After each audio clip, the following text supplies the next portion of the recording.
game on. Watch X-Play weeknights 11 p.m., 10 p.m. Central, only on TechTV. Today on X-Play, 5 of the year's biggest games on one show. Watch out for spikes in Prince of Persia. Do the victory dance in SOCOM 2. And make some noise with True Crime Streets of L.A. Oh, it's dim sum time. I like Kung Pao. It's game time.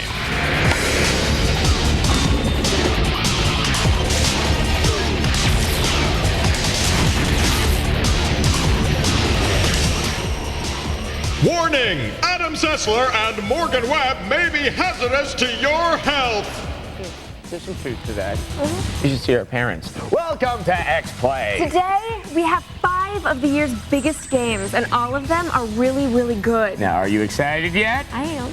Good. If not, you should be. Now, why should they be? Because we have SOCOM 2. Call of Duty. True Crime, Streets of L.A. Top Spin, which is perhaps the best tennis game ever made.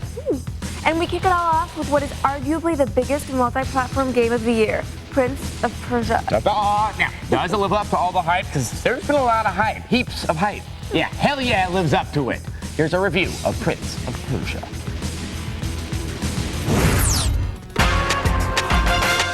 The Prince of Persia franchise is ridiculously old. Well, not that old. Prior to release of Prince of Persia, The Sands of Time, the series had almost become irrelevant. But much like a meteor strike reminds us that there's something else out there, this is one title that will restore your faith in action games.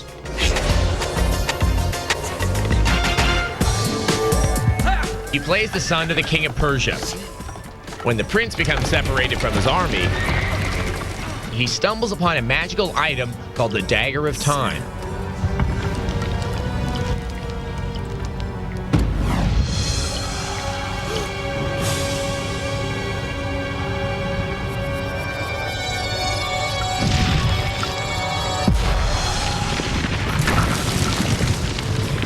When the king decides to take the spoils of war to an ally, all hell breaks loose. Literally. Some gift, huh? It's up to the prince to reseal the Sands of Time and return the kingdom to normal, but he won't do it alone. This is your doing. I saw my father turn to sand. Much like in Eco for the PlayStation 2, the prince will have to guide his female cohort Farah around the levels. They'll even work together to overcome puzzles.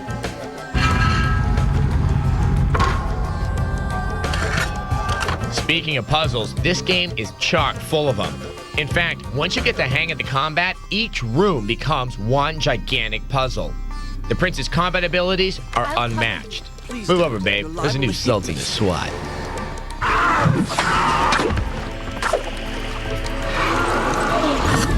What's most impressive is how you can take on multiple enemies at once without missing a beat. Hold on a second. Let's see that again.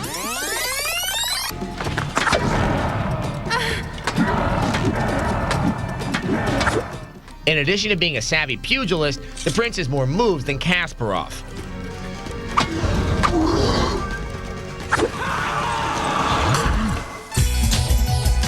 The Dagger of Time also comes in quite handy. You can use it to rewind time and give yourself another chance at success.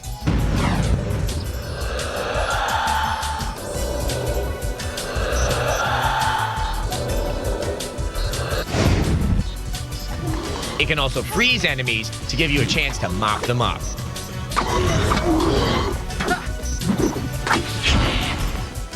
Having problems figuring out what to do? Dagger Trigger Premonitions can help with that. While it's not an especially long game, each version of Prince of Persia comes complete with a full version of the older games. Here's Prince of Persia 2 hidden in the Xbox version. Prince of Persia: The Sands of Time is one of those games that manages to bring an old series into 3D with style. It captures the feel of the originals while being original at the same time. Most importantly, it's one of those games that actually lets you play through the coolest parts instead of just sitting and watching. We give this modern-day classic a time-warping 5 out of 5. Give it to me. Okay, one of the other great things about Prince of Persia is the way that the game weaves the story seamlessly into the gameplay. And that spares you from wading through endless cutscene and cutscene and cutscene. Yes, and you know what? The game looks fantastic on any platform, so there's really no excuse for you not to get it. You know, if you spent your money on an overhyped game like Castlevania Lament of Innocence, you can use the sands of time to return it and buy Prince of Persia instead. Well, there's a lot of games I want to return now. Okay, if one game getting a perfect score in the show isn't enough for you, your expectations are way too high. Yeah. But hey, we're still going to exceed them today. Yes, right now we have Call of Duty on the PC, and it's one of those rare first-person shooters that makes you feel like you're living history. If history took place in your computer and was made of polygons, and you could fight Nazis in a sitting position, and it was... Stop. Here's a review of Call of Duty. Sequels. Some of them are good, some of them are bad. But nothing tops the big one, World War II. Of course, there's been a lot of games based on that seminal conflict, and some of those games have been sequels, but nothing compares to Call of Duty.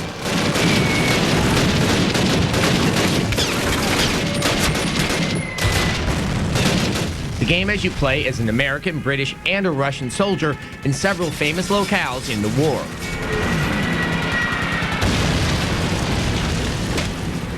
But you've seen all that before. What's different here is that you are not alone. You have buddies. No longer are you a one-man Nazi-killing machine like in Medal of Honor. Here, the emphasis is on the intensity of combat. Your fellow soldiers really do their job and offer covering fire as well as running ahead to discover if there's danger. Thanks, guy. If you don't keep pace with them, enough said. What this means is that there can be more enemies than normal, which means there's a lot of bullets flying. The result is the most amazing combat ever in a game. You'll enter an exchange of fire unaware of where it's actually coming from, and then you'll try to contain your panic. I'm not too good at controlling anything, especially panic. Ah! Ooh! Where? Oh, over here. Oh, fire! Shoot! Is that a cinder block? No, it's a minefield! This is most evident in the first Russian level in Stalingrad. It's at the same time both horrifying and exhilarating.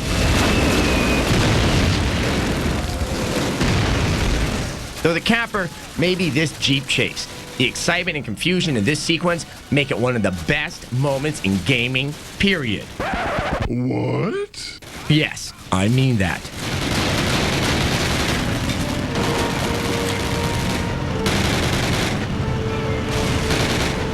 The game is actually so intense that it's difficult to play for more than an hour. That's not too bad because the game is short, very short. But it's so amazing that it's hard to imagine you won't go back to playthrough sequences again. There is multiplayer that offers the standard modes, plus a few others, but the value of admission is in the single player. Despite its length, it's worth every single penny.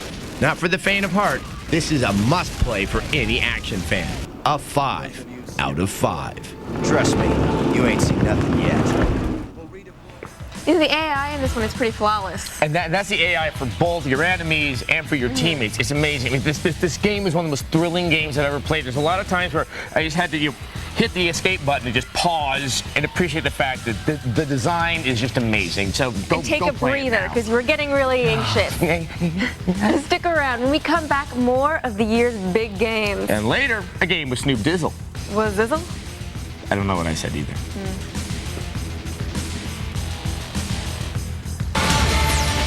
Coming up, take it to the courts in Topspin.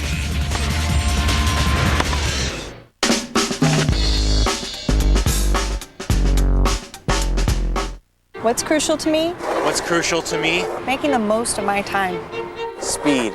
Getting more and paying less. Doing things the right way. What's crucial to me? Staying on top of everything. Making my computer last another year. Doing 7 things at once. That's why I made sure I have enough memory. And now my computer can keep up with me.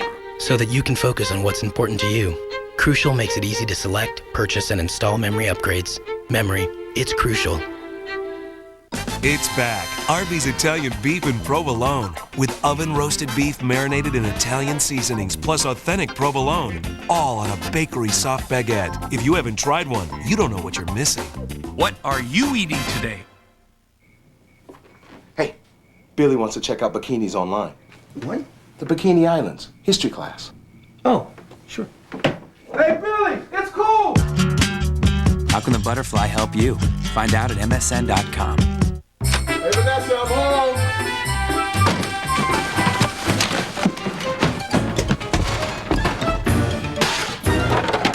Hey, what are you doing? Baking. Radio Shack has lots of tasty holiday gifts, like this Casio S2 digital camera, a portable DVD player with accessories, or a Palm Zire 21. Buddy, you forgot to turn the oven on. I turned it on for you. Shop the Shack and save big. This is Dave. Dave. Bob Haybeck. Hi, Bob. Dave, without the guiding hand of our big iron, you're a ship without a sail. Well, not really. We just put in a Linux cluster of Dell servers with Intel Xeon processors. Oh. Well, that's one way to go. It's highly scalable, flexible, available. Listen, Dave. Let's do lunch. I'll get back to you. Get more out of your data center with Dell Business Solutions. Call or go online today. 3 years ago, it began. Come, Master. And now it has come to an end. Explore the Fellowship with TechTV special Lord of the Rings. Go behind the scenes, get inside the special effects, and hear what the actors have to say. Oh, he's so much under my skin. He's crazy. TechTV special Lord of the Rings. This Wednesday night at 8:30, 7:30 Central, only on TechTV. Once again, they snap, crackle, and pop at the interns, Adam Sessler and Morgan Webb. Well, mostly we snap at them. But it's rhythmic, syncopated. Nah, we just berate them all the time. Welcome back to X-Play. We've returned with a tennis game whose online component is so addictive. Many of our staffers have been lobbing and volleying nonstop. It's been kind of weird to watch. Plus, those tennis sweatbands on your arm, they're very fashionable now. All the cool kids are wearing them. And I'm not. And the game is Top Spin for the Xbox. And it has Anna Kournikova. She's pretty. And she's not very good at tennis. But that's okay. Great. Here's our review of Top Spin.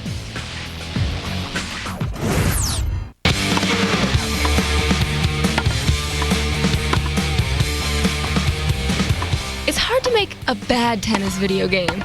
After all, tennis games go all the way back to Pong. Still, it's rare to find a truly great tennis game. Search no longer. Microsoft's Top Spin is a blistering overhand smash. There are 16 male tennis stars to choose from and an equal number of female stars. No doubt many of you will beeline to Miss Kournikova, although the clear choice here is Mr. Sampras. Don't look for names like Andre Agassi or the Williams sisters, though. The pro lineup is strangely lacking in big-name players. Luckily, playing as the real-life pros isn't the big draw of Top Spin. The career mode is the heart of the single-player game. Here you can create your own tennis pro and take him or her on a journey to the big leagues. Players who do well here often go on to greater success in the pro tournament. Unfortunately, the weird DNA system Top Spin uses for creation is sort of random. I tried to make Adam, but I ended up with something that looked more like Kirk Douglas's mutant cousin. Oh well, at least his forehand has some kick to it. You can train your player in various skills and tennis masteries. The customization helps personalize the career characters, but the training sessions are a bit lacking. Most are extremely simple target games that don't really improve your skills much. Feels like busy work. I hate busy work. Mutant Adam seems easier to please. What really gives Top Spin longevity is the Xbox Live Play. You can take your created player and hit the online leagues, building a ranking and reputation. Playing against a human is infinitely more enjoyable than playing the computer, and some of the matches can get really heated. What can I say? The crowd loves me. The attitude feature also lets you taunt your opponents or berate your teammates as you see fit. Yeah, that's what I said. Bring it. It's already been brought in. I did notice that there's a distinct lack of players in the online women's leagues. Come on, people. Topspin needs women. Topspin may lack the depth of a hardcore tennis sim, but it strikes a good balance between reality and fun. Even if you've never picked up a racket in your life, try a match or two, and you'll be hooked. A 4 out of 5. This is the best tennis game on the market right now.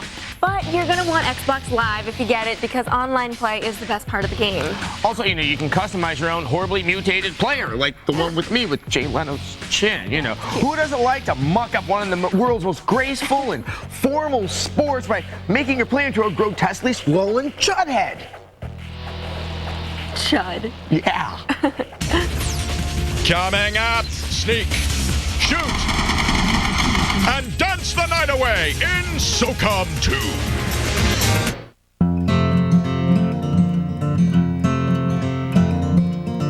We see Michael.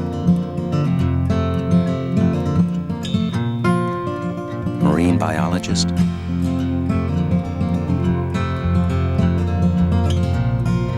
Architect.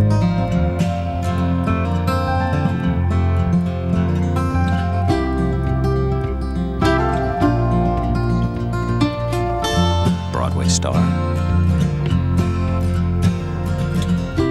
Astronomer.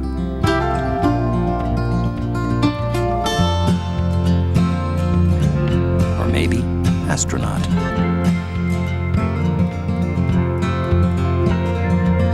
At Microsoft, we started Club Tech with Boys and Girls Clubs of America. So kids learn more than just what computers can do.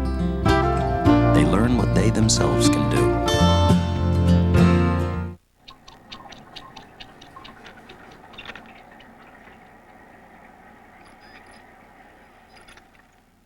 FIFA Soccer 2004, rated E for everyone.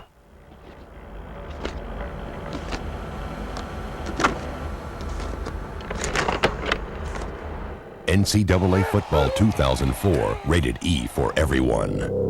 From EA Sports, now on Engage. 2 clear to land, traffic speed 2 jets this morning.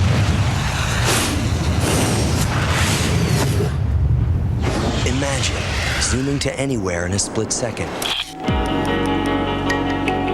Imagine 40 times mega zoom and lightning fast autofocus.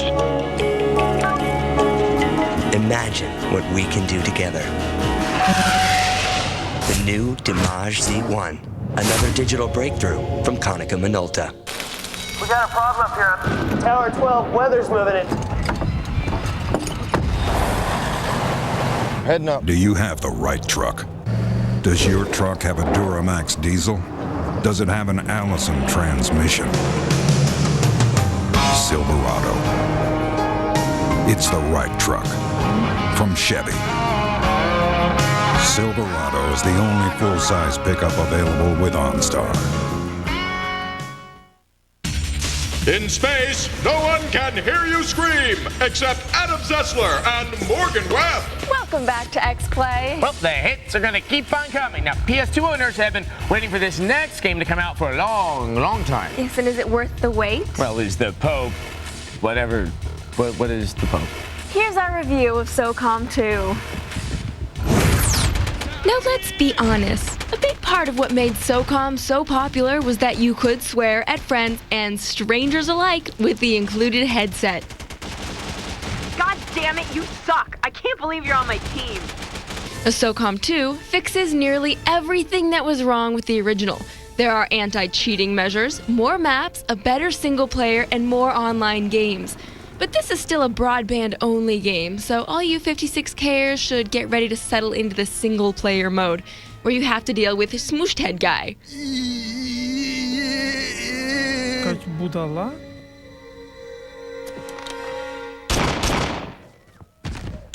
Oh, Δεν μος υπερφοντόφια μία.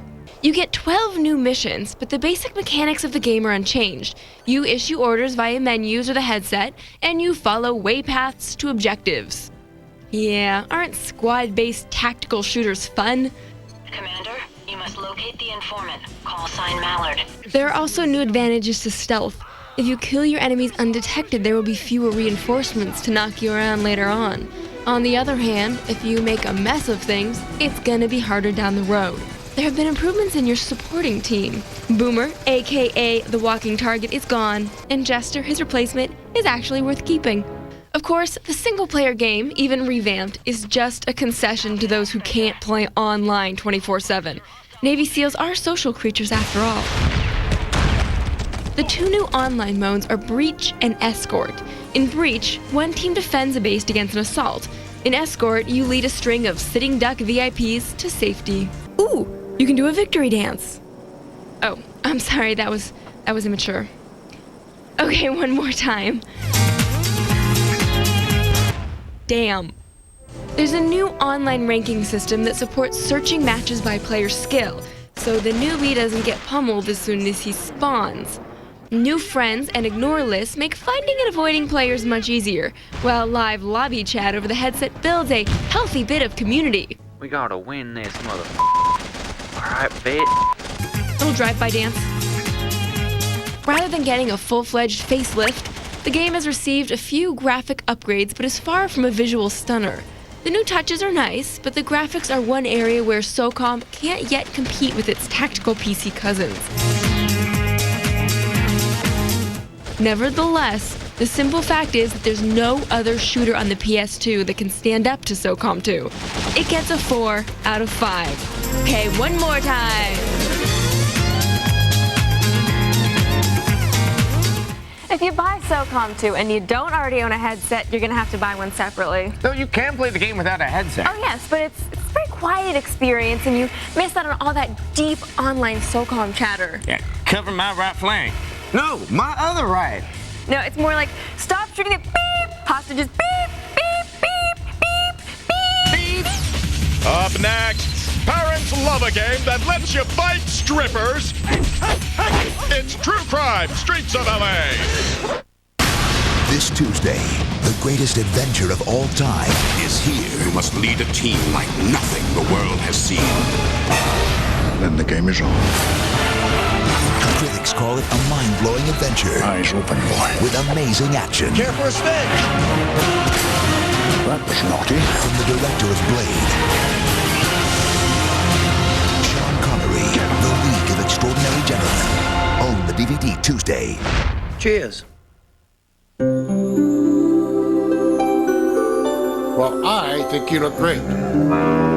This year, the holidays are Gateway's, so give the box. Inside, you'll find the season's hottest gifts. For a limited time, get a free Gateway 5-megapixel digital camera with the purchase of select PCs, like our M675, which features an Intel Pentium 4 processor with HD technology. Act now and get free shipping with delivery by Christmas. We also have great desktops starting under $500.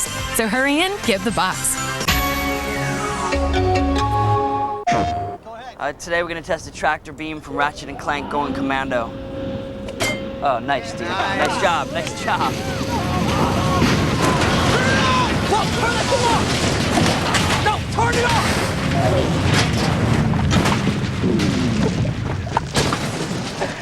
Sweet. The tractor beam, one of 51 weapons and gadgets not fit for this world. Rated T for teen.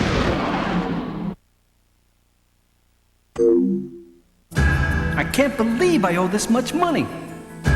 How did it get this bad? 2 jobs, and I'm only paying the minimum. I'm just not getting ahead. Now I'm even scared to answer the phone in our own home.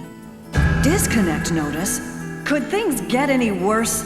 Where's the light at the end of my tunnel? Community Credit Counseling Corporation understands, and we can help you solve your problems.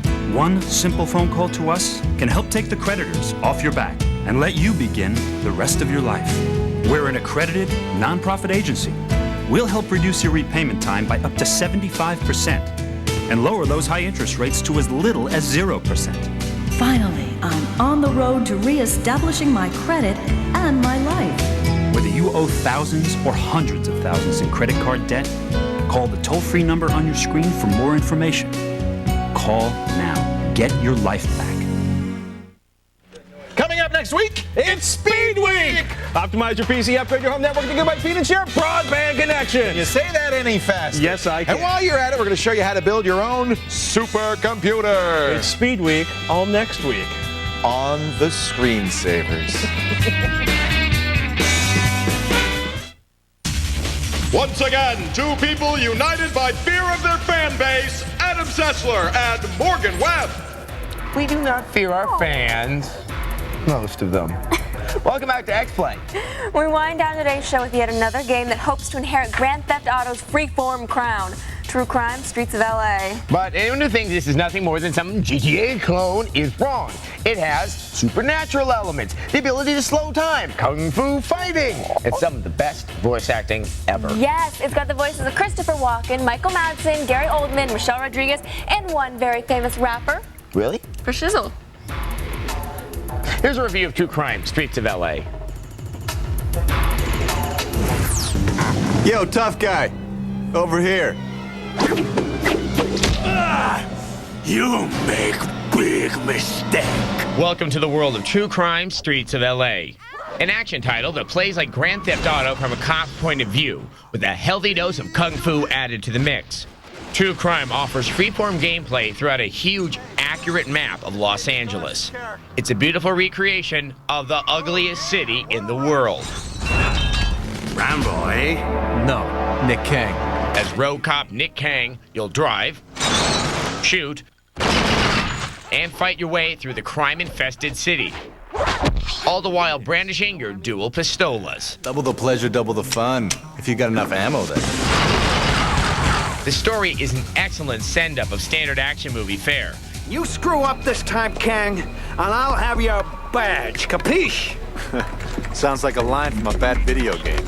And offers branching paths and numerous endings based on your behavior.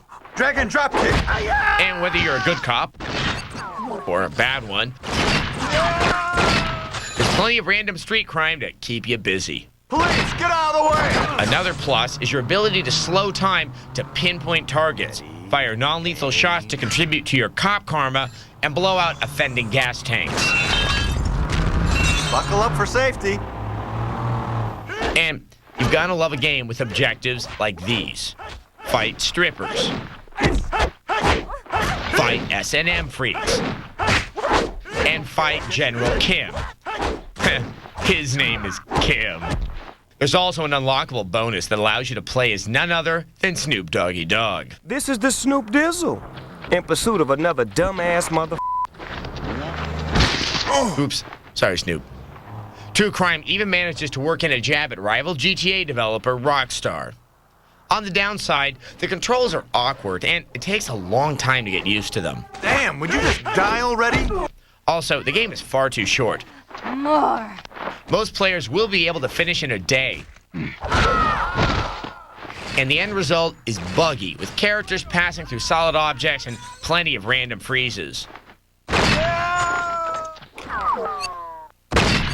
Oh well, you can't save them all. Still, the game makes up for its shortcomings with a sharp sense of humor and excellent voice acting. Oh, it's dim sum time. You think you're this good, huh? Let's see about that. It has the guy who played Lo Pan in Big Trouble in Little China. Damn, why do I always have this effect on women? Ultimately, despite its flaws, we give True Crime Streets of LA a pistol-packing 4 out of 5. Here comes the lead enema. And so I leave you with more of the wit and wisdom of Snoop D.O. Double G. Get the f out of here. You bring it back. What kind of dumbass just let someone take their Kids love him. Okay, as you can see, this game is really funny, and that almost makes up for all the bugs in the game. Almost. Now, if the developers had just waited a little bit longer, this would have been a surefire 5 out of 5. Yes, now developers, we understand about the fourth quarter, but for the love of all that is holy, just take the time to fix the bugs. Game testers, do your jobs! Thank you. And if you'd like to read full reviews of any of the games you saw today, visit our website. TechTV.com/XPlay. Very good. Go there now. Good Oh, these night. games were good. They were.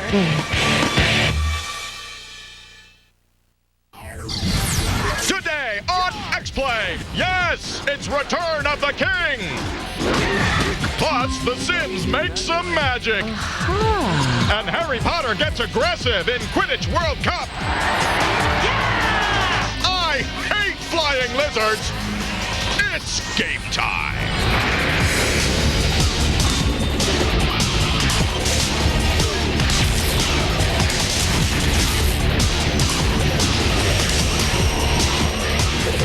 Setting a poor example for America's youth, it's Adam Sessler and Morgan Webb. Well, at least we're setting an example. I know. Welcome to X-Play. Today, we have Lord of the Rings, Aragorn, Legolas, cute hobbits. And we have a Harry Potter game. Slytherin, Hogwarts, and Quidditch. And a game about fighting Nazis in World War II. Not a fantasy game. Historically accurate. Very true. But wouldn't World War II be better with hobbits and dragons? Perhaps. No. Yes, we also have the Teenage Mutant Ninja Turtles. And the Sims expansion pack, $10 expansion packs. It's magic. Oh, those are nice jazz hands. Thank you. But we're going to get it all started with EA's Return of the King Hack and Slash. Yes, and if you love the movie like I love the movie, you will want to play this stat. See, it has Gandalf and Samwise. Right, it's all in the review. Let him watch it. Oh, but it has Gimli also, and it has a Frodo. It has... For a wizard is never late, nor is he early. He arrives precisely when he needs to.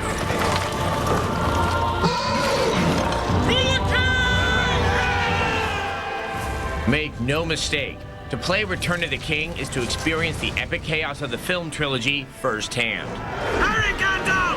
I am coming,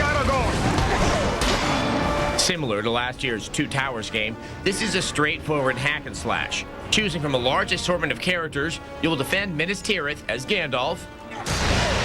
Everything collapses! Tread the path of the dead as Aragorn, Legolas, and Gimli. It's all coming down! Hurry! And brave the journey to the cracks of doom as Sam and Frodo. Rest assured, it will be no easy task. For against our stronghold, the Dark Lord summons both man and beast to oppose us. An army of powerful forces, more terrible than we can imagine. Almost every stage in the game features huge set-piece battles against dozens of foes.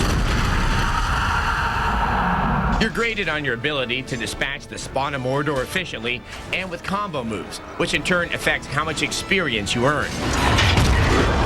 Between stages, you can level up and purchase new moves and combos. Return of the King adds the ability to spend extra experience to buy stuff for all the characters at once. This helps get your crew up to snuff quicker, but also maxes everyone out fairly quickly. This makes replaying the game with other characters a bit too easy. Of course, you might just want to replay the game to see the brilliant recreations of the various film locations. Some of the environments are so detailed, you can almost smell the pipeweed. Did I mention they're huge? I did. Okay. I'll mention it again. The stages are huge. The shortest mission in Return of the King is as long as some of the longest stages in the Two Towers. The one thing that hasn't changed is that your allies aren't the sharpest pikes in the armory. They're almost no help at all in the Pelennor Fields battle. Lady, I won't leave you! They must be saved! Hey, Mary, try not standing still underneath the most dangerous enemy on the battlefield. The Witch King circles above! Not that it really matters when you're slicing through hordes of Uruk-hai like a one-man army. Still, it's kind of weird the way Legolas and Gimli just kind of stand around while you're trying to save the freaking world. The game is pretty short. Quick! We have to get through this as fast as we can! You can blaze through all the missions in about the same amount of time it takes to watch the actual movie. Still, bonus features and secret characters lend some replay value. There's also the co-op mode, which allows two players to hack their way to glory. This is our final act to give Frodo time to end this evil that marshals before us. Return of the King manages to push past its flaws to deliver an epic and satisfying experience. Any fan of the films will love it. A 4 out of 5.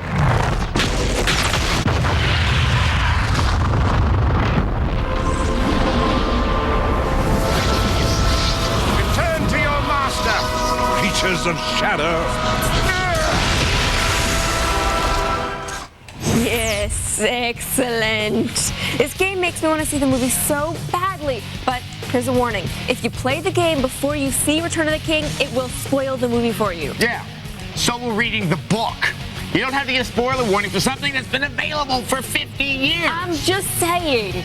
Also, in the game you can unlock 3 bonus characters, and you can play as...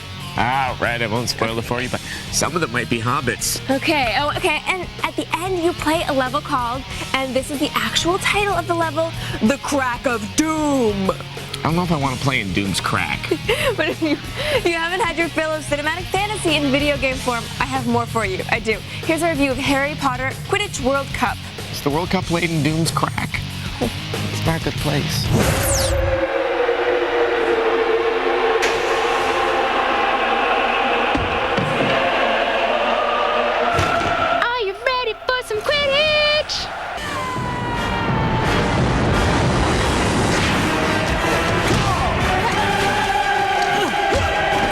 That's right, Quidditch. Say what you will of the Harry Potter juggernaut, there's one thing J.K. Rowling did right, it's coming up with Quidditch. This isn't some pansy-ass fairy tale sport. It's bone-crushingly brutal.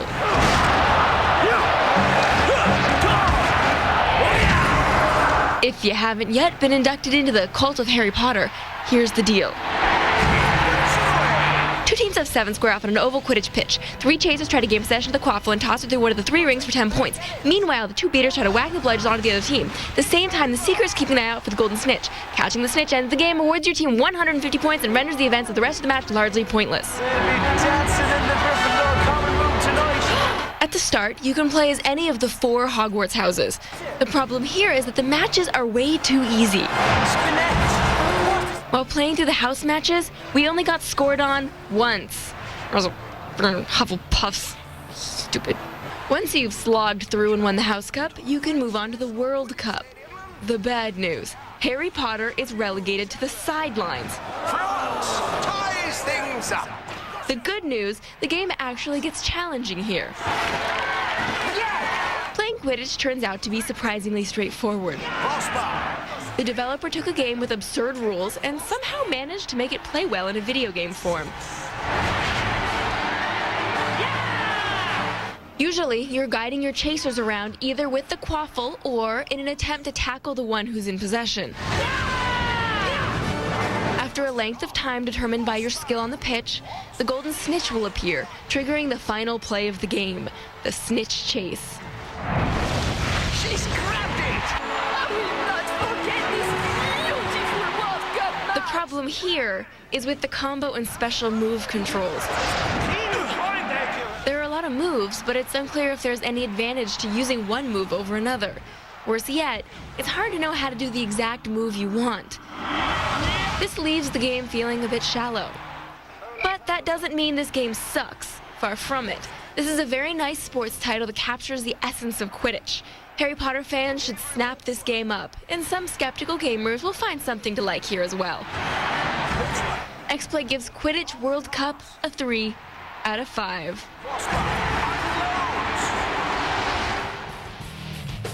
Yeah, I'm gonna pass on catching the quaffle and the whacking the bludger. Bludger? I barely knew her! Oh, Adam.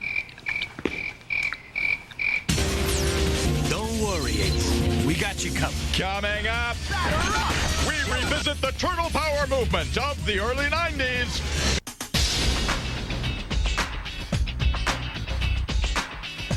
People everywhere have been telling us how excited they are about our free Software Saver CDs. It's a really, really great program. This is a very fantastic CD set. Very good.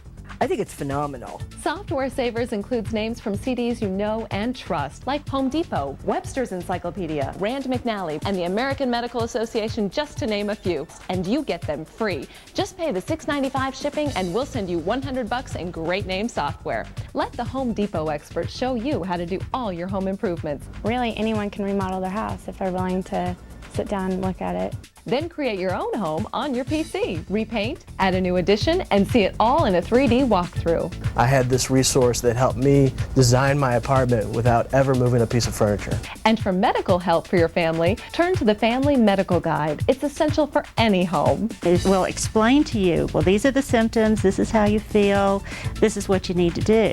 It's a gold mine of information. Create customized, printable travel maps of anywhere in North America. And I use the route planner to help me find hotels, parks, and restaurants in the area. You get Webster's Encyclopedia CD. You know, a set of books. The old-fashioned way, you take up half a wall with them, and this is everything in this one little compact case. That's over $100 in free software, and it turns all this into this. All you pay is $6.95 for shipping and processing. I was very excited to get all those CDs. It works for them. Just think how much money it could save you. If you call right now, we'll also throw in an extra free gift. This free typing tutorial uses fun games and tests to improve your typing skills. You get all this free because we know once you see how these CDs improve your life, you'll come back for more great software. To get your free software pack and free bonus CD, you must call now. Call 1-800-913-3028. Are you ready? Play hard. It's almost as exciting as anime porn. Yay! Go wild. This is a great job I got here. I say no more! Join the fun. Everybody's feeling good. Woo! All new TechTV late nights. X-Play at 11, Unscrewed at 11:30, The Screensavers at 12. Only on TechTV. Once again, the only two people with a GameCube cozy, Adam Sessler and Morgan Webb. GameCube cozy? Oh, you know, it's like a beer cozy or a tea cozy, but you know, for the GameCube. Cute. Welcome back to X-Play. Yes. Now, do you remember the early 90s? You know, Nirvana, My So-Called Life, and Flannel? Sausages. That was the 80s. What Morgan's point is that the Teenage Mutant Ninja Turtles were big in the 90s, too. Now, they had an arcade game that was sort of like The Simpsons and X-Men 4-player arcade games. And it was pretty fun then, and then they made it for all the consoles, except now you can only play it as 2 players at once. Aww. Yeah, I know. And I would like to point out that on both the Xbox and the GameCube, there are 4 controller ports. We are not amused. Here's a review of TMNT. Sausages.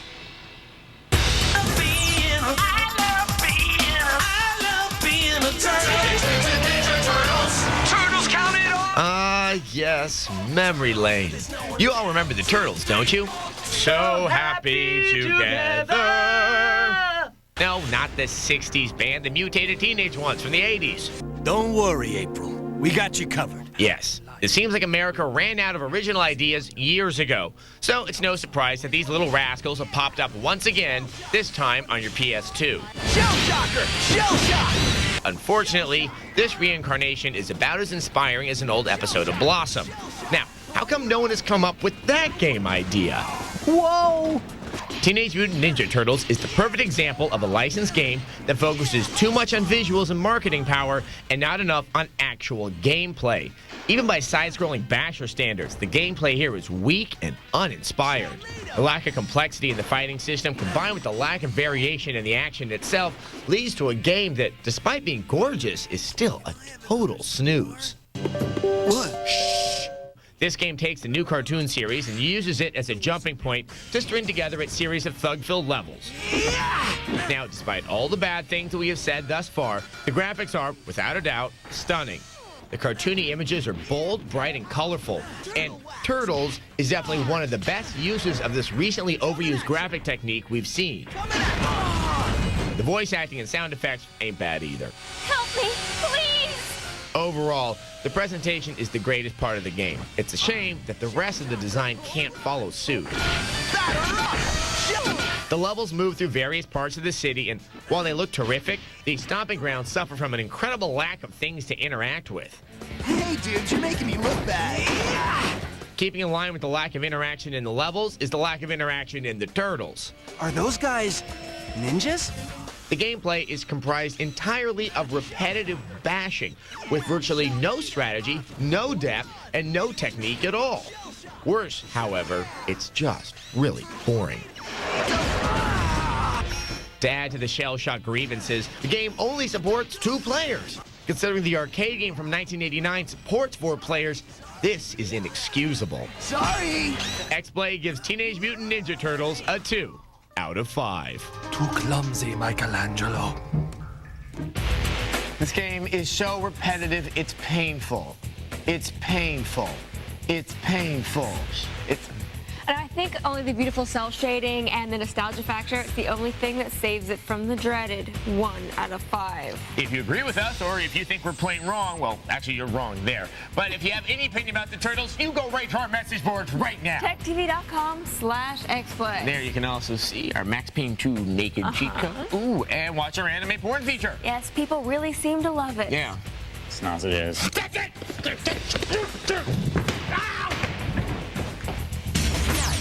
Up next, last Sims expansion pack ever.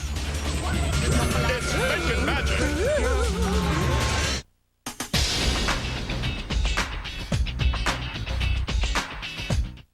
Home Tech is brought to you by GMC. We are professional grade.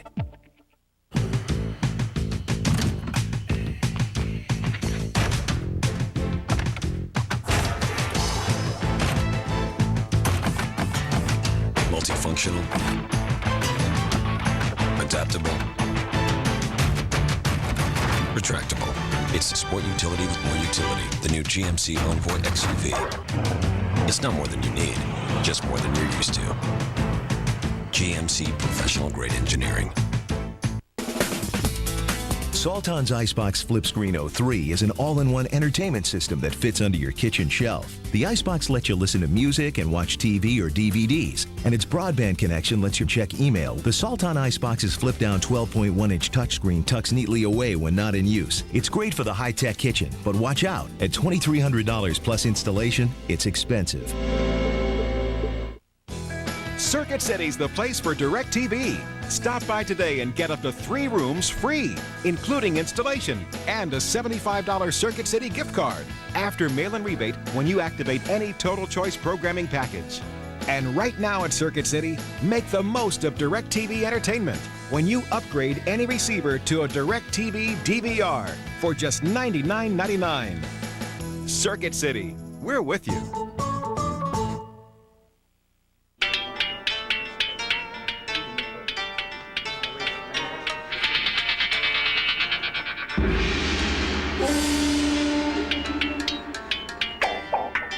What are you doing? We just refinanced with Ditech.com and paid off our credit cards.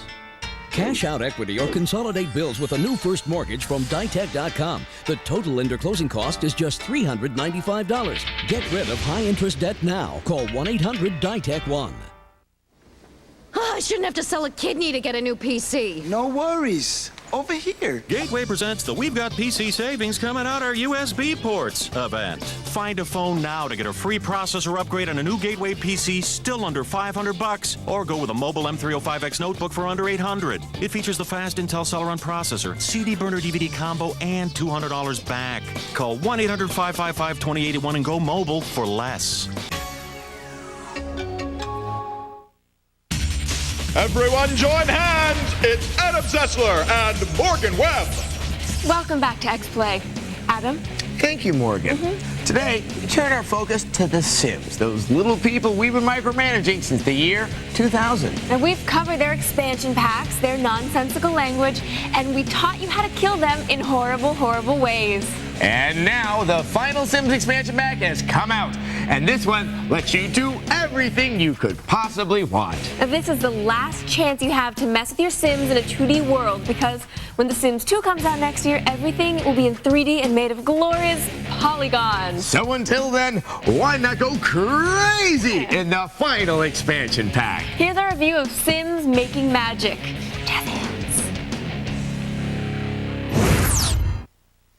like this franchise has been around for a while.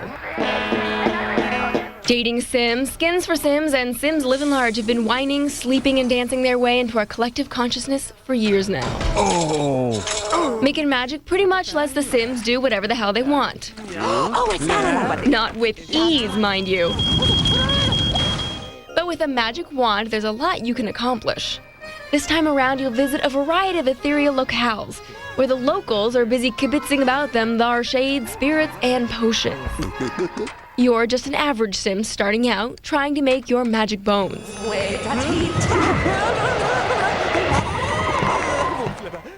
Yeah, let's not start Adam Sim here in Dolesville. Yeah, baby, that's what we're talking about. You'll have to feed him, change him, and get him with somebody regularly, or he'll start whining like a kid on the Neverland Ranch roller coaster. Hey, looky here! There's a hole in the ground. These are the portals to Makin' Magic's all-new mystical realms. Once in residence, you'll witness strange behavior, partake in odd potables, and witness wacky magic acts. Ample amounts of dread will be added to your potion when your Sim starts griping about sleep, food, and booty he don't got. Mixing potions and casting spells all entail gathering ingredients from otherworld oddballs. Some potions require a bit of your own cultivation skills as you churn butter and gather honey, apparently delicacies to the citizens of the Gloaming. Let's try this. Beeswax, fairy dust. Oh, okay, looks like a lava lamp. Crap, a plague of snakes! Potions simply require trial and error. Great, she's in love with him after all that work with the other one. That's the great thing about this game. Things that took forever can now be achieved quickly through magic. Yeah, but it takes friggin' forever to get the goods or good enough to be magic. Unless you've got this handy cheat. Back to the salt mine, Adam Sim. Get your rearing gear.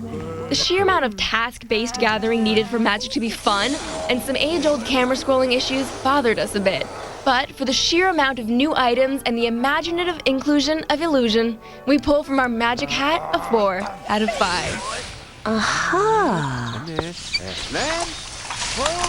And let's not forget all the Easter eggs in Making Magic. Yes, one of the coolest Easter eggs in the game is at one point you can get some magic beans. Now you plant your magic beans and boom, up comes the star. Climb up the star. And up there is a giant sleeping Will Wright. And that is the creator of The Sims. Well, I think he's tired from all the expansion packs he's been making. Now, it kind of reminds me of the X-Play Easter egg. That's when you go into Adam's cube midday and he's sleeping under his desk with a pile of fudge. Fudge? Up next. Don't lose your lunch. It's Secret Weapons over Normandy.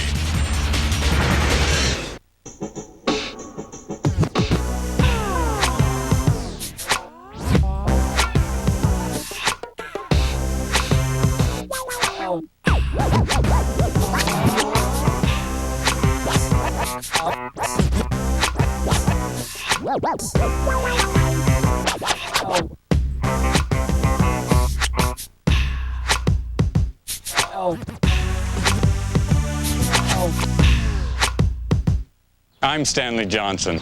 I've got a great family. I've got a 4-bedroom house in a great community. Like my car? It's new. I even belong to the local golf club. How do I do it? I'm in debt up to my eyeballs. Need a smart way to consolidate your debt? At LendingTree.com, you can combine all your separate high-interest charges into one low monthly payment. Call 1-800-555-TREE. I can barely pay my finance charges. Right now, you can take advantage of home equity rates as low as 3.75%, and your interest may be tax deductible. Somebody help me. Come to LendingTree.com, where banks compete and you choose the loan that's right for you. When banks compete, you win at LendingTree.com. Call 1-800-555-TREE. I've got to tell you, a few weeks ago, I saw the White's metal detector ad on TV. In no time at all, my local dealer had me out treasure hunting. I was finding the good stuff my first day. And the best part? You can see what's in the ground before you dig it up. Your treasure hunting adventure can start right now. Call for your free catalog. My wife said I needed a healthy hobby. She's proud of the weight I've lost and really proud of this. Call now. This is Tech Live. Are you ready? Take a ride. See how it's done. Don't know what to buy? We do. It's Hot Topics, movie magic, cool science, and tech gadgets. Get it? It's one cool ride. Tech Live. It's all you need. Weeknights at 8, 7 Central, only on TechTV. At TechTV.com, you'll find amazing shows, cool news, games, contests, and more. Find it all. Log on to TechTV.com.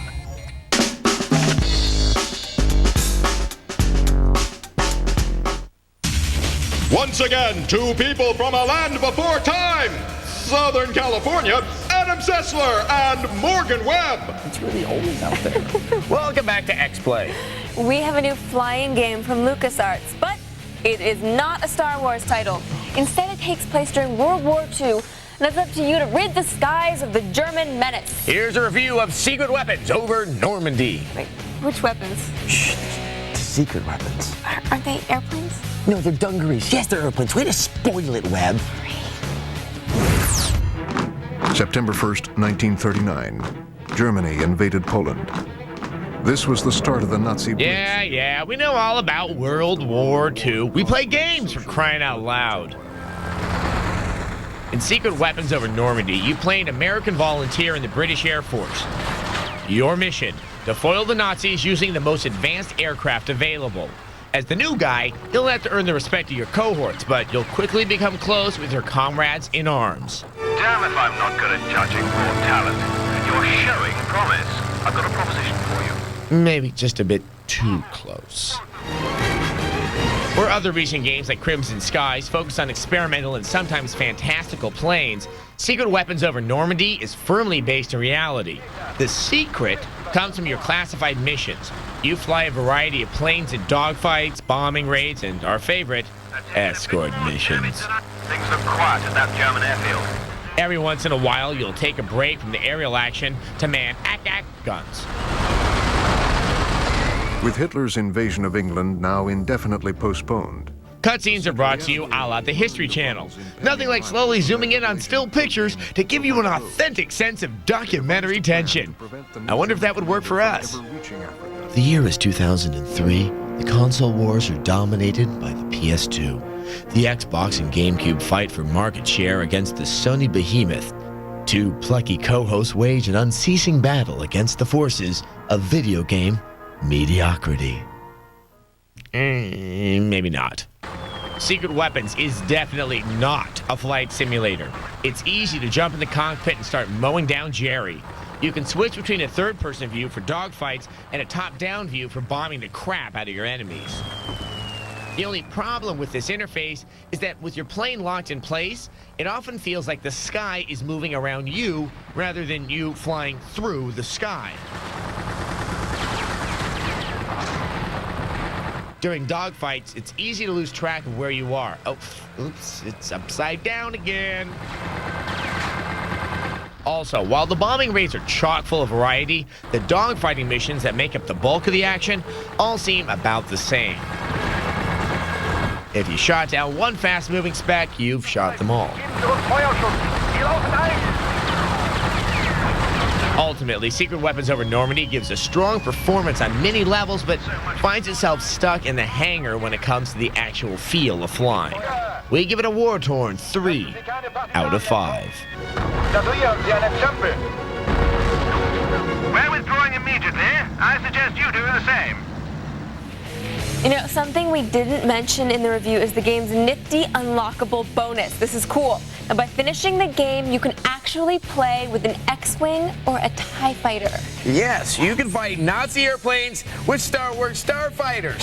So now your evil Empire TIE fighter can destroy the evil Nazi warplanes, which actually begged the question that's plagued me for years and eons. What did the Empire do that was so evil? I mean, they were just trying to like get the galaxy back on its feet and everything, right? They blew up Alderaan. That's right. I guess Alderaan is kind of like the new Poland. I guess it is. Hey, if you want to talk about Alderaan or World War II or Poland or anything else, visit our website. That's TechTV.com/XPlay. Now, while you're there, there's other fun stuff to do. You can look at some fun videos of Morgan fighting Jedis, or me getting hit in the mentionables or something like that. Plus, we got naked cheat codes for Max Payne 2 that you kids seem to love. Yeah, people I don't know why. One. Yeah, I wonder why. I don't know. What's naked like? Good night. Today on X-Play, getting unlucky with 13. Don't like my outfit? Why not rip it off in WWE SmackDown? And this man sets the record straight in Armed and Dangerous. I'm a mole, you smelly kids. Well, there's no need for name calling. It's game time.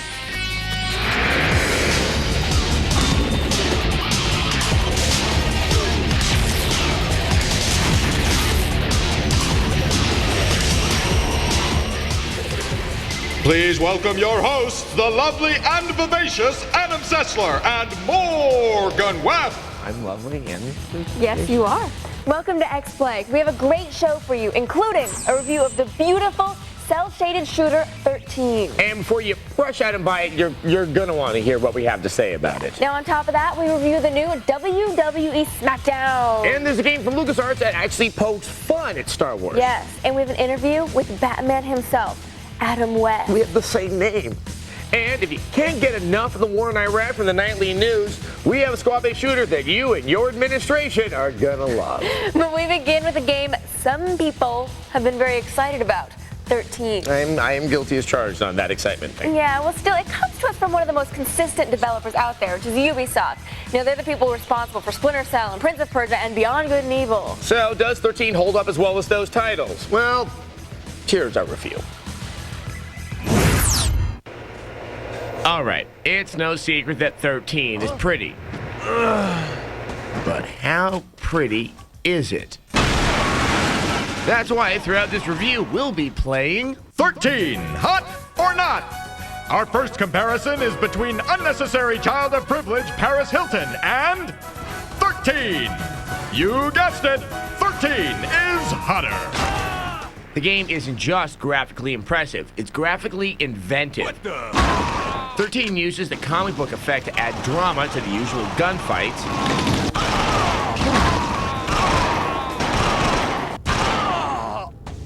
And panel displays alert you to actions that are just out of view. But it's also integrated right into the gameplay. These visual onomatopoeias key you into an enemy and the direction they're walking in, and become essential for the onerous stealth missions in the game. More on that later. Challenge 2, divorcee boy toy Ashton Kutcher, or 13. That's right, 13 is hotter. Simply put, the game is so chock full of visual inventiveness that anyone will get a thrill playing to experience its creativity. Problem is, the thrill wanes once you want to play a good shooter. The game starts off strong with your loss of memory and the legions of men wanting your hide, followed by an exciting stealth mission in a bank, and a damn challenging firefight in some rocky cliffs. But suddenly the game seems to become exhausted with itself. Because, despite the pretty pictures, 13 is a pretty standard shooter. Where the game could have saved itself is if the shooting was more engaging, but the artificial intelligence is far too simplistic and predictable. Enemies are either dead shots or complete dolts. What the? Who runs at a man with a gun? With the amazing firefights in games like Call of Duty and Halo, 13's combat just feels stilted. This is compounded by the abundance of stealth missions, especially at the end of the game. Reporting is ordered, Captain. See, stealth means you have to move slowly, which makes the game go slow. A little stealth is good. Too much turns 13 into a drag. But the game's imagery is enough to hold you to the end. You'll just wish that the strength of the game could match its looks. We're checking out but with reservations. We give it a 3 out of 5. And our last challenge, expanded cable personality and exhibitionist extraordinaire Adam Sessler, or 13. You're right, ladies. The game's not that pretty. Oh, my eyes. Thank God the fig leaf flew into the picture. No, that's a tattoo. By all means, check this game out. It is a unique and beautiful game, but really, that alone can't make up for the seriously flawed gameplay. I'm still blind. Just blink a bit. I also dislike David Duchovny's voice acting. It kind of sounds like he'd rather be investigating the odious goings-on at a rent-a-center. Still, the excellent voice work by Batman star Adam West more than makes up for it, and that's why I got so excited when I got the call. Man, I'm never gonna make a difference. Hello? This is Adam West. It's time for us to meet, Adam. Come to my secret hideout. Finally!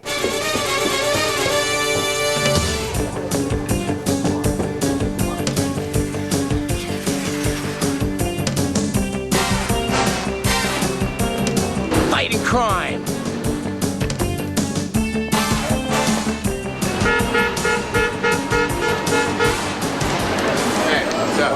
Are you here to relieve me? Yeah.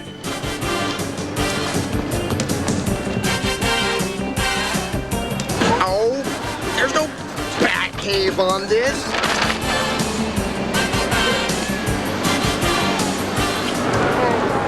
And Robin with the exclamation point. There you go. Who are you looking for? I'm looking for any Sith Lords. Oh, okay. I'm just trying to find Adam West. Adam West? You know, secret bat lair or anything like that around here? One that way. You will see Batman. Oh wait, your movie sucked. Yeah, whatever. No, he wouldn't like that.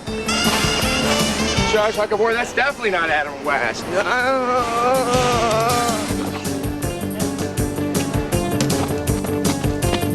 Adam, where are you? No. Adam, where are you? Follow the signs west. West. West. West.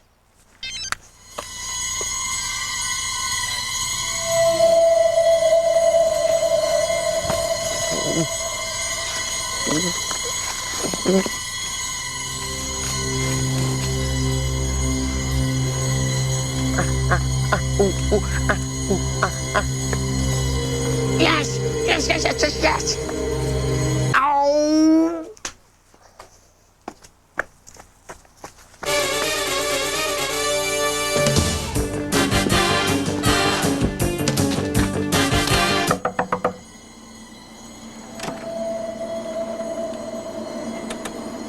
Adam. Adam. Adam. Adam. Adam. Adam. Adam. Adam. Adam, come in. Adam. Adam. It's a pleasure. Oh my God.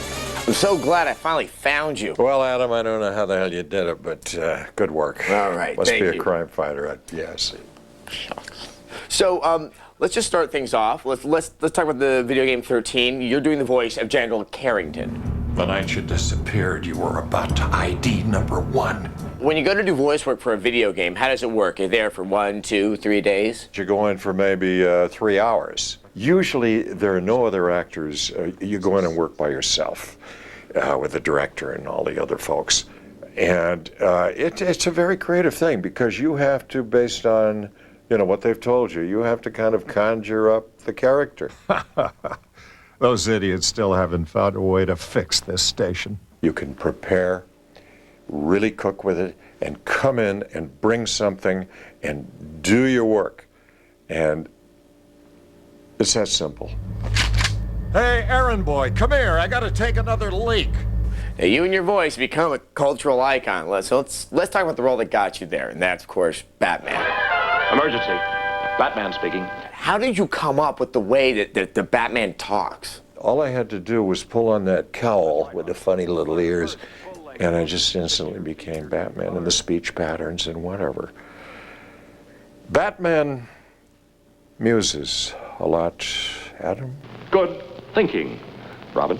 Yes, Commissioner. Yes, right away, Commissioner. Robin, to the bat poles.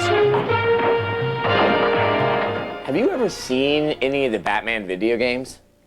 No. All right, well, that's good for you because they're terrible. I've heard rumors. What's wrong? Imagine this. You're hanging from a rope, spinning in slow circles with your ass 3 feet from the ground. Does that sound like Batman to you? No, they missed the target. And, maybe we should do, you'd make a good Robin. Maybe we should do the game Batman the way it should be done.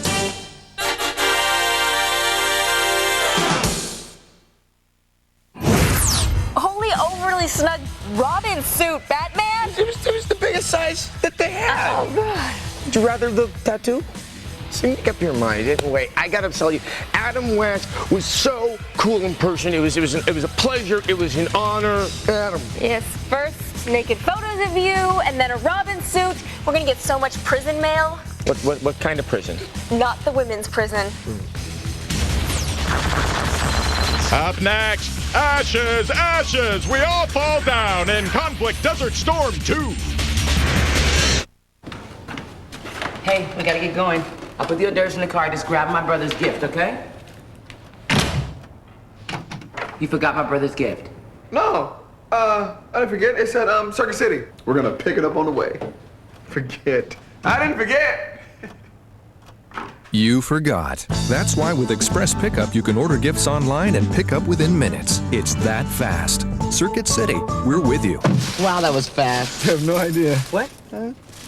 Hey guys, here she comes. What a fox. Brand new Airbus 319 DirecTV service, amazing legroom, and check out the landing gear. You really gonna ask her out? Yep. How's my breath? Smells like carrots. Good. I was going for that.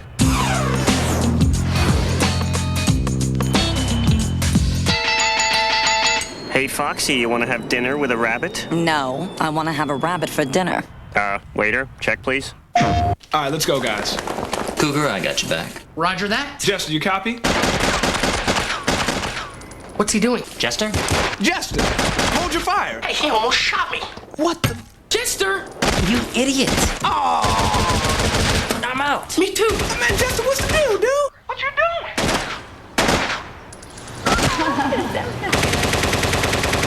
SOCOM 2, U.S. Navy SEALs, rated M for mature. Jester?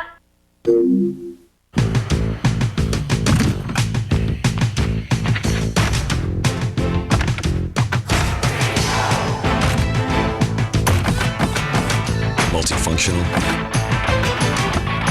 adaptable, retractable.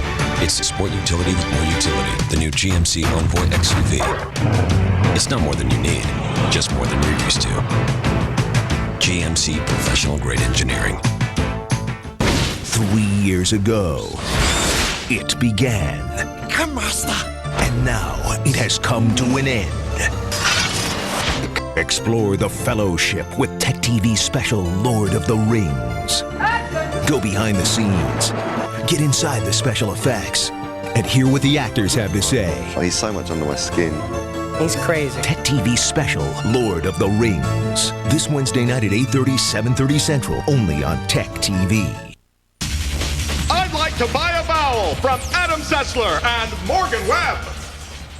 We're back with the sequel to a bad game. You know, when the first game isn't very good, there aren't usually very many people clamoring for more awfulness. Just the idiots. Now, much in the same way Schwarzenegger getting elected governor caused the networks to rerun Red Heat, current events have now compelled the makers of Conflict Desert Storm to issue forth a sequel. Yes, and of course we gave the first one a 2 out of 5. Is the second one better?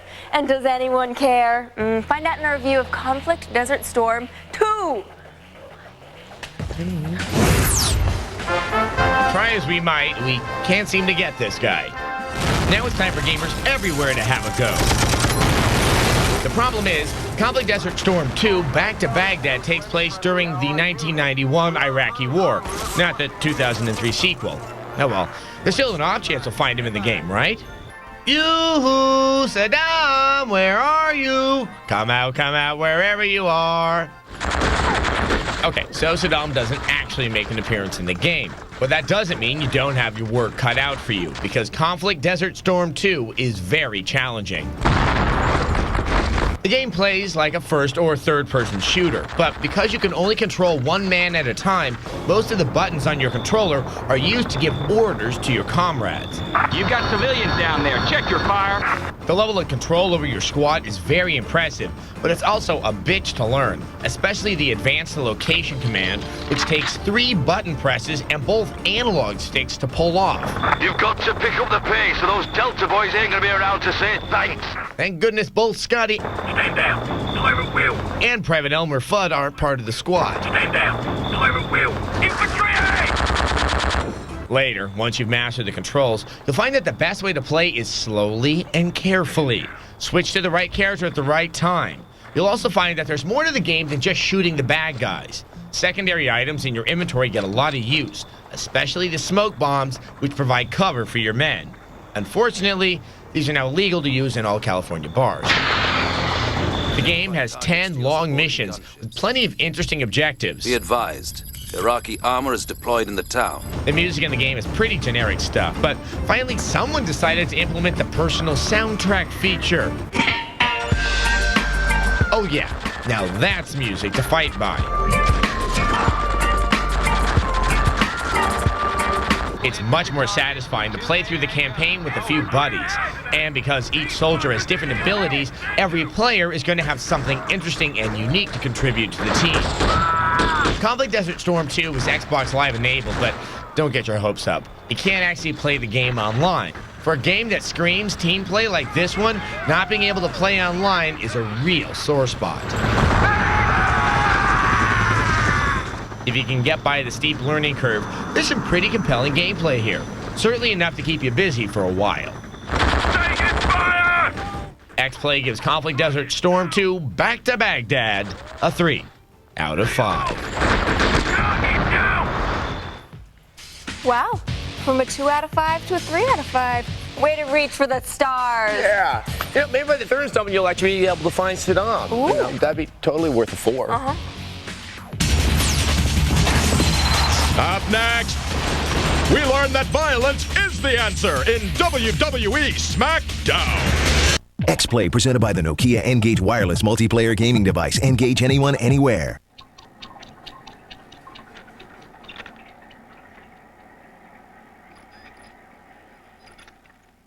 FIFA Soccer 2004, rated E for everyone.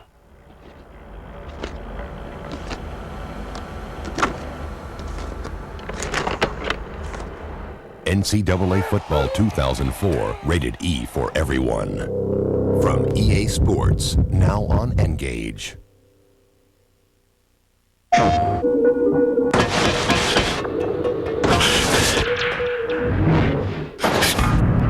We'd all take more risks if we could control time.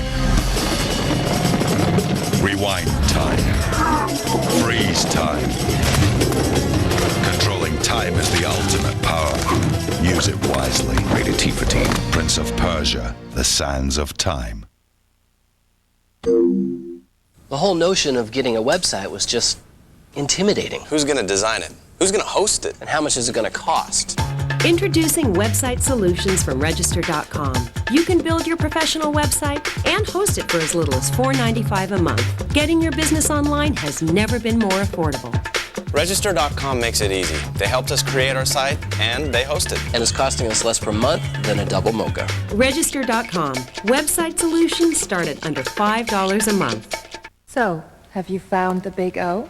Overstock.com. The online outlet where you can find best-selling books 25% below Amazon. And save up to 70% on furniture, jewelry, watches, and electronics. All with $2.95 shipping and live customer service 24/7. Whatever you need, you'll find it. So isn't it time you found the big O? Overstock.com. Need extra cash? Don't charge it on your credit cards. Get a second mortgage with a no closing cost option from Ditech.com. With a second mortgage, you can consolidate your existing high interest debts, get the cash you need for any purpose, and end up with one low monthly payment. A second mortgage with a no closing cost option is a great idea from Ditech.com. For fast, friendly service, apply online or call 1-800-71-FIX right now. Once again, the wacky shenanigans of Adam Sessler and Morgan Webb. Welcome back to X-Play. You know we have a wrestling game. Yes, and it's probably the best WWE game on the market. Woo-hoo! It has more different kinds of matches than we can count and has a good story mode. And these girls are wrestling in their underwear. Yeah. Here's a review of WWE SmackDown. Here comes the pain. Pain? But where?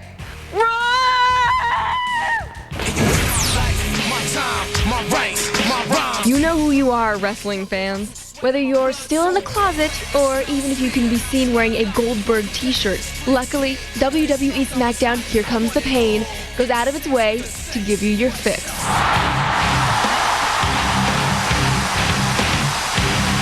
All the usual wrestlers are standing in attendance.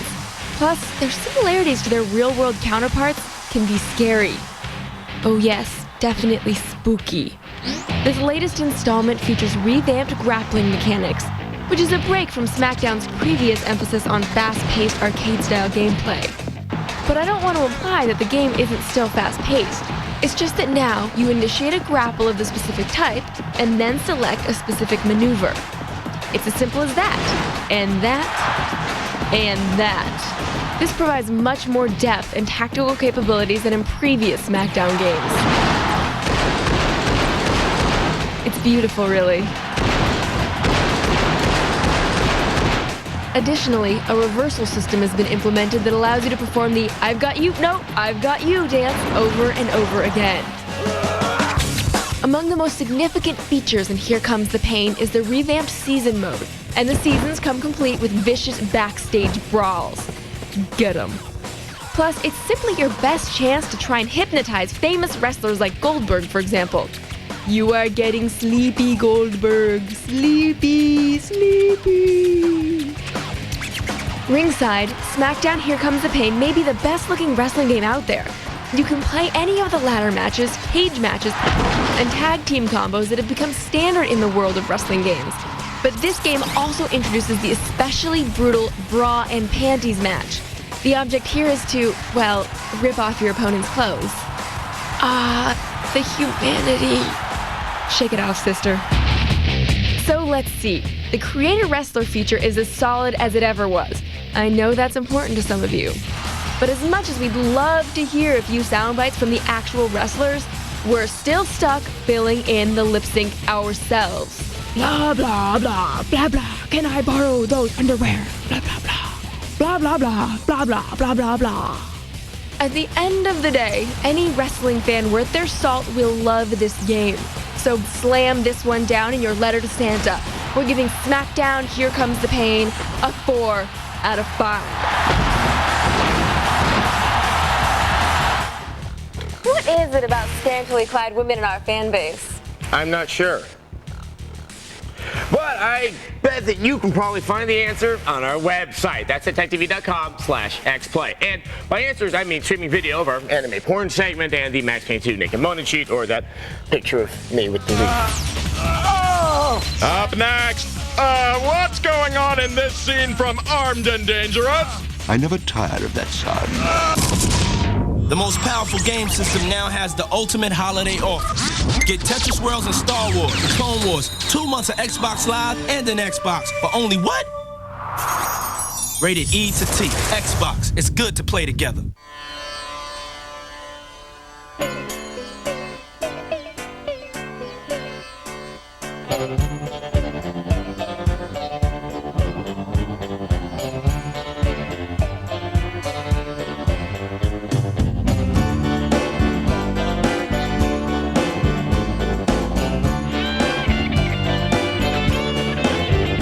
Call 888-TRAVELOCITY or visit Travelocity.com.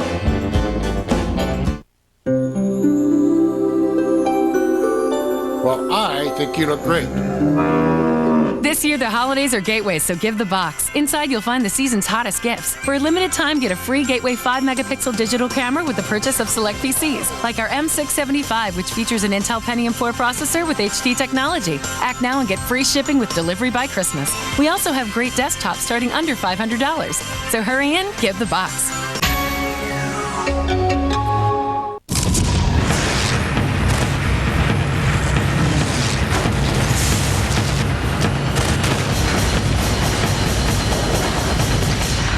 Crimson Skies, rated teen, Xbox. It's good to play together. There are 3 things you can count on in life: death, taxes, and cable rate increases.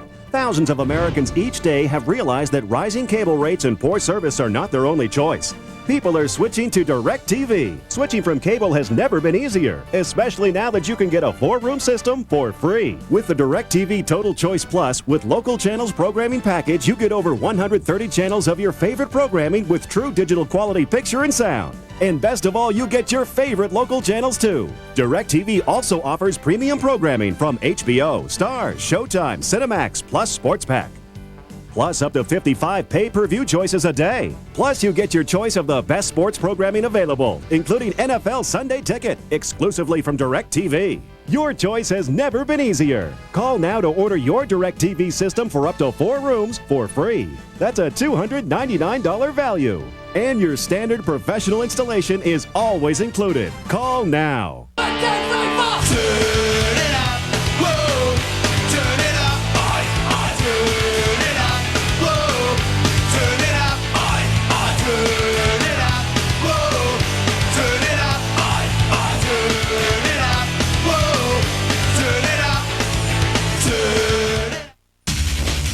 Run for your lives! It's Sessler and Morgan Webb. We're back, and with a new non-Star Wars game from LucasArts. And why should you care? 3 words: land, shark, gun. Here's a review of Armed and Dangerous. Show me your papers now! You don't need to see our papers. We don't need to see your papers. At LucasArts, they know all about Jedi mind tricks. You're both French. We surrender! Ah! Okay, so maybe Armed and Dangerous ain't Star Wars, but it is a whole mess of fun. He'll split open the dead beast's stomach and stick Rexus amongst the warm entrails. Should keep him warm for at least a day. No, that's not necessary. Just stick it in there. Armed and Dangerous is a futuristic Old West-style shoot-'em-up, filtered through Monty Python. You play Roman, the leader of a ragtag gang of Robin Hood-esque freedom fighters. Your cohorts include a giant tea-sipping robot, a smelly old man with a glass eye, and a Scottish rat thingy. I'm a mole, you smelly git! Your goal? To overthrow the despotic rule of this guy.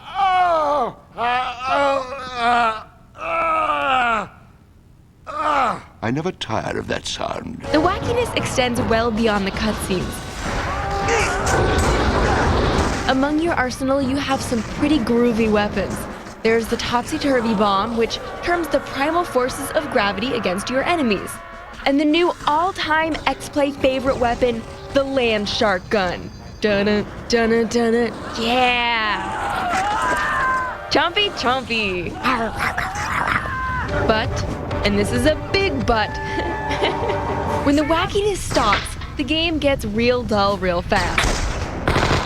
Sure, it's fun to rain devastation down on your foes with the personal mortar cannon the first couple dozen times, but how many bullseye houses do we have to blow up? It gets old. And for a game with such cool guns, you spend an awful lot of time just mowing down foes and innocent penguin bystanders with a plain old machine gun. Yawn. Bang. Yawn. And for every mission where you have to save a sacred sheep... Oh, or not save it. There's a whole bunch where you have to save villagers by dragging their floppy-ass bodies from one place to another. The occasional wipe out the oncoming army with a turret gun level adds some variety, but you're still mostly just shooting specks. Look, the enemy's approaching. What do you suggest? Armed and Dangerous seems like it's trying so hard to reach for the golden ring of wackiness that it can't quite stay on the horse. Yes, yes. Yes, we can plant a hedgerow. If the hilarious creativity that went into the cutscenes and weapons had found its way into the actual gameplay, it would have been a truly standout title. As it is, we can only give Armed and Dangerous a less than wacky 3 out of 5. Ow, me legs! I love the land shark gun! Thanks for watching, and visit our website to see even more of Adam's interview with Adam West. Must not black out. That's my Batman. Anyway, you can find it on our website, TechTV.com/XPlay. There you also have the naked Mona and naked anime and naked me. Sorry. Yeah, but there's also lots of stuff with reviews of the games. You probably want to read those a lot Good more. night. Bye-bye. Stop asking! We review Medal of Honor Rising Sun. Swing into action in Sphinx and the Cursed Mummy. And someone has awfully high self-esteem in Mario Kart Double Dash. I'm the winner. Yeah, sure you are. It's game time.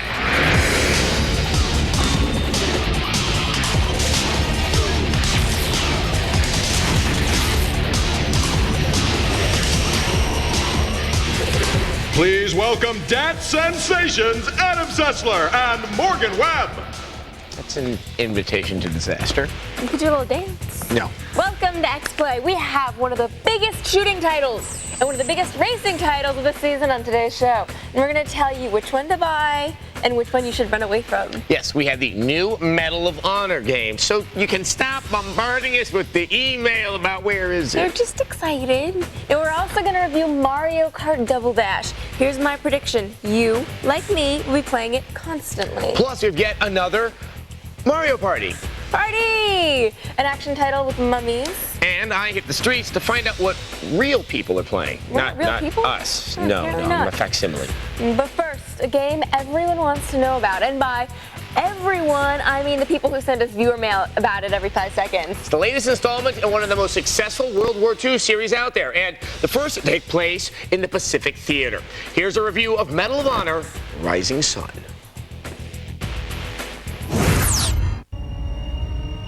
This is the first thing you see when you start up Medal of Honor Rising Sun. Nice logo.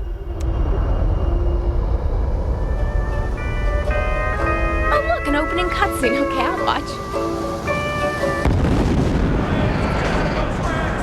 Move it, you maggots, move it! Top side, let's go on a double, hurry up! Holy crap, I'm playing already? That's right, folks. No menu, no press start to play, no messing around with settings and options. Just grab your gun and get moving, soldier. As games go, this is one hell of a beginning. Predictably, Rising Sun begins with the Japanese raid on Pearl Harbor. This mission is an awe-inspiring, balls-out action sequence that, well, it doesn't take much skill, but man, is it amazing to play through. Oh my god, we've lost the Arizona!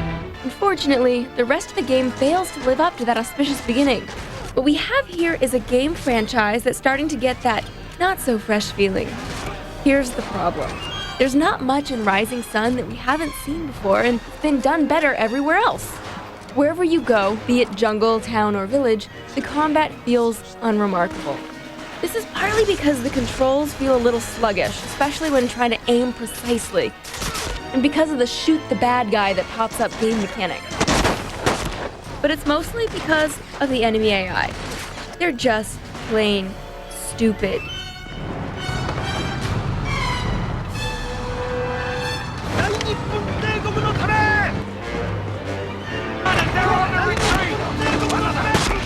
Also, the level design is merely average. By far my favorite trick is a squad of Japanese soldiers that charge your position only after you've parked your butt behind a machine gun emplacement. Yoo-hoo, soldier man! I've got a big manly machine gun, you can come out now!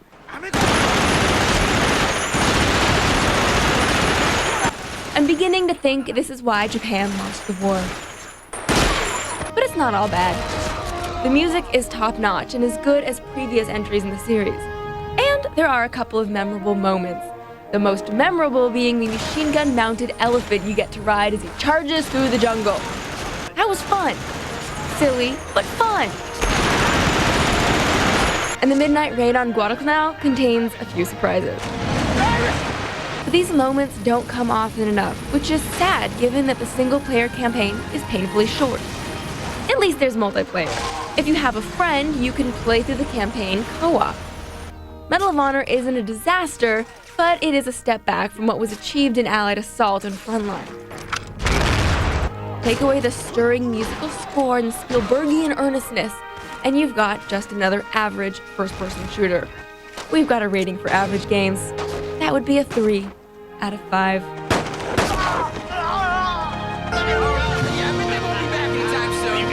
That was easier than... Knock it off! And you listen up, Marines. You take a good long look. I hope none of you ever see a day like this again. Or nobody will ever know what it was like.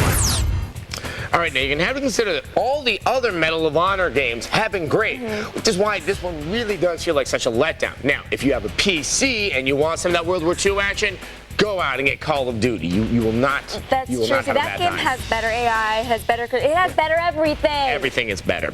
Now, moving on, it's time for the 5th Mario Party game. Dude, the party's been going on forever. The keg is tapped out. Someone spilled salsa on the rug, and Luigi, he passed out on the couch. Yeah, he's been there like 3 days. Yeah. It's kind of creepy. Okay, now for those of you who aren't familiar with the series, Mario Party is something of, well, it's a glorified board game. That's true, okay, but it's actually the mini games that keep it interesting. And even the 5th time around, it's pretty fun. Here's our review of Mario Party 5.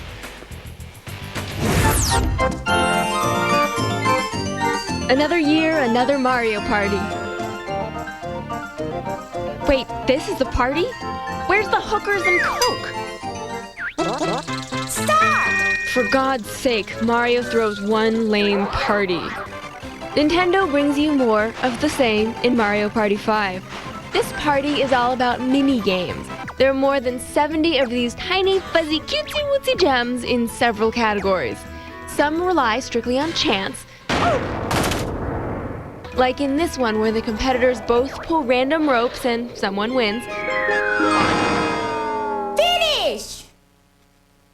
Yes, I'm the winner! Others are simple button mashers, like this game where you hit the A and B buttons as many times as possible to pop all your opponent's balloons. The single-player mode and multiplayer party mode both consist of a board game that's just an excuse to string the minigames together. It's pretty slow-paced, but luckily the controller gives a little shake to wake you up when it's your turn. Mario Party is of course all about the party, despite the distinct lack of illicit activity, and there are plenty of other multiplayer game modes to entertain the throng. There's the Super Duel mode, where you build your own battle machines, and the bonus mode with ice hockey, a card party, and beach volleyball, though DOA this ain't. The game's for kids, but there's so many text screens, I don't know which child is going to be able to sit through them all. This is what happened when I asked for instructions. I don't play games to read. Stop at the text screens. Stop, they're hurting. The game is cute, with a capital C. It's like a marshmallow peep covered in sprinkles with a cherry on top surrounded by puppy dogs and a little fuzzy kitten. The sound effects are terrible. There are very few actual voices. Most of the dialogue is supported by half-hearted grunts and cheers. I mean, parties are supposed to have good music, aren't they? Thanks, that's much better, really. It's definitely aimed at a younger audience, but the mini-games are fun for us older folks from the MTV generation. Mario Party gets a cavity-inducing 3 out of 5. The colors burn my eyes. My eyes have been singed with cuteness. This is how I suffer for you people. Apparently for Morgan, the party is over. Yeah, until after the commercial anyway. Coming up, everybody switch seats. It's Mario Kart Double Dash. X-Play is presented by Xbox. It's good to play together.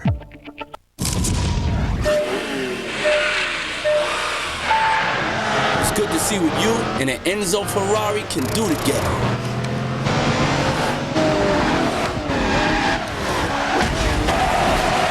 It's good to see drivers from 3 time zones in your rearview mirror together.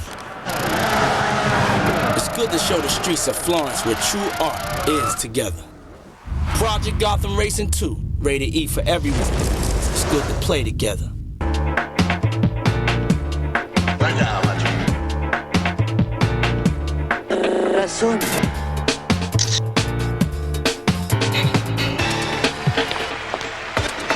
No me digas. ¿Qué?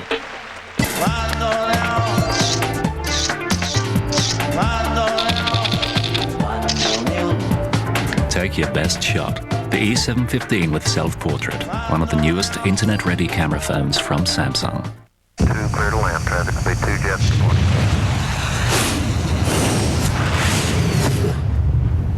Imagine zooming to anywhere in a split second.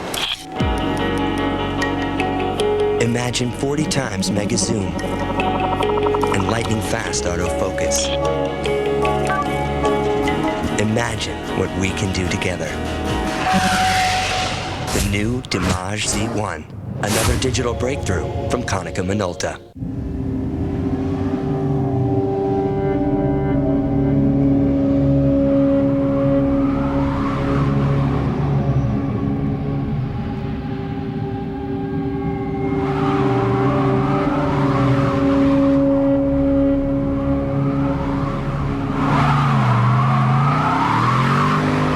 GTO is coming.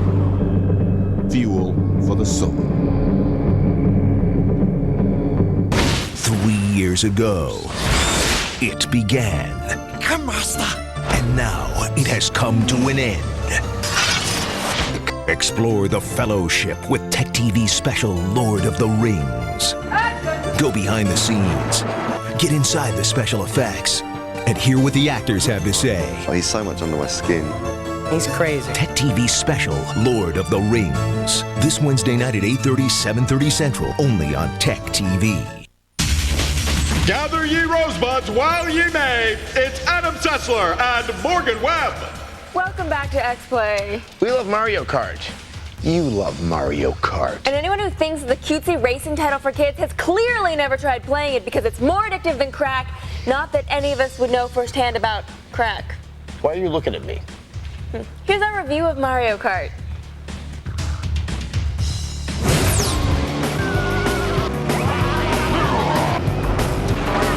At long last, the core stable of GameCube titles is complete. They've got Mario, Metroid, Zelda, and now Mario Kart. And let me tell you right now, Double Dash was worth the wait.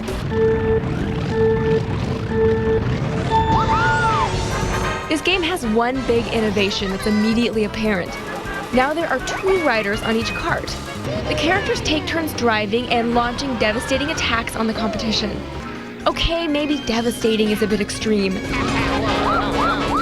But all the classic attacks are here. Turtle shells, banana peels, and turbo mushrooms all bring you back to a time when gaming was about shrinking your opponents with a well-placed thunderbolt rather than whacking prostitutes with a bat.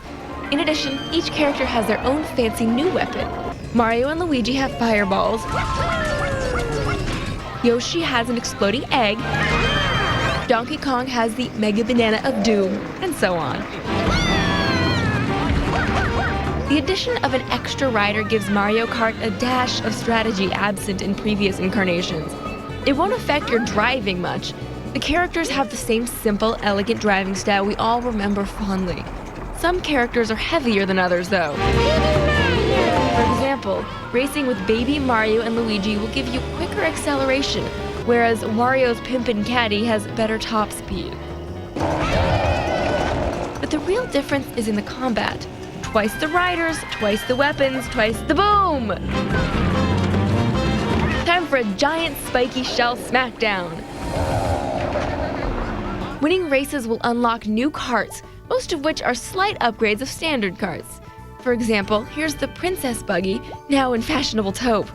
Also unlockable are the special cup courses, which kind of sounds like a cod piece for the short bus set, but we still love this trip-tastic Rainbow Road. And what would a Mario Kart game be without the excellent multiplayer options? Double Dash has a whole slew of them. Play with a friend in the 2-player co-op mode, or go head-to-head in 2 to 4 player races and battles. Of course, since it's a Nintendo game, there's no online support. Yeah. But you can link up to 8 GameCubes in a LAN for 8-player goodness. Mario Kart Double Dash easily lives up to the glory of its predecessors and serves as a perfect example of what a Nintendo game should be. Easy to pick up with just enough challenge to keep you coming back for more. And the multiplayer options will provide hours of entertainment for you and your kin. We give Mario Kart Double Dash a power-sliding, egg-tossing, butt-smacking 5 out of 5. Woohoo! I'm the winner! Okay, this game was flawless on the N64, and now, even though that's impossible, it's better on the GameCube. And if you're anything like me, you're more than a little disappointed that Double Dash doesn't have an online component. Okay, I mean, sure, you can get up to 16 players on a LAN and play together, but I want online play. I want online play now. Well, we can help you. I mean, actually, even with that matter, an outfit calling themselves the Warp Pipe Project, have found a way to fool your GameCube into actually playing online. Yes, and you know, you can find out how to do it on our website. That's TechTV.com/xplay, and you know, since this game really is about the multiplayer, and we really like playing it, we're going to show more of you what you want to see, which is split screen competition. All right, so here we go. We're on Peach Beach. I'm actually playing Princess Beach up there at the top with little baby Koopa. I'm playing. And there we go. Mario. Oh, that was bad. That was a terrible start on my part. Oh, my fault. Did I say that word? Yes. No, I didn't. See, that's the fun about Mario Kart, is that you'll start to make inappropriate rhymes all the time. I mean, this game really is all about, like, you know, picking up this game and playing, And doing the multiplayer. It's tough for me to do this and talk at the same time. But, you know, it's funny. While really we wanted to see the online play, as you're going to start seeing, you may have already seen with Morgan and I, there's something really fun about being in the same room with friends and yelling at one another as you play horribly nasty tricks. Yes. And as you start to beat them. And so I'm playing with baby Mario here and Yoshi. So my car has smaller people on it. So as you see, my start was you got some better maneuverability there, but your top speed isn't too good. Now, I have Koopa and Princess Peach, so I'm just kind of middle of the road. Why? Zapped me. Did you zap me? Because I am. Did you zap me? Yeah, I did zap you. All right, there we go. Well, that's just a taste of the fun. As you can tell from both the review and from this, that this is great. Okay, we're gonna play. We'll be right back. All right. I'm going backwards. Hey you! Get MCSE, Cisco, or A+ certified, guaranteed, with Smart Certify's fast and easy IT certification courses. You'll earn more money and have more job security once you're IT certified. Listen to this. If it wasn't for Smart Certify, I'd still be working a dead-end tech support job. Let me tell you, there's no better way to pass the IT exams than by using these courses. I've done tons of IT training, but Smart Certify's MCSE course was the best by far. Smart Certify has one-on-one mentoring and a money-back guarantee. I couldn't lose. Now it's easy to advance your career as a certified IT professional. Call 1-877-TRAINING today and mention code IT to take a free course title. Or go online at www.smartcertifieddirect.com. That's toll free at 1-877-TRAINING or www.smartcertifieddirect.com. Get your free course now. Need extra cash? Don't charge it on your credit cards. Get a second mortgage with a no closing cost option from Ditech.com. With a second mortgage, you can consolidate your existing high interest debts, get the cash you need for any purpose, and end up with one low monthly payment. A second mortgage with a no closing cost option is a great idea from Ditech.com. For fast, friendly service, apply online or call 1-800-71-FIXED right now. Hey, Vanessa, I'm home.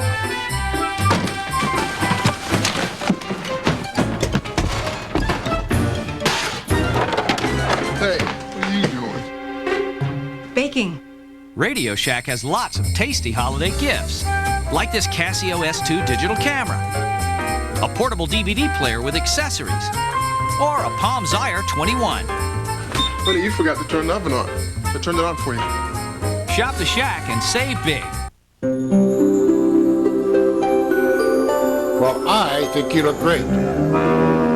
This year, the holidays are Gateway, so give the box. Inside, you'll find the season's hottest gifts. For a limited time, get a free Gateway 5-megapixel digital camera with the purchase of select PCs, like our M675, which features an Intel Pentium 4 processor with HD technology. Act now and get free shipping with delivery by Christmas. We also have great desktops starting under $500.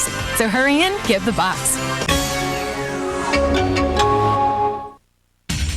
Now in glorious smell-o-vision, it's Adam Sessler and Morgan Webb. Glorious. Welcome back to X-Play. Every once in a while, we like to send Adam out amongst the masses to see what sunlight is really like. It burns. So does Mario Party. Did you not hear me complaining? Yeah, I did. Oh. Here's what the gamers have to say.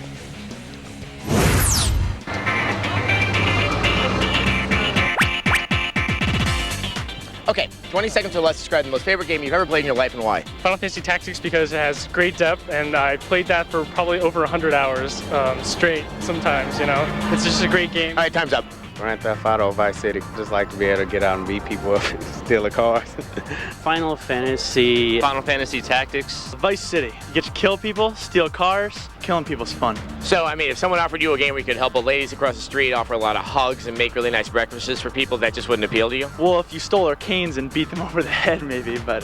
So you're more of a pro-social kind of guy? Oh, totally. The Civilization series, because it has such great replay value. You were the first person all day long that didn't say Final Fantasy or Grand Theft Auto to that answer? That's kind of sad. Need for Speed 3. Once you get into the advanced levels, the cars try to kill you. Now we're moving on to well-dressed gamers. Any Madden game. The Silent Hill game. Xevious. No one has played that game. That was on Nintendo, probably back in the early 80s, late 90s. In the early 80s or the late 90s? Early 80s, late 90s, on Nintendo. What is your worst game that you've ever played, or like a terrible gaming memory? Pulse Racer for the Xbox. That was horrible. Even for $9.99, I wouldn't buy it. NBA Showdown or something like that. I was bored. I was disgusted. What's a bad game? You ever play Superman 64 for the N64? Oh yeah, that is a bad game. There we go. You know, I wake up at night screaming still from having to review that game. Frogger. The original Frogger? The original Frogger. I hate it. Masters of Orion 3 and how crappy it was. Yeah, I've had more fun using Excel personally. Need for Speed 1 really sucked for me. Bad Dudes was a very terrible game. Someone should have sued someone over that. No, I don't know why everybody likes Tetris. You don't like Tetris? I think this is the first time this has ever happened. You don't like Tetris? I want you to look directly in the camera and just say, I don't like Tetris. I don't like Tetris. Sorry for everybody. That's just amazing. He didn't like Tetris? Even kids and old people like Tetris? I was actually taken aback by that, but I was fascinated by the Bad Dudes. Dude. Now, in the game itself, how the hell does the president get kidnapped by ninjas? And more importantly, then why do they send a couple of Double Dragon ripoffs to go save him from the ninjas? See? That's a ridiculous game concept. I'm so disgusted, I'm gonna go back to playing Mario Kart where you throw mushrooms and get attacked by penguins. I'm out of here. Coming up, lose weight doing supernatural yoga in Sphinx and the Cursed Mummy. Sports Tech is brought to you by Chevy Silverado. It's the right truck. Do you have the right truck? Black coffee to go. Does your truck have better resale value than Ford and Dodge? A Silverado half-ton pickup does. Hey guys, what's up? Hey, is this your truck? What's it going for? What do you mean, what's it going for? Let me make you an offer. It's not for sale. Leave it here. It's for sale. It's not for sale. Silverado. It's the right truck from Chevy. Silverado is the only full-size pickup available with OnStar. If you're looking for wheels to whiz around town, try the Vigo SX600 electric scooter.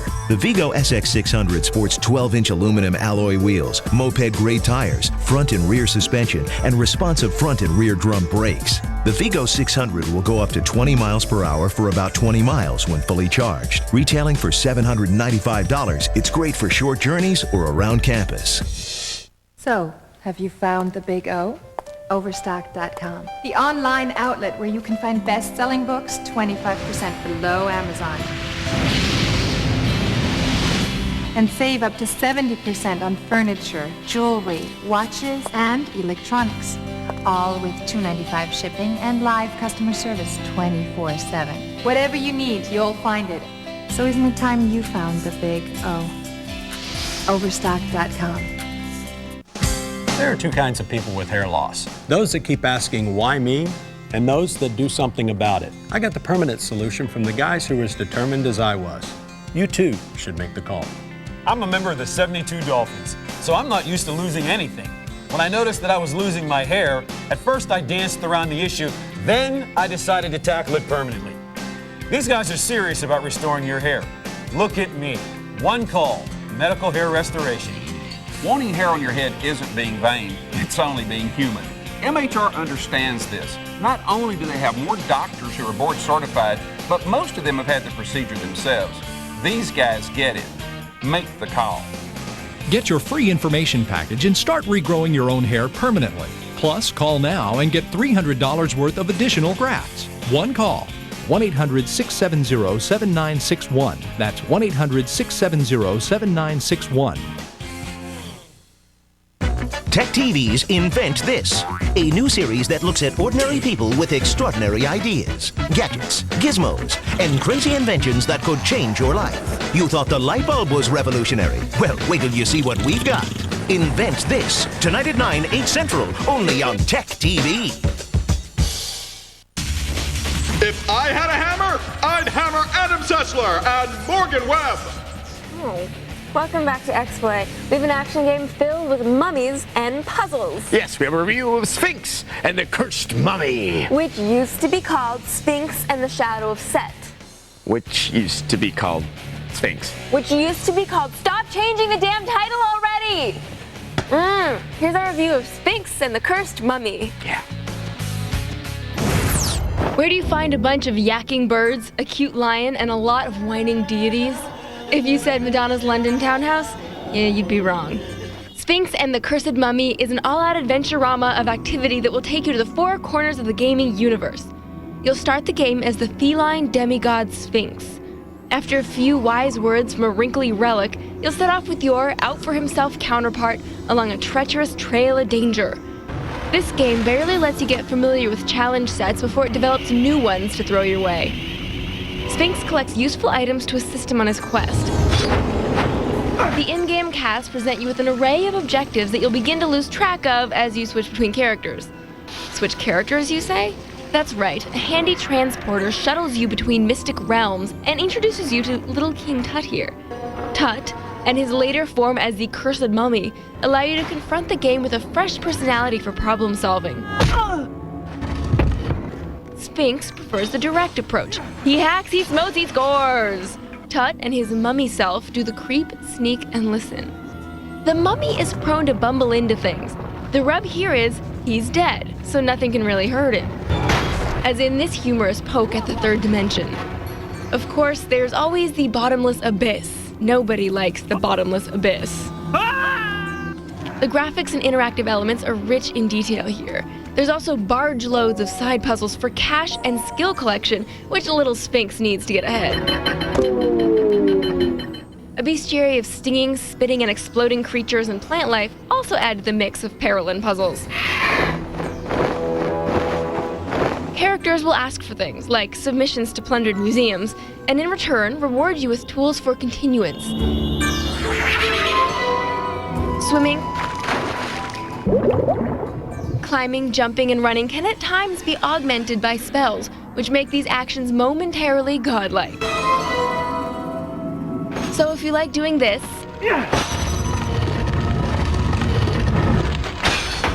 and you like doing this, and you think this room looks pretty cool, you're going to dig this game. Our only frown came from endless text screens instead of voice acting, and that our hero here really didn't have much of a personality. Lights are on, nobody's home. Overall, though, we Sphinx it's cool. We give it a 4 out of 5. And the developer THQ is looking to build a franchise out of this one, and if they can make the main character more interesting, I think they'll be well on their way. They should give him a goatee. Well, that worked for Jack and Jack 2. They should do They could try that. Actually, probably. But don't worry, you know what? We have just enough time for viewer mail. No! Yes! viewer mail is from Brian in Selinsgrove, Pennsylvania. He writes, "Hello, my question is about the myth of playing PS2 or Xbox on big screen projection style TVs versus flat screen or plasma TVs. I have heard from sales staff at several retailers that constant game playing can cause permanent so-called burning marking of the screen." Well, Brian, here's the deal. If you look behind us, you can see our screen right there. You can see it's normal. And then you can see that actually there's an image burned into it, and that's from just having the logo up all the time. Burn-in is a problem. And if you even watch the same television station all the time, it can have a little bug in the corner. Also, you can get burning if you set it on fire. That would be another way to deal with it. Yeah. Good night. Today on X-Play, pretty cars go vroom in Project Gotham Racing 2. Some people just aren't photogenic in Fatal Frame 2. Awkward moments in Whiplash. I can't believe you just set me on fire. Do you know how inappropriate that is? Sorry, my bad.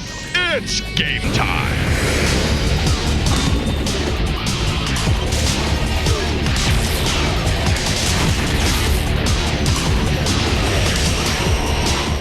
Please welcome minor celebrities Adam Sessler and Morgan Webb. I've never worked intro for Cole. Welcome to X-Play. Today, we have one of the best-looking racing games released this year or probably any year. And we have a funny platformer, I like funny, with some similarities to Ratchet and Clank. And there's a kart title for the GBA. A truly scary game that features a camera and twins. What could be scary about that? That's just tantalizing. You'll just have to wait and see. Okay, and now for all the Lord of the Rings fans, a Hobbit game from Sierra. You know, someone was going to cash in on that one sooner or later. That's true. But we begin tonight with the third installment of a racing series that began in 2001 on the Dreamcast with Metropolis Street Racer. Right, that may not ring a bell, but the second installment will sound familiar. Project Gotham Racing. Okay, it sounds like Batman's driving, but there is no Caped Crusader in it. Instead, there's a kudos system which rewards you with driving with style. Now, here's a review of Project Gotham Racing 2 for the Xbox.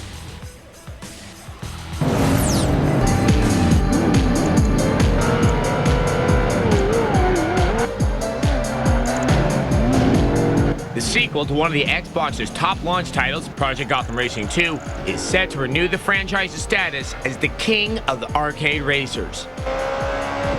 Break out the passports because you'll be going to fully international racing locales, including the exotic cities of Stockholm, Yokohama, Edinburgh, Barcelona, and Hong Kong. As with the previous Project Gotham, you earn style points called kudos for pulling slick moves while racing, sliding, going up on two wheels, passing close to an opponent, and keeping a good racing line are just some of the ways you can earn kudos. Of course, when you're used to acclaim and accolades like I am, kudos aren't a big deal. However, just like the old game operation, don't touch the sides. Hit a wall, and you'll lose a good chunk of your kudos points. Ah! Damn you, treacherous metal demon border!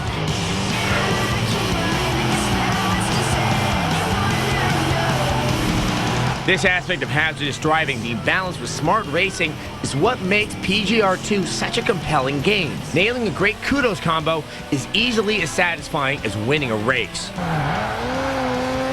Project Gotham 2 is a real leaner.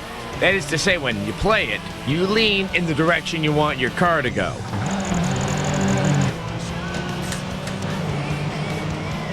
Luckily for Morgan, PGR2 only cares if you look cool in the game. Shut up! At least I won. Win, win, win. That's all you ever do. As you progress through the game, you can use kudos tokens to purchase new cars for use throughout the game. As you can see in this showroom, there are tons of pretty automobiles just waiting for you.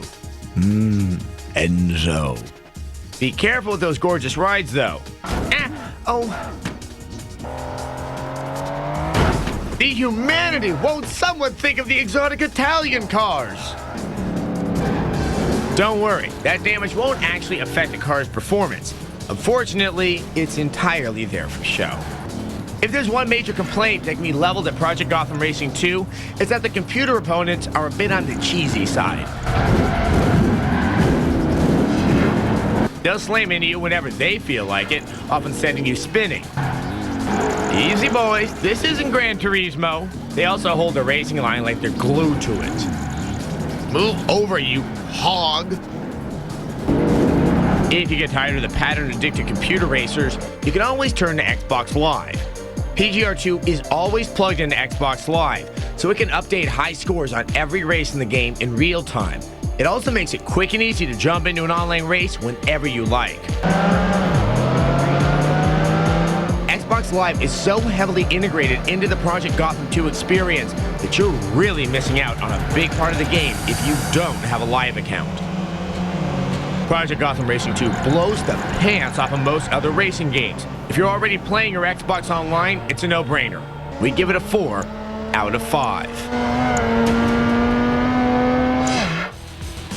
If you can't decide which racing title to pick up, I've got a helpful breakdown for you. Now, both PGR and Gran Turismo 4, which comes out later next year, they both look great. But Project Gotham isn't a rigid simulation like the Gran Turismo series.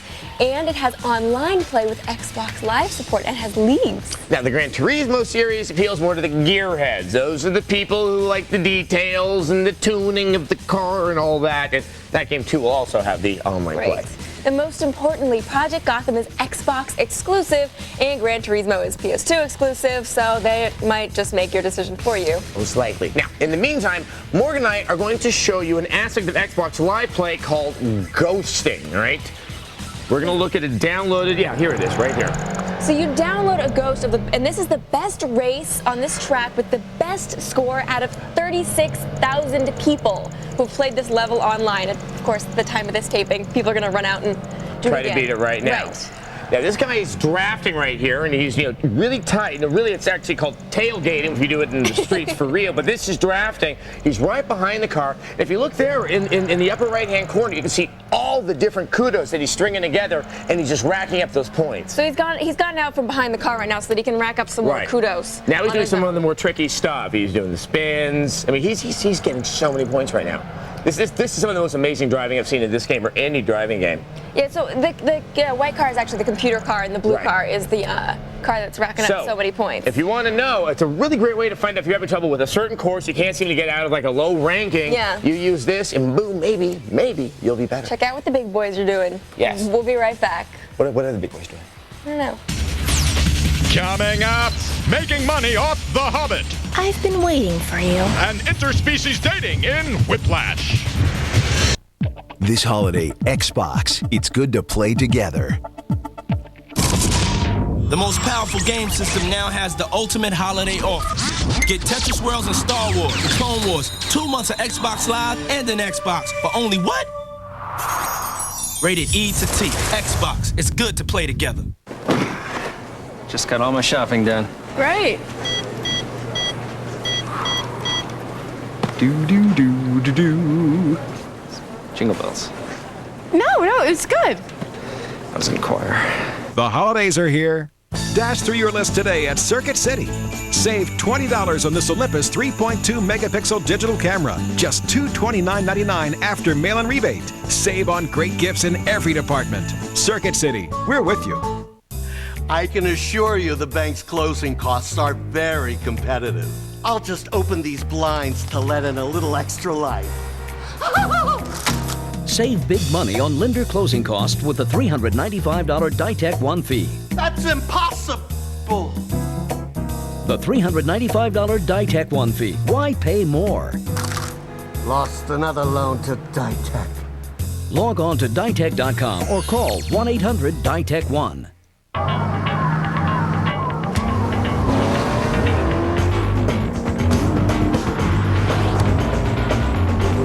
The newly redesigned 2004 Pontiac Grand Prix with 260 horsepower to help you get the most out of your ride. And OnStar stolen vehicle tracking to help you get your ride back. Fuel for the soul. The most powerful game system now has the ultimate holiday offer. Get Tetris Worlds and Star Wars, Clone Wars, 2 months of Xbox Live and an Xbox for only what? Rated E to T. Xbox. It's good to play together. 3 years ago, it began. Come, Master. And now it has come to an end. Explore the Fellowship with TechTV special Lord of the Rings. Go behind the scenes, get inside the special effects, and hear what the actors have to say. Oh, he's so much under my skin. He's crazy. TechTV special Lord of the Rings. Tonight at 8:30, 7:30 Central, only on TechTV.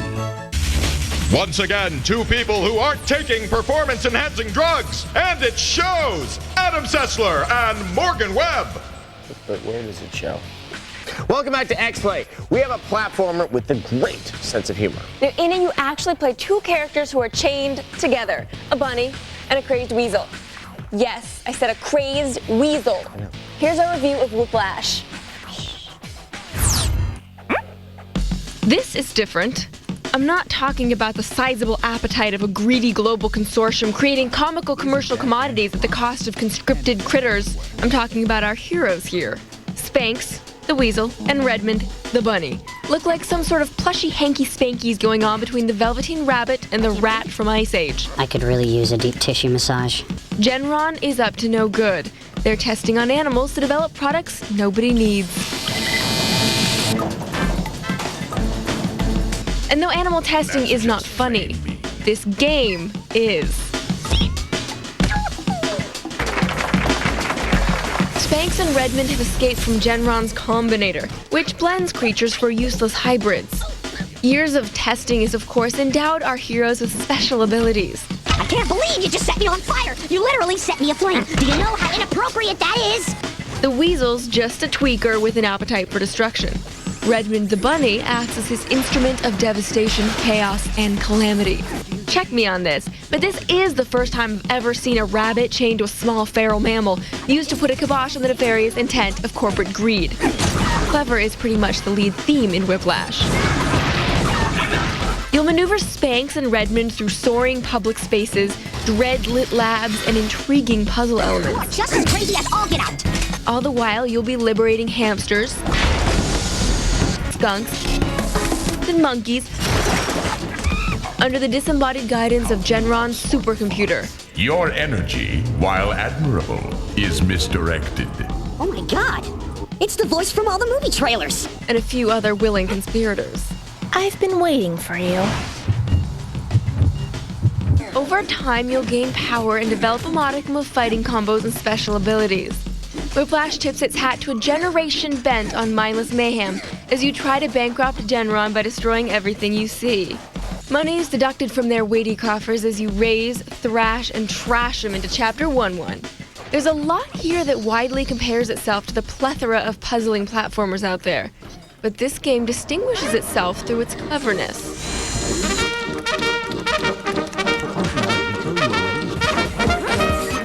Finishing levels allows you to download mysterious content we couldn't quite figure out the use of. This brings to mind some of the downsides of Whiplash. If you like hysterically breaking crap all the time, you'll dig this title. After a while, this can get a bit old.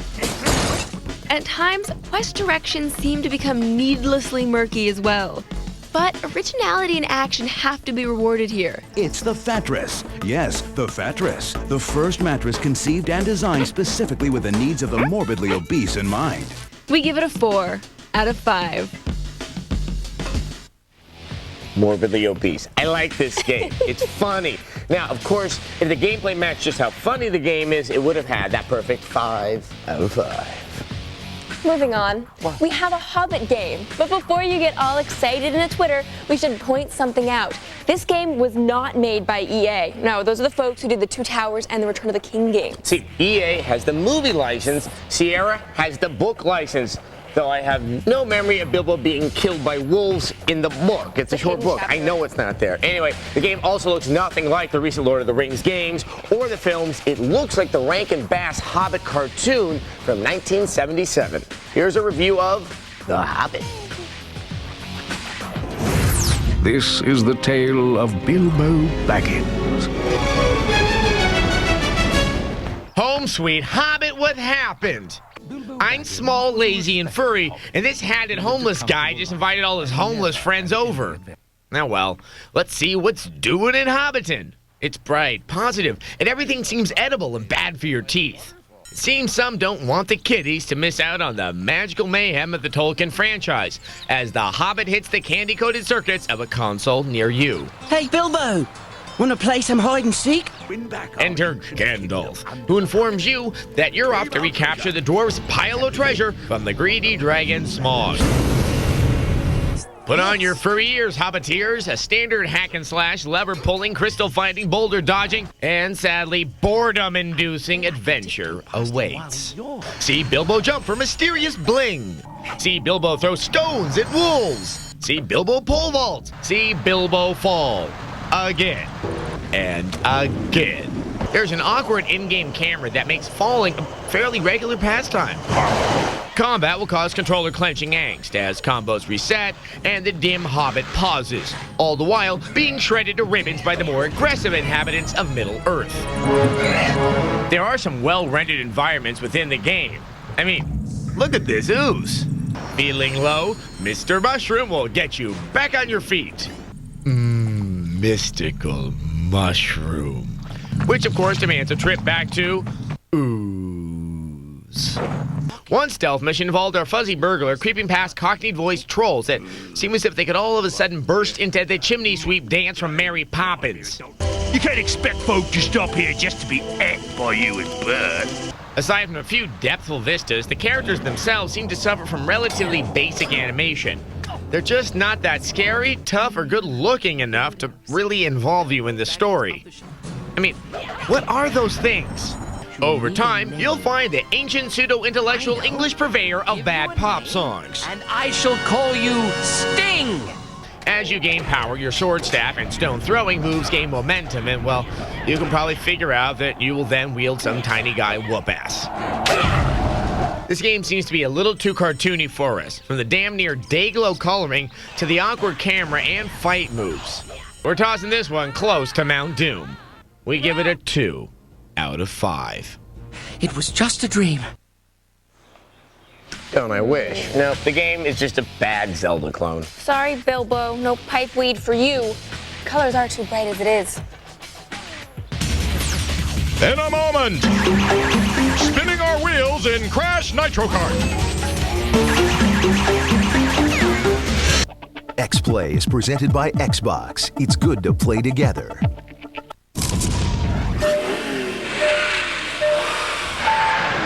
It's good to see what you and an Enzo Ferrari can do together.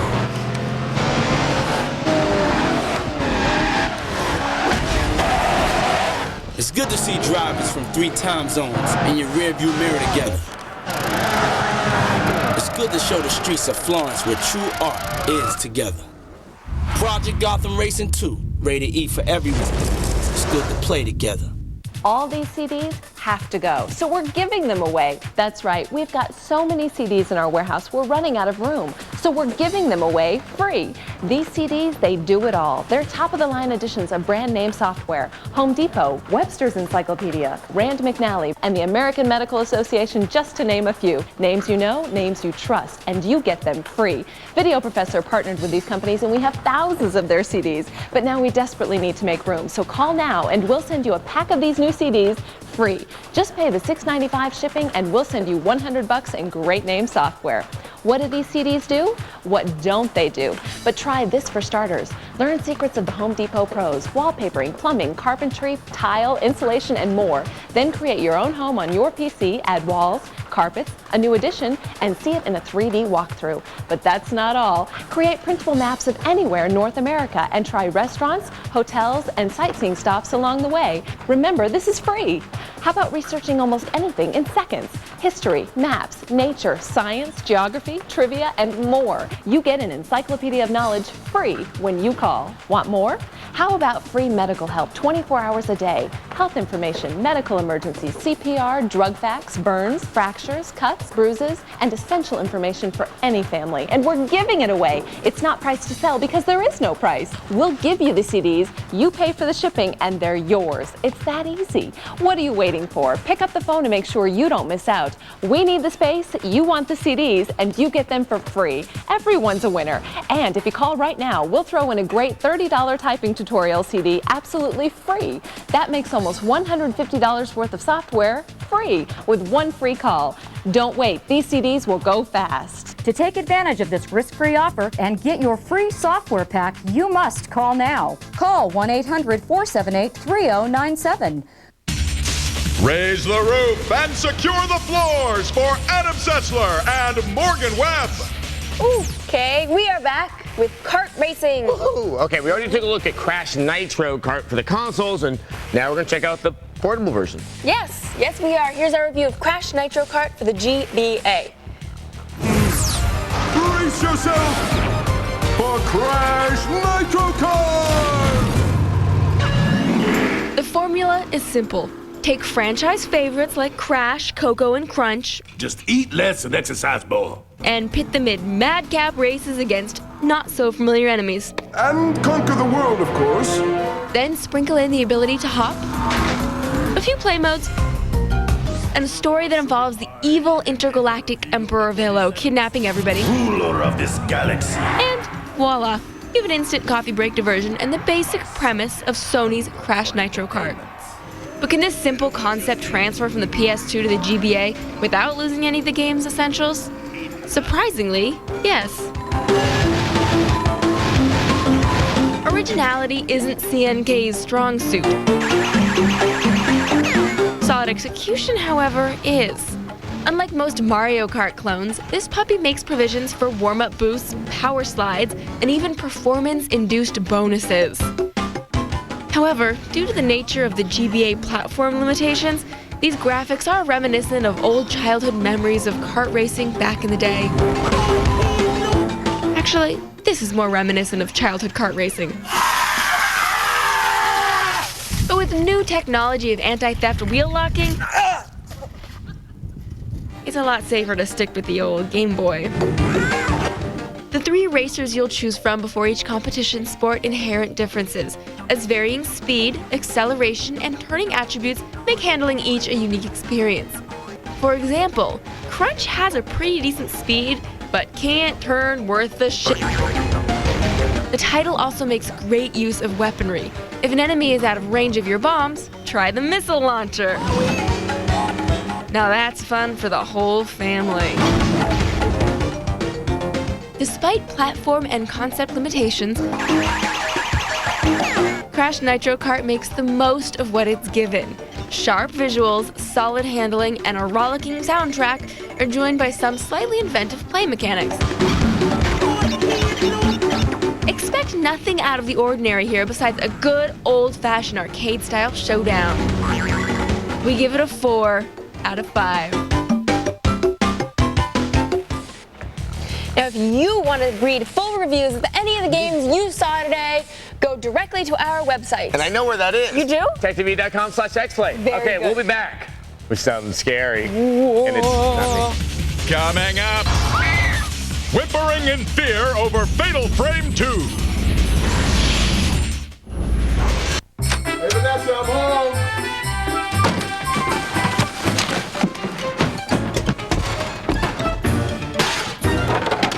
Hey, what are you doing? Baking. Radio Shack has lots of tasty holiday gifts, like this Casio S2 digital camera, a portable DVD player with accessories, or a Palm Zire 21. Honey, you forgot to turn the oven on. I turned it on for you. Shop the Shack and save big. League MVP, Innovator, Grand Champion, Acrobat, Peacekeeper, Enforcer, Record Holder, Freedom Fighter, Sharpshooter, All-Star, Fireman, Exterminator, World Champion, Commander. It's never too late for a career change. Products rating pending through mature. PlayStation 2, the only place to play. This is Dave. Dave. Bob Hayback. Hi, Bob. Dave, without the guiding hand of our big iron, you're a ship without a sail. Well, not really. We just put in a Linux cluster of Dell servers with Intel Xeon processors. Oh, well, that's one way to go. It's highly scalable, flexible, available. Listen, Dave, let's do lunch. I'll get back to you. Get more out of your data center with Dell Business Solutions. Call or go online today.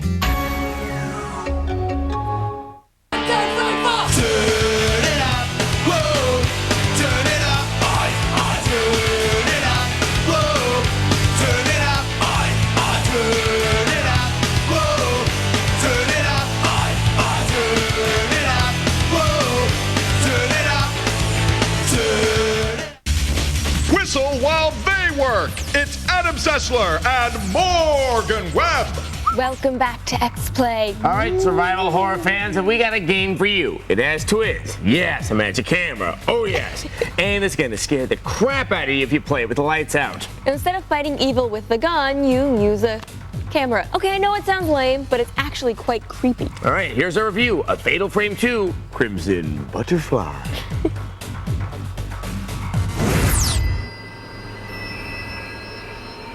Mayu? Ooh, I love butterflies and identical twins. I chase them just about anywhere, including a haunted village filled with evil. Sorry, I was about to review Fatal Frame 2, but then I got too busy wetting my pants in terror. Fatal Frame 2 tells the story of twin sisters, Mayu and Mio, who stumble into a bad, bad town. People who get lost in the woods are trapped by the village. Could this be that place? You're damn right it is. As big sister Mia, you'll wander around an ancient village in perpetual darkness, often followed by reluctant and occasionally clingy Mayu. Can you get out of my way? Hello? You'll soon find a flashlight and a highly unusual camera.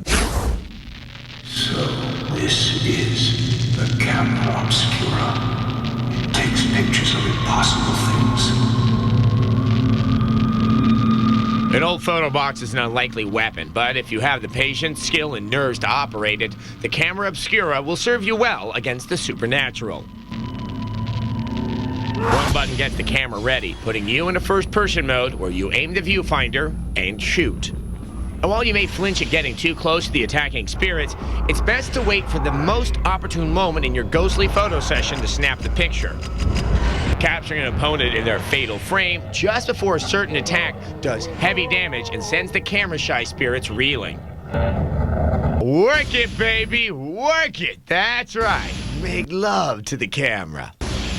Oddly, these fatal frames begin to resemble a series of really bad party photos at an out-of-control kegger.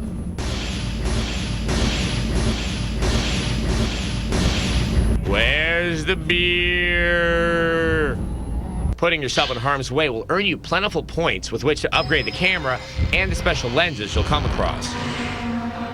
It's nearly impossible for you to relax at any point in the game. You get the feeling that anything could jump out at you at any time. And sometimes, it will. Would you cut that out?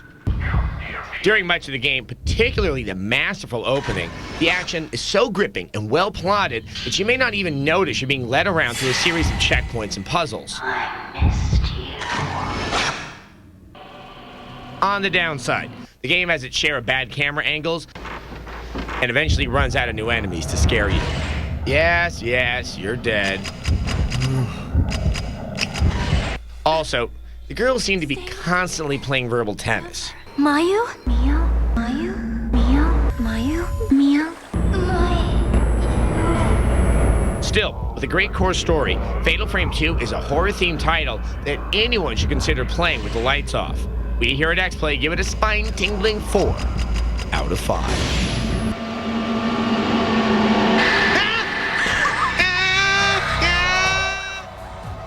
I really do scream like that. Okay, we've said this so many times on the show, so I'm just gonna do this slowly. For all the love of what is good in the world, please get rid of the bad camera angles. And no survival horror developers think it's a good idea. Right. And you know what? It's not. You know, you want to be able to see what's going on. It's very annoying. It's almost as bad as escort missions. Nothing is worse than an escort mission. All right, go to our website, techtv.com/explain. There you're going to find full reviews of all the games we looked at tonight. And also, you know, any game ever. Yeah, let us know if you like bad camera angles. Someone just might. You never know. I know. Good night. Today on X-Play, someone's been using herbal essence in Spy Hunter 2. Adam moves into his new apartment, and an assassin takes aim at the Budweiser Clydesdales in Robin Hood. Hey, loser. Well, I'm sorry you feel that way. It's game time.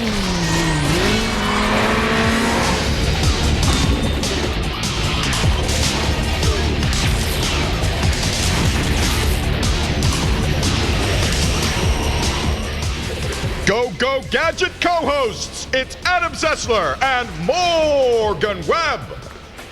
I guess we're just accessories then. Welcome to X-Play. Today we have an underground racing game. And a violent football title. Yes, the newest Spy Hunter game where you can make your car transform into a jet ski.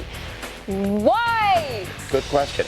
We also have a Robin Hood game, and I know you're all trembling with anticipation over that one. Robin Hood's cool, and we send Adam here to do a little drift racing. Shh, it's illegal. What? It's illegal. Oh, gosh. But we kick things off with a review of the latest Need for Speed game. Now, EA has pumped out a number of Need for Speed games, but this is the first time they've decided to tap into the import tuning scene, popularized in the Fast and Furious movies. Now, basically, you're forced to trick out your Honda Civic with an aftermarket part or parts, and then you put stickers on it. But at the end of the day, it's still, you know, a Honda Civic. Whereas, after all the decals are slapped on my Razor scooter, it's still slightly embarrassing. Yeah. Here's our review of Need for Speed Underground.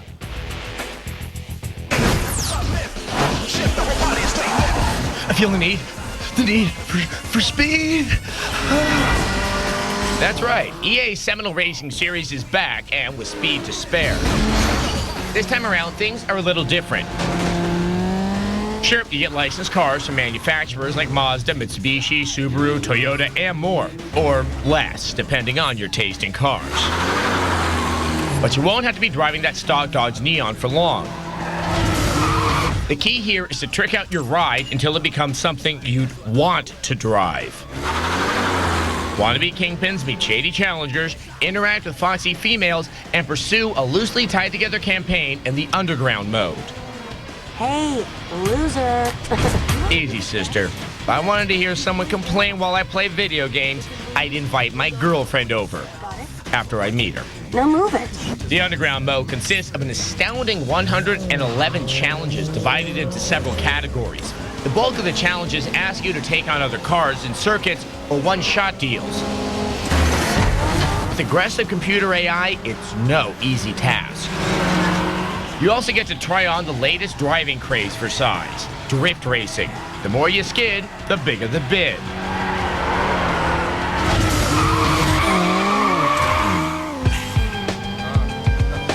Another surprisingly fun event is drag racing. Shift with perfect timing or get left on the scrap heap. The end result of all this rubber burning is cold, hard cash that can be spent to turn your lowly whip into a car tuner's playground. Buy new brakes and engine parts, or give your car one of those annoying ultra-loud mufflers that are so popular with the kids these days. But driving fast isn't enough. You're also rewarded with style points for driving like a maniac. If you're lucky, you'll make it onto the cover of one of those tacky import tuner mags. You made it onto Modified Mag. You are totally the man. There are only 20 different tracks, but they have plenty of hidden shortcuts. You'll rarely have to race the same line each lap. Need for Speed Underground features more fatal crashes than Ford's entire Pinto production run. And the replay camera gives you a chance to savor each one.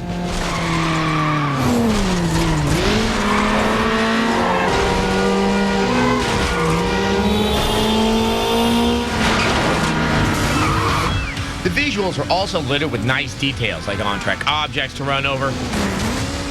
And much like a pair of tidy whities, once you lay down a skid mark, it's there for good.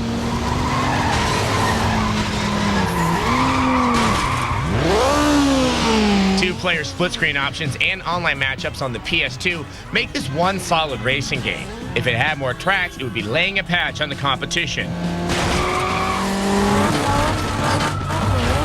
Need for Speed Underground kicks it into high gear for a 4 out of 5.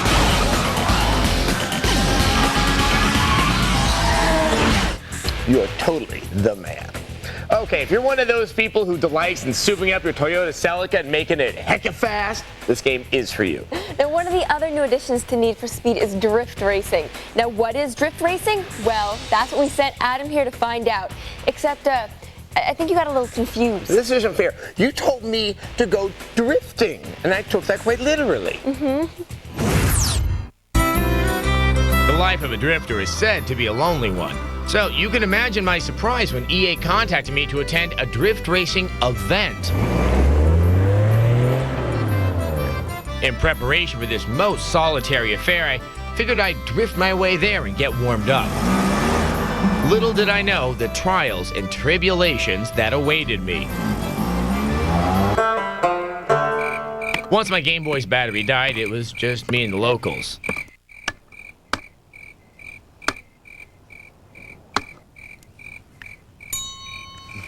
I just love teamwork.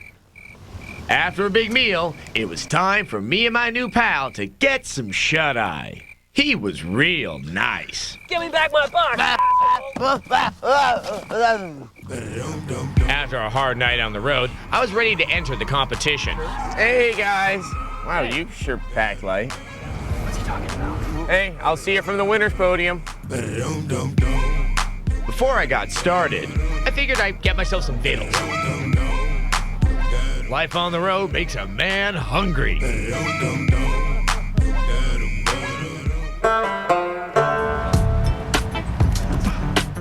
So, where are we drifting to today? Albuquerque? Newark? You know I brought my thumb.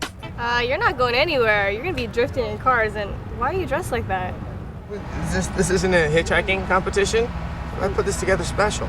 No, but you're welcome to take a ride if you want. And ride I did. There's my lunch.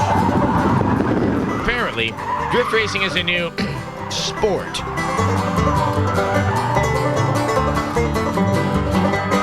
Where tricked out imports skid around in circles.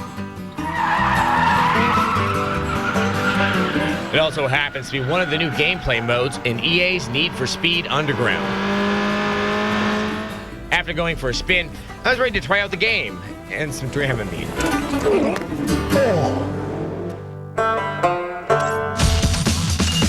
Turns out the drift racing mode in Need for Speed Underground is more than just a mini-game. Much like figure skating, you hit the track alone and are scored based upon your driving style. The better the power slides, the more points you score. Just don't scrape the wall or you lose all your points. After you complete each race, you buy parts that can be used to upgrade your driftmobile. Boy, I wish I owned one of those right about now. With no ride home, I was ready to drift my way back to the city by the bay. Such is the life of a lonely video game show host. How dry I am. Don't drifters usually turn out to be serial killers? You're gonna find a corpse in your cube, am I? No, the only corpses are on my computer screen and they're all polygonal. Except for that intern under the desk. The half of him. Ew! Coming up, harmony and understanding in NFL Blitz. Taylor.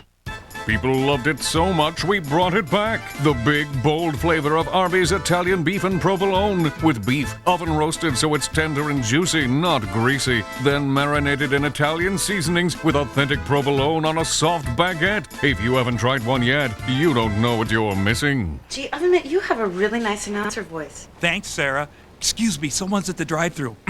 Welcome to Arby's. Have you tried our new Italian beef and provolone? What are you eating today?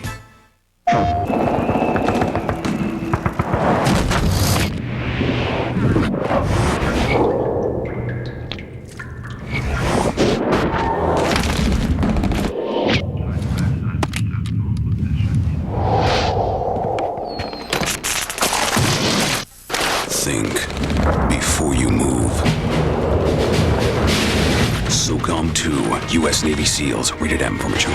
Objective completed. Just got all my shopping done. Right. Do. Jingle bells. No, it's good. I was in choir. The holidays are here. Dash through your list today at Circuit City. Save $20 on this Olympus 3.2 megapixel digital camera. Just $229.99 after mail and rebate. Save on great gifts in every department. Circuit City, we're with you. 2 clear to land. Traffic speed 2 jets to port.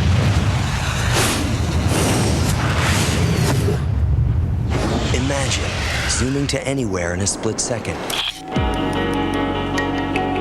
Imagine 40 times mega zoom and lightning fast autofocus. Imagine what we can do together.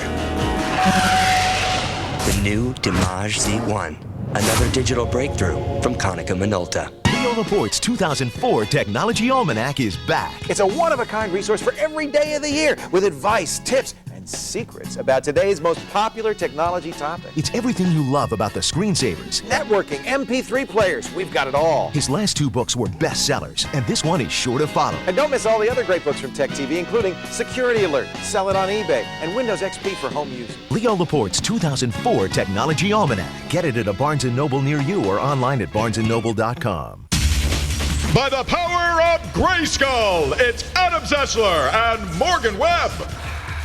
I don't think I get to be He-Man in that for some reason. Welcome back to X-Play. We have yet another installment of NFL Blitz. Okay, for those unfamiliar with Blitz, it's the biggest arcade-style football game. There's no fair catches, lots of violence, and players who catch on fire. In other words, it's lots of fun.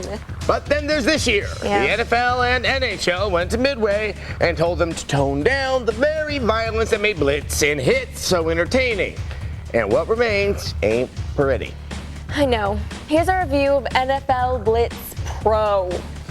43. Throws over the middle, and Heap makes the grab. Loose ball. At first glance, NFL Blitz Pro looks like a logical continuation of Midway's quarter-munching arcade favorite, but looks can be deceiving. This game's got hulking behemoths and the outrageous tackles that are generally more typical of what's found inside a wrestling ring than on the gridiron. Alas, NFL Blitz Pro doesn't play like you'd expect, opting for more sedate realism instead of its traditional trailblazing radicalness. Just that they can get to this quarterback. More or less. Running right. When you think of the NFL Blitz series, you think rough and tumble tackles, more passing than at Thanksgiving's dinner table, and scoring, and more scoring. That's not necessarily true with this one. Once upon a time, plays were less about pre-scripted passing routes and more about freewheeling it behind the line of scrimmage, changing the rules as you went. We used to refer to that as fun. Now, for 03, NFL Blitz Pro features 11 players per side, up from the game's original 7, and there are a variety of formations, a traditional playbook, a kicking game, and, get this, the ability to actually hand the ball off to a running back. Done. Up the middle. Yeah, your results may vary slightly. Let's hope they do. The lack of referees here means no one is going to mistake Blitz for civilized football. Yet the wild, frenetic play of the original has been reined in more tightly than a pit bull at a postal employees convention. It's no longer 30 yards for a first down, so the on-field action is much closer to real football. But where NFL Blitz still sets itself apart from others is the amount of contact during each play. That's not true. Since there's no pass interference, players are free to go to town on the receivers. This rowdy contact was always a big part of Blitz, but here it's kind of confusing since so many more bodies are crowding the screen. The simple fact is, it's difficult just to spot the open receivers. So even though players can participate in an exhibition game, take their skills online, embark on a complete season, or lead their team through 10 consecutive years in a franchise mode, there's no rookie draft, salary cap to manage, coaching staff to sign, or any other element you'd find in more, shall we say, serious football games. The end result is a game that neither hardcore Blitz fans nor serious football enthusiasts will really appreciate. We can only afford the game a subpar 2 out of 5. And it's no good. And maybe you should try one. Now, the oddest thing about the whole Blitz Hits fiasco is that Midway also makes a baseball title, MLB Slugfest, and apparently the MLB was totally fine with the punching and the burning and the violence. Which is one of the reasons we actually like Slugfest, here at X-Play. It's much better than a lot of the other just straight-up baseball sims out there. Fun. Our device, make the game good again, or having the license won't make any difference. It won't. We'll be back. Up next, Robin Hood, Defender of the Crown, now in Arrowvision.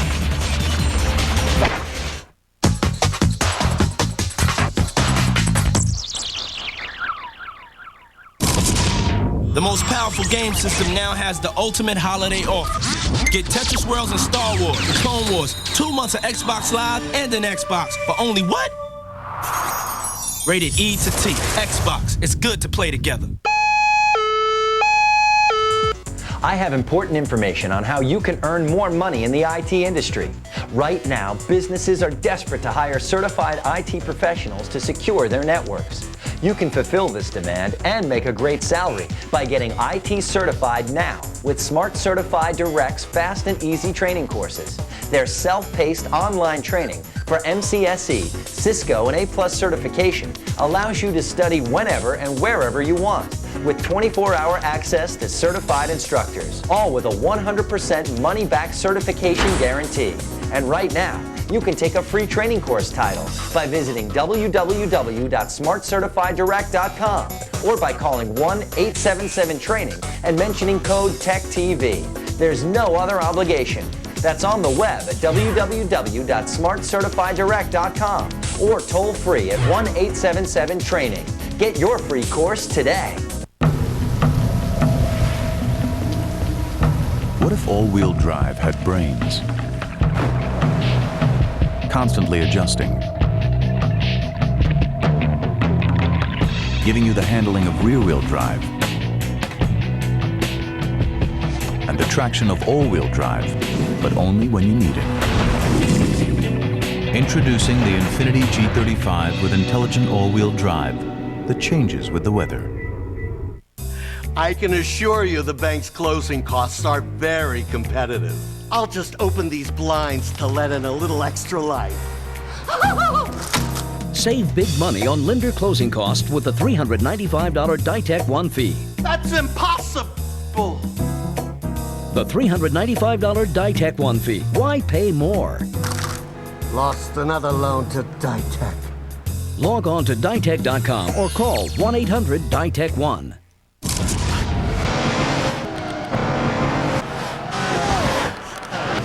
It's good to show the streets of Florence where true art is together. Project Gotham Racing 2, rated everyone. It's good to play together. Glamour and glitter, fashion and fame. It's Adam Sessler and Morgan Webb. I love that cartoon. Welcome back to X-Play. It's time for a little walk down memory lane. Yes, let's think back. Way back. All the way to that old school computer system, the Amiga. Oh, the Amiga. It's a Spanish word for friend, and we miss you, friend. Which is why it's exciting to see the old game Robin Hood Defender of the Crown re-released on multiple platforms. So, here's our review. Dear, being sure to have attached a letter to the wicked sheriff's wife. Men in tights, men that fight, men that roam, men with domes. This game's got it all. Or does it? Prince John, the king's slacker brother, decides the crown fits him pretty well and decides to take the throne, causing much ado amongst the king's loyal homies. Still, all England knows his brother John's intent is not to free him. Prince John decides that anyone that can take a good despotic joke can just go get their heads forcibly removed. Guards, these men are traitors. We would they were executed. Enter Robin Hood, an ex-rent boy Rupert Everett lookalike who just wants to carry on with his drinking buddies and hang out with his old lady, the vexing and politically active Maid Marian. He's far more worried about John's opinion than he was Richard's. Robin Hood, Defender of the Crown, is really a lot of mini-games revolving around a turn-based strategy game.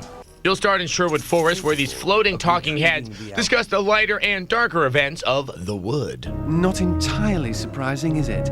Little John is in charge of marshalling your merry men to kick up some dust with the Christmas-canceling miscreant of Nottingham, the sheriff. Forever the Marxist, when Robin's low on cash, he's off to the woods with one of the more recurrent trips to the minigame forest to ambush the enemy for merry man booty. Quite a haul.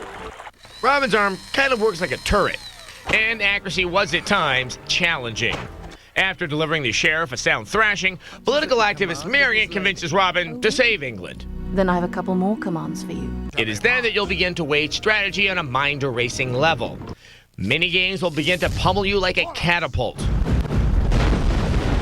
Raids and sieges, things that carry importance to cash accrual, and whether or not you live or die, are left to the whim of the game itself. Not fair. Sword fighting side events were frustrating examples of clunky gameplay as you desperately fumbled with limited controls to parry the thrust of your far too fluent opponent. Finally, I have captured the elusive Robin Hood. If you try the siege element of the game, you'll actually crank the thumbsticks as if you're cranking the catapult. What? Our catapults are down! Your pal Ivanhoe here acts as your vassal of the manly sports. Farewell, Wilfred. My lady. Robin. So, he represents you at the joust, which also supplied a great deal of comical gameplay. Getting your horse up to speed requires you to hit buttons back and forth beyond human ability and then aim this thing at your opponent. I could just... With extremely awkward game elements and an AI that at times acts like Prince John himself, we stand and deliver a 2 out of 5. farewell, Sheriff. Until next we meet. So, people who finally remember this game and their Amiga are old. And they may want to pick this up, but the rest of you will suffer in Sherwood Forest in this version. Yeah, the merry men just don't seem so merry anymore. Coming up. It's got more firepower than you can shake a third world dictatorship at. And I thought only we used cheap innuendo. Dave. Brian. Are these your consultants? They're providing an ongoing assessment. We're on a standardized Dell Linux solution. PowerEdge servers, Intel Xeon processors. What about assessment? Validation? Deployment? Dell's services are proven and scalable end to end. They're customer-centric. We're more, contractually inseparable. Manage your enterprise for less with the flexibility of Dell products and services. Call or go online today.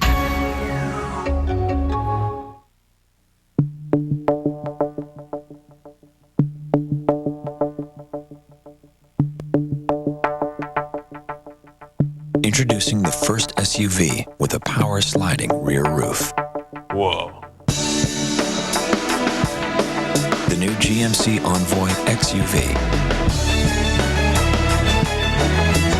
Professional grade engineering. It's not more than you need, just more than you're used to. I have It won't hook up to our TV. You don't want your gift of a DVD player or video game system to make the holidays blue because it can't be hooked up. So get a stereo RF modulator from Radio Shack. It delivers full stereo sound and hooks up your electronics to TVs without the proper inputs. Sorry, baby. I should have checked the TV. The stereo RF modulator from Radio Shack. You've got questions, we've got answers. There are 3 things you can count on in life: death, taxes, and cable rate increases. Thousands of Americans each day have realized that rising cable rates and poor service are not their only choice. People are switching to DirecTV. Switching from cable has never been easier, especially now that you can get a 4-room system for free. With the DirecTV Total Choice Plus with local channels programming package, you get over 130 channels of your favorite programming with true digital quality picture and sound. And best of all, you get your favorite local channels too. DirecTV also offers premium programming from HBO, Starz, Showtime, Cinemax, plus Sports Pack. Plus up to 55 pay-per-view choices a day. Plus you get your choice of the best sports programming available, including NFL Sunday Ticket, exclusively from DirecTV. Your choice has never been easier. Call now to order your DirecTV system for up to 4 rooms for free. That's a $299 value. And your standard professional installation is always included. Call now. It's TechTV's Top 20 Gifts. We're counting down the best buys for the holiday season. TechTV's experts tested thousands of products This is the kind of toy you dream about. to bring you the list of the top 20 gifts to give and get this holiday. We picked out the best of the best. TechTV's Top 20 Gifts. Sunday night at 8, 7 Central on TechTV. Thundercats, ho! It's Adam Sessler and Morgan Webb. It's a weird theme tonight. Welcome back to X-Play. When Spy Hunter arcade cabinets were popping up in pizza parlors in 1983, you could not pry most people away from them. Like peanut butter and chocolate, the wonderful synergy of shooting and driving would go together. Yeah. Even when they're rendered into giant pixels. People like driving and shooting, but since then, Spy Hunter has raced its way onto consoles fueled by nostalgia and technical upgrades, thankfully. Now we get a sequel to the remake, and it has something the original never had. Attractive women. I was going to say the ability to transform into a jet ski, but whatever. Here's our review of Spy Hunter 2.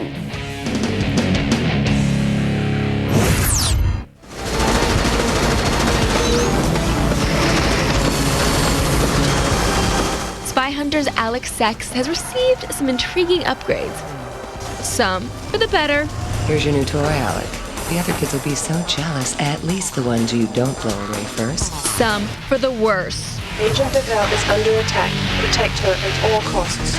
But the AI could use a few adjustments. Once you get your head inside of the interceptor, best to keep your hands inside of the car, as you will quickly be fired upon, pummeled, thrashed, burned, nuked, insulted, and probably even have a few cow patties tossed at you by irate farmers who are tired of having guided missiles cross their fields. This game, from the onset, throws everything at you but the Russian mink. It's as if someone chose the unholy, all hell, all the time, raining down in your head difficulty level for you, and there is no option to make it any easier. Of course, there's your standard cape and swagger storyline involving Russians and colorfully named gang bosses. He won't share what he knows until he's addressed his countrymen. Politics. It almost seems as if the developers didn't expect you to read the loading screen dossier on your next mission. Here, for example, a conservative Southern senator and former television evangelist, get this, with ties to environmental and animal rights groups, has run afoul of local gang lord Mojo Carter. Woohoo! Only in a video game, folks. A wide variety of locales make up the game. Here, for example, you're in the fun-filled streets of New Orleans, Louisiana, where you've been charged with limiting civilian casualties.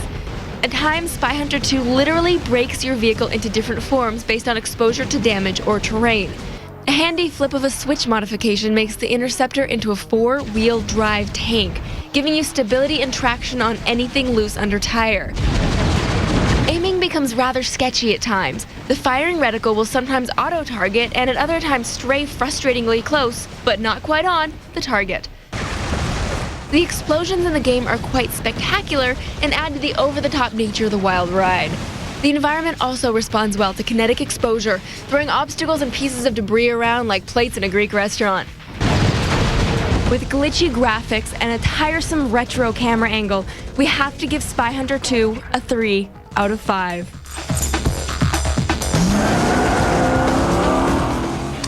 All right, but before we go, we're going to be like a dish rag and squeeze in a viewer mail. Today's viewer mail is from Jeannie, aka Uber Biatch, from like New York.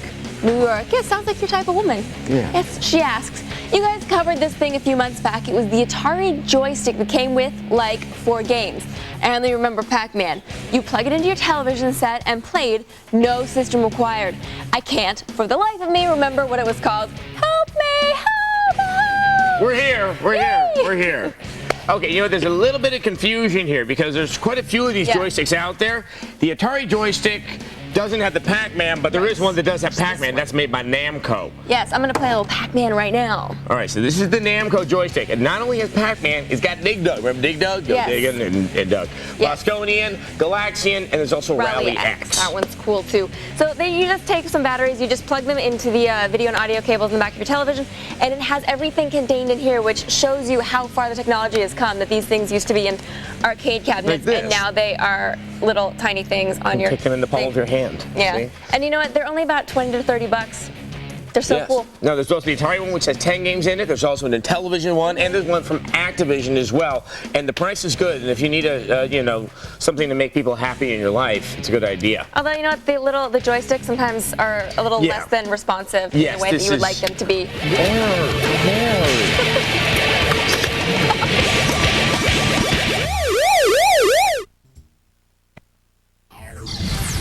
Today on X-Play, we get freaked out by the most controversial game of the year, Manhunt. Why is there singing in my RPG? And how can I make it stop? It's Final Fantasy X2. The madness of this place had somehow fueled my rage. It's game time.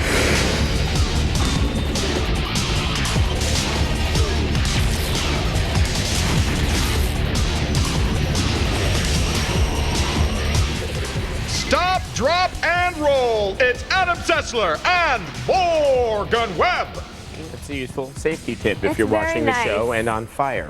Hello and welcome to X-Play. Today's show has everything you could possibly ask for. Controversy. Scantily clad women in Final Fantasy X too. We have fully clad ninjas. And the final chapter in the Soul Reaver saga. And we'll take a look at Splinter Cell and Red Faction on the N-Gage. Yes, the N-Gage, the only portable device capable of making Adam act like Faye Dunaway in Chinatown. It's a cell phone. It's a handheld gaming device. It's a cell phone. It's a handheld gaming device. It's a cell phone and a handheld gaming device. Anyway, we should move on to Manhunt now. Yes, we should. When we heard that Rockstar North, the people who were responsible for Grand Theft Auto 3 and Vice City, they were releasing a brand new game, we were thrilled. Now, for all the uproar and outrage over GTA, it's ultimately a very good game and an effective satire of American pop culture. Yeah, it was violent. It was also really funny and fun. And then on the other hand, we have Manhunt, which is deadly serious. In fact, it's the first video game to be banned in New Zealand, so of course there'll be no Manhunt for Middle-earth. That's me a pity. Yeah. Still, it comes with a great pedigree. It's from Rockstar, and it sure looks creepy. Yeah, and it has the voice of Brian Cox, and he was the guy who first played Hannibal Lecter in Michael Mann's 1986 film Manhunter. Way to go, IMDb girl. And there are a lot of people who are going to find it absolutely appalling. So, here's our review of Manhunt. James Earl Cash, found guilty and sentenced to death, has been on death row for the past 3 years and was executed last night. James Earl Cash can't seem to catch a break. You see, he's a serial killer who's about to be executed for being a serial killer. The good news is his execution was faked, so he gets to live. The bad news is he's been kidnapped by a crazed snuff film director and forced to star in a series of videos where it's kill or be killed. You've had an unexpected reprieve. Do exactly as I say, and I promise this will be over before the night is out. So, what's a cold-blooded murderer to do? Simple. Grab the nearest implement of pain and get to work. Manhunt is Rockstar Games' most overt attempt to cash in on over-the-top sadism and violence. So overt, in fact, that we can't show you most of the footage, or, ironically, the censors would kill us. Manhunt is also the game that family values touting senators will point to as they introduce new anti-video game legislation. So, thanks a lot, Rockstar. First, the good. Even though it's clearly using a modified version of the GTA 3 engine, the visuals are excellent and suitably creepy. The sound and music are also very good, especially Brian Cox's vocal performance as maniacal video director Lionel Starkweather. These streets are being patrolled by gangs. They're scum, just like you. And they're here to hunt you down and cut you up. The core gameplay is also fairly solid, but Manhunt is really just a run-of-the-mill stealth game. You sneak around, hide in shadows, and try to take out the demented gang members before they spot you. You can also lean around corners and knock on the walls, Solid Snake style, to lure unsuspecting goons to their doom. If you're spotted, it's much better to just run away, as Manhunt uses the same crappy combat model found in Grand Theft Auto 3. Skinning you is gonna be a pleasure. The problem is that the game never goes far beyond what you experience in the first couple of levels. Sure, later you get access to firearms, but running around shooting isn't terribly fun thanks to the clumsy control scheme. So all that's left is the gratuitous violence.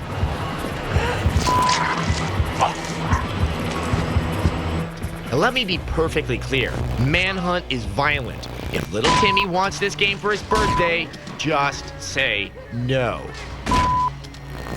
Manhunt revels in sadistic carnage. By sneaking up behind a foe, you can dispatch them in several gruesome ways, depending on what weapon you're holding and how long you wait before delivering the killing blow. The longer you wait, the more graphic the kill. For the first 15 minutes or so, you will be shocked at the level of violence in this game. I want to see blood, Cash. Blood! After that, it just runs out of steam. See, apparently no one told Rockstar that in order for extreme violence to be continually effective as a dramatic tool, there needs to be contrast. Manhunt has none. It's a one-trick pony in a very small corral. And that's why X-Play gives Manhunt for the PS2 a 2 out of 5. Yeah. Okay, I cannot say this emphatically enough. This is not a game for children. We're open-minded here, and it really isn't. It is so violent, so vicious, that when we aired what you saw there in the review, that was the clean part, okay? Now look, okay, so even in the game community, some people find the content of this game morally objectionable. And depending on sales and depending on whether the media picks up on it, Manhunt will probably be a title that polarizes a lot of people.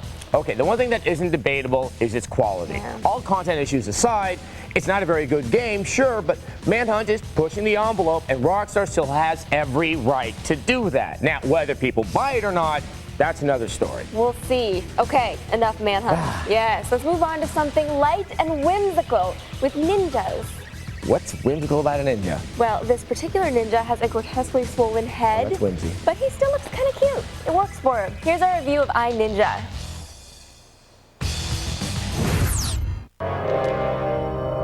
Sensei! Ninja!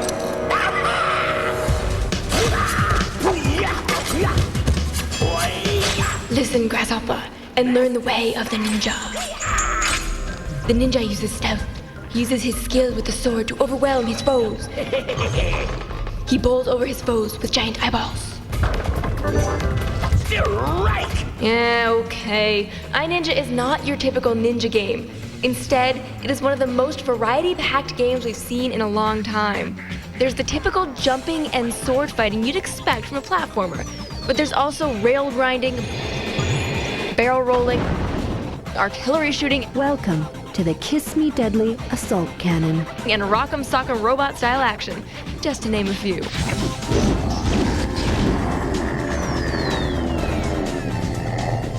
You play the aptly named Ninja, whose task is to free the world from the insidious rule of the evil Odor.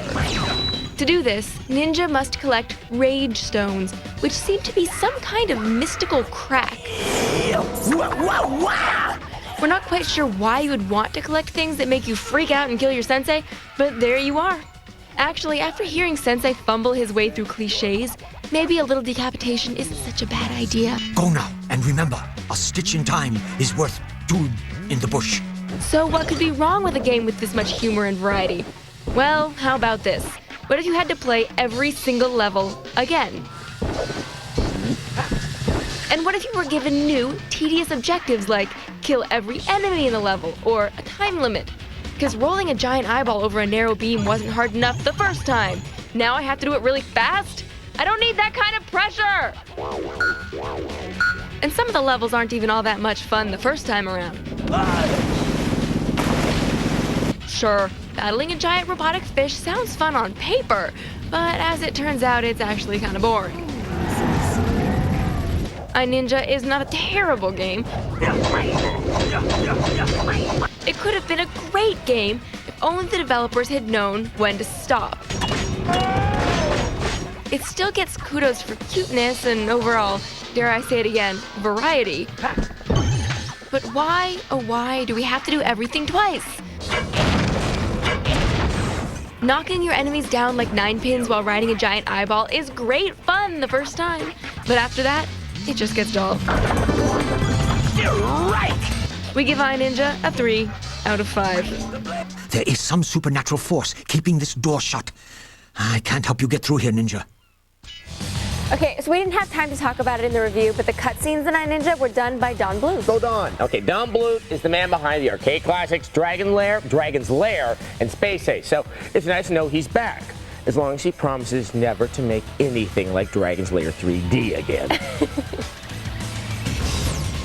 Hot vampire on zombie action in Legacy of Kain Defiance. It remembers that.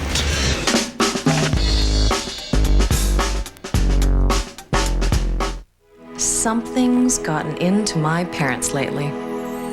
It's the internet. Now they're doing all the things their friends are doing. Email, chatting online, planning vacations, exploring hobbies. Now, my parents are anything but technology buffs, so I got them MSN TV service from Microsoft. They love it. It's so easy to use. Dad plunged in and had it up and running in almost no time, much to Mom's surprise. Everything came with it, even a phone cord. He just plugged it into their phone line, TV, and it was ready to go. There was no additional hardware or software to worry about. Then the moment of truth arrived. Dad pushed the power button, and their lives were about to change, for the better. Within minutes, they sent me an email. From then on, they never looked back. Something has gotten into my parents lately, and they're loving every minute of it. Give the MSN TV internet receiver with wireless keyboard, universal remote, and connection kit all for just $99. Order now and get a $25 mail-in rebate. Monthly subscription to MSN TV service required. Long-distance telephone toll charges may apply. To order or check local access, call now. MSN TV service is perfect for people just starting out on the internet. It's easy to set up using the television and phone line you already have. It's easy to use, and it's a great way to get someone you love on the internet. You know, I may have given the gift to my parents, but thanks to MSN TV service, they've given me back a lot more. Order MSN TV service today. Call 1-800-753-1214.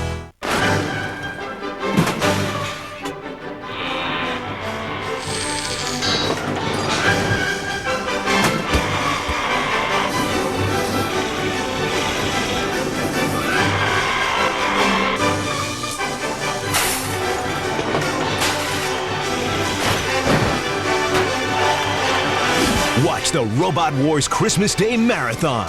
All day Christmas Day, right here on TechTV. Fighting the power-gloved hand that feeds them, it's Adam Sessler and Morgan Webb. Welcome back to X-Play. Fans of the Legacy of Kain series have been waiting a long time for closure. The epic vampire and demon saga has spanned several Blood Omen and Soul Reaver games, and every single one of them ends with a cliffhanger. Too tense. Okay, now, for the first time, the main characters of both titles, the vampire Kain and the demon Raziel, are both playable in one game. Yay! So, does it actually resolve those dangling plot lines? Well, find out in our review of Legacy of Kain Defiance. Given the choice, whether to rule a corrupt and failing empire, or to challenge the fates for another throw, a better throw against one's destiny. What was a king to do? After 4 games of blood-sucking, soul-reaving, and cliffhanger endings, Kain and Raziel return to take care of unfinished business in Legacy of Kain Defiance. No more questions. No more worship. Time to run. Time to scream. Time to die.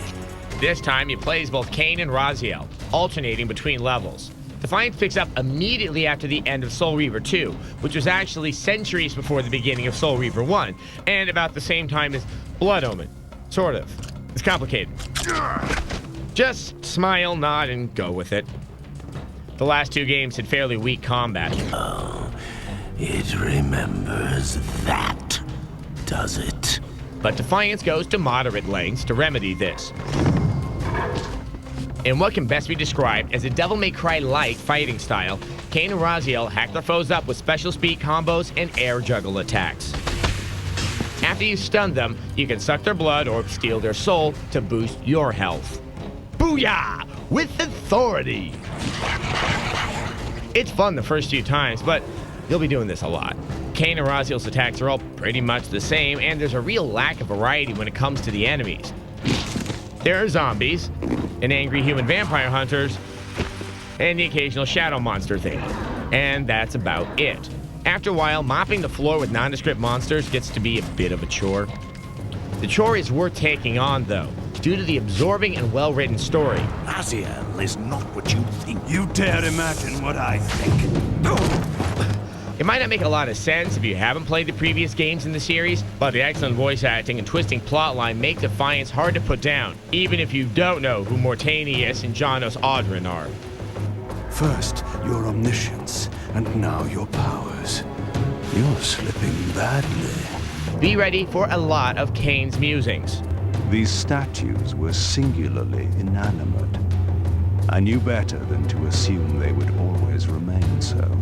And lots of Raziel being introspective. The madness of this place had somehow fueled my rage. And as it subsided, I felt no elation. And hey, check out the big baddie, the Elder God. That eye looks strangely familiar. I can see into your heart, Raziel. When not hacking up monsters and defying fate itself, you'll spend much of your time solving puzzles in the vampire forges. While the puzzles are pretty good, the forges themselves are almost all identical. It's way too easy to get mixed up and lost in these damn curved hallways. They Victus! Even with its minor problems, Defiance is the best Cain game since the first Soul Reaver, and provides a much-needed closure for the storyline. That's right, Cain fans.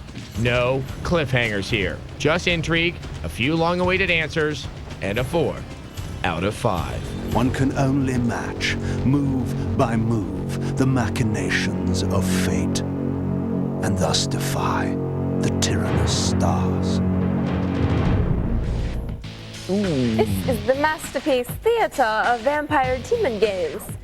It's not really saying much, but we still like it. Okay, for full reviews of other Blood Omen, Soul Reaver games, or just to let us know what you think about Manhunt, you can do all of that by visiting our website. TechTV.com/xplay. Thank you. We'll be back. Red Faction and Splinter Cell get oh so teeny tiny on the N-Gage.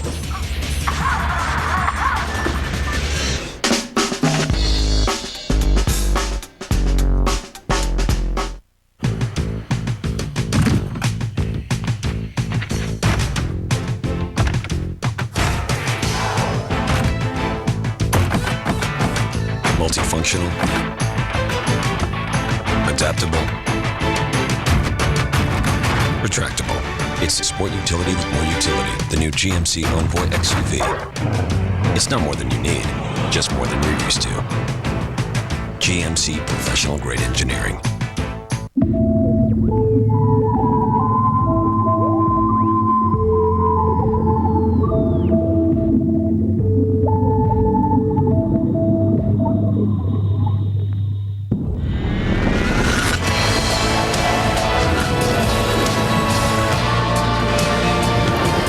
Samsung, it's extraordinary.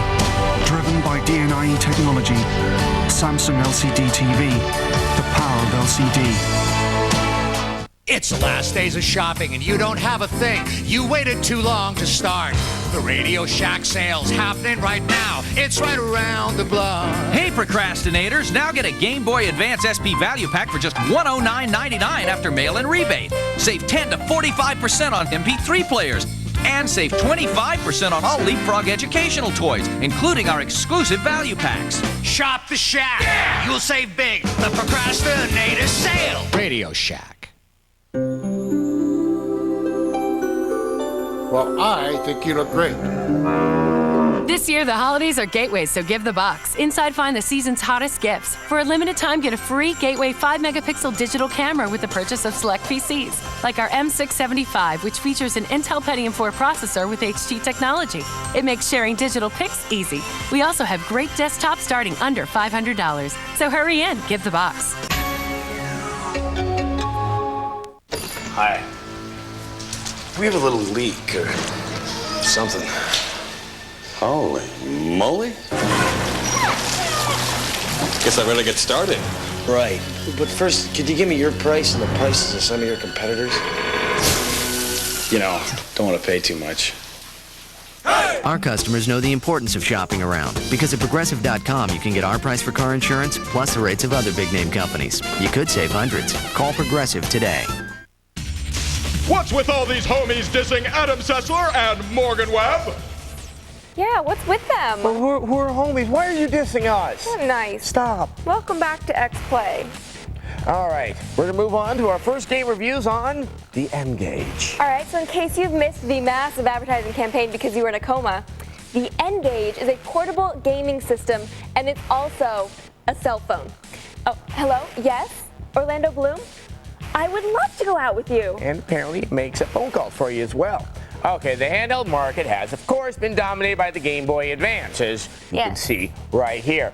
But we thought we'd see how our favorite titles here at X-Play, Splinter Cell, which we loved on the Xbox, the PS2, the GameCube, and the Game Boy Advance, holds up on another portable handheld. We're also going to take a look at Red Faction. Why? Because it was ported to the N-Gage by John Romero, as in the John Romero who developed Doom. And Daikatana. Yeah. So, here are reviews of Splinter Cell and Red Faction for the N-Gage. Splinter Cell was a big hit on the consoles, and now it's been adapted for Nokia's N-Gage in a surprisingly faithful but brief interpretation. Just like the console versions, you play as Sam Fisher. The game story is also the same, though it's told via scrolling text. The object is to find ways through each level without being detected. You can hide in the broom closet or sneak up from behind and deliver an incapacitating blow. Sam can also use his gun to subdue enemies, and there are plenty of locks to pick. The vertical screen can make it hard to see what's coming up, especially when Sam's running, but the sticky camera can help you scope things out. It's fun, but it's also quite short, for a shadowy 3 out of 5.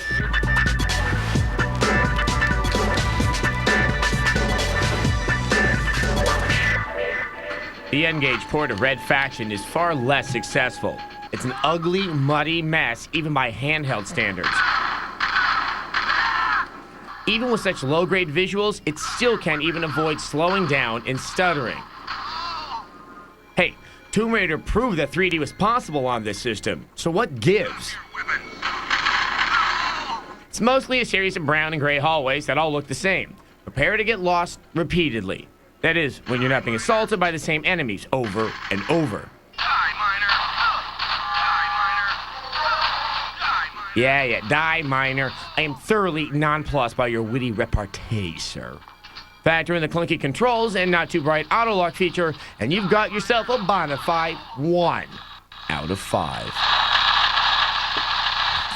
Okay, obviously Splinter Cell translated a lot better than Red Faction did, but then again, Red Faction isn't really something that should be on a portable in the first place. You know, it's kind of like 007 Nightfire for the GBA. You put a first-person shooter on a handheld, you go blind. Now, on the upside, you can link your N-Gage to someone else's N-Gage, and you can inflict Red Faction on them.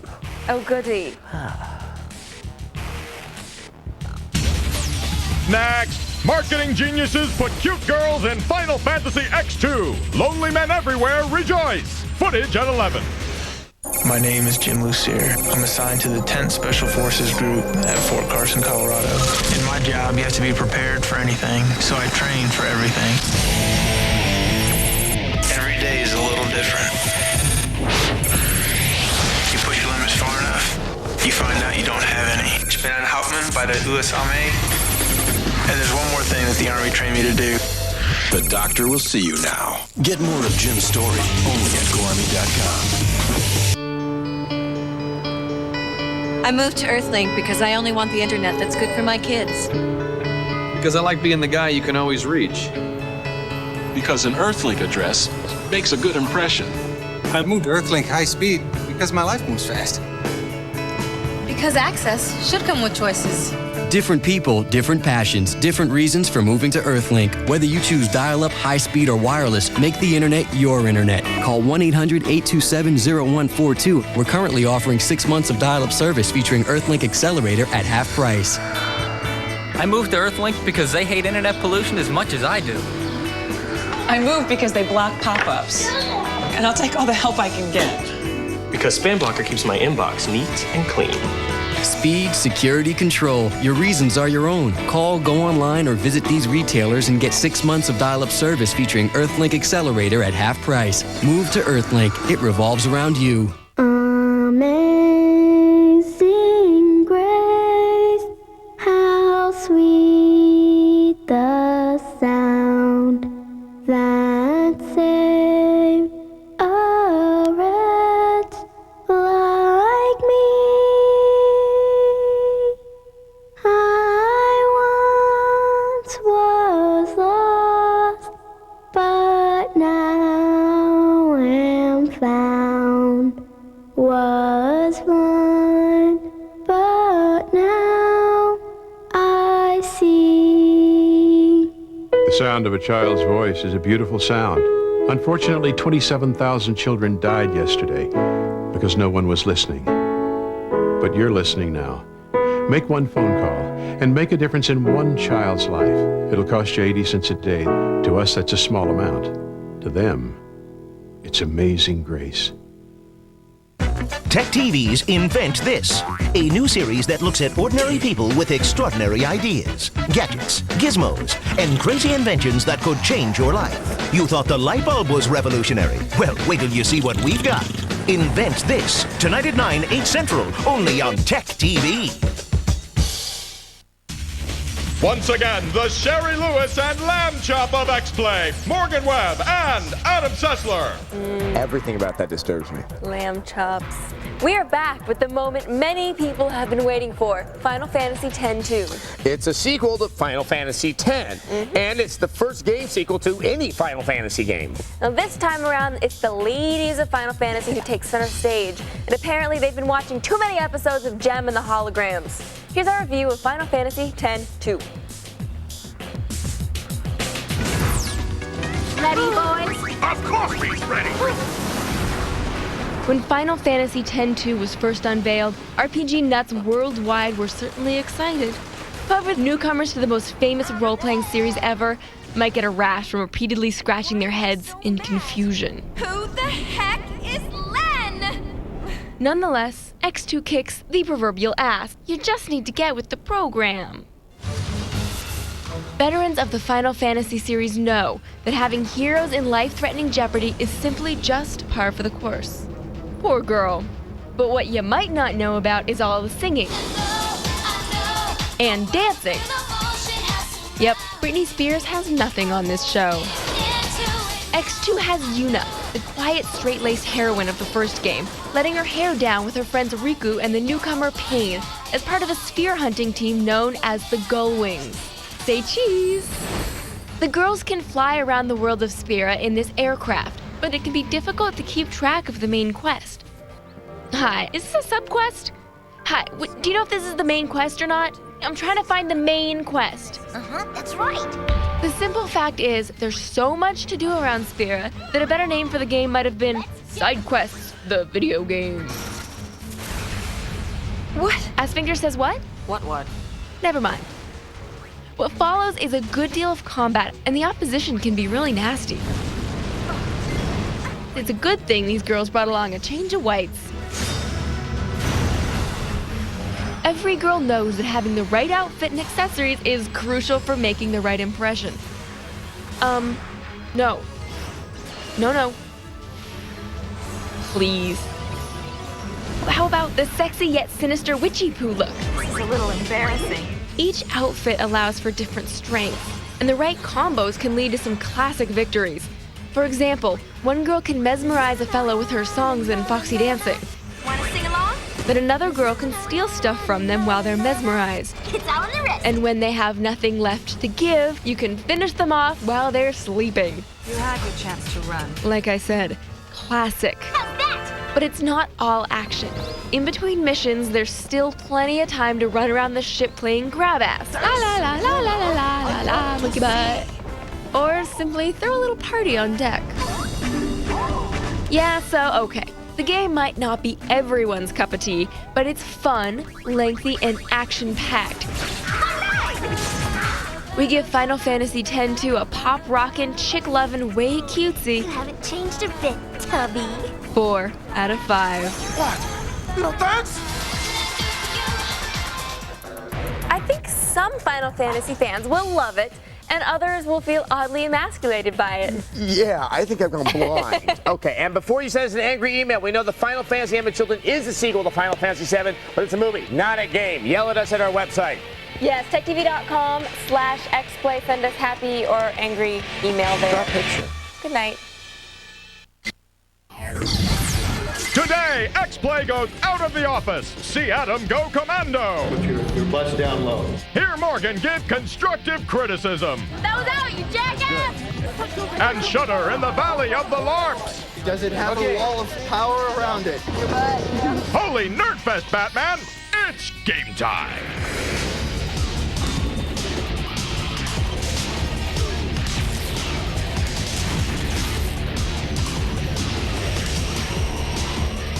And now, live from the big purple couch, it's Adam Sessler and Morgan Webb.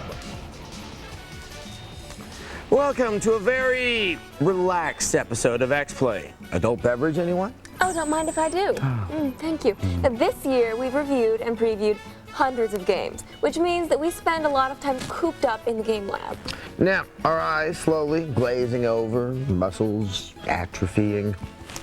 So when we get out of the office, we get really excited to breathe fresh air and feel the sun beating down on our skin, even though it does kind of burn a little.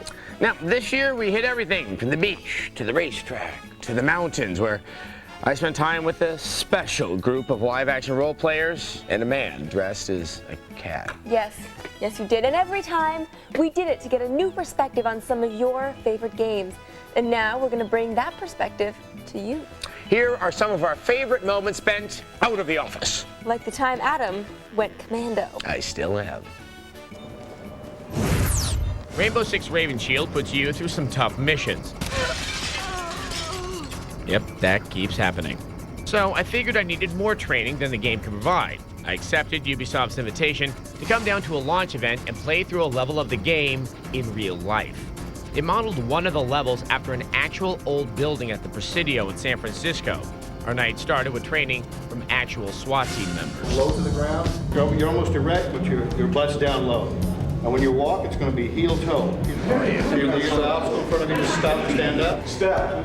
Step. It's a little uncomfortable. Freeze. You two guys, perfect. Where are you going? I was the partner. No, stay with your partner. Step. Step. Perfect.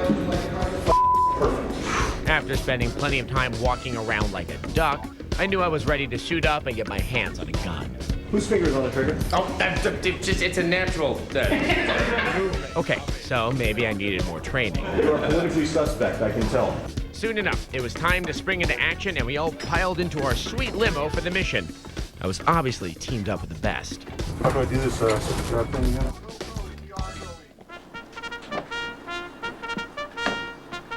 This is what I've been training for after all those years of playing Tom Clancy games. I was ready.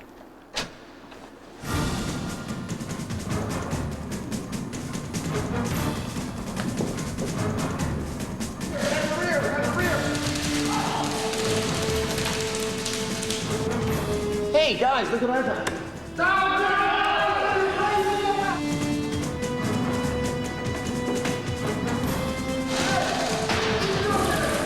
I wonder where we get help.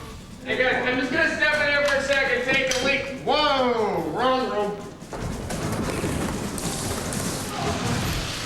Are there any save points around here?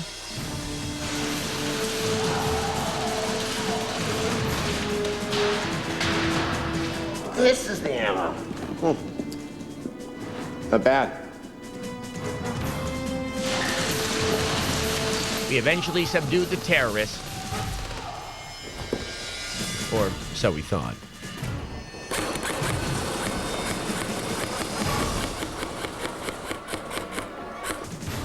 That was so... Are you okay? Whoa. Oh, gosh. Oh, man.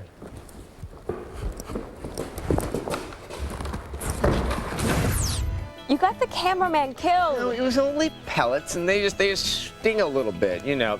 You still falling right into battle, right, camera person? Okay.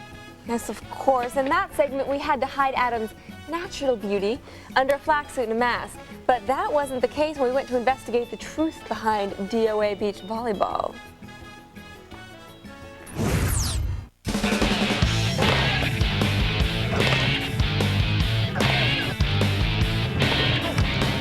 What's the main thing you got to keep yourself focused on when you're playing beach volleyball? Basically, you got to focus every play because everyone can pass that spike, but we have to do it consistently every single time. I mean, that's what separates us from recreational players. If they can do it once, we have to do it every time, and so we have to focus every time. Do you always bump, set, and spike in that order, or do you ever mix it up to confuse the other team? Sometimes we like to mix it up. The first contact is always a bump. You know, we have to do that by the rules. After that, sometimes we like to hit on two, sometimes we'll set quick or set outside, change it up a little bit, and it works.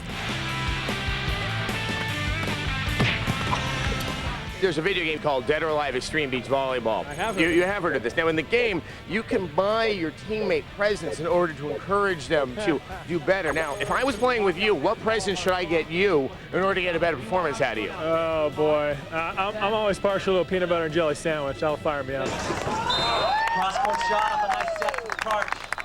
Take a turn at 4-3, game number 1. Clap it up, Sam. How do you get a partner? Depends on how good you are. If you're good, somebody's always giving you gifts, which Right. is really nice. What kind of stuff do you get? Well, my partner buys me dinner constantly. So everything we've seen in the video games is true, is what you're telling me? Absolutely. Oh, I love it.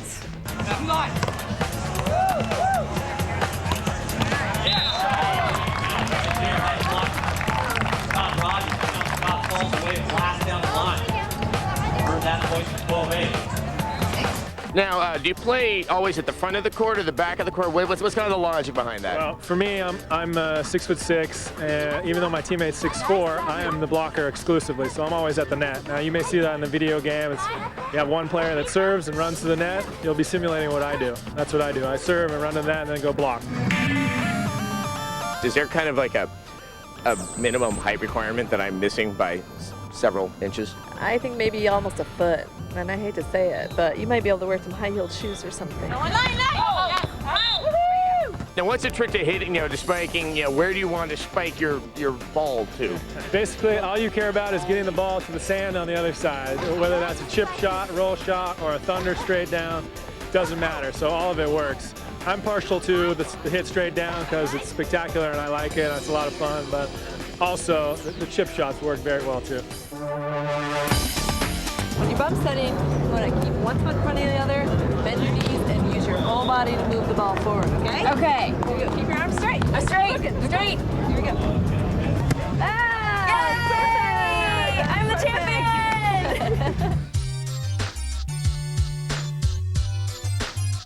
Think of a bow and arrow, pulling back a bow and arrow and reaching for the ball, and as the ball comes down, coming through and reaching high and spiking. So bow and arrow, and reach over and bang. All right. Okay? All right.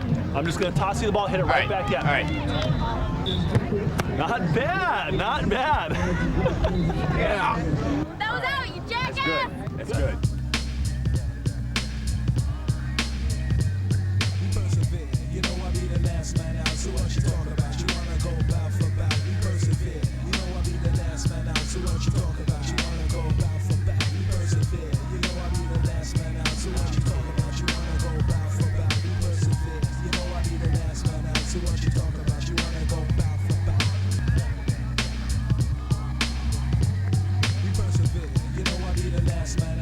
You look like you work out. I work out a little. Can I touch your abs? You may. So I've been rather, struck by the fact that all you people seem to be so strong and tough. Can I touch your abs? Sure. Yeah, okay. All right. Adam! Stick around. When we come back, more of the truth behind the games, more X-Play out of the office, and more Adam. Ladies, he's single. Coming up, Adam learns the downside of superstardom. I get hurt? Oh, okay. Nice mask, Sessler.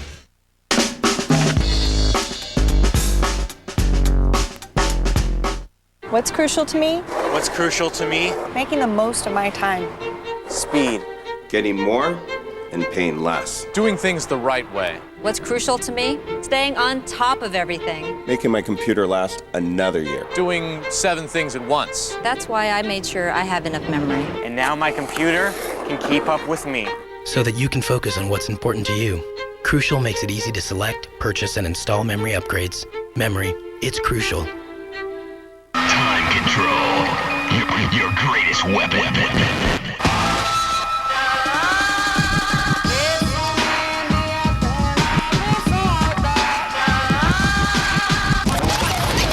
Rewind. One of 5 ways to control time.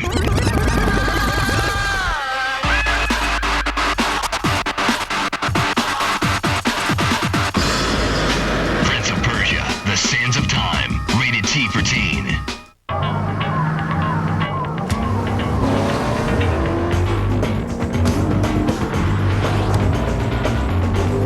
The newly redesigned 2004 Pontiac Grand Prix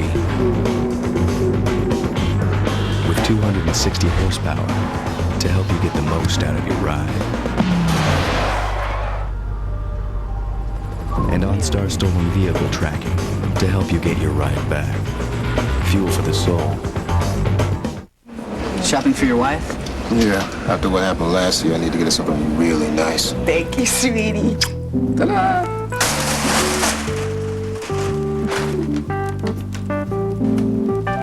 What? You think I'm fat? No. You know, we've got a lot of great gift ideas. Movies, digital cameras, plasma TVs. Plasma? They're thin, right? Thousands of possibilities. Get yours. Best Buy.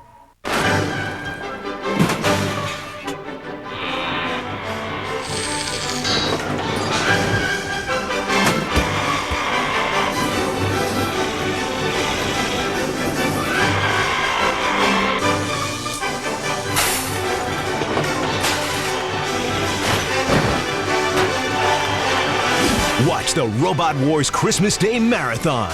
All day Christmas Day, right here on TechTV. Coming to you from a simulated tropical paradise, it's Adam Sessler and Morgan Webb. Welcome back to X-Play, out of the office. We've left our inhibitions behind to show you the real sports and activities behind some of your favorite games. And who doesn't love Mario Kart? Well, there's probably somebody somewhere, but they're dead to me. Sure, kart racing looks fun when cuddly Nintendo characters are driving, but when we sent Adam to try it for reals, we learned that kart racing can hurt. It may even kill you. When you're playing a racing game, you want it to look like this. Though, a lot of the time, it actually looks like this. So, here I am at the Bob Bondurant driving school to get a better grip on my pole position and to let the ladies see me in one fine-looking automobile. Or a go-kart. Well, the principles are still the same. But first, I gotta go through some training.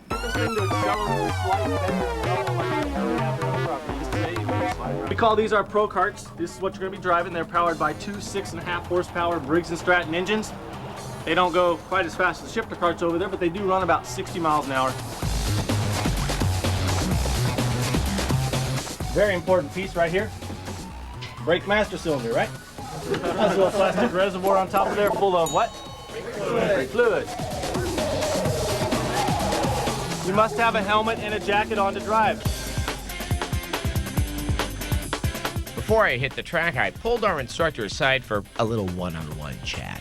So what are some basic things that you need to consider when you start a race? first and foremost is you're trying to win the race, right? And you can't win the race if you spin out. So you definitely don't want to spin out. You also want to be as smooth as possible, because if you're aggressive on the gas or aggressive on the brakes or aggressive turning the steering wheel, then it slides and you lose a lot of momentum there. So if you're in a tight turn, how do you keep your car right there on the track? Usually, the majority of the time when people go off the track, they're going into the turns too fast. You know, I have a little saying, slow in, fast out. If you go a little slower into the corners, you can be faster out of the turn and faster down the straightaway. How do you handle drivers when they're trying to pass you from behind? No real trick there. You're just supposed to be faster than the person that's behind you trying to pass up. You know, you should never really block, you know, intentionally. You can move over a little bit and kind of drive more of a defensive driving line, but you should never block the person. What's the right time to pass someone? In the turn, out of the turn? The right time to pass one is someone is going into the corner. Pull to the inside. You never can make a pass on the outside. On the outside of the turn, there's not as much grip as there would be on the inside. So let's say I crash. I just hit the reset button, we start all over? No, there is no reset button here. If you crash, you get hurt. I get hurt? Oh, okay. Well, I'm gonna go put on my helmet now and get into the car.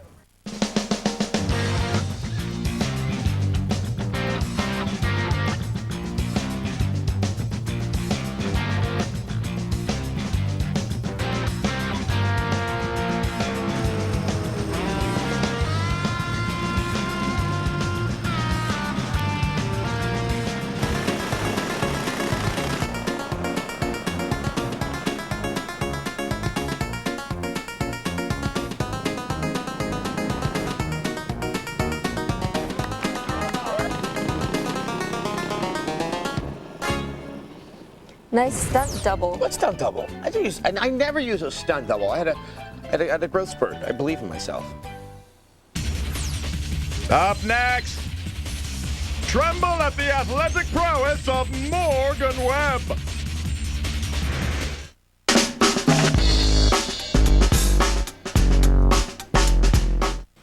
How about Cassandra?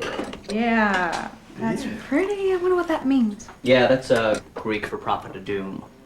How can the butterfly help you? Find out at msn.com. Well, I think you look great. This year, the holidays are Gateways, so give the bucks. Inside, find the season's hottest gifts. For a limited time, get a free Gateway 5-megapixel digital camera with the purchase of select PCs, like our M675, which features an Intel Pentium 4 processor with HT technology. It makes sharing digital pics easy. We also have great desktops starting under $500. So hurry in, give the box. It's the last days of shopping and you don't have a thing. You waited too long to start. The Radio Shack sale's happening right now. It's right around the block. Hey procrastinators, now get a Game Boy Advance SP Value Pack for just $109.99 after mail-in rebate. Save 10 to 45% on MP3 players. And save 25% on all Leapfrog educational toys, including our exclusive value packs. Shop the Shack. Yeah! You'll save big. The Procrastinator Sale. Radio Shack.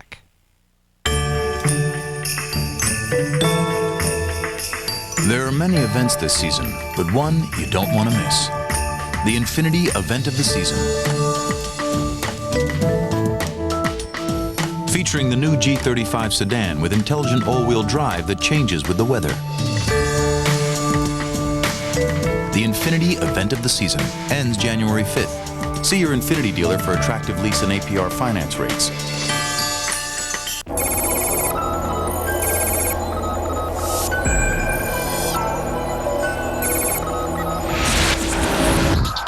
My name's David Abreu. As a firefighter, I'm able to give something back to the city every single day. But these streets aren't the only ones that need protecting. That's why when I'm not wearing this uniform, I'm a soldier in the U.S. Army Reserve. Find out how David protects his city and his country as a civil affairs specialist in the U.S. Army Reserve. Only at GoArmy.com. This looks cool. Mega Rad. Mega bad. Now the sad sister circle. That's good. How can the butterfly help you? Find out at msn.com. Once again, Adam Sessler and Morgan Webb. Welcome back to X-Play Out of the Closet Office. Sure, Morgan and I are good at games, but how would we fare doing the same thing in the real world? Recently, I found out that even though I'm very good at NBA Street and NBA Jam on an actual court, I'm a freaking genius! Okay, so I've been trying to broaden my athletic horizons. I've already done a little bit with the sport of volleyball. Oh, little improvement, but you know, I've got that one down. Now it's time to master the sport of basketball. Let's go check it out.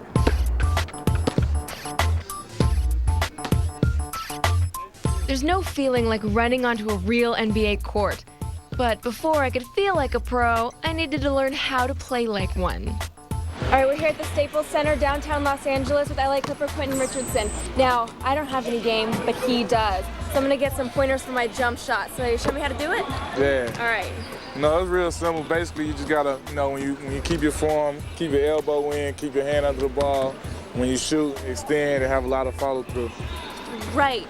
Elbow under the ball, have a lot of follow through. You make it sound really easy. I can do this. I'm gonna go do it. All right, tell me how I do. All right.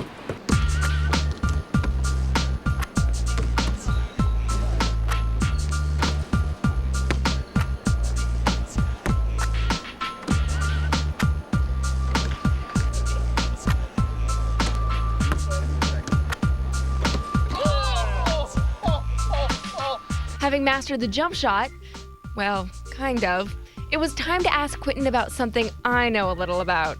Which type of basketball video games do you like? Do you like the arcade style, or do you like more the simulation type of games? For me, I like them both, but I think I like the simulation games a little bit better because it's just a lot closer to the real thing. What's your favorite basketball game of all time? I probably can't really say one, but it's definitely the NBA Live series. They got our actual faces, and it looks like us a little bit more. You get to be, you know, like a coach and a general manager for all those guys out there that watch games on TV and say, I would do this or I would do that. You know, you get to do that with the games. Even I know that shooting is just a fraction of what it takes to become a round ball princess. Next up was defense. I figured that this was my chance to shine. After all, I'm great at being defensive, and I've schooled Adam countless times. Okay, maybe not. Well, that's all you gotta do is keep your feet spread apart. That's all you have to do, right? Yeah. Simple. Be low, just stay in front of people. Like if they try and go here, you jump there. They try and go there, you jump there. Be straight. Just like that. Piece of cake. Just like the jump shot, right? Yeah. Richardson nailed that one. Before I left, I knew I had to prove that I learned something, and prove it I did.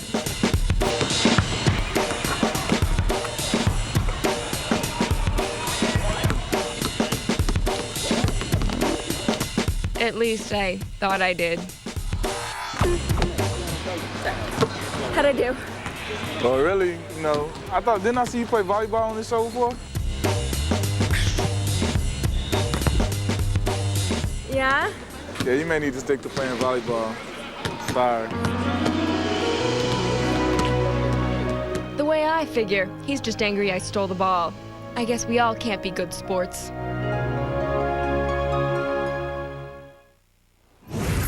I stole the ball from him, did you see? Yes, Morgan, I saw. But did you really? I stole the ball from one of the Clippers, did you see? Yes, but you know what? What? Everyone does that. Coming up, murder, mayhem, sex appeal. It must be LARP time. Too magic.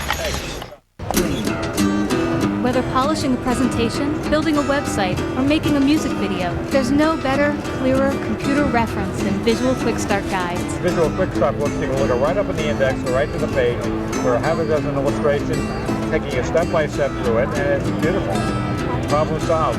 Game over. It's quick, it's easy, it works. I'm very fond of them. I use the Photoshop one every week. The directions and the graphics that are there in the book to assist you are exactly what you see on your computer screen. They're concise, they're easy to follow. These books, they're right there. It's more visual, it's more hands-on, that I can just follow the diagrams and see what I'm doing that way and know that I'm not messing up. They always get me up and running fast. Visual Quick Start guides from Peach Pit Press. Available today at a Barnes & Noble near you or online at bn.com. In the war on terror, how will you choose to fight? Official Xbox magazine says 9.1 out of 10. Editor's Choice Award. Brilliant game.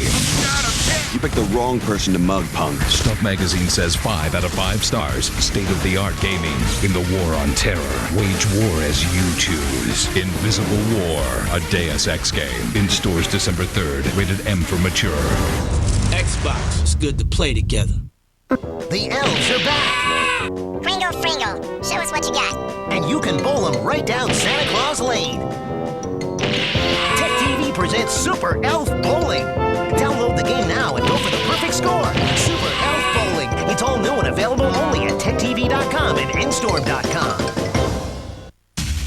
Tanned, charming, and ready to entertain. It's Adam Sessler and Morgan Webb. And it's all true, except for the tanned and charming part. Yes, we'll get some self-tanner.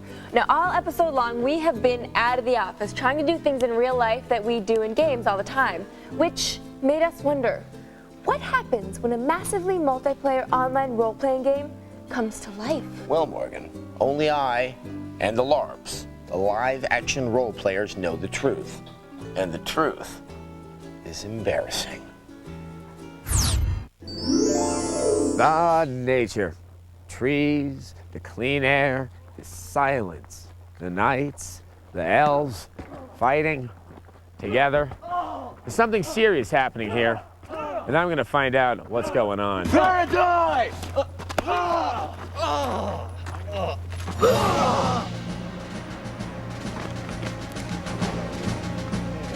I'm Kalik Durst. I'm Asar, half feline, half human, basically. I'm Midnight the Half-Orc, protector of Ecclesium.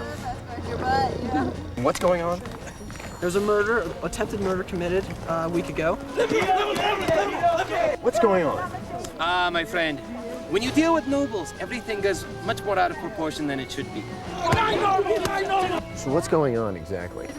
This man has attempted murder on a Blood Talon and an Earth Coalition member. I still don't know what's going on. Yeah! Orc power! Apparently somebody has annoyed somebody else here. That much I know is going on. Okay. Arrest him! Too magic, too magic, too magic! Does it have a wall of power around it? Then no, you don't have a battle arena. What exactly is going on right here? Right now what happened is some hill giants which are very tall. One of our friends, our half-orc, Midnight, the leader of our Earth Coalition, Thurgus, he got into an honorable combat. Mediator for as well as the Hell Giant. All right, you a Niners fan? I do. Yes, I am. Yeah, I saw that Mariucci thing coming from a mile away. How about you? I don't know. We're gonna do this by the numbers, everyone. The fighters are gonna be up front. We want casters backpacking the fighters. Who has life spells here? Raise your hand. Onwards to victory!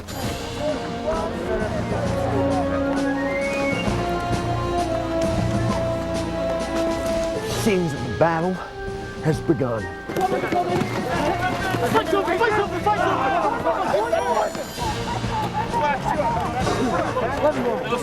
Free magic! Free magic! Free magic!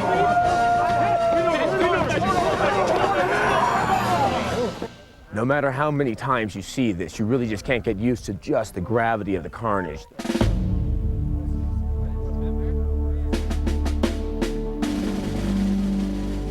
All right, come on, get the wood over here.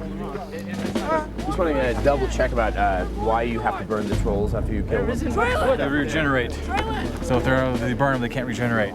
You never know when you're going to get hit with a death spell or something bad. Right. Fall down, so you might as well enjoy what life you've got while you've got it. You know? Oh, that's a very simple and beautiful philosophy, especially from a rat. Another day of justice served. It's the end of the day, and like all good warriors, it's time to go home. I've seen some orcs, I've seen some knights, I've seen some stuff I'm not going to forget anytime soon. Be careful!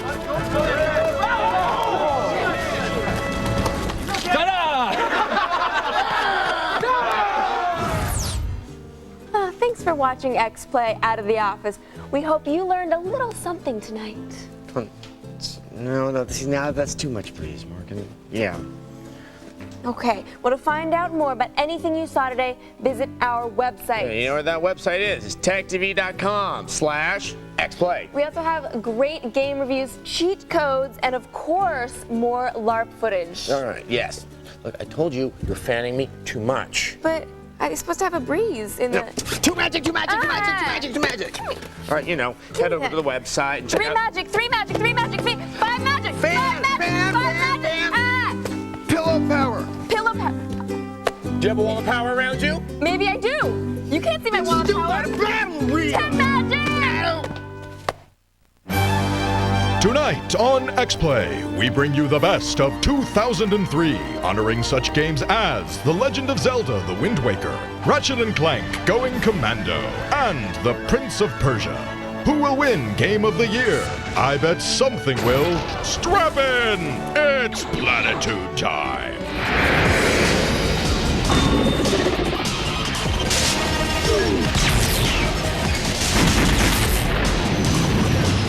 Welcome to X-Play's Best of 2003 award show, pre-recorded live in the beautiful Studio 3 Pavilion. We're honored to introduce your illustrious hosts, Adam Sessler and Morgan Webb. Welcome to X-Play. Tonight, we celebrate the best games of 2003 with pomp, circumstance, and awkward pauses. Morgan? Thank you, Adam. Video games, where would we be without them? Probably playing marbles, rolling an iron hoop down the street, or reading. Now this year, video games touched our lives, our hearts, and our hands. From breathtaking recreations of the Battle of Normandy to a title that puts the I in Jedi, we've seen that games can take us to places we've never been before, places that only exist in the developers' imaginations, places where you can enter a truly rich and immersive world, and then kill everything that lives in it. Our selection process was a rigorous one. We debated the merits of each game endlessly, often threatening. Damn it, Carson, vote for freaking Wind Waker! Sometimes firing co-workers who disagreed with us. Look, vote for Deus Ex or you're fired. No. You're fired! You're all fired! And never was there a more heated debate than the one over the category of the year's best game. Now, the nominees for the best game of the year are, wait, we'd have to be stupid to announce that award at the beginning of the show. Instead, Adam will start the show by performing a musical tribute to the nominees. Ooh, no. Adam will start the show by performing a musical tribute to the nominees. You're supposed to do a medley or something. Hell no. But the producer said we needed a musical act. No, never mind. Never mind what those community college dropouts past screen as producers said. We love games, we love playing them, and we just want to honor the titles that made us enjoy our jobs even more than we already do. Can I go back to reading the prompt for now? Fine, just go on flaunting your literacy. Without any further ado, let's get to our first category, Best Fighting Game. And the nominees are... Guilty Gear X2. Soul Calibur 2. Virtua Fighter 4 Evolution. Capcom vs. SNK 2 EO. And the winner of the best fighting game is, envelope, please. Soul Calibur 2. Those are three little words that translate into hours of fighting joy. The Soul Calibur series has always distinguished itself with its weapons-based combat that anyone can get into quickly. Although there's more than enough sweet moves available to the gamer that chooses to spend some time learning their stuff. None of that has changed with version 2, that is now available to any gamer with a modern console. Prettier, better balanced, and it has Link. This is easily the best fighter of 2003. From fighting to shooting, video games have a little violence for everyone. And ever since Wolfenstein 3D was released in 1992, the first-person shooter has become a staple of America's video game diet. It's a diet made richer and creamier by the addition of these first-person shooters. What the hell did I just read? I have no idea. Let's be honest. The field for best first-person shooter wasn't exactly broad this year. I mean, with games like New World Order and Devastation. How do we make this decision? Pretty damn easily. In a year where the first-person shooter found itself cel-shaded, squad-based, and massively multiplayable, one title stood heads and helmets above the rest. And the nominees for best first-person shooter are... Call of Duty. Deus Ex Invisible War. Planet Side. Tom Clancy's Rainbow Six 3. And the winner of the best first-person shooter... Oh, do you want to open it or should I? I want to open it. I want to open it. Oh my God! It's Call of Duty! We love you! We really love you! From the moment it starts, you know Call of Duty is different. A first-person shooter is designed to immerse you in the action, and Call of Duty does that better than any other game in its class. With brilliant teammate and enemy AI active all around you, Call of Duty manages to place you inside the action. You're one of many rather than the sole focus. The result is one of the most exhausting, exhilarating, and terrifying experiences in gaming. If the first-person shooter aims to immerse, then Call of Duty takes you as close to actual battle as anyone should want to be. And now we come to the category of best sports game. Sports. A lot of gamers aren't good at them, but within the confines of a simulated world, even a 400-pound man with limited motor skills can be king of the tennis court, or the gridiron, or the waffle iron. Wait for laughter. Smile. Our nominees for Best Sports Game encompass 4 vastly different athletic events. 3 come to us from powerhouse EA Sports, and 1 comes courtesy of Microsoft. But they all have an ability to entertain both sports fans and gamers alike. And for the first time in 2003, online play on the consoles has become a major factor in our decision. The nominees for Best Sports Game are NBA Street Volume 2, Madden NFL 2004, Top Spin, Tiger Woods PGA Tour 2004. And the envelope, please. My turn to open the damn envelope. And the winner for Best Sports Game is Madden NFL 2004. Yes, it comes out every year, but 2003 has been a kind year to the Madden series. The annoying bugs and glitches that have plagued the game have all but disappeared, creating a vision of the gridiron that's as close to the real thing as most of us will ever get. Madden demonstrates a love of the game that's apparent in the depth evident in everything, from the playbook to the unbelievable franchise mode. This is a title that for some never leaves their console from the moment it's popped in. People are fanatical about role-playing games, and why shouldn't they be? Well, for one, many are terrible and feature dying parents and cloying Japanese children on quests. They promise that you'll truly inhabit a role and that your actions will have consequences. But they rarely deliver on that promise. Instead, you have to kill rabbits and wolves for 14 hours. This year, however, one RPG broke new ground and lived up to the hype. The nominees for Best RPG are Star Wars, Knights of the Old Republic, Golden Sun 2, The Lost Age, Mario and Luigi, Superstar Saga, Disgaea, Hour of Darkness. And the winner is Star Wars, Knights of the Old Republic.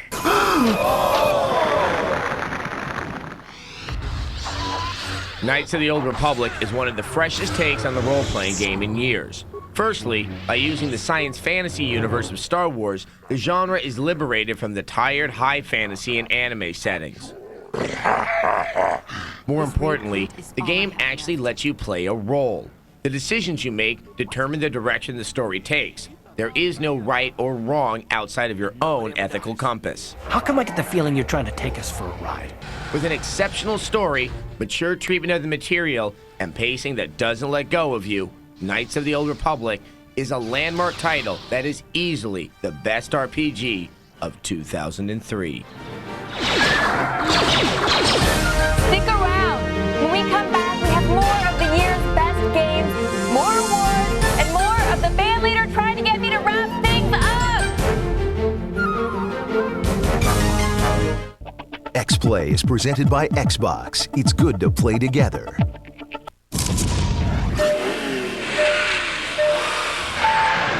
It's good to see what you and an Enzo Ferrari can do together.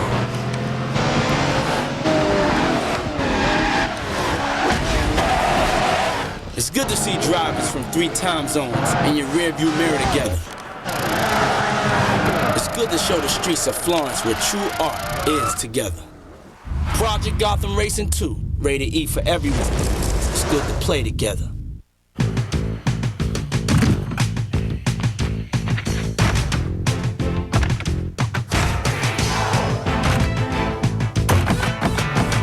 Multifunctional, adaptable, retractable. It's a sport utility with more utility. The new GMC Envoy XUV. It's not more than you need, just more than you're used to. GMC Professional Grade Engineering. My name is Jim Lucier. I'm assigned to the 10th Special Forces Group at Fort Carson, Colorado. In my job, you have to be prepared for anything, so I train for everything. Every day is a little different. You push your limits far enough, you find out you don't have any. Ich bin ein Hauptmann bei der US Armee.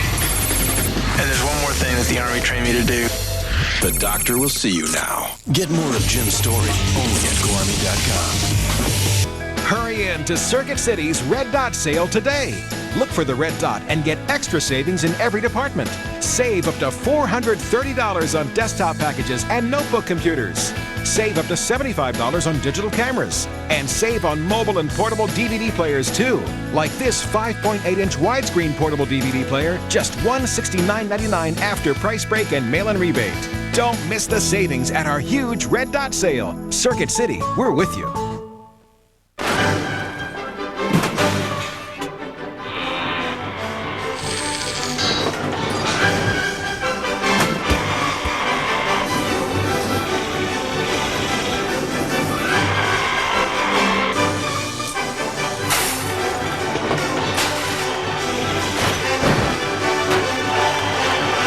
Watch the Robot Wars Christmas Day Marathon. All day Christmas Day, right here on TechTV. She's one of Femme Fatale's sexiest women of 2003, and his mom reassures him daily. Here are your glamorous co-hosts, Adam Sessler and Morgan Webb. Welcome back to X-Play's Best of 2003 award show. We've got nice clothes and, sadly, a rented band leader. And tonight, we give a little something back to the industry that has given us so much. Carpal tunnel syndrome, an addiction to Red Bull, an accidental exposure to Final Fantasy fan fiction. Smile. But they also made 2003 the year of the platformers. The nominees for Best Platformer are Kaya, Dark Lineage. Ratchet and Clank, Going Commando. Jack 2.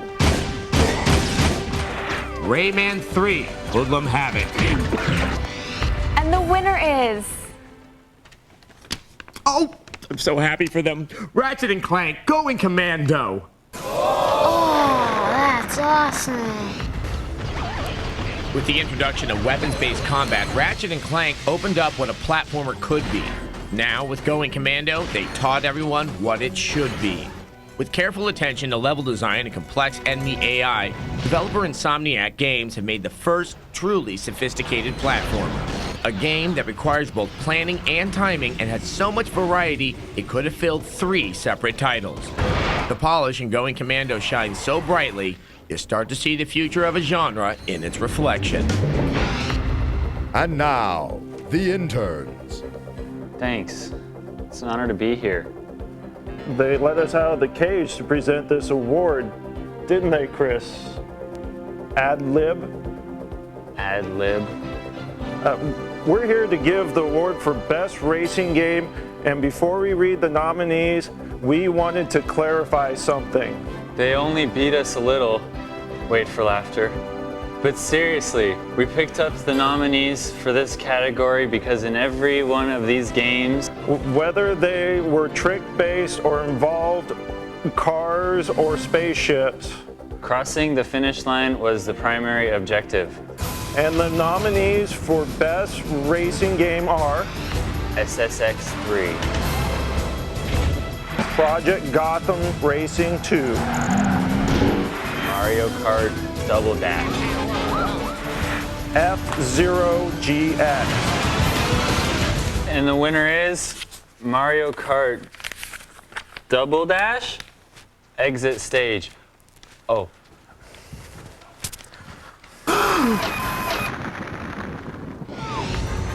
Yeah, it's not realistic, but it's fun. Mario Kart Double Dash takes a simple concept and makes it one of the most compulsive gaming experiences around. Easy to pick up and play, but near impossible to put down, Double Dash offers a beautiful rendering of one of the most satisfying racing series ever. But it's the multiplayer that gives the game endless appeal. The way it can make 4 grown adults spend hours yelling in excitement as they hurl turtle shells at one another makes this the best racing game of 2003. For as long as mankind has existed, we've sought adventure. From the caves of primitive man to the... Sound like I'm on the Discovery Channel. Adam? Thanks, Morgan. The adventure category combines multiple game styles, combat, puzzle solving, and light RPG elements. This year, the nominees for Best Adventure Game take us from the sands of the Middle East to a creepy carnival, from a mystical quest to a pig with fart-powered boots. Yeah, I read that right. The nominees for Best Adventure are Prince of Persia, The Sands of Time. Beyond Good and Evil. Go have a look. The Legend of Zelda, The Wind Waker. Dark Cloud 2. And the winner is The Legend of Zelda, The Wind Waker.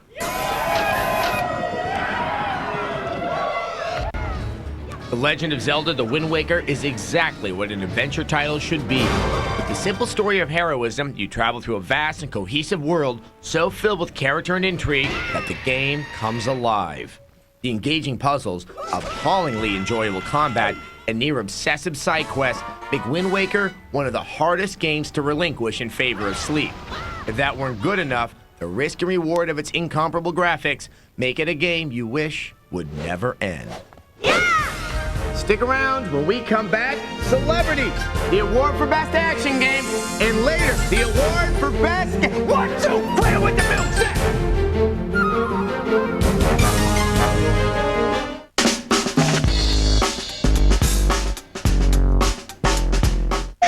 Jingle bell, jingle bell, jingle bell rock.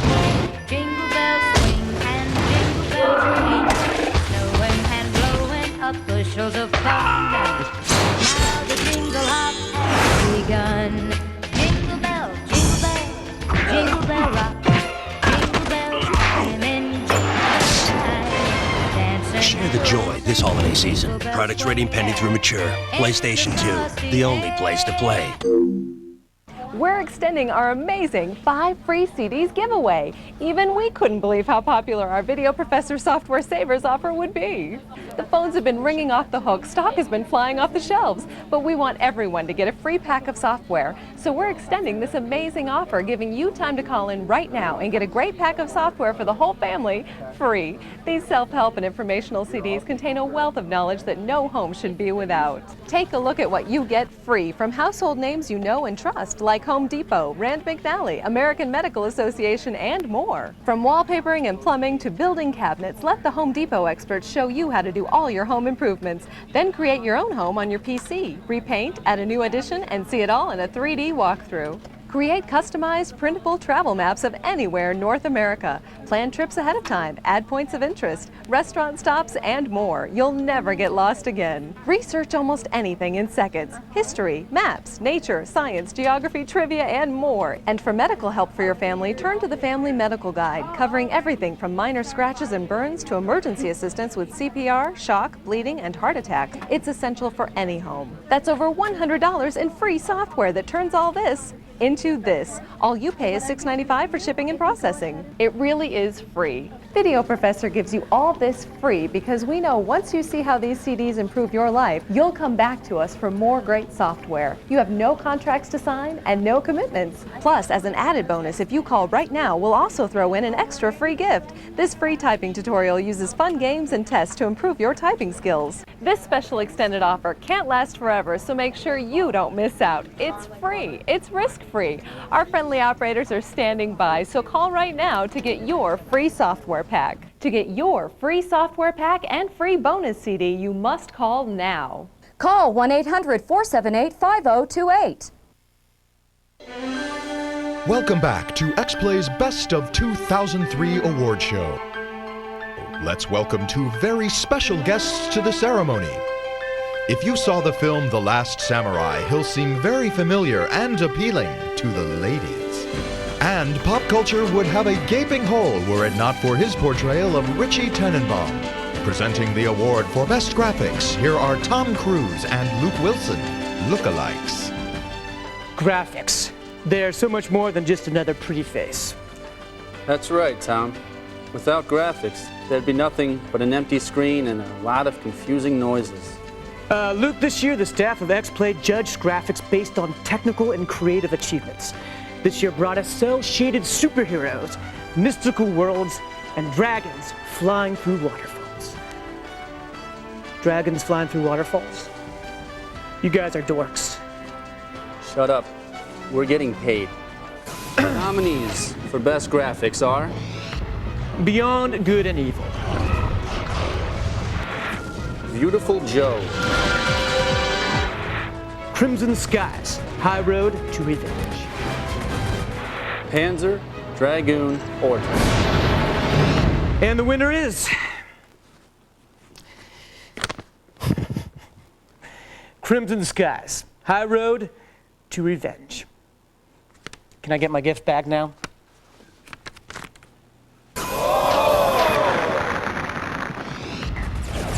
While many games look pretty, Crimson Skies has managed to blend technical excellence with amazing visual creativity to create a world that is both slightly familiar and utterly unbelievable. The Goliath buildings, dwarfing natural scenery, and a horizon far in the distance convey a sense of humbling awe while you pilot your aircraft. It's the small and impressive details of the environments and aircraft that drive home all the creative energy in the visuals. The game articulates a parallel past that has no comparison and never ceases to fascinate. It's an honor to be back. Ad lib. Ad lib. A strategy. If we were any good at it, we would have found a way to replace Admin Morgan a long time ago. The nominees for Best Strategy Game are Rise of Nations, Ghostmaster, Final Fantasy Tactics Advance, Advance Wars 2, Black Hole Rising. And the winner is Rise of Nations. Oh, that's cool. The achievements of Rise of Nations are amazing. Big Huge Games have returned strategy to the genre by reducing the tedium of managing your resources and giving you several methods of conquering your foes. The fast pacing of the game makes building and protecting your empire a breathless experience as military, economic, and cultural evolution all drive your manifest destiny. Rarely is there a real-time strategy game where the single and multiplayer experiences are equally incomparable, but Rise of Nations excels at both. This is one revolution in gaming we hope conquers all. And now the award for Best Action Game, and the nominees are Beautiful Joe, Max Payne 2, The Fall of Max Payne, Panzer Dragoon Order, Crimson Skies, High Road to Revenge. and the winner is, the envelope please, Beautiful Joe. Design and gameplay meet and fall in love with one another in one of the most original games since, well, games. With deceptively simple button mechanics, Capcom has created a game that is easy to pick up and becomes obsessively impossible to give up as you confront each new challenge. Here's the rare title where it's no problem to play the same level for the 14th time, because it's that pleasurable and fun to play. Add to that a screwball attitude and a visual style without any peer, and you've got exactly what gaming's all about: imagination and having a damn good time. We're getting down to the moment that you've been waiting for. When we come back, the best game of the year! What? The best game of the year! Huh?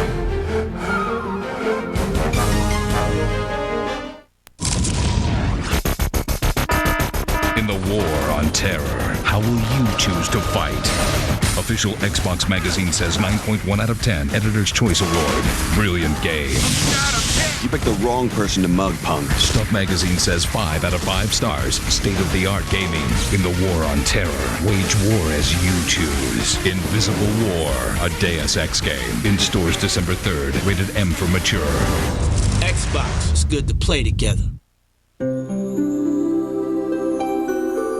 Well, I think you look great. This year, the holidays are Gateways, so give the bucks. Inside, find the season's hottest gifts. For a limited time, get a free Gateway 5-megapixel digital camera with the purchase of select PCs, like our M675, which features an Intel Pentium 4 processor with HT technology. It makes sharing digital pics easy. We also have great desktops starting under $500. So hurry in, give the box.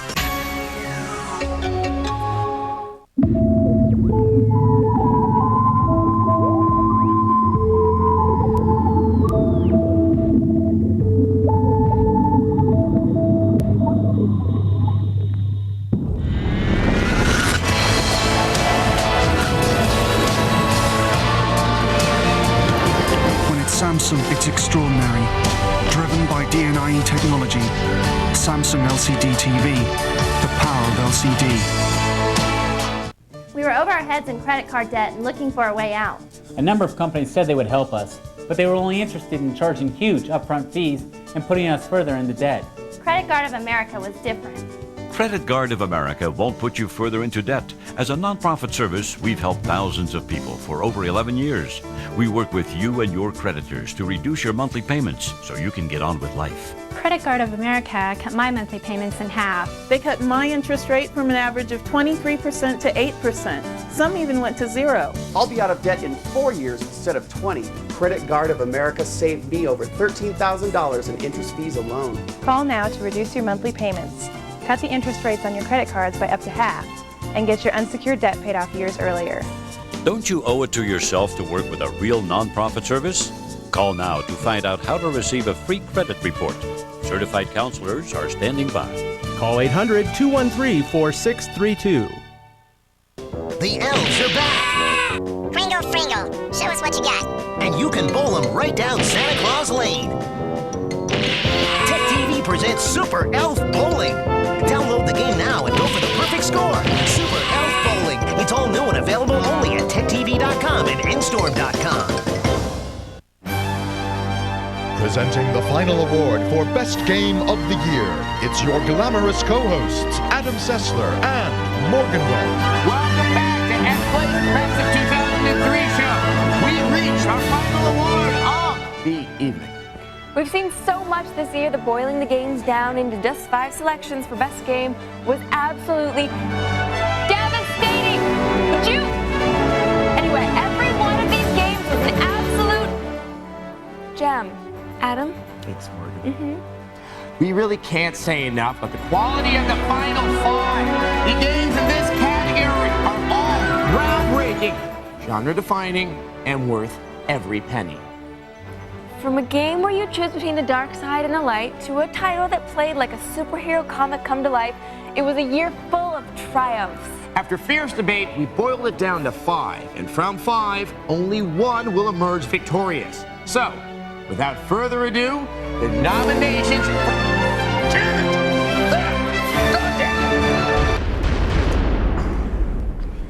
Thank you, Grand Theft Auto 3. The nominees for Best Game of the Year are The Legend of Zelda: The Wind Waker, Prince of Persia: The Sands of Time, Rise of Nations, Star Wars: Knights of the Old Republic, Beautiful Joe. And the winner for Best Game of the Year is Star Wars: Knights of the Old Republic. Oh, that's awesome. Knights of the Old Republic is our game of the year, not just because it's a stupendous game, but because developer BioWare took risks by trying to innovate and create something new, and boy, did it pay off. KOTOR is one of those rare games that rewards you for really playing the game.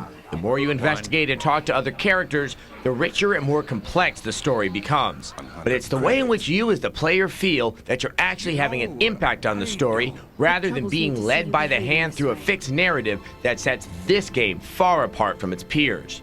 Your actions have real repercussions. As you slip to either the dark or light side, your involvement in the game becomes a creative act in itself. Knights of the Old Republic has set a new high water mark for games, and we're proud to reward it by proclaiming it to be the best game of 2003. It's been a great year full of special gaming memories, and we're glad you shared them with us. Thanks for joining us tonight to find... Why won't you just die? Die! Then I'm out of here. Today on X-Play, we shoot hoops and kill people in Deus Ex Invisible War. Inappropriate use of a penguin in 1080 Avalanche.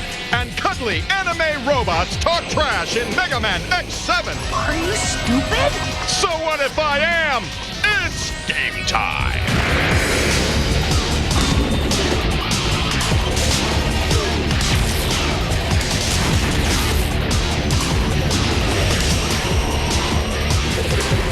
Pull yourself together. It's Adam Sessler and Morgan Webb. Yeah, you can fall apart after the show.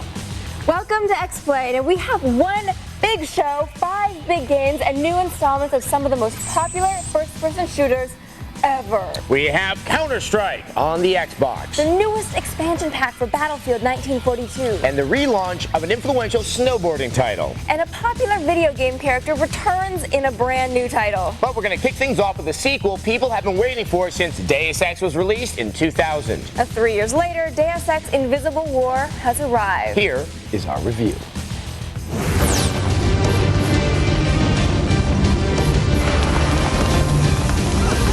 I hate it when that happens, but what do you expect from a dystopian future? Deus Ex Invisible War is the sequel to one of my favorite games, Deus Ex. This one takes place 20 years after the events in the first game. You play the conveniently gender-neutral named Alex, which is good because you get to choose whether you want to play as a guy. I've been moved to Seattle. What about Billy? Or a girl. I've been moved to Seattle. What about Billy? I'm going to play as a girl because, well, just because. Alex is kind of a glorified security guard, but soon she suspects something is up when people start shooting at her. That's a red flag no matter what futuristic world you live in. From here, the story will take you on a roller coaster ride of twists and turns. We could tell you more, but then we'd have to kill you. Really, I'm not kidding. Instead, let's talk about gameplay. It's a lot like the first Deus Ex, and that's good. There are multiple ways to solve just about any problem in the game. You can always sneak around, avoid bad guys by hiding in the shadows, creep around in some incredibly spacious air ducts. Seriously, this is bigger than my apartment. Use your magic wand, lockpick, to open doors, hack into security computers to turn off cameras and gun turrets, or use them against enemies. System disruption significant. Sorry, guys. Damage severe. And since you're a genetically modified super being, you have all kinds of special abilities, like the ability to be cloaked with thermal vision. You can't see me, but I can see you. If that all sounds kind of dull, you can just whip out your pistol and start shooting, or pull out your shotgun and start shooting, or pull out your grenade launcher and start launching grenades. Hell, let's just smack them a few times. And when you get bored with the violence and the killing, you can always play basketball. Damn! Hello, sir, do you want to play basketball with me? How about you, ma'am? You want to play? Why won't anyone play with me? I'll just try one more person. Hey, do you want to... Ooh, I think my basketball killed him. Maybe he's just drunk. Come on, you'll feel better if you throw up. There you go. Nope, he's dead. In case you hadn't noticed, the physics in this game are staggeringly good. Most of the objects in the environments are mobile. This leaves all kind of possibilities for the immature gamer. Have a seat. I'm sure. The game is also chock full of choices and consequences. You'll often be given several conflicting objectives. Characters will constantly be urging you to pick a side or a cause. It's up to you to figure out who to trust. How about you distract the terrorist while I sneak by? The environments sport lots of detail, thanks in part to the cool lighting effects. That is just so damn cool. But the levels are pretty small, with only a few characters milling about. Hey, you guys want to dance? Hey there. I haven't seen you around here before. This is like a club at 7 a.m. on a Sunday. The small levels wouldn't be so bad if it weren't for the excruciatingly long load times. This can really break up the pacing of an otherwise excellent game. Other criticisms have been bandied about by internet fanboys. The interface is too simple. The character development has been dumbed down. Game's too short. I haven't reached puberty. I hate my mom. To this, we have but one thing to say. Shut the hell up. Seriously. This game is a great big interactive story with you as the star. Instead of trying to beat the game, why not try just playing it? If you're willing to accept this game for what it is instead of what it is not, you're in for one hell of a ride. X-Play gives Deus Ex Invisible War a 4 out of 5. Everyone's expectations for this were very, very high. Like Nick Nolte on a freeway high. Perhaps too high. Ultimately, though, it's a very good game. Now, of course, we review the Xbox version of Deus Ex Invisible War, but if you bought the PC version, Houston, you do have a problem. Because on the PC, the slowdowns are ungodly. All right, to be honest, Invisible War isn't really optimized on the PC. But before you despair, we heard X-Play want to help you. There's a patch for the PC version of Deus Ex Invisible War out there, and you can find a link to it at our website. TechTV.com/Xplay. It will make you happier. I promise. He never lies. Sometimes. Moving on, we have the first follow-up to a legendary snowboarding title. The last time we saw 1080 snowboarding was in 1998 on the N64, so it's been 5 years since this revolutionary game first appeared. Now, in the meantime, the SSX series has picked up the slack, and AMP tried to muscle in on 1080's old turf. Now, 1080 is back, and it's trying to reclaim the best snowboarding game crown. Does it? Find out in our review of 1080 Avalanche.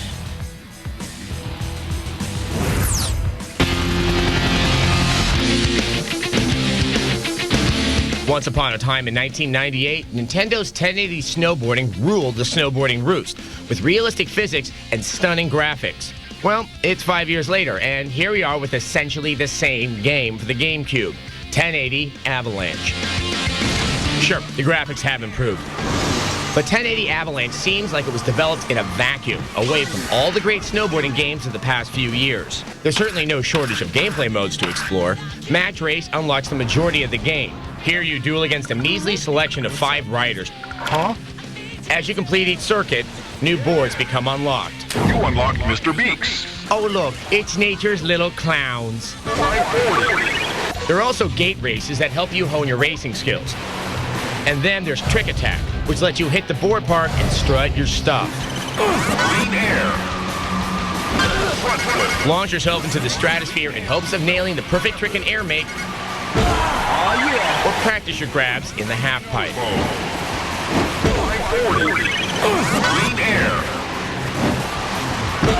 There's even LAN play for those with several GameCubes, broadband adapters, televisions, and copies of 1080 Avalanche. Yeah, all 5 of you. The great selection of modes is undermined by the dusty control scheme. It's just too difficult to pull off tricks that are easy to land in other games. So even when you do stick a nice trick, the sense of accomplishment just isn't there.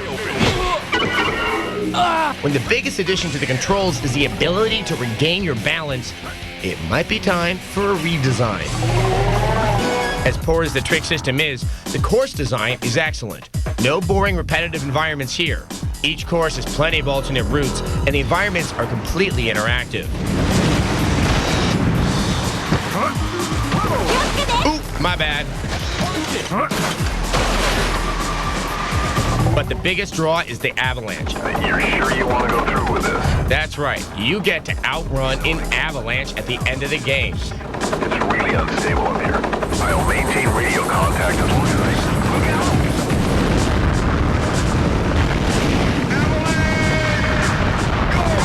It's one of the best moments in video games this year.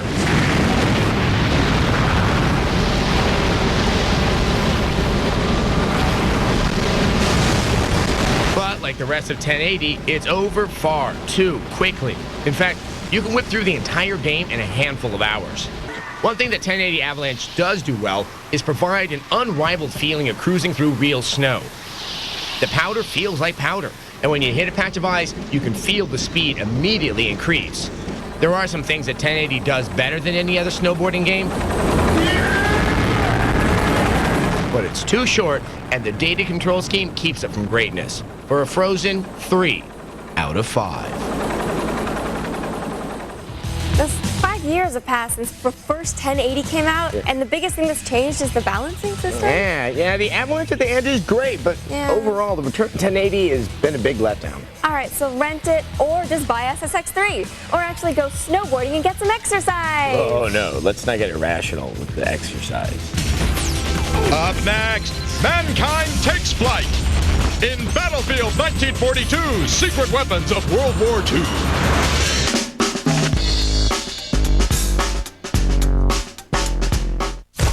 Roswell, New Mexico, 1947. UFO wreckage is discovered and seized by military personnel. It is speculated that the alien technology recovered has been applied to modern-day innovations. To this day, the government denies any existence of alien technology. Financing available on Alienware Systems.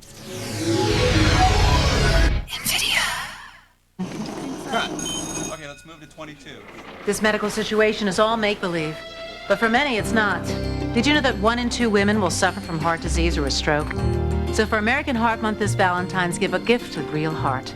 LifeWise personal care products only at Radio Shack. Wireless heart rate monitors, digital blood pressure monitors, pedometers, and other ways to track heart health every day. LifeWise, smart choices for your health, comfort, and peace of mind. Only at Radio Shack. It's here. Gateway's fully loaded 510SE with one of our best deals ever. For starters, you get the fast Intel Pentium 4 processor and a 17-inch monitor for under $900. And now there's 3 more incredible reasons to get it during our 3 for free offer. First, get a free DVD burner upgrade. Second, double your memory. And third, free shipping. That's a total savings of $250. Call 1-800-555-2081. 3 for free on our 510SE, and soon. Credit card bills piling up? Yep. Need cash fast, huh? Yep. Try our e-loan home equity line to pay off those high-interest credit cards fast. In just 90 seconds, you could get approved to get the cash you need, and you'll have your money as quick as 12 days. Hey, I'm approved already. Needless paperwork? Gone. We'll even come to you for signing. I like that. Nothing should come between you and a great rate. That's why there's e-loan. Apply now at eloan.com or call 1-800-ELOAN-22. Wednesday nights on TechTV. At 9, secrets, lies, and worldwide deceit. This is mass poisoning of the population. The truth awaits you. Conspiracies. Then at 9:30, sex has found a new partner, technology. And together, they've changed the world. Wired for sex. Dark, sexy, and extremely dangerous. Conspiracies and Wired for Sex. Tonight starting at 9, 8 Central on TechTV. Who's your daddy? Certainly not Adam Sessler or Morgan Webb. Yeah, definitely not me. No. Welcome back to X-Play. We have an expansion pack. Oh, another expansion pack, you say? But wait! This one isn't for an RPG or The Sims. It's for a very popular World War II shooter. And we get as much mail begging us to review this one as we do Medal of Honor games and Final Fantasy titles. Yes, the game is Battlefield 1942. The expansion pack is called Secret Weapons of World War II. Shh, here's our review.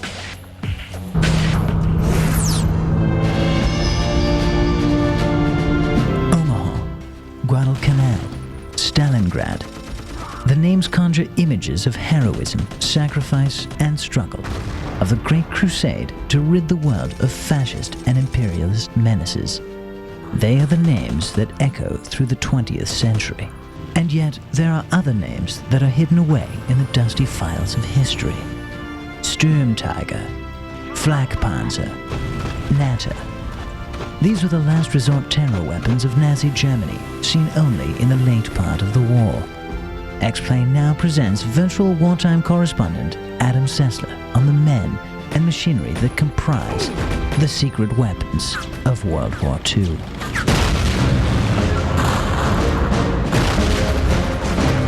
I'd seen this all before. Both the original and Road to Rome Battlefield campaigns, things were intense. They usually are, when death can come from anywhere in an instant. But this time, the weapons are strange. The planes use jet engines.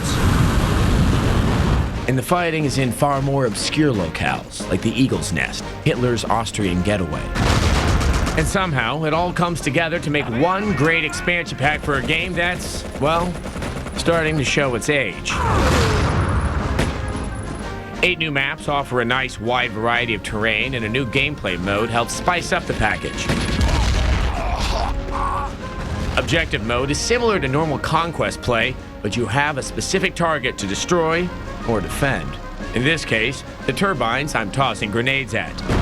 Objectives make for a more focused game, but don't worry. The random weirdness and surprises that make Battlefield what it is are still plentiful.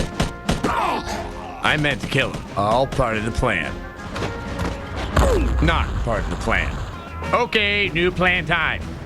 The game includes new weaponry like the machine gun-equipped motorcycles, dizzyingly fast German rocket fighters, and the goofy-looking Calliope.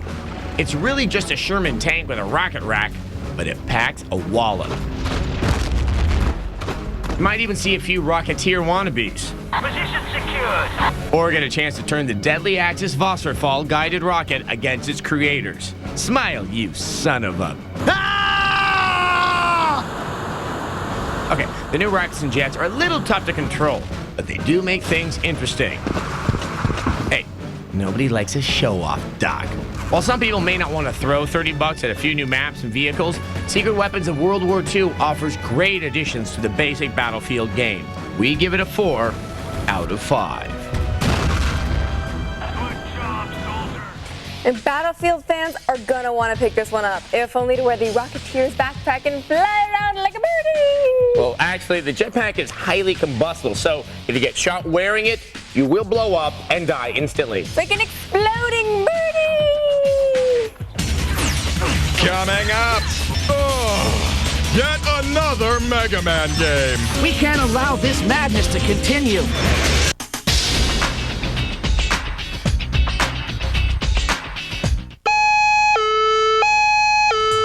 I have important information on how you can earn more money in the IT industry. Right now, businesses are desperate to hire certified IT professionals to secure their networks. You can fulfill this demand and make a great salary by getting IT certified now with Smart Certified Direct's fast and easy training courses.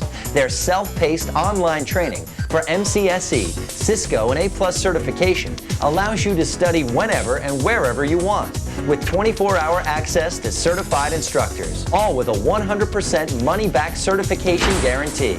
And right now, you can take a free training course title by visiting www.smartcertifieddirect.com or by calling 1-877-TRAINING and mentioning code TechTV. There's no other obligation. That's on the web at www.smartcertifieddirect.com or toll free at 1-877-TRAINING. Get your free course today. When you refinance your mortgage, you're presented with a list of closing costs that may add up to thousands of dollars.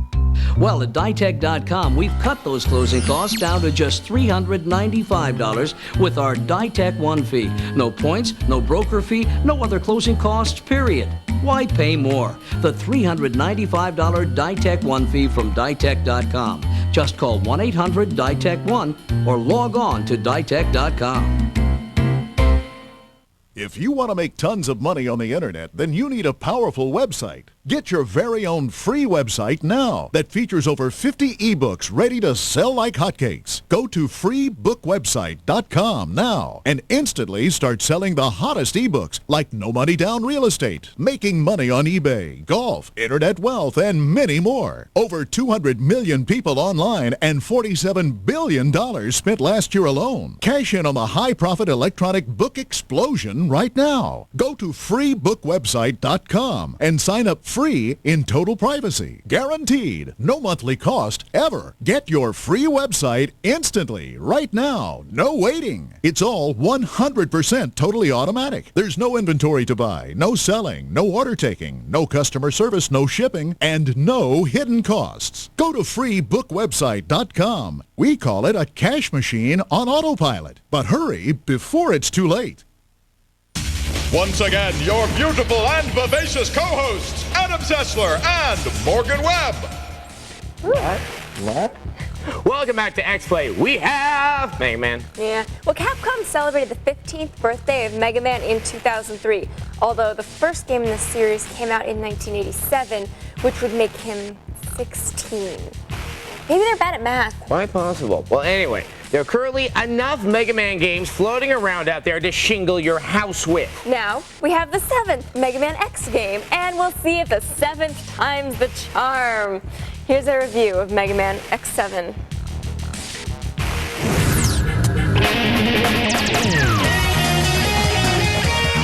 Mega Man X7 is the first Mega Man game to make its appearance on the PS2 and the first to feature 3D gameplay. The concept is a good one. Take the side-scrolling levels that made Mega Man famous and combine them with more modern 3D levels. That is, if either aspect of the gameplay was anything but mediocre. The side-scrolling levels are short and boring, and during the 3D sequences, the camera is often fixed at strange angles. Hello, I can't see anything in front of me. I keep trying to adjust the camera angles out of habit, but I get no love. I'm fighting a statue from the Franklin Mint. You can toggle between two characters during levels with the L2 button. Axel also has the ability to take on enemy bots' powers, but this feature is rarely put to good use. I can either use my rapid-fire gun, or if I go through the trouble of killing the enemy with my special power, I can very slowly throw bombs. Zero here has a lightsaber and a whole lot of hair. Nice breasts, by the way. Mega Man X7 has a typically thin storyline. The Maverick Hunters hunt renegade bots called, well, Mavericks. Then something else happens. Well, even if the story were more compelling, you wouldn't be able to watch the cutscenes. Are you stupid? You're in danger if you just stand there. Heard enough? Oh, one more. Phew. Somebody please tell me I'm through with the worst of it. Okay, I'm done. Combine those voices with the still images, and you've got something to skip every time. We can't allow this madness to continue. The worst part of the game is its absurd difficulty. 3 lives and no save points other than at the end of long levels doesn't cut it. It makes a game frustrating instead of challenging.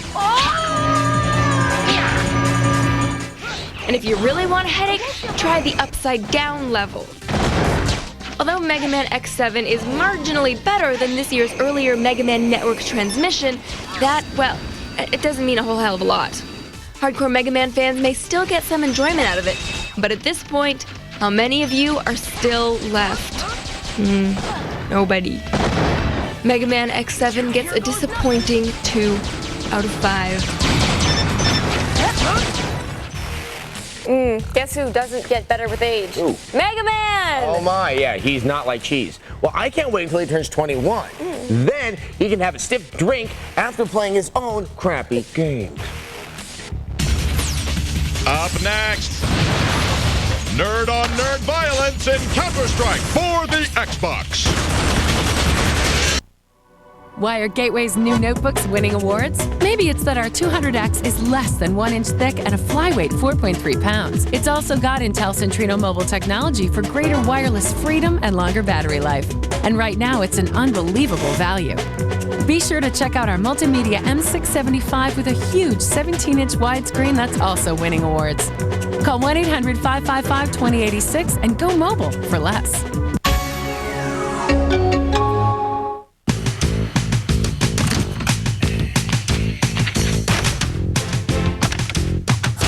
GMC Envoy XUV. Multifunctional, adaptable, retractable. The revolutionary Envoy XUV. The sport utility with more utility. Only at your GMC dealer. Professional grade engineering. It's not more than you need, just more than you're used to. Well, that's it. Thank you, everyone. Really great loan offers. Remember, no points. Okay. Bye. We'll let you know. I think we got some pretty good mortgage offers there. Yeah. Of course, we still need to pick a realtor. The realtors. Sorry about that, guys. Hey, we got a 4-bed. Now you can find a mortgage and a realtor all in one place. At LendingTree.com, you fill out one form and choose the mortgage and the realtor that's right for you. LendingTree.com. You are cordially invited to a college graduation, your own graduation. It will be held a lot sooner than you think. Because at University of Phoenix Online, you can earn your bachelor's or master's degree in the most efficient way possible. Invest in your career and personal earning potential with a state-of-the-industry degree. Attend class whenever and wherever you want via the internet. Most students earn their degree in just 2 to 3 years. Designed for working adults, University of Phoenix is the largest private accredited university in the U.S. We offer degrees in business, e-business, management, IT, marketing, accounting, education, criminal justice, healthcare, and more. Call now to explore your career options with a trained counselor. The consultation is free and could be life-changing. Accept our invitation to your success. University of Phoenix Online. Call for free information now. 1-877-600-2382. Show us what you got. And you can bowl them right down Santa Claus Lane. TechTV presents Super Elf Bowling. Download the game now and go for the perfect score. Super Elf Bowling. It's all new and available only at TechTV.com and Nstorm.com. Hear no evil, speak no evil, but feel free to see the evil of Adam Sessler and Morgan Webb. Boogie boogie. Welcome back to X-Play. Holy deathmatch, Batman! We have Counter-Strike for the Xbox. Now, if you've been living in a small concrete bunker for the last year or two, you may not know that Counter-Strike is a first-person shooter and a mod of Half-Life. And it long ago surpassed Half-Life in popularity. And now Counter-Strike is hitting the Xbox, and fans of the Xbox Live couldn't be happier. Yay! Here's a review of Counter-Strike for the Xbox. I'll take point. Binman. P-Berry. You take flank. Ah! Placing bomb. Ah! Enter the cooperative chaos of Counter-Strike. Don't bother getting comfortable. You won't be here long. The lightning strike reaction time, cooperation, and near-realistic combat situations, provided you think terrorists wear groovy outfits and are constantly assaulting Miami, all combine to make Counter-Strike the most popular online game ever. And now, it's on the Xbox. For those of you familiar with the PC version, the Xbox controller will take some getting used to. Fast as your hand mouse targeting will differ from Xbox's aiming and motion-based opposing thumbsticks. New to Counter-Strike? Here's the first in cardinal path to victory. Kill every living thing you see that isn't wearing the same uniform. You're a terrorist. You take and maintain hostages and plant the incendiary Easter eggs of the modern world. The time bomb.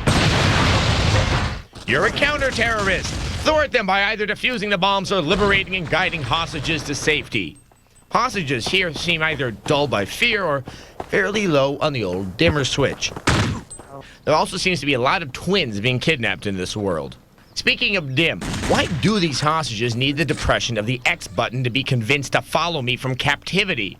Let's go, Dimbot. Am I helping the world, or am I simply reintroducing another potential Darwin Award winner back into society? The Xbox version features a quickly accessible circular inventory screen to access your mercenary loot. Though at times, gearing up for a mission can seem like a relaxing trip to Macy's menswear. Don't get caught up in the shoe selection. The single-player missions supplied in Counter-Strike will really only seem like glorified training missions or havens for those with sociability issues. Take your Zoloft, Wallflower. The party in this game is online.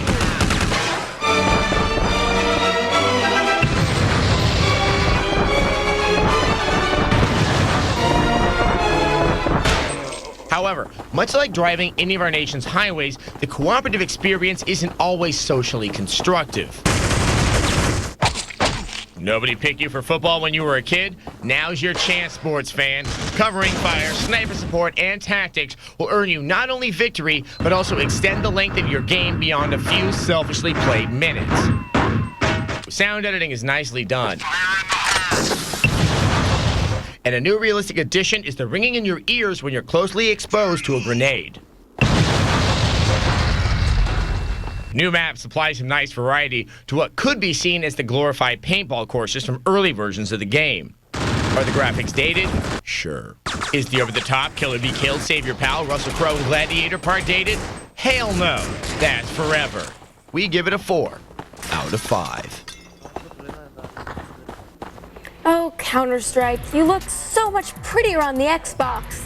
And that's not saying much. No, just think, now having a social life based on team-oriented killing isn't just for PC owners. Pimply teens everywhere, rejoice! Hey, the counter-terrorists win, yay! You know who else is a winner? Who? Not me. Oh. Because it's viewer mail time. The fans like to write in and disparage my hair, my choice of clothing, my frequent references to a small creature of the genus Madoqua, the dik-dik. But not today. Today's viewer mail is a cry for help from Rattlesnake316. He or she writes, I'm not exactly sure how online gaming works, but would it ever be possible to get a virus on your console through online gaming? No, you don't actually connect to the internet. You're connecting to servers and these services that you pay for, and Microsoft isn't really going to have viruses on Though, things. if someone with the flu licked your controller, you could get a virus.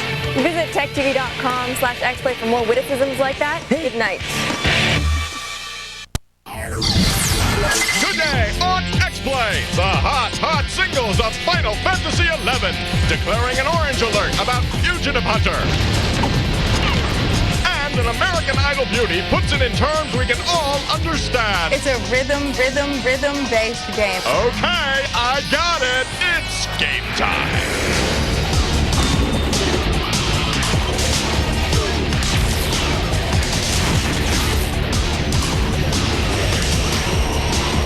Warming the cockles of your heart, whatever those are, it's Adam Sessler and Morgan Webb.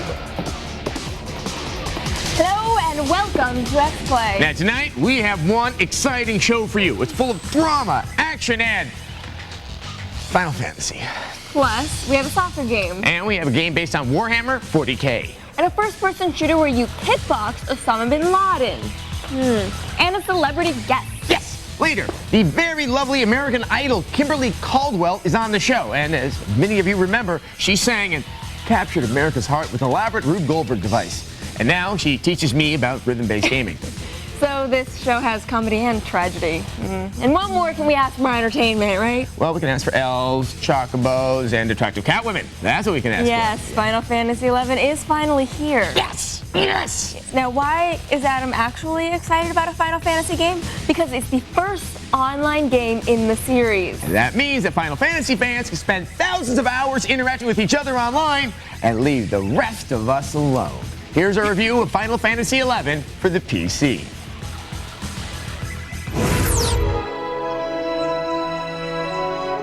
I'm clashing your head. Final Fantasy XI marks a major departure for the Final Fantasy series. After 10 single-player RPGs, Square Enix has struck out into the massively multiplayer realm.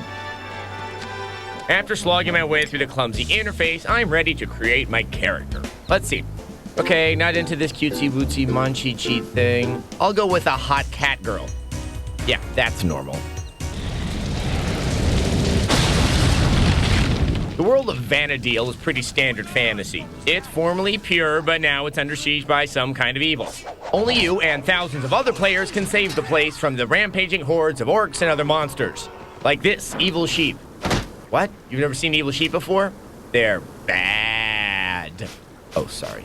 Most of your time in Final Fantasy XI is spent killing things to gain experience, which will then let you level up so you can kill bigger things for more experience and level up some more. For instance, you can kill these bunnies easily. Leveling up through bunny slaughter seems like a great idea, until you run into a bunny that can kick your ass just by thinking about it. There's no warning. You just die horribly at the hands of Uber Bunny and earn a nice experience penalty. Then you go out, and just as you get back to where you were before, here comes the murder machine with the motor in its nose again. Ah! Morgan! Yes? Ah! You do this. Okay. I'll just switch over to my white mage guy. Off we go. Okay, Adam isn't totally off base here. Final Fantasy XI's interface is awkward at first, and you do run into the occasional Uber rabbit. However, there's plenty of good stuff too. It's certainly one of the prettiest massively multiplayer games around. The environments are incredibly detailed, and just wandering aimlessly is a treat. The character selection is slightly limited in the number of faces you can choose, so expect to see a lot of identical people around. Thankfully, the jobs and abilities you can earn are anything but limited. You start out with a main job, like warrior, white mage, and that kind of thing. Later, you can add on a sub-job, which lets you earn the abilities of another class. Final Fantasy XI encourages you to experiment with this. Switching jobs carries no penalty, and the game even rewards you for it eventually. You'll also notice a lot of Japanese players around. Final Fantasy XI has been online for a while in Japan. Not only is the game stable and smooth, but most people are experienced and really nice and helpful. See, if Adam would actually talk to people, he might enjoy this more. If you're not into the massively multiplayer thing, Final Fantasy XI probably isn't gonna change your mind. But fans of this kind of game will find a lot to love here. Chalk up Final Fantasy XI as a 4 out of 5, bunnies and all. Oh, the bunnies. Now keep in mind it's best to play Final Fantasy XI on broadband, that is, if you want to have actual fun. If that's what you want to call fun. Now, we reviewed the PC version of Final Fantasy XI, but it's also going to be available on the PlayStation 2 in like March. Yes. However, if you want to play it on that platform, there is a catch because you have to buy it bundled with Sony's hard disk drive. And that's going to set you back about $100. Yeah, so if you aren't really sure that you like MMORPGs, you'll be committing a lot of time and a lot of money to this game if you buy it for the PS2. They might end up with a very expensive doorstop. And it may not be a very good doorstop. Now, if you'd like to read a review of other Final Fantasy games, you can find them at our website. Yes, techtv.com/xplay. We'll be back. Coming up, fighting Osama and protecting your groin in Fugitive Hunter and FIFA 2004.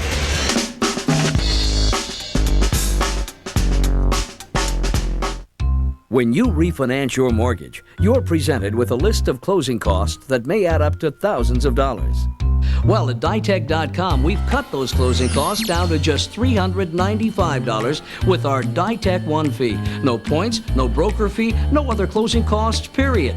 Why pay more? The $395 Ditech One fee from ditech.com. Just call 1-800-DITECH-1 or log on to ditech.com.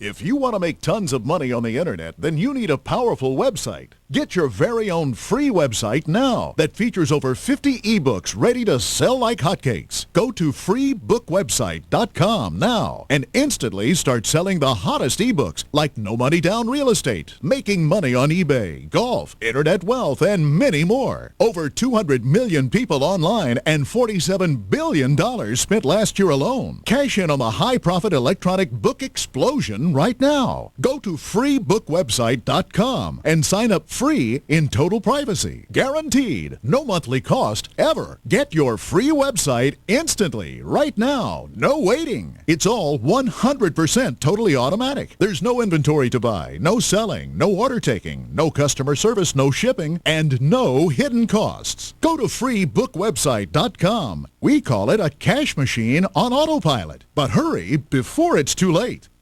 Are you ready? Play hard. It's almost as exciting as anime porn. Yay! Go wild. This is a great job I got here. I say no more! Join the fun. Everybody's feeling good. Woo! All new Tech TV late nights. X-Play at 11, Unscrewed at 11:30, The Screensavers at 12. Only on Tech TV. You're a big, fine gamer. Won't you back that thing up? It's Adam Sessler and Morgan Webb. What thing? I don't know. Welcome back to X-Play. We have a new game from EA Sports, which is the undisputed champion of all athletic titles. They make the best sports games year after year after year in perpetuity, and for that we thank them. So what sport they decided to tackle this time? Tabletop tennis, full contact bass fishing, competitive foursquare? None of the above. It's actually naked co-ed soccer. No, it's just regular soccer. Here's a review of FIFA 2004.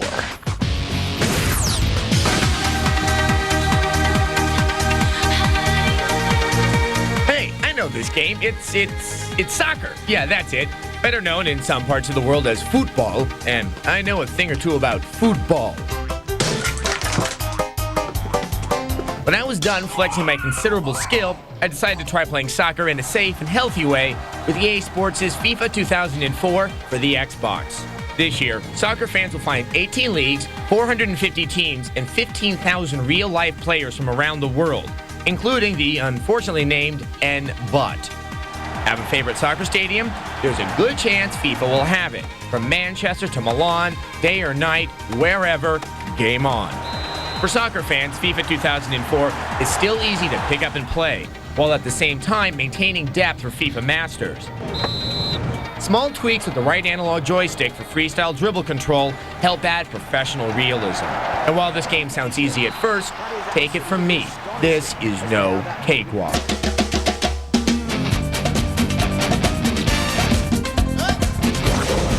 New to FIFA this year is a Madden-esque career mode, where players make trades, balance budgets, set weekly training sessions, and earn prestige. The more games you win, the more prestige you acquire. Ooh, look at me, Mom! I'm a soccer player! The simulation of the real-world game is pretty impressive, from team-specific crowd chants to in-game ball physics like the dribbling that just feels right, and teammates who actually call for the ball. Pass the ball, jackass! See what I mean? Note to viewer, no swearing in actual game. Okay, Adam, it's you and him. Just beat the ball. Just... Another cool FIFA feature back this year is that both Spanish and English announcers are available. You can't get a ticket for love nor money in this part of the world. At least I think that's English. Sure, I don't know Spanish, but I play with the Espanol on anyway, just to hear that cry when I scored a goal.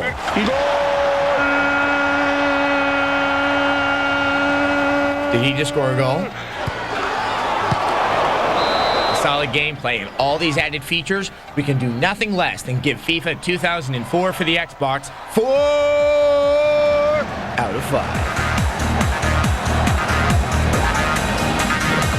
Sometimes it hurts to be this good. All right, this year, FIFA 2004 changed the control of the special dribbles to the right analog stick, which is more in line with the control of other EA Sports games. And that is good.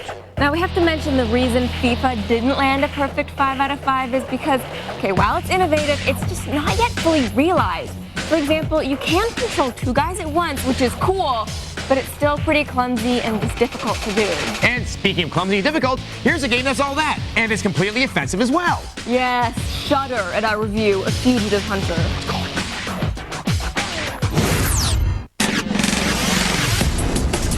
There are many ways a game can go wrong, and Fugitive Hunter manages to find just about all of them. This is one game that will not make you proud to be an American, or a video game fan, or alive for that matter. Roger that, Sierra 5, I understand. You play as a special operative in the CIFR. The Criminal Interdiction and Fugitive Recovery Task Force. Yeah, that. Your job is to hunt down a bunch of fictional fugitives until you ultimately square off with public enemy number 1, Osama bin Laden. I wish I could run away from this crappy game. Aside from hunting down dirtbags like bin Laden, Fugitive Hunter plays like every other first-person shooter. You have weapons. Your mother. Oh, plenty of weapons. Sorry, what was that? Oh, you want more of the RPG? Sure, here you go. The coolest weapon is the TV grenade. Peekaboo! And you've got enemies. Tons of enemies. Oh my God. And let me tell you, they simply love the flamethrower. I believe I can fly. Terrorists are supposed to be dumb, but this is ridiculous. No, of course I can't see you hiding against that dark wall in your white clothes. And hey, what's going on over here? So that's how they train terrorists. As if they don't act stupid enough while alive, enemies constantly respawn behind you.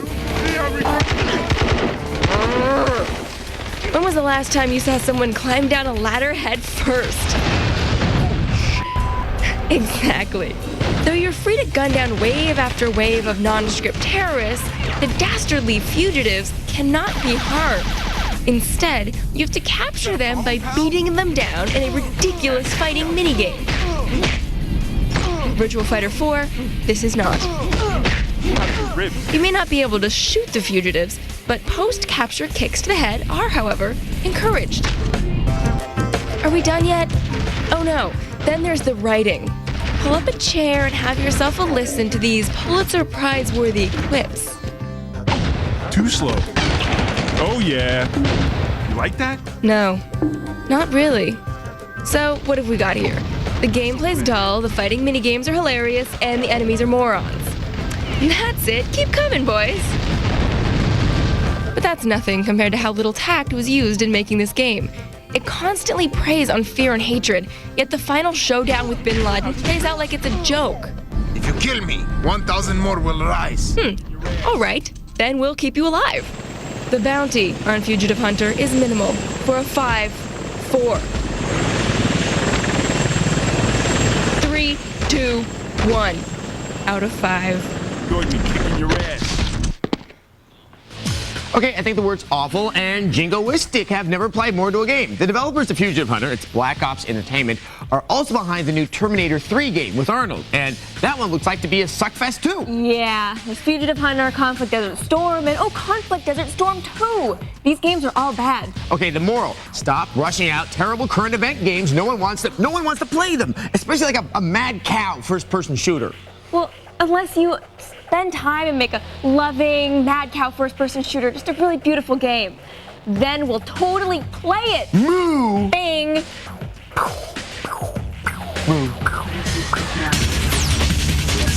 Up next, what does the future hold? There is only war. Oh, great!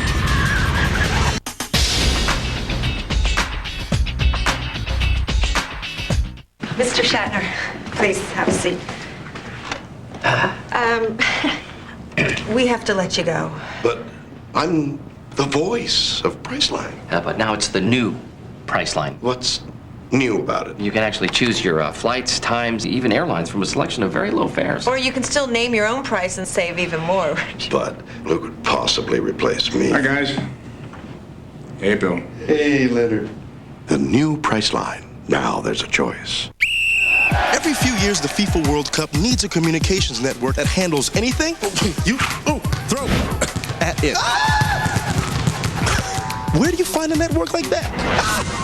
In the state of Avaya.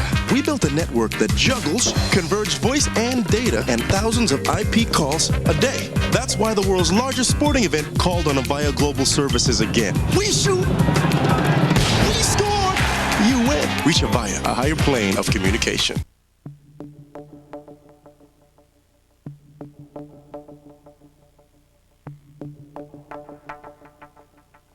Introducing the first SUV with a power-sliding rear roof.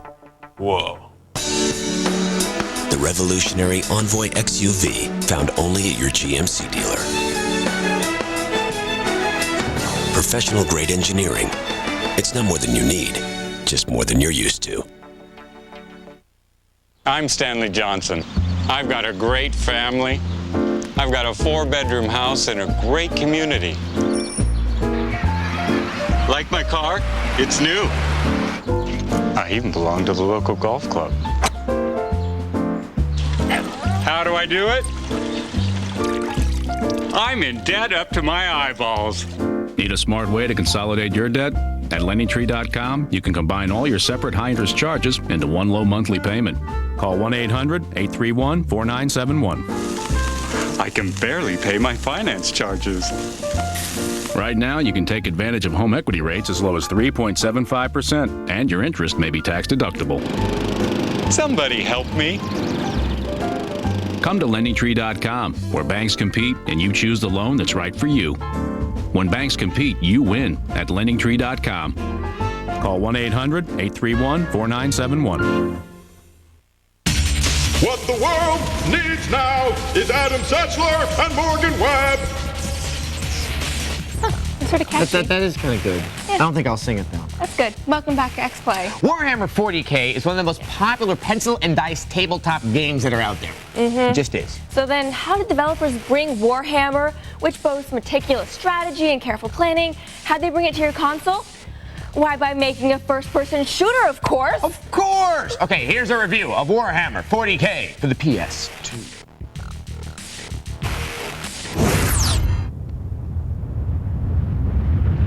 Here is Terra, known to antiquity as Earth, the heart of the Imperium of Man. It is the 41st millennium, and there is only war. And yet, in 38,000 years of development, the cream-averse military might still hasn't mastered the tactic of not running straight at you while you mow them down. Welcome to the universe of Warhammer 40,000, Fire Warrior. Warhammer started out as a tabletop strategy game, but for some unknown reason, it's been translated into a first-person shooter utterly devoid of strategy. You play Case, a young Tau warrior defending his world from the onslaught of the evil Earth Empire. Your species is the typical skinny green alien type.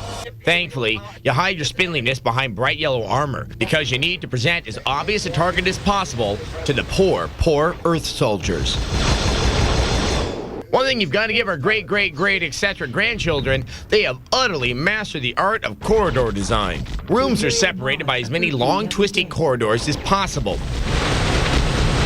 And it looks like at some point, Earth's interior decorators were taken over by heavy metal fans, or maybe Skeletor, it's hard to tell. And ducts. A good designer never forgets the ducts. Why are you guys just hanging out in a duct?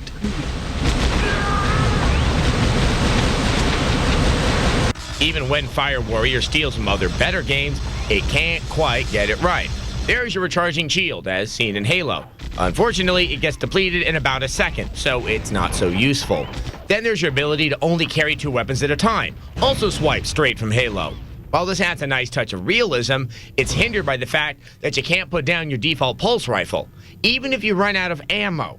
So go ahead and grab that kick-ass BFG pistol. Enjoy watching your enemies burn up in blue flame. But be ready to scramble for a crappy rifle when your ammo runs out after a couple minutes of fighting. Okay, Fire Warrior is not a terrible game. Some of the levels are quite striking when you're not running down endless corridors, blasting wave after wave of moronic soldiers. And fighting in corridors made for a terrific game in the 90s. But 38,000 years later, it's a little old. We give Warhammer 40,000 Fire Warrior a 2 out of 5. It's over. Okay, in case you didn't figure it out, this is not a smooth transition from strategy to the PlayStation 2 for Warhammer, or its translation to the PC, which is befouled as well. We can just go home and play Call of Duty to cleanse our palates.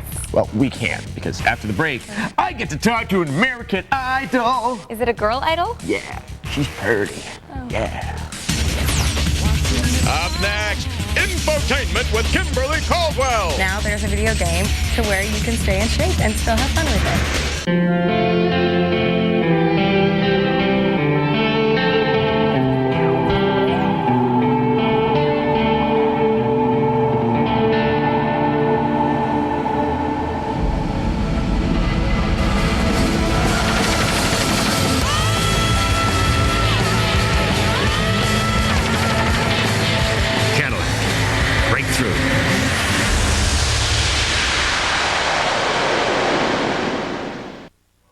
It's here. Gateway's fully loaded 510SE with one of our best deals ever. For starters, you get the fast Intel Pentium 4 processor and a 17-inch monitor for under $900. And now there's 3 more incredible reasons to get it during our 3 for free offer. First, get a free DVD burner upgrade. Second, double your memory. And third, free shipping. That's a total savings of $250. Call 1-800-555-2081. 3 for free on our 510SE, and soon. Credit card bills piling up? Yep. Need cash fast, huh? Yep.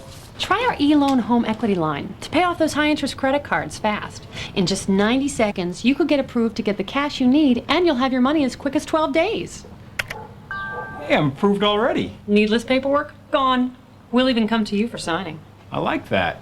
Nothing should come between you and a great rate. That's why there's eLoan. Apply now at eLoan.com or call 1-800-ELOAN-22.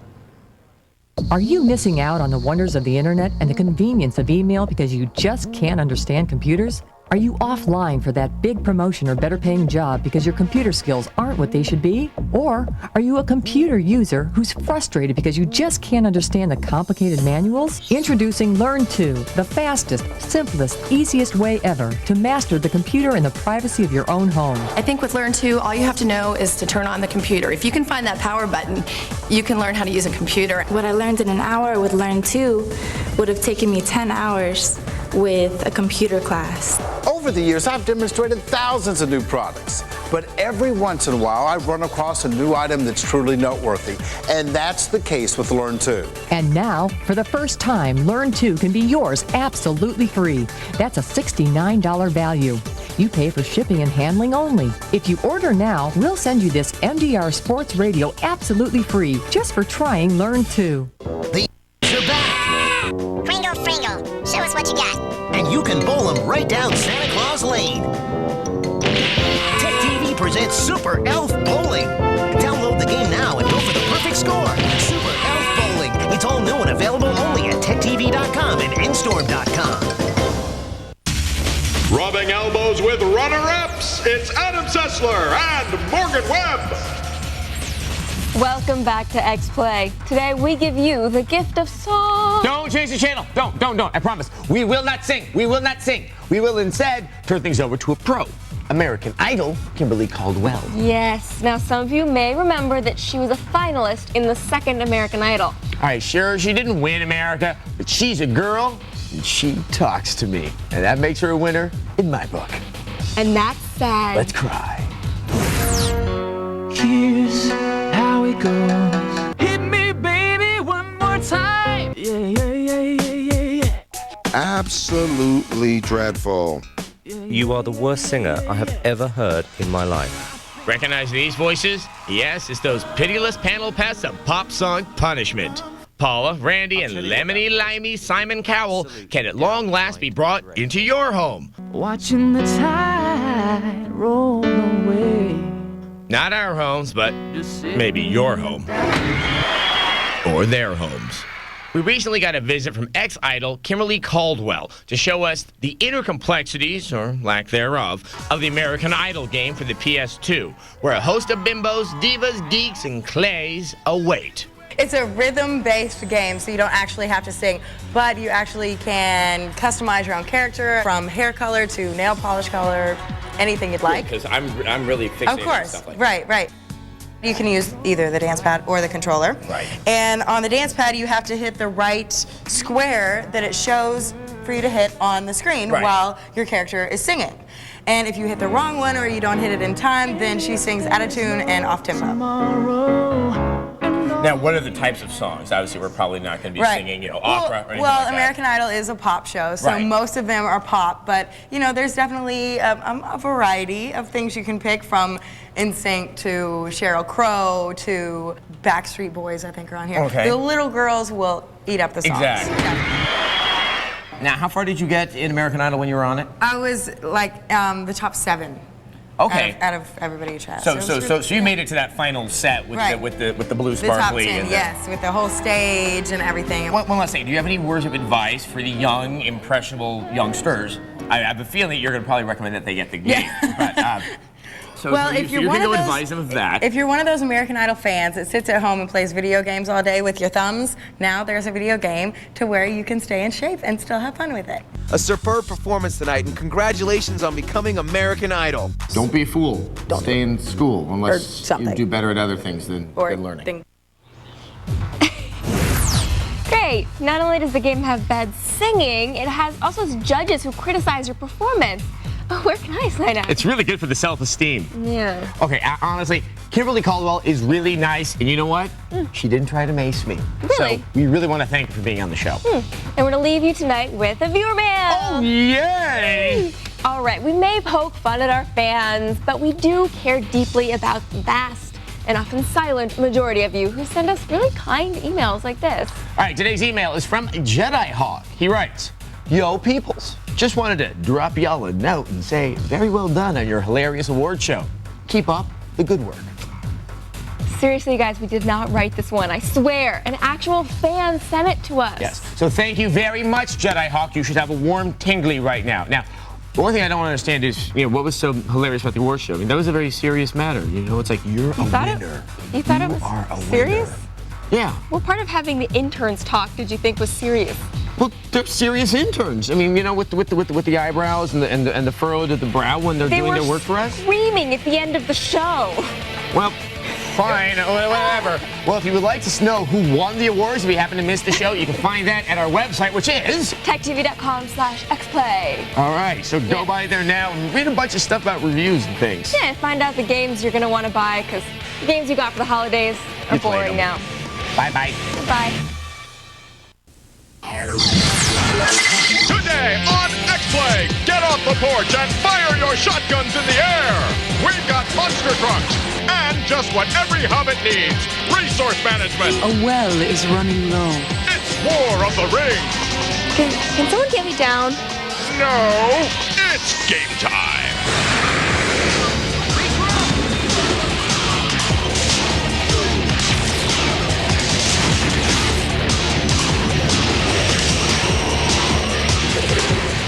Warning may cause burning and irritation. It's Adam Sessler and Morgan Webb.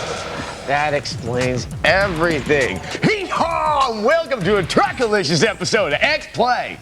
Huh. We have monster trucks. We have me at a monster truck jam. And we have killer robots in outer space. It's not really truck themed. Well, neither is NCAA Final Four basketball, but we have that too. Anything else? Yeah, we have Hobbits, Ends, new Lord of the Rings game. Oh, cool. Now back to monster trucks. I had to review this game on Sunday. Okay, actually, I reviewed it at work, but whatever. Here's Monster 4x4 Masters of Metal. Masters of Metal? Is this like Twisted Sister? Just watch the review.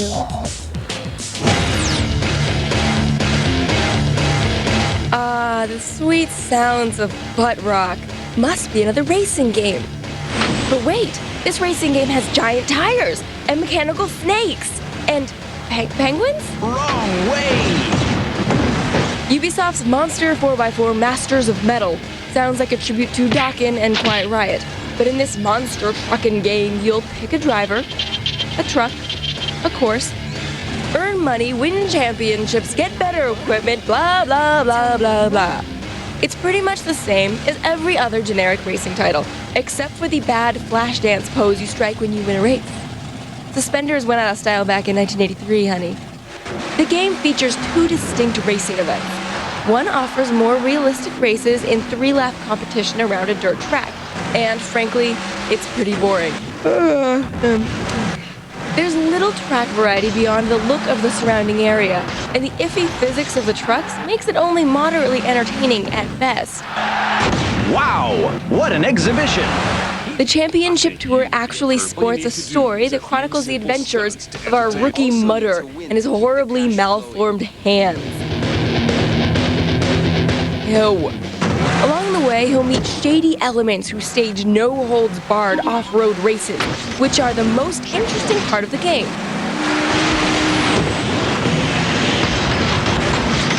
The off-road tracks add a much-needed layer of coolness to the game, although hardly enough to make it a winner. These tracks offer a wide variety of obstacles to crush, money to earn, and jumps to perform stunts. Though I'm not sure why NASA decided to sanction illegal truck racing. The racing is decently presented by the sharp graphics. Truck animation is realistic and you can bust your rig up real nice, though even losing a wheel is merely a temporary setback. The dialogue, however, sounds like it was ripped from a badly dubbed anime flick. You're on fire. Keep going like that. You're crazy and I love it. That's creepy. While the controls work well enough, the trucks can be hard to handle due to their sluggishness and weight. What isn't acceptable, however, are the bad camera angles. I always wondered what this game would look like through a pile of dirt. Monster 4x4 takes an amusingly bizarre sport and runs with it. I mean, where else can you push a school bus into a snake pit? But it doesn't really run far enough.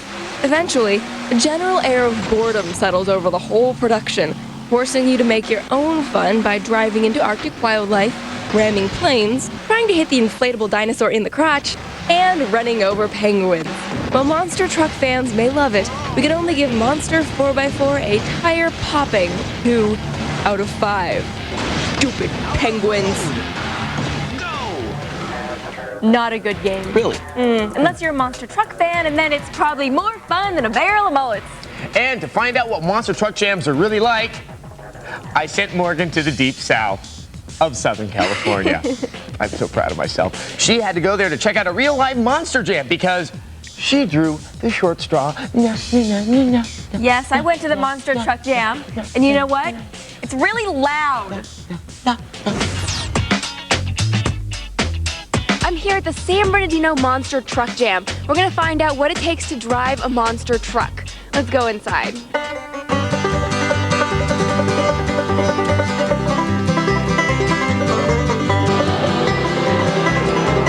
This is Gravedigger, a legendary monster truck, and one of the trucks you'll actually be able to play in the upcoming Ubisoft game, Monster 4x4 Masters of Metal. Can someone get me down?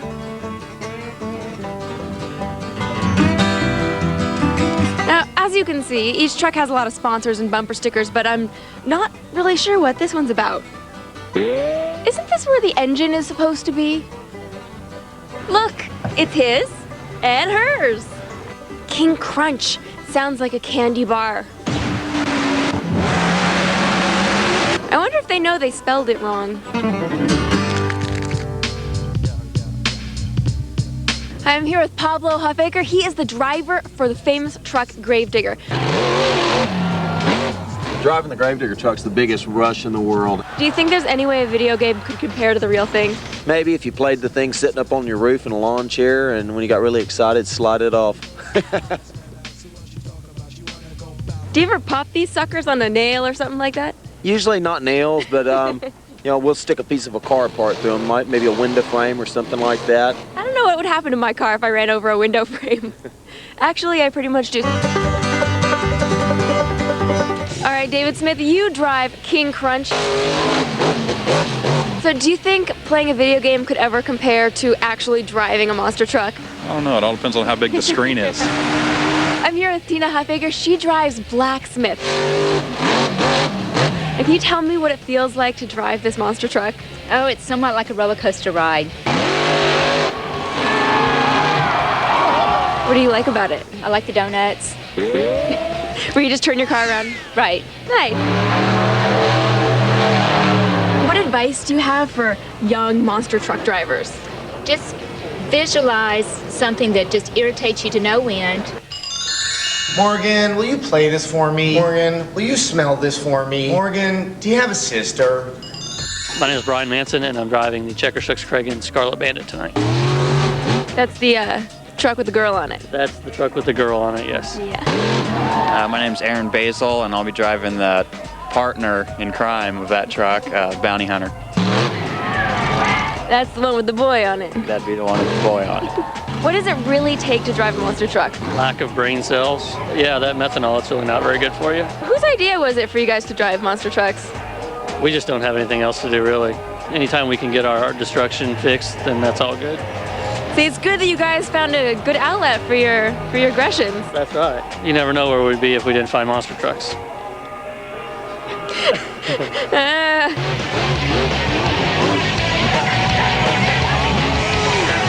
I'm gonna get inside Gravedigger and see what it feels like to be behind the wheel of a monster truck. You need to buckle up. Visualize something that just irritates you to no end.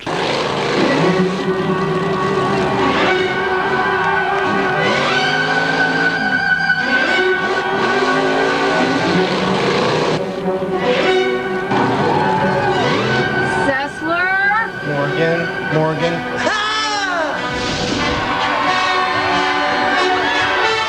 Awesome. The drivers were all really nice. Thanks, Monster Jam. You envisioned my head exploding. Well, dude, you're totally encased in a protective square, like General Zod in Superman. No. My head exploded and people cheered. Only in my dreams, silly. What else do you dream about? Oh, I don't know, you getting stuck in a taffy pulling machine. Ooh, you getting run over by a Zamboni. That was a good one. Oh, Orlando Bloom. Coming up, the sweet smell of Gunsmoke and WD-40 permeates the air in Metal Arms. I'm giving away millions more of my computer learning lessons, and I'm happy to do so. Hi, I'm John Scheer, CEO and founder of Video Professor. You know, over the last few months, my free computer learning offer has been more popular than ever. I'm shipping out thousands of my lessons every day to computer users across America who are tired of being held back by their lack of computer skills. So isn't it time for you to join the millions of satisfied customers who have learned to run a computer using Video Professor products?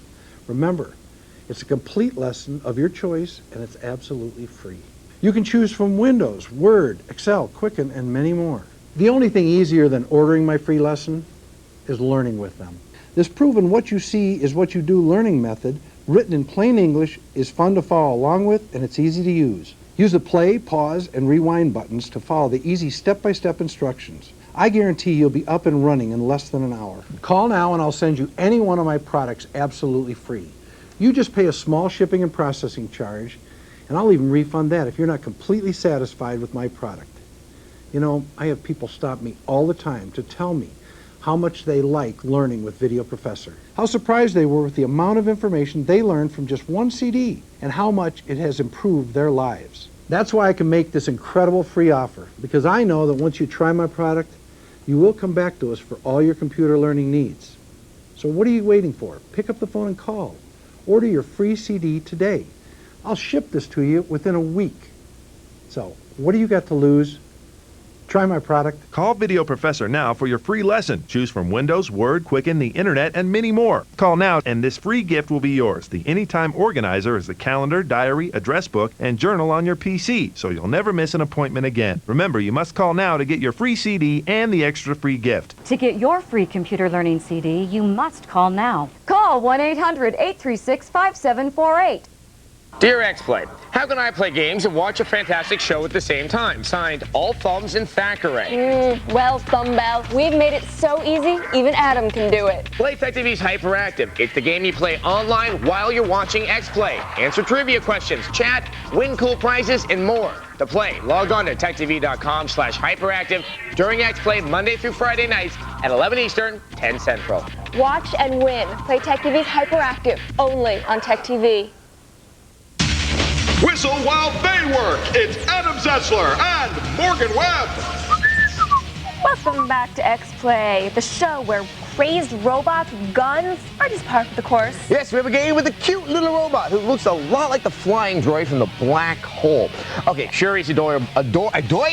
And he also leaves a smoldering swath of paint and wreckage in his wake. Yeah. Just like me at a fudge shop. Here's a review of Metal Arms. Listen up. I need some badass can lickers front and center. So, where are my heroes? Which of you brave troopers is up to the task?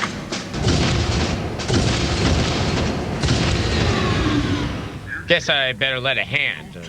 Claw. Rocket launcher. What the hell do you know about fighting Mills, newbie? Nada. You got any other options, Chief? Don't worry. What Glitch lacks in experience, he more than makes up for in robot smashing enthusiasm. In Metal Arms, Glitch in the System, you play the cute yet destructive Glitch. He's a droid of mystery, a robot whose past holds a dark secret. What kind of droid is that? I don't know. I've never seen anyone like him. Let's get him back to Droid Town. But more importantly, he sure can blast the crap out of his enemies. You're on a mission to save the poor inhabitants of Droid Town from the nefarious General Corrosive. Not the most original plot, but who the heck cares? I'm just here to blow stuff up. On some levels, you'll have the aid of your fellow robot comrades. Okay, stick with Screwed and Hosed here. They'll show you what to do. Yeah, they're not quite robotic super soldiers, but at least they serve as decent cannon fodder. Just try not to spray me with shrapnel when you die, okay, guys? In case you haven't figured it out yet, Metal Arms is pretty much a one-trick pony, but it's such a satisfying trick that we don't really mind. Somehow, mindlessly blasting robots into their component parts just never gets old. We're gonna need a cleanup crew in the main bathroom stack. And there's just enough variety in the game to keep you interested. Even when you start to get bored of cutting your enemy's arms off with the flying saw blades, along comes a nifty hovercraft. Pick the robot up, drop it in the water, bye-bye robot. Or take over enemy robot for worry-free mayhem. And the occasional race through the canyons while your buddy takes his turn at blasting the baddies level. That doesn't hurt either. The graphics are a little on the bland and muddy side, and hunting through side corridors for power-ups drags the game down a bit. But on the whole, if you like mindless metal-munching mayhem, you'll love Metal Arms. We give it a bolt-spewing 4 out of 5.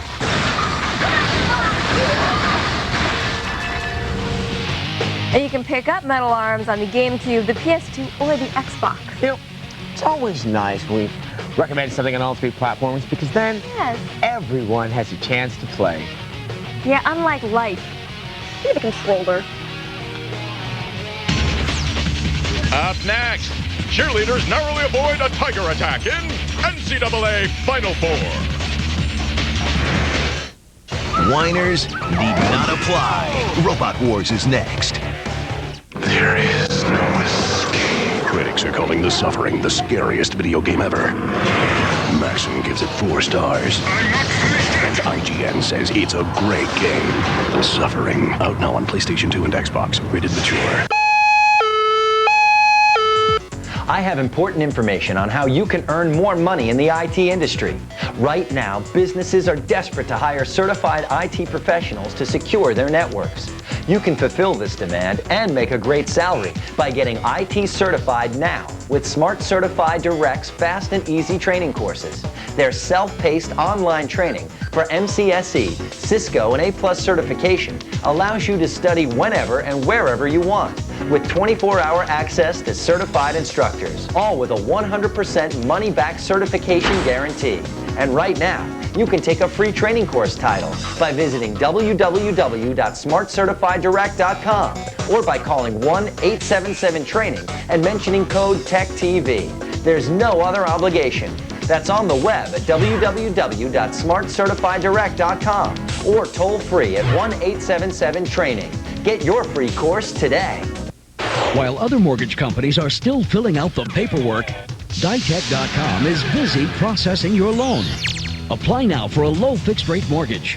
Call 1-800-71-FIXED. Your mortgage solution delivered. Complete the trilogy Tuesday on DVD. In less than 12 hours, the machines will breach the dock walls. In Zion, be safe. Are we too late? Complete the trilogy by The Matrix Revolutions on DVD.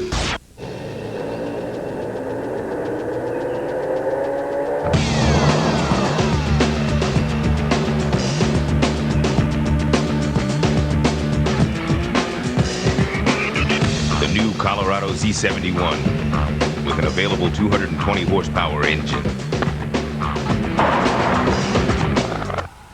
You're it. Don't let all that power go to your head. Chevy, an American revolution. There is no escape. Critics are calling The Suffering the scariest video game ever. Maxim gives it 4 stars. And IGN says it's a great game. The Suffering, out now on PlayStation 2 and Xbox, rated mature. Your TV calls to you, whispering it's Adam Sessler and Morgan Webb. Send us money. Welcome back to X-Play. We have college hoops. Yeah, college hoops made by 989 Sports. That's too bad. Yeah. Yes, okay, look, we give 989 Sports a hard time because we know Sony's in-house sports game developers, they can do better. And it doesn't help that they'll always be compared to EA Sports, the best and most consistent sports game developer out there. Yeah, okay, but still, we really do give them the benefit of the doubt. I swear we do. Here's a review of NCAA Final Four 2004.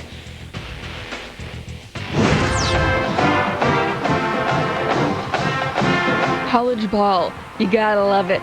The drama, The athleticism, the rah-rahs. Seems like this would be a great backdrop for a video game. And it is. Only not with NCAA Final Four 04. Allow me to elaborate. There was a time when 989 Sports meant quality sports games, but that time seems to have gone the way of the Dodo, Cabbage Patch Dolls, and Eric Estrada's acting career. Sorry, Paunch. Sadly, the fourth installment of Sony's College Hoops series for the PlayStation 2 once again manages to fall short of already lowered expectations.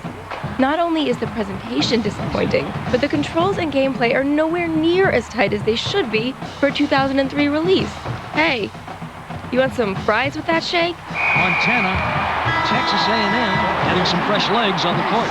Although the developer has increased the number of motion-captured moves and added in extras such as cheerleaders and the occasional mascot, Final Four still lags behind other basketball games for the system. The player models shuffle their arms and legs as though they were on marionette strings. It's kind of creepy, really. Worse still is the drastic way the players' transition animations have been cut. So now they appear to herky-jerky their way between moves. Smooth, guys. And the controls are also hit and miss. There's a chick. Snags the rebound. Well, okay, they're mostly miss. So while computer-controlled teammates generally find their way to the right positions, pressing the buttons for jumping, stealing, or switching between players is a lesson in dysfunctionality.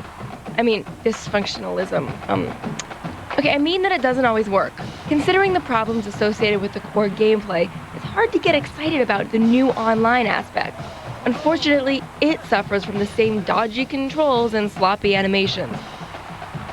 Sure, there's 303 division teams, and head coaches are allowed to recruit high school seniors, but the whole process is rather predictable and relatively unfun. Yeah, so what you see is what you get. And that's exactly why we're giving NCAA Final Four a failing grade. We can only give her a you don't need it. Desperation time. 1 out of 5. No good. You know, my mother always told me that if you can't say something nice, don't say anything at all. I've ignored that advice all my life, and I'm not going to change it now. This game is terrible! Okay, if you've got to have a college basketball fix, get EA's NCAA March Madness 2004. And if you already picked up NCAA Final Four 2004, you just simply take the game, aim for your trash can, and shoot! Too harsh? No, not harsh enough. Okay. Up next, people yell things in War of the Ring. My life for Rohan. Okay, whatever. Here we go! Dear Bill, I'm on a last-minute trip to New York. Yo, as they say. Of course, I had to visit the Empire State Edifice. And there she was, her arm on high. We shared a bagel and a ride in a buggy. Please lower your arm, my darling. Well, a high five to you, the roaming gnome. Book with Travelocity. Don't forget your hat. Teatro Greco, Taormina, Sicily. No power, no plugs, no wires. What a perfect place to connect. Because with a laptop powered by Centrino, Intel's mobile technology, you can put on quite a show wirelessly from your own private amphitheater. Intel Centrino mobile technology.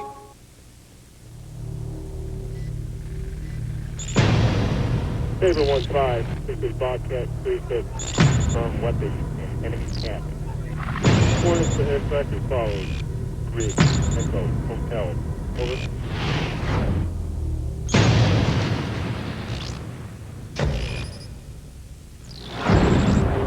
Overwatch. This is Call 2, implication. Over. There are 3 things you can count on in life: debt, taxes, and cable rate increases. Thousands of Americans each day have realized that rising cable rates and poor service are not their only choice. People are switching to DirecTV. Switching from cable has never been easier, especially now that you get a standard 4-room system for free. With DirecTV Total Choice Plus with local channels package, you get over 125 channels of your favorite programming in true digital quality picture and sound. But wait, if you call right now, you can get the Total Choice with local channels package for only $29.99 per month for your first 6 months. And best of all, you get your favorite local channels too. DirecTV also offers premium programming from HBO, Starz, Showtime, Cinemax, plus Sports Pack, plus up to 55 pay-per-view choices a day. Plus you get your choice of the best sports programming available, including NFL Sunday Ticket, exclusively from DirecTV. Your choice has never been easier. Call now to order your standard DirecTV system for up to 4 rooms for free. That's a $299 value. And your standard professional installation is always included.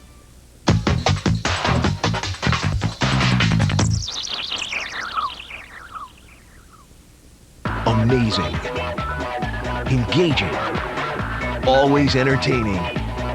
You're watching TechTV.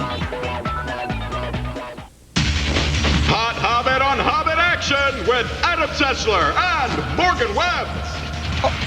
All I see is erotically entwined furry feet. Oh! And it's a blatant lie told to keep you people watching this Lord of the Rings game. And what a game it is, because when I think of Lord of the Rings, I'm thinking about hacking and slashing and building mills and managing my resources. Yes. For the cerebral wizards out there, Sierra has conjured a Lord of the Rings strategy game for the PC. Yes, we said Sierra. They may be so-so Hobbit game, but not the successful movie-based Lord of the Rings hack and slashers. Here's a review of War of the Ring. One ring to rule them all. One ring to find them. Gaze upon the fabled One Ring. It has had many owners, but only one master. Many would lie, steal, and kill to possess it.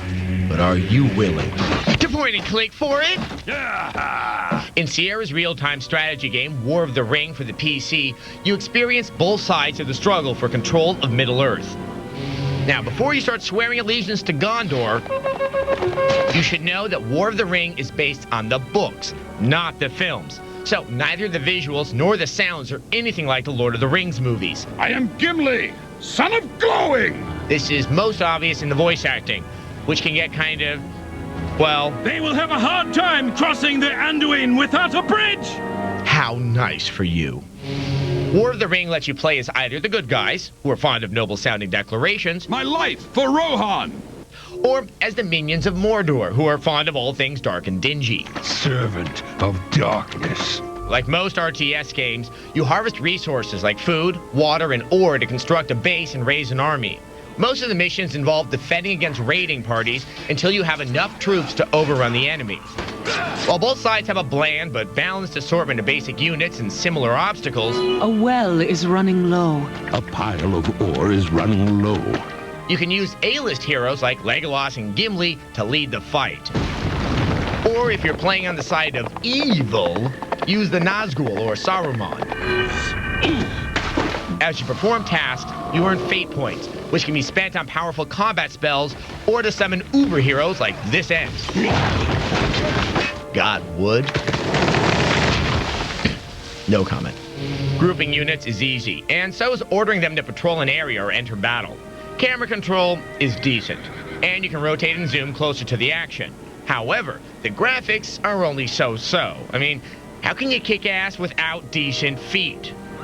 The main problem with War of the Ring is that despite the fact that it's based on the books that started the whole fantasy thing, it's just not distinctive. It feels like every fantasy RTS you played 100 times before. Rough Dwarves? Check. Sparkly Magic? Check. Muscle Band Swordsman? Yep, check. You get the idea. As real-time strategy games go, War of the Ring isn't terrific, but it's not lousy either. If you want to try out a basic RTS game, you'll probably like it. But if you're a real RTS maven or Lord of the Rings nerd, you won't find it very precious. The Dark Hand of X-Play gives it a 3 out of 5. Oh, wise master. No one in this game has feet. Not even the hobbits, and their little furry feet are their defining features. That and the way they sort of gaze longingly into each other's eyes. Oh yeah, that's you always can tell that's a hot Yeah. face. Okay, we have just enough time for a viewer mail, and today's email is from Bugged. He writes, I was watching the review of True Crime, and the comment about lazy bug testers pissed me off. I'm currently working as a tester for a company that publishes awful games. As a team, we write up thousands of bugs, only to see them closed out by producers more concerned with the mighty dollar and product release dates, and developers too lazy to figure out why a bug is happening. It's an uphill battle that's quite discouraging. The only people who really care about the games and their development process seem to be the testers. Ooh, that was a mouthful. That and was an angry one. email. Did I do that? Oh, you did it very well. Thanks for the email, Bug. Now, it's good to know that it's just as frustrating for you as it is for us. Okay, every time a tester talks about how bad a game was, it's the programmer's fault. Every time a programmer talks about how bad a game was, it's the tester's fault. Every time they both talk about how bad a game was in each other's presence, it's the publisher's fault. And the publisher never admits that the game was bad in the first place. In conclusion, bad games are everyone's fault. So stop it. Especially you, I'm pointing at. That guy? Yeah, see him? He's nice over there. Oh, come on. Okay, so He's got the thing, well, if you want to know what games are good and what games are bad before you have to go buy them, you can always stop by our website, techtv.com/xplay. We have reviews and they all have scores, and you can find out our precious opinions. Well, that sounds good. You tied that in with the Lord of the Rings. I did. Oh, you're great. I know. Good night. Today on X-Play, occupational hazards in Mission Impossible Operation Surma. Break his arms. Be careful, or you'll poke someone's eye out in Nosferatu. And X-Play gets graded in the new Harry Potter game. I give you a C for try it. Who's trying? It's game time.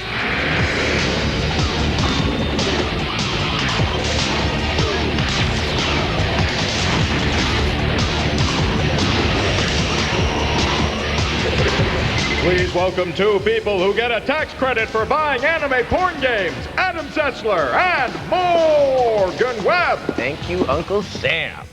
Hello and welcome to X-Play. Do you like stealth? Because, what with being loud, clumsy, and a drum player, I'm a master of it. And today, we have a stealth game for those of you going through Splinter Cell withdrawal. Oh, plus we have blood-sucking vampires. As opposed to the ones that don't suck blood. And the best college basketball game that's out there. And Harry Potter for your PlayStation 2. Oh, yeah. And Morgan takes a terrifying look at the iToy. It is frightening. You want to see a preview? It's slap the ninja, slap the ninja, slap another ninja, slap. I'm not a ninja. I'm a superhero. But to get things started, let's check out that stealth game. Here's our review of Mission Impossible Operation Surma.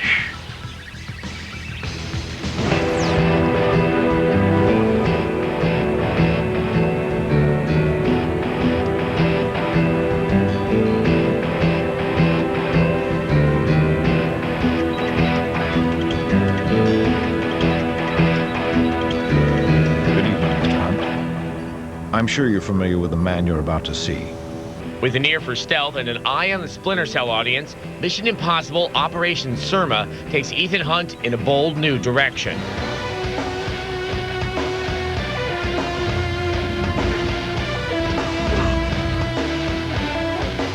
Unlike the action games we're used to seeing from Mission Impossible, Operation Surma is a Splinter Cell emulation all the way. So it's no surprise that you'll spend much of your time entering hostile territory on the down low. The missions are straightforward, and the game tends to hold your hand a bit too much. Bingo. Nice work, Ethan. You'll be told just about everything you need to do in detail by Ving Rhames here. Ving's delivery is occasionally lacking as well. Go, Billy. What in God's name are you waiting for? All right, have another take on that, big baby. Operation Surma's only real distinction is its gadget arsenal. Your basic gear consists of the ELP, electronic lockpick, the EWG, electronic warfare gun, and the RCV, remote control viewer. That's right, the IMF, Impossible Mission Force, believes in superiority through acronyms. The EWG will actually switch automatically between guard-killing bullets and camera-disabling projectiles. Nice shot. Camera disabled. You've also got a nifty micro cable that lets you swing around and over security areas. Night vision that is the only way to avoid infrared beams. And the trippy sonic imager. This device can see through doors and walls. Apparently, I can never tell what I'm looking at. Using the myriad gadgets is the best part of Operation Surma. Of course, it pays to pick your moments to use them. Attention, Fistfights are fairly common because the game rations dense shadows like VIP passes. Luckily, Ethan is a better fighter than Sam Fisher ever was. He's adept at beating guards into submission, although his repertoire is a bit limited. Better shut off that alarm, Ethan. Time is running out. It doesn't help that they throw in these ultra-cheesy Matrix shots. Nothing says entertainment like watching the same slow motion moves over and over. Take that, medical industrial complex. A bit of honest difficulty would have been a big help, though. Too many areas rely on the trial and error approach, choosing cheap expected death over real challenge. You know, I'm thinking this sign isn't doing much for company morale. The biggest problem is the impossibly sluggish camera, which never quite feels right. It's really irritating, especially when it does stuff like this. For most players, Operation Surma will feel like Splinter Cell Light, should they choose to accept it. This briefing will self-destruct in 5 seconds. We give it a 3 out of 5.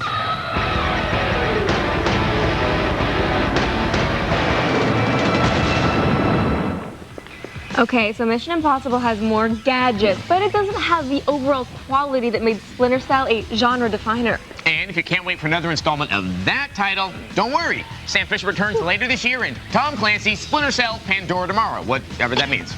Now we get to move on to something supernatural, the longevity of Adam's career. Yes. It was funny. In my many years as a gamer, I've seen a lot of vampire titles like Castlevania, Legacy of Kain, Kirby's Air Ride, but this is the first one with a random level generator. Ooh! Here's my review of Nosferatu. So, I'm going to my sister's wedding. It's at an old Romanian castle. She's marrying the son of the Count. Problem is, I'm running late. Gosh, I hope I haven't missed... Man, they've already busted out the PCP. Wait, hold on. See, apparently, in lieu of all the ceremonies surrounding matrimonial union, the Count and his undead buddies snatched up the wedding party and are threatening to kill them off 1 an hour. For no apparent reason. I'll follow you anywhere, James. Maybe they just watched Dog Day afternoon. Grr. Oh. Nonetheless, you have to travel the castle smacking things in the head and find your family, even the dumbasses, and lead them to safety on a time limit. I'll stay here and watch your back. Not that this will be easy, because, wouldn't you know it, the castle's full of creatures. Like this guy dropping in from the rafters. And this guy under the floor. And this zombified gaucho in Romania. And these bleeding skeletons. There's a few clever tricks in the game. You need special weapons for certain monsters. Like the crucifix for these messy, disturbed children's drawings. But a gun works better for these hobbling nasties. So when you encounter both, it gets pretty frantic. The game's not great looking though. All the rooms can start to look the same, so you'll get confused and lost often, which sucks because you're on a time limit. But the game is heavy on atmosphere, which gives it a truly creepy ambiance when your family isn't hopping through the castle like morons. Boing, boing. And the music always seems to pick up when something bad's about to happen. What? Where? Ha! Oh no, it's a vampire! What'll I do, gun? No. Sword? No. Crucifix? No. Holy water! Oh, that's underwhelming. Plus, it's a little odd that in a castle inhabited by vampires, there'd be wooden stakes lying around conveniently. The only things that can kill me. Better put them in this conveniently located basket. I mean, look at this. Guys, I told you, stop leaving these around everywhere. Someone's gonna get hurt. The real problem with the game, though, is the combat. It's really clunky and inaccurate. Enemies hit you when they shouldn't, and close-range weapons like this sword frequently don't cause damage when they should. It's sadly not very satisfying, and it's the core of the game. Also, Nosferatu is really short. I mean, really short. But the castle is randomly generated every time you play, so you can go back several times. It's only a little different, but it makes the game very replayable. The game's a fun diversion with a couple of good scares, but it's got some undeniable clunkiness. It may not be Murnau's classic, but at least it doesn't have Keanu Reeves. Dude! A 3 out of 5. I want to order a zombified dog. They're so cute. And they're undead, so you never have to get a new one. Oh, and they feed themselves in the flesh of my enemies. As I mentioned before, the random level generator is an interesting touch. It's usually reserved for RPG dungeon crawls like Dark Cloud. Soldier Fortune 2 also did have one, and that was a first-person shooter. What's in your pocket? Oh, it's just another steak. I leave these around everywhere. But I'm also happy to see you. Up next, mascots gone wild in NCAA March Madness. Whiners need not apply. Robot Wars is next.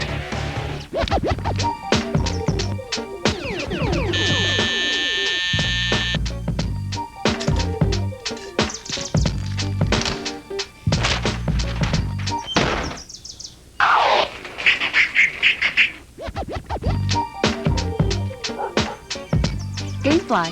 Rent the games you want, play as long as you want, for one flat rate.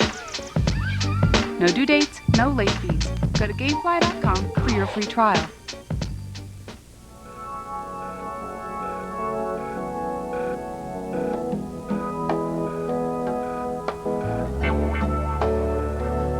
Feel at home. Everywhere. Introducing Infinity's new full-size SUV, the QX56. Surround yourself with refinement, entertainment, and comfort for 7. From Infinity. Oh no! Save big money on lender closing costs with a $395 Ditech flat fee. No points to pay and no broker fee. How can they do that? Call 1-800-DITECH1 or log on to ditech.com.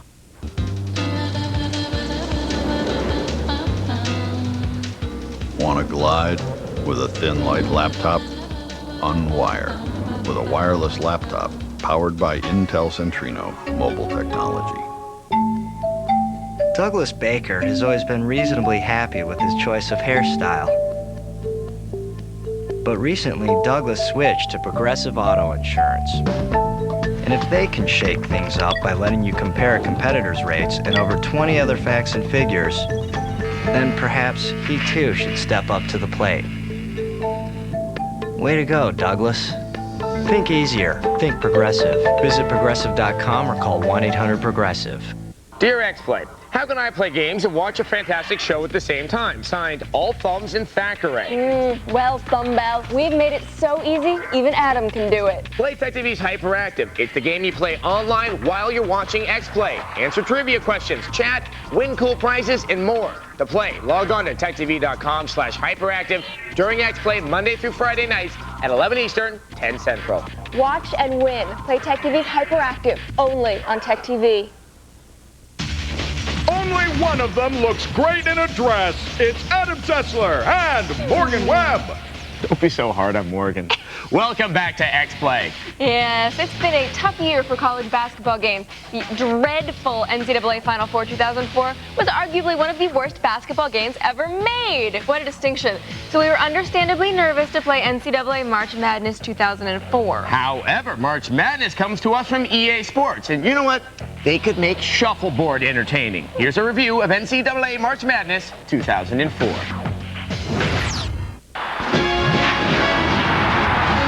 The fighting drum beats, the manic screaming, the skin paint, and those crazy kids dressed up like animals. No, I'm not talking about Burning Man or a Democratic fundraiser for Dean. We're talking about college hoops here. And with the playoffs right around the corner, this is a great time to take a look at what EA has to offer its fans with NCAA March Madness 2004. This college basketball game differs from its pro counterpart in many ways.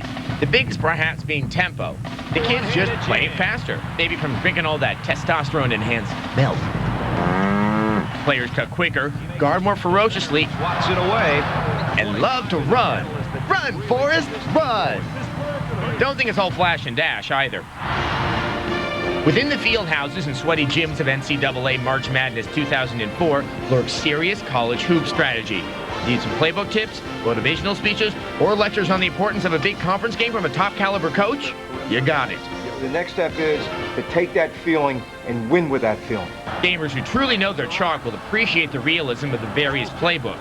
Hey, did you see that? Yeah. Michigan State's suffocating defense. There's a steal. Syracuse's befuddling 2-3 zone. it's tipped. And the efficiency of Coach K's deadly Duke offensive are just some of the true-life strategies employed here. The flip side of this commendable realism is the somewhat airheaded tactics of your computer opponent. As the clock ticks down towards the end of the game, you'd think they would shoot from downtown when they're behind, but they don't. Great body control Stupid head. for the score. NCAA March Madness 2004 does provide some new and fun game types. You can take the court as your favorite school's mascot, play some of the best rivalry matches, set up custom tournaments, and create a school.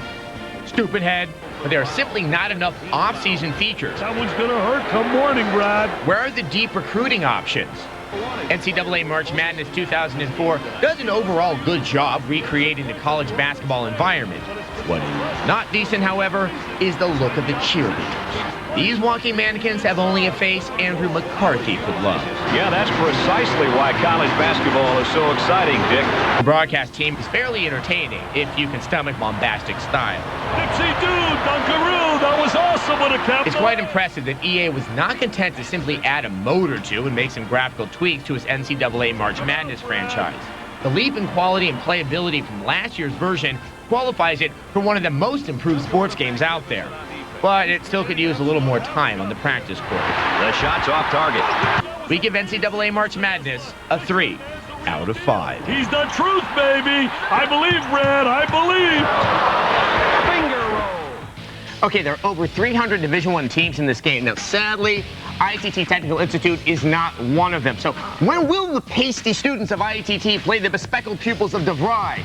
Sure, they may not make it include those three-pointers, but they're all very good at Photoshop. Nice. Oh, okay, but playing this game, you can tell that it's not an afterthought. Because, you know, a lot of developers just use their NBA engine and simply plop in NCAA assets. This, on the other hand, feels like it was made with college basketball fans in mind. And this next commercial interruption was made with you, the audience, in mind. Bathroom breaks all around. We'll be back.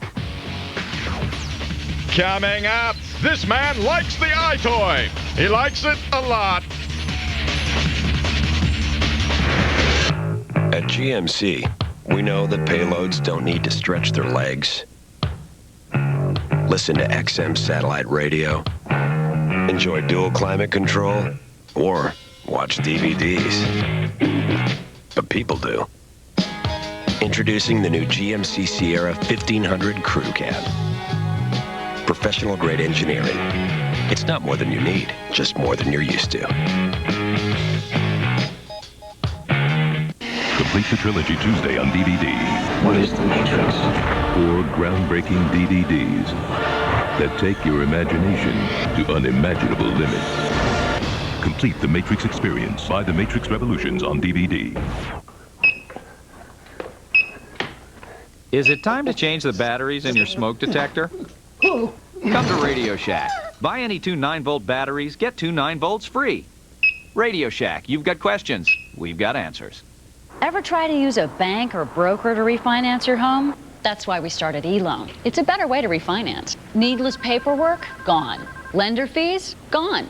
Waiting for a decision? Ours takes minutes. At eLoan, we believe everyone is entitled to the right loan at the lowest possible rate, based on your credit, not your negotiating skills. You get your cash fast, at a great rate. A bank shouldn't come between you and your money. That's why there's eLoan. Apply now at eLoan.com or call 1-800-ELOAN-22.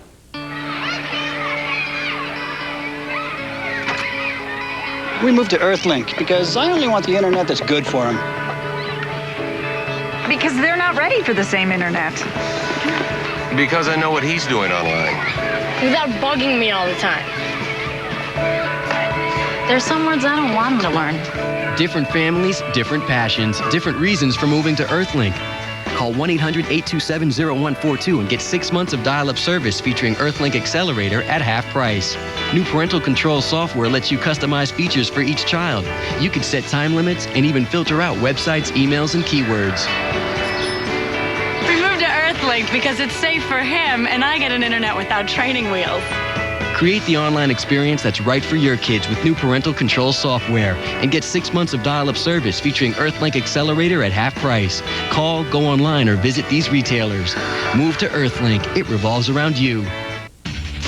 Once again, two people who put the joy in joystick. Adam Sessler and Morgan Webb. There's a lot of joy. Well, welcome back to X-Play. You know, if I waved my arms around like this on the street, people would think I was special or trying to vogue, maybe. But, you know, with the iToy in front of you, at least I have a good reason for looking like a tool. Now, the iToy for the PlayStation 2 always seemed like a gimmick to us. Yet another cog in Sony's plans for home entertainment domination. It's basically a peripheral that works like a webcam. You plug it into your PS2, you set it on your TV, and you stand within the little outline on the screen. Then you can play a variety of games that use your movements to play. The stoners just love it. Now, apparently, the iToy is selling like hotcakes in Europe, but then again, those people like Jerry Lewis movies. Here's our look at the iToy. You know I can't do that, Morgan.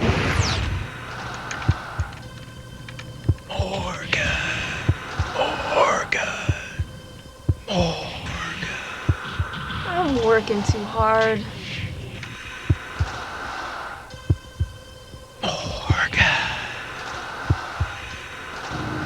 Did you say something? What? I see you. Did you call my name? No.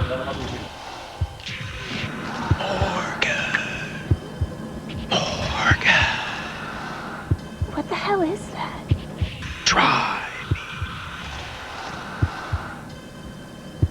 Oh, it's you. Try me. All right, I'll try you if you just leave me alone. So I finally gave the iToy a try. As you can see, you don't need a controller. All you need is you. The iToy comes with a variety of games that get you moving and shaking. And it's much better with friends. We had a lot of fun with it for a little while.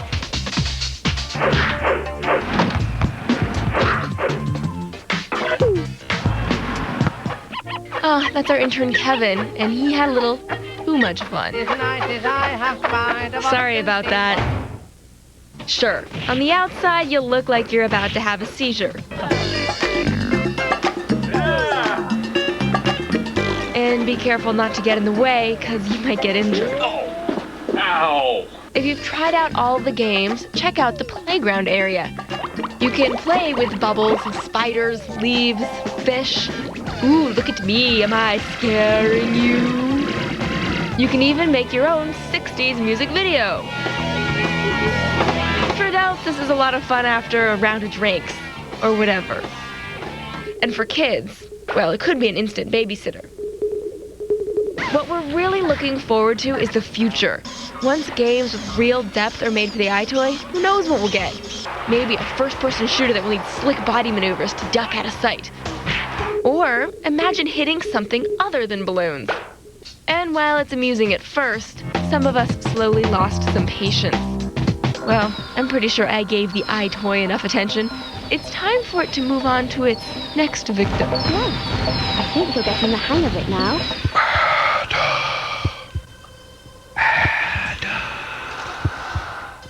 See, that voice is always in my head. Now, what's funny is the iToy is kind of like Hal from 2001: Space Odyssey. Well, it doesn't really talk to you in real life. Well, not if I take my medication. Daisy, Daisy, give me your answer. Up next, if our show was a flavor, what flavor would it be? Vomit flavor. Not really the answer I was looking for. You're late. Big line at the toll booth. You know those electronic passes? Yeah. Used to be 1 lane, then 2, now 3. And you don't have one? No. It's the on-demand world. Huh? Electronic pass connects to toll booth. Toll booth connects to bank. Bank to your credit card. You come in here with your laptop, click, click, pay your bill through the air. But you don't get it, so you wait in line. That means something.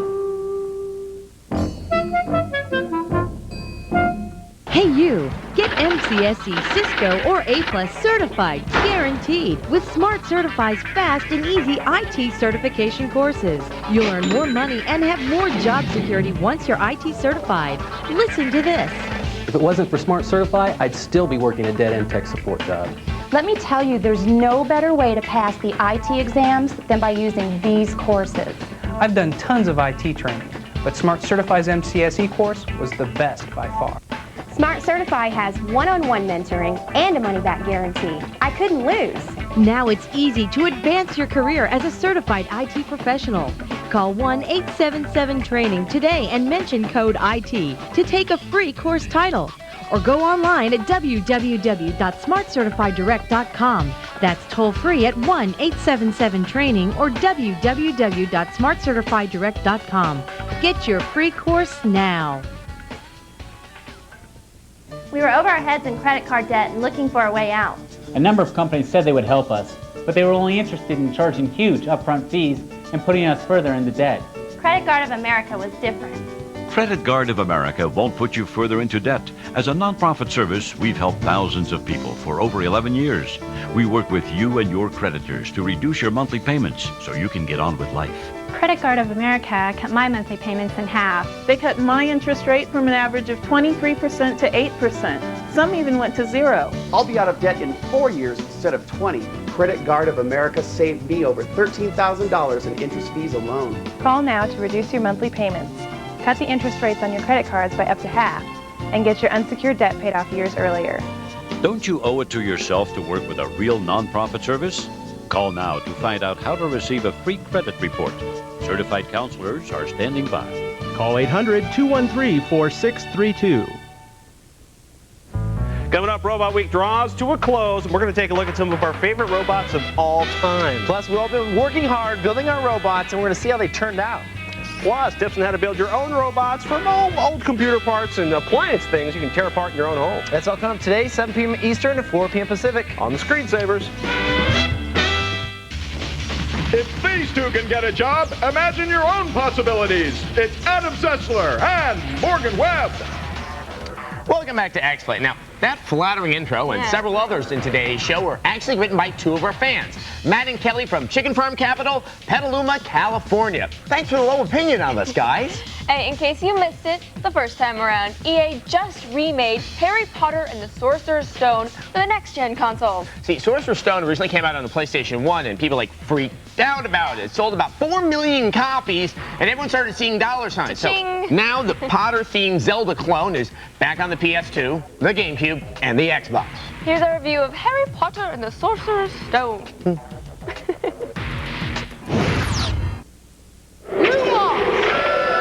Playing Harry Potter and the Sorcerer's Stone feels exactly like going to junior high. Which, to my horror, I found out was the point. Do you know what class we've got first? It's potions, Harry. Ron can show you the way. Harry Potter and the Sorcerer's Stone is a Zelda-esque adventure game where you spend a lot of time going to class. You wander through the halls of Hogwarts following Ron or Hermione. Come on, Harry, it's this way. Your friends can't seem to open doors on their own, which is, I guess, why they have you tag along. When you finally get to class, your teachers usually send you through some hole to a dangerous place to find the items or spells you need to pass the class. The Lumos spell book is located on the other side of the crawl space. Then, they grade you on your performance. Your teacher puts you in mortal danger, then grades you on how you did. I give you a C for trying. C for trying? Oh well, something tells me I'll be seeing him later. I'm gonna be late for my next class. Okay, I have broom school at 4 in the quad. Boy, the mechanics of this exercise are frustrating. Okay, but I'm starting to get the hang of it. Good effort. I'll give you a B. Oh, I got a B. My average is rising. You know, isn't saving the world like having your roommate die? Aren't you supposed to get all A's?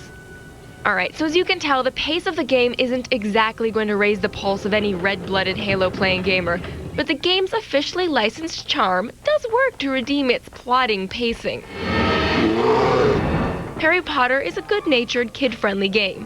Creatures don't die in bloody, gory ways. Instead, they are thrown into cages, down holes, or just faint. Is it dead?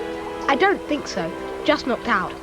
The controls and spells are easy to understand and use, and Harry is simple to move around. Actions like jumping gaps and grabbing ledges are automatic, so young and old alike can easily explore the world of Hogwarts Castle. A cauldron cake! Oh, goody. If uppity English children annoy you, you don't like Harry Potter, or you just kinda like Harry Potter, then avoid this game like you would avoid the vomit-flavor beans. Vomit flavour! Sardine flavour! Booger flavour! Why do you keep eating those damn beans? But if you're a big Harry Potter fan, and you aren't afraid of a little school, then this game is simple, harmlessly addictive, and fun for the whole fam. Nicely done. I give you a C for trying. Fine, then you get a big fat C too. Or a 3 out of 5.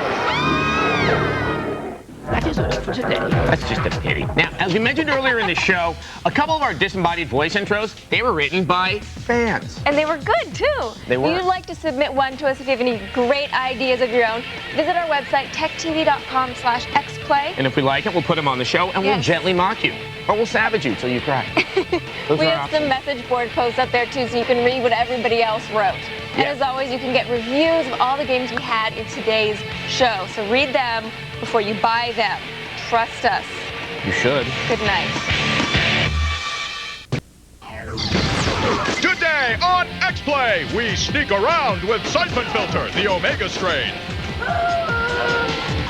Hunting images from the sexiest gamer competition. See? All right. And Morgan Webb in danger. I'd say I'll kick your ass. It's game time.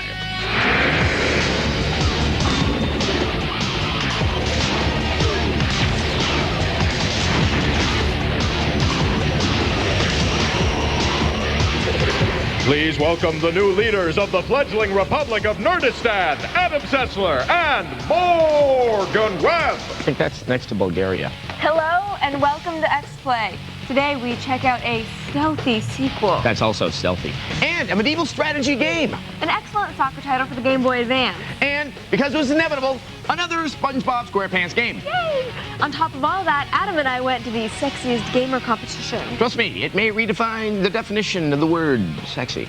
It's true. But first, we have a preview of the 4th Siphon Filter game. Now, the first 3 Siphon Filters were released on the original PlayStation, and all of them were Metal Gear Solid clones. The 4th installment in the series comes to us on the PS2, and fans of Gabe Logan couldn't be happier. Here's our preview of Siphon Filter, the Omega strain.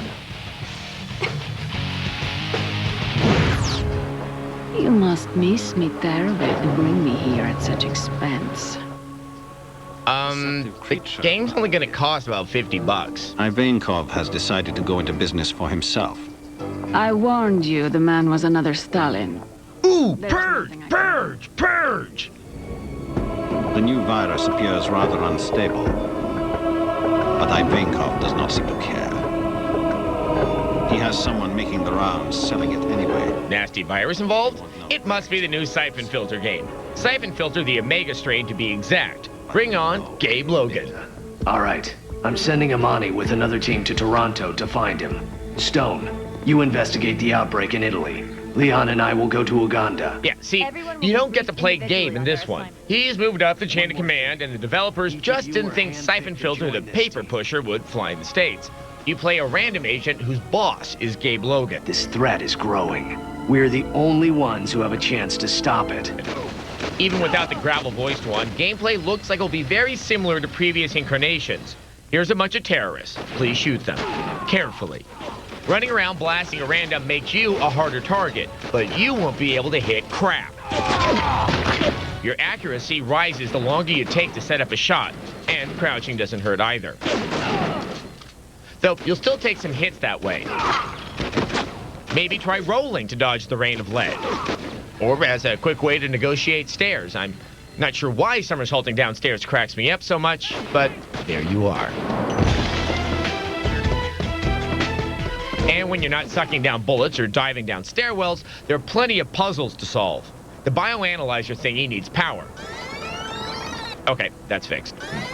Now it needs a sample. Okay, I'll autopsy this guy. Don't screw up that field autopsy. Follow the agency protocol. Teresa, we're under fire. Repeat, the entire area is going to hell. Can you find out what's going on? Siphon Filter will heavily emphasize cooperative online play. You can play it single player, but it's a lot harder. Can't do this without a partner. Or this. You get the picture. Once you have some online teammates, though, you're a terrorist-killing machine. So far, Siphon Filter the Omega strain looks like it'll be just what the doctor ordered for PS2 Online. We'll see if it delivers on that promise when it comes out later this year. I'm counting on you. Thanks. He's counting on us. He runs funny. Yes, it's true. A sizable portion of the Omega strain is online cooperative play. So to access 100% of the game, you have to be online. Now, Sony also announced that the Omega strain, along with SOCOM 2, will be one of the first games to feature downloadable content if you have Sony's hard drive. Because the Final Fantasy XI fans who buy it are clearly into stealth action, aren't you? It could be. But speaking of the fans, we have a lot of them, and I'm sure many of them are very sexy. But not Adam Sessler sexy. That's why Morgan and the Sessler were chosen to host the first ever Sexiest Gamer competition in beautiful, smog-encrusted, hooker-infested Los Angeles. The Sexiest Gamer competition, it started online where gamers posted their photos and people voted hot or not style to narrow the field to 10 finalists, 5 men and 5 women. Yeah. The winner gets a free trip to London, but the presence of me, the real sexiest gamer, makes every lady a winner. I'm sorry, I have to go barf now. I buff sexy.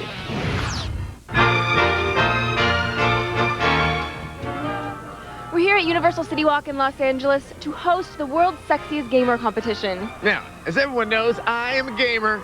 Damn, am I sexy. So, I've come down here to just teach the youngins a little something about what it is to be loving that console. Oh yes, Parappa, the Rappa, is really sexy. He's as paper thin as I am fat with loving. Let's go meet some of the contestants. Yeah. So you're here for the world's sexiest gamer competition. I think I am, yeah. Okay, first I need you to show me your sexiest gamer face right into the camera. What is your sexy style when you're playing the game? Well, most of the time it's Indian style, but, you know, sometimes I'll get in the recliner. I like to play the games kind of like this, and you get a little bit of the booty action going, yeah. When you're at home playing your games all sexy, like, what's the way that you play them? Definitely in my boxers with nothing on and just my joystick. What do you say to people when they don't believe that you're a real gamer? They're wrong. I'd say I'll kick your ass. Now, what are you going to do today to really distinguish yourself as the sexiest gamer? I think I'm gonna boogie.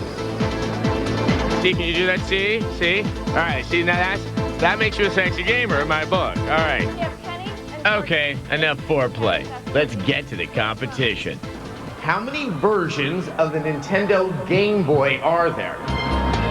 Game Boy Pocket, Game Boy Color. 5. Say it one more time. I'm gonna say 5.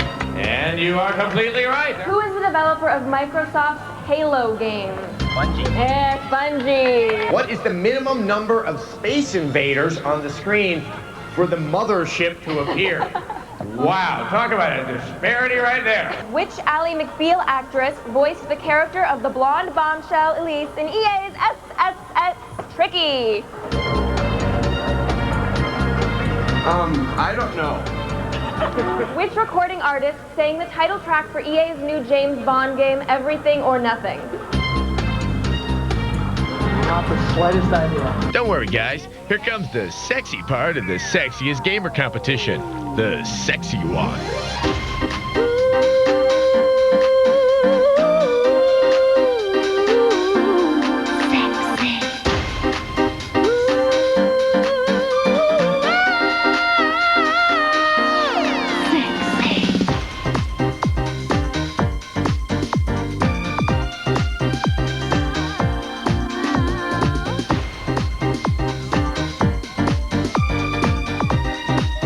Now that's just blatant pandering. We aren't even judges.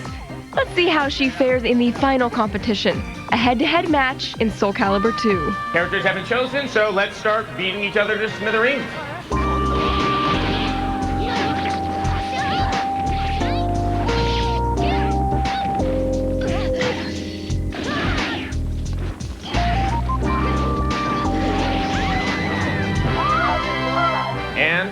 winner is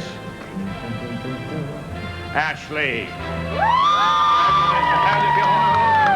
All right, come on up here, Colin. And it's gone. Well, we've come to the end. We've crowned 2 gamers, and Adam has lost his place as the world's sexiest gamer. Now, while they were sexy and they do game, I do know who's still really the sexiest in the gaming world. Who's that? Me. Hey, baby. Don't give me the finger.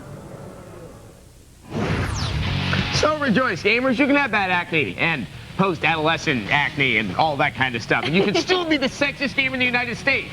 That is the sexiest gamer as long as you're next to me. Now that competition did set the art of dance back hundreds of years. Sexy. I feel so dirty. Yeah, you're so. Up next, cows. It's Once Upon a Night.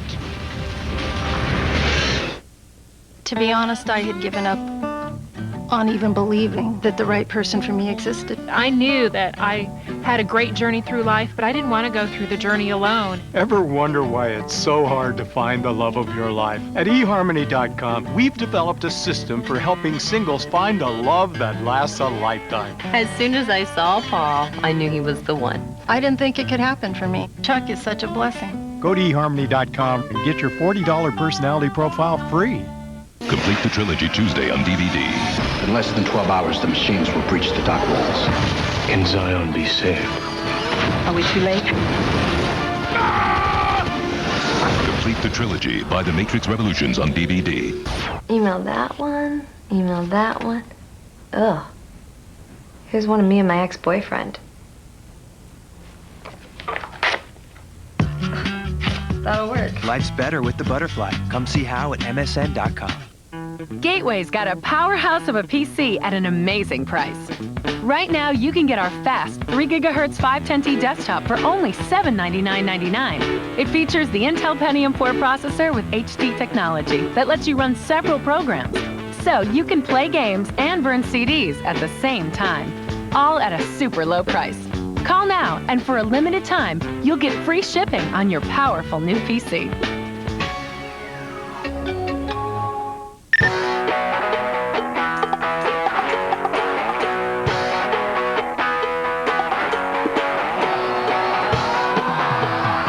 Free incoming calling plans from Nextel. Get instant walkie-talkie to connect in under a second. And get free incoming calls. Fast and free, starting at $49.99 a month. Get it done fast and free. Call 800-6-NEXTEL to shop or find a Nextel store. Dear X-Play, how can I play games and watch a fantastic show at the same time? Signed, All Thumbs and Thackeray. Well, Thumbell, we've made it so easy, even Adam can do it. Play TechTV's Hyperactive. It's the game you play online while you're watching X-Play. Answer trivia questions, chat, win cool prizes, and more. To play, log on to techtv.com/hyperactive during X-Play Monday through Friday nights at 11 Eastern, 10 Central. Watch and win. Play TechTV's Hyperactive, only on TechTV. Nothing to get excited about here. It's just Adam Sessler and Morgan Webb. I'm excited. Welcome back to X-Play. We have a new medieval strategy game from the developers who brought us the Earth 2150. And if you're lactose intolerant, stay away from this game because it's built on the premise that you live in a milk-based economy. Yes, so your economy goes bad 4 days after you open it. Great. Here, does that smell my economy? Does it smell gross to you? It's ridiculous. Here's a review of Once Upon a Night. When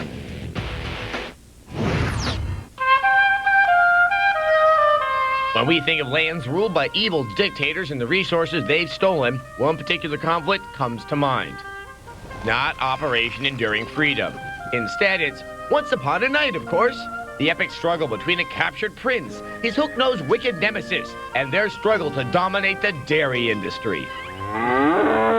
Oh, gods. Oh, Odin.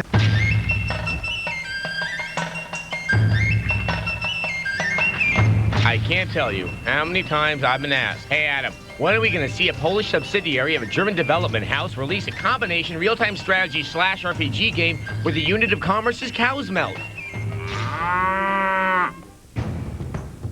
Well, despair no more. Once Upon a Night has hit the ground running with a competent mix of accessible gameplay and a strictly bovine economy. Okay, so the game is mostly a mix of ideas that have been done before, but it still manages to be enjoyable enough to warrant a serious look, or 3. Let me explain.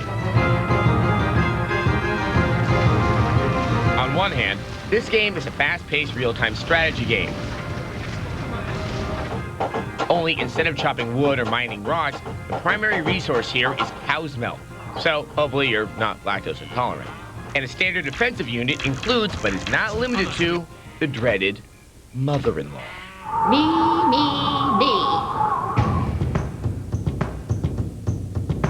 On the other hand, the game lets you choose from any number of the available characters and then quest out on your own, RPG style. So if that hot sorceress or the beefy barbarian catches your fancy, you can run them around the world righting the assorted yawn-inducing wrong. Go here, go there, do this, do that. On the other hand, Once Upon a Night also lets you assume the role of the heir apparent himself. Where art I? I understand. Highlights here include gathering improved armor, napping, protecting a few mad cows. Reinforcements! Help! Knights fight until that terminal. And hopefully, enlisting an army big enough to help you reclaim your throne. So even though it's a dessert topping, a floor wax, and a clever combination of cow culture, there's nothing here that hasn't been done before in a dozen other games. Nonetheless, Once Upon a Night is a good rainy day distraction, and most importantly, it's kind of fun. We're giving it a 3 out of 5. Cow pass. Oh, goody. Another game where you get to fight bears and wolves and take naps. Oh, you do that in real life. Well, the napping part and the bear fighting part. Look, that teddy bear was provoking me. He was rocking me with the hug me. I'm so cute. Coming up, Morgan kicks balls. Morgan! In FIFA 2004. X-Play. Coming up next, only on TechTV. Hey guys, what are you doing? We're checking out your sponsor, ditech.com. Refinance your mortgage with ditech.com for just $395 in lender closing cost. I can hear you guys now. Lost another one to Ditech. Call 1-800-DITECH-1. Teatro Greco, Taormina, Sicily. No power, no plugs, no wires. What a perfect place to connect. Because with a laptop powered by Centrino, Intel's mobile technology, you can put on quite a show wirelessly from your own private amphitheater. Intel Centrino mobile technology.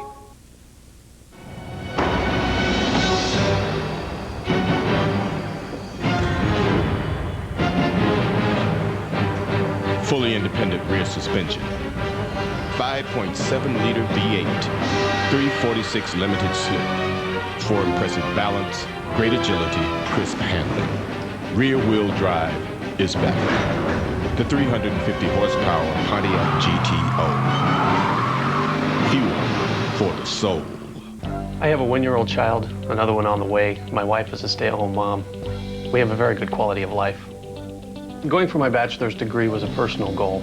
ITT Tech was well-rounded.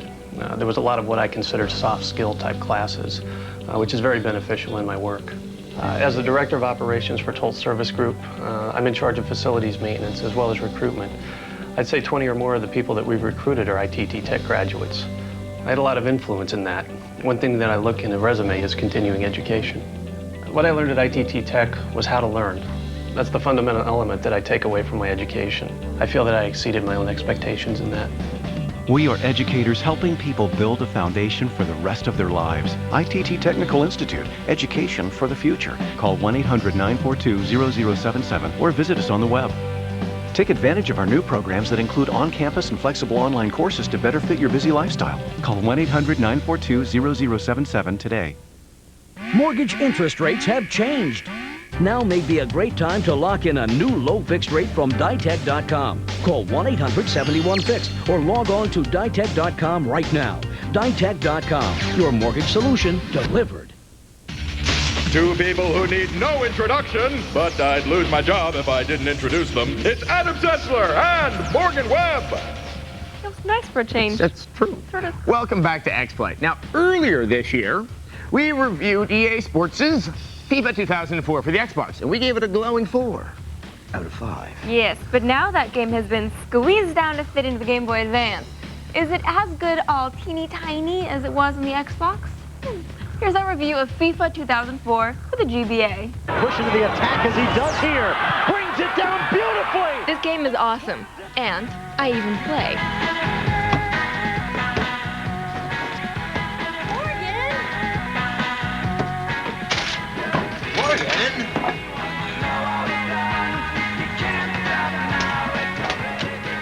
Morgan.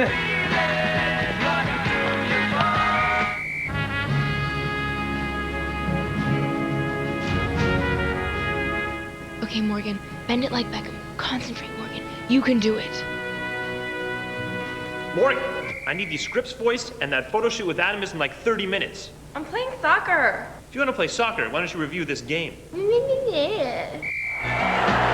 So I put soccer on hold to do what I do best. Compete against a computer. Soccer junkies, if you can't play for real, here's the solution. FIFA Soccer 2004 for the GBA. I know, the rest of the world calls it football, but let's just focus on the game, shall we? You may think soccer on a tiny screen can't work, but guess what? It does. First of all, there's tons of options. You have more than 300 clubs and 6,000 players. I mean, look at all the countries. England, of course, Argentina, Spain, and the rest of the world. Even the US. Is that right? I think EA was a little generous with the US team's 5-star ranking. You can change formations, strategies, and rosters mid-game, adjust the wind speed, and change your team jersey color. Besides the friendly competitions, there's lots of genuine tournaments available to enter. Linking up to the GameCube will open up even more. Okay, maybe we don't have the handsome detail of the players' faces, but what makes this game impressive is how these little bodies move. Watch this slide tackle. Sometimes it can get a little too aggressive, and you get warned. Did you miss that great header? Don't worry, there's an instant replay if you missed it. And at the end of the game, you get a highlight package that showcases the top 6 plays of the game. You can even check the highlights of other games played within your tournament. The roar of the crowd, the swish and thump of a solid kick, it's all here for the GBA, albeit much smaller in size. The con? Well, there isn't much, but the granddaddy competition, the World Cup, isn't an option. Still, the excitement found in FIFA Soccer 2004 is enough to keep you gripped for hours at a time. We give this handheld gem a strong 4 out of 5. Okay, the reason this game is so good on the GBA is that it has a lot of features usually reserved for the console sports titles. It has league championships, international tournaments, plus 6,000 players on 300 global teams. And when is the last time any of you had over 6,000 men in your pocket? Sexiest Gamer contestants, I'm thinking of you. In a moment, Graffiti shocks SpongeBob SquarePants. Gary, did you do that? So, have you found the big O? Overstock.com, the online outlet where you can find best-selling books 25% below Amazon. And save up to 70% on furniture, jewelry, watches, and electronics. All with $2.95 shipping and live customer service 24/7. Whatever you need, you'll find it. So isn't it time you found the big O? Overstock.com. I like things in life that are the best. My best friend. The best shortcuts. The best cuts. And of course, the best place for these. My son. Chris, let me call you back. I'm a little busy. Now at Radio Shack, save $130 to $150 instantly on select Sprint PCS phones, including color screen and camera phones with a 2-year agreement. Did I mention the best sport? Radio Shack.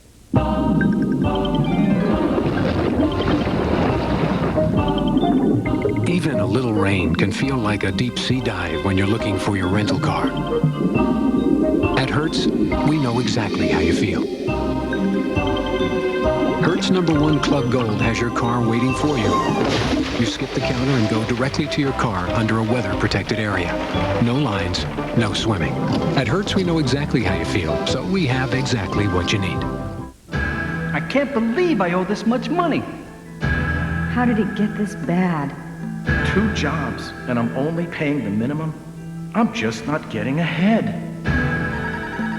Now I'm even scared to answer the phone in our own home.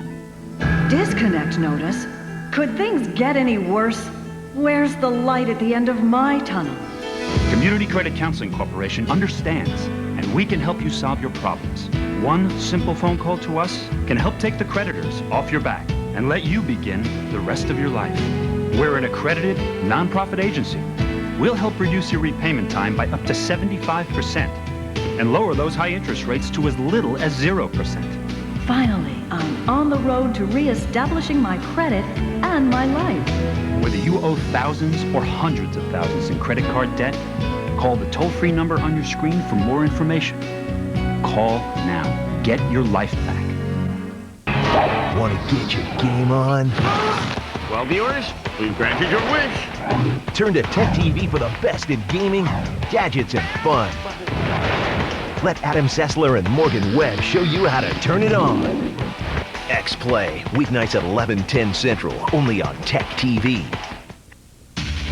Ready to burst out of your chest and into your heart, it's Adam Sessler and Morgan Webb. Welcome back to X-Play. We have a SpongeBob SquarePants game. Wait, I love SpongeBob. Okay, but wait, don't get so excited because Adam and I know something that you don't. Licensed games almost always suck, and the Nickelodeon ones in particular are usually hack jobs. Yes, but even more shocking is the fact that this time we actually kind of liked it. Here's a review of SpongeBob SquarePants Battle for Bikini Bottom. Ooh. Wouldn't it be great if we had real robots to play with, Patrick? I'd name mine Robo Jr. or Zorlon or maybe Frankie. You better be careful what you wish for, SpongeBob. Maybe it's his Napoleon complex. Is Plankton a genius? Answer yes. Okay, checklist complete. Throw in the switch. But Plankton here unleashed hordes of robots on Bikini Bottom, and he can't control them. Breaking news! Bikini Bottom residents have been attacked by a raging torrent of robot horror. We'll keep you posted as this tragic story unfolds. Tragically, we're sure. In order to stop the raging torrent of robot horror, SpongeBob and his friends will have to collect things. Shiny objects. It shines! Golden spatulas. And socks.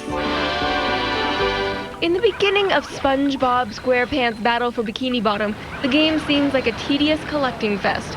But as you play, it turns out that acquiring items is a natural element of the game, rather than the purpose of it. It helps that SpongeBob isn't alone in his quest. You can call in the services of your best friend Patrick, a fat starfish who can throw objects and destroy enemies with his belly. Sandy, a squirrel in a spacesuit, can swing with a lasso, karate chop, and hogtie the robot horde. SpongeBob himself is armed with a bubble wand. The gameplay in Battle for Bikini Bottom doesn't stray far from the well-established conventions of the 3D platformer, yet it manages to avoid many of the common traps. There aren't a lot of meaningless tasks, tricky jumps, or cheap hits. While it can be challenging, it's rarely frustrating. There are no such things as lives, so when you run out of clean underwear, you are simply returned to the last checkpoint. If you wander out of bounds, you get a little help back on track. The game is out to have a good time, with a surreal edge that's appropriate for kids while still entertaining for adults.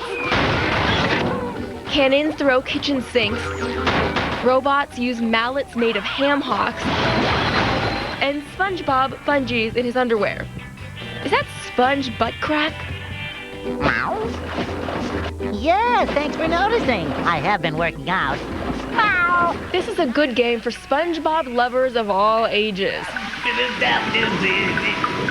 But if you're not into the cartoon, you should leave this one on the shelf. X-Play gives SpongeBob SquarePants Battle for Bikini Bottom a 3 out of 5. Wow! Gary, did you do that? I really liked this game. It was cute and it was funny, and it had a slug that goes meow. I think there's just something kind of off about SpongeBob. You'd be weird too if you lived in a pineapple under the sea. I live in a TV box under a bridge. Where's my cartoon? Okay, viewer mail time. Okay, today's email is from Fike in Russia. We have fans in Russia? Yeah, I think the language barrier helps make the show more enjoyable. Yes. Anyway, he writes, can you tell me, why did you talk about StarCraft or Warcraft 3?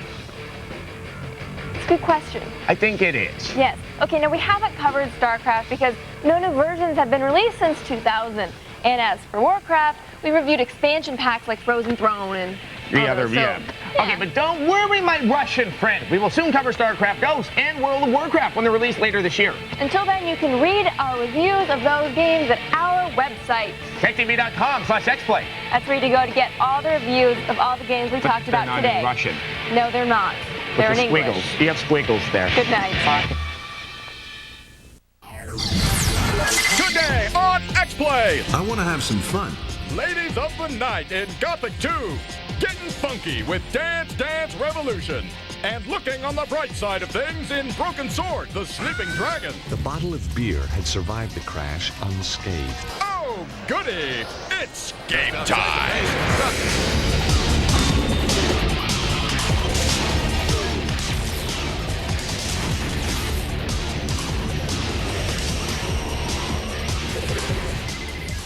Please welcome two people who like movies, candlelight dinners, and long walks on the Dance Dance Revolution mat. It's Adam Sessler and Morgan Webb. Because we can't dance Yes. on the DDR mat. Hello and welcome to X-Play. On today's show, we have something wholesome. NBA basketball. And that's where the wholesomeness ends. Yes. We also have illegal street racing. And a Gothic RPG with hookers, hookahs, and lots of people dropping the S-bomb. Sounds fun. And a point-and-click adventure with unintentionally raunchy dialogue. Plus, the most offensive game of all. Dance Dance Revolution Ultra Mix for the Xbox. Just stop shaking your money maker and back off the dance pad, you exerciser! Yeah. But we kick things off with a racing title for the PS2. Here's our review of Tokyo Extreme Racer 3.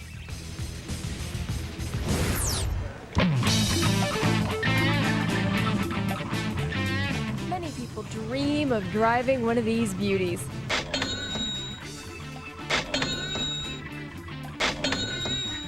But the costs keep most of us from ever knowing the thrill of driving high-performance cars. That's why millions of would-be performance car drivers turn to video games. Genki delivers their fourth installment of the moderately successful racing series in Tokyo Extreme Racer 3.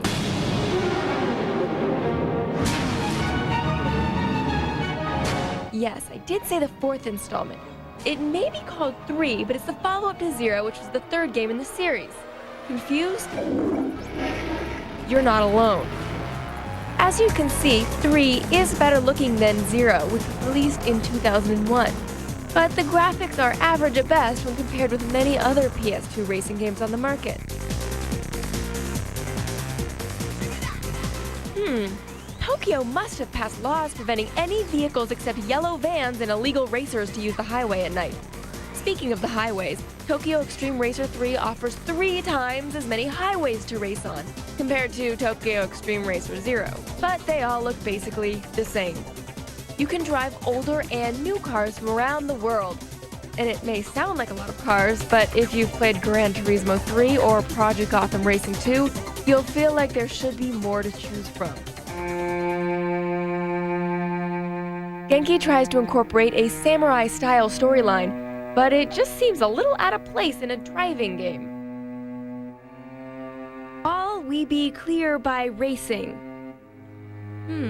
Talk about bad translation. Tokyo Extreme uses a unique racing format. There's no start or finish line.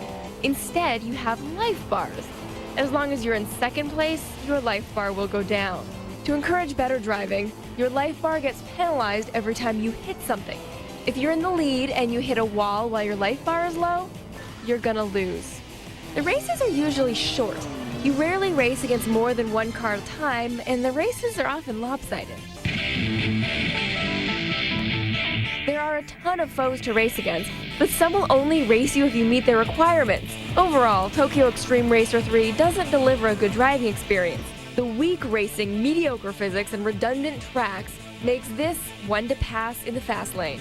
$20 suggested retail price is cheap, but in this case, the price should have been lower. We give Tokyo Extreme Racer 3 a disappointing 2 out of 5. Tokyo Extreme 3 hasn't really advanced beyond the first game in the series. You can trick out your vehicle and you can cruise the highways, but there aren't any real innovations. And it doesn't help that compared to Project Gotham Racing, there aren't many cars in it. Right. Well, ultimately, street racing fans may want to pick up Need for Speed Underground instead. Which is not about looking for methamphetamines in the sewer, just so you know. Well, okay. Well, now we move on to something Adam and I know very little about. Sports. Yay! The NBA Inside Drive is Microsoft's basketball franchise, and they're hoping to breathe some life into the struggling XSN Sports Network. Yeah, well, see, right now all of EA's sports titles are only online on the PS2, meaning Sony is the reigning champ of online play. Will Microsoft win new fans with NBA Inside Drive 2004? Here's our review. Yeah. Oh, joy. Another basketball game from Microsoft. In the paint. Hook shot in traffic. Rims it off. Why did they even bother? I know. That's pretty harsh. NBA Inside Drive 2004 does, after all, have some redeeming qualities. No lovin' from long range. Let me think. Out of bounds. Oh, yeah, I got it. Besides ESPN NBA Basketball 2004, it's the only other Xbox mainstream basketball title to feature online play. Hide the women and children. But everything else is pretty substandard. Squeezes off a 5-footer. Boing. As any console title with the words NBA and basketball in it suggests, Inside Drive includes all 29 NBA teams, as well as rosters and stats for the current season. There's standard exhibition and season options, as well as an in-depth dynasty and practice mode.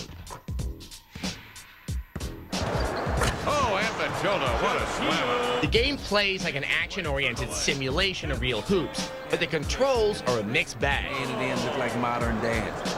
Passing the ball is effortless, and it's fairly easy to move the ball off the court before going in for a shot. Once you're in the lane, the game offers a hefty amount of low-post action, letting you attack the net in myriad ways as you attempt to overpower the defense. Jump shots are rarely a problem. Textbook jump shot. And the free throw system is almost too easy. Drains it. However, it can be difficult to execute a dunk. Oh, for the love of... Player models in NBA Inside Drive 2004 have been improved to show more detail.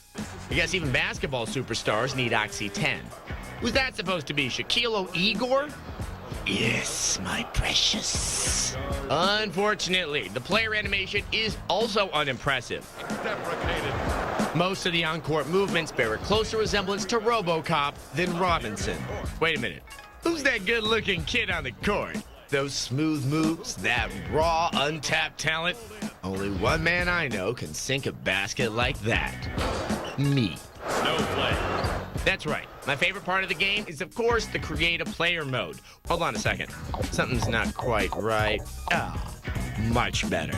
But still, not even my bad self is enough to save this title from the lackluster gameplay, bland hip-hop music, We got the game on rock. and lame commentary. Can you get that high that fast? Must be the shoes. X-Play almost benches NBA Inside Drive with a 2 out of 5. 0.8 of a second left on the clock. Goodbye for now. Join us again soon. So we have yet to see a perfect 2004 basketball game. Now, there are several titles out there, but each of them seems to only get one thing right. Okay, ESPN, NBA has best post-game. And NBA Live has the best controls and dribbles. Right, Inside Drive, best online component with all the leagues and tournaments with XSN. Now, all we need is a mad genius to sew them all together into one good basketball title. And I am that genius. Oh. Behold, it's alive! All you did was Photoshop the boxes together. Well, wait till you see the bride of Frank and Sessler. I made her out of Tomb Raider, DOA Beach Volleyball, and Abe Vigoda. Look at her. Ooh, that's my honey. Look at that. Wow. Oh, I just feel the tingle. Ew. Tingle. Jamming up, looking for a good time in Gothic 2. Today's your lucky day, baby. Let's go.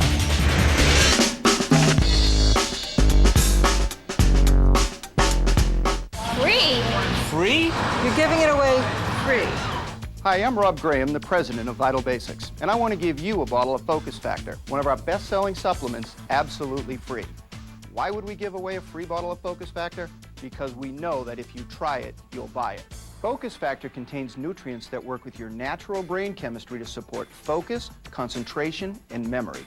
With satisfied customers in all 50 states, now is your chance to try Focus Factor absolutely free. Simply call the number on the bottom of your screen and we'll send you a full-size bottle of Focus Factor, a $75 value, absolutely free. You simply provide $4.95 to help cover the cost of shipping. They let you try it free? It must be good.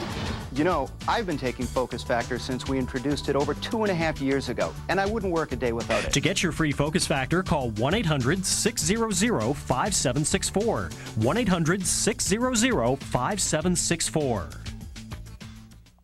I'm Matthew Lesko, and my new book will tell you how to tell bill collectors to go shove it! My new book shows you 4,000 government programs that you can use to pay your bills and get out of debt forever! Get $2,000 to pay your rent or mortgage, or $600 to pay your phone bill, or even $7,000 to pay your credit card bills.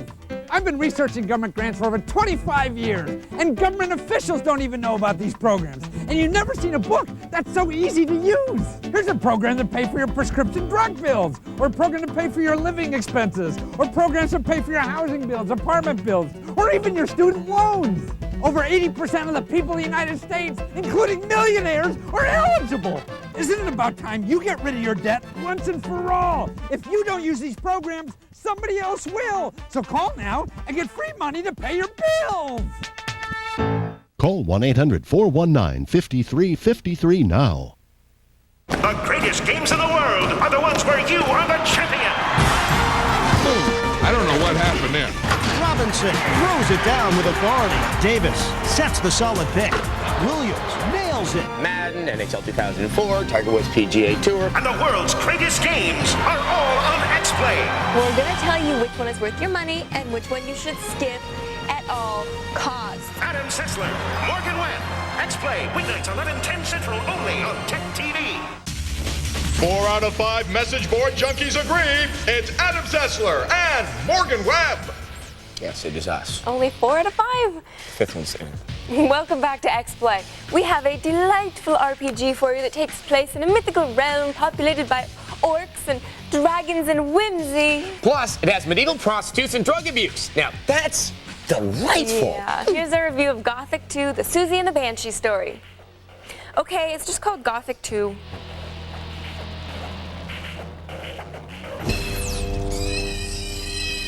A fight! Whack 'em! Gothic 2 is a top-shelf hero quest with plenty of twists and room for all types of players. The story has the same unnamed character from the original Gothic, now revitalized, racing to stop an army of dragons from conquering the land. Dragons? That's right, dragons. But before you can thwart the impending invasion, you'll have to complete a seemingly endless supply of petty errands. The small turnip field next to the barn needs to be harvested. Yeah, this isn't embarrassing at all. Sooner or later, though, your hard work will be rewarded. I need some sensible clothes. And often simply exploring the huge world of Gothic 2 can reveal many a needful thing. Tough break, kiddo. May I? Thanks. Ultimately, after you've distinguished yourself in the killing, you'll need to find your way into the city. What do I have to do to get armor like yours? I got it at Ross, thanks. Here you can choose to apprentice in a number of different disciplines, join a militia, or even work as a bounty hunter. I've come to collect the bounty. But it's not all hard work. Hello, nurse. Talk to Bromar if you want to have some fun. I want to have some fun. And if you like my girls too, then you'll pay for it. What's this? A gold coin? Woohoo! Finders keepers! Here's your money, princess. Today's your lucky day, baby. Let's go. Did I mention the game has a mature rating? Yeah, you'll want to write that down. Anyway, the choices you make along the way will affect the way people respond to your character. Oh, honey, I'm home. What do you want here? Go! Sorry, my bad. No need for the swords. I'll call you later. It's probably a good idea to hang on to a few friendships, though, especially since you'll most likely be needing a little backup from time to time. I love this. Thanks, guys. Next round's on me.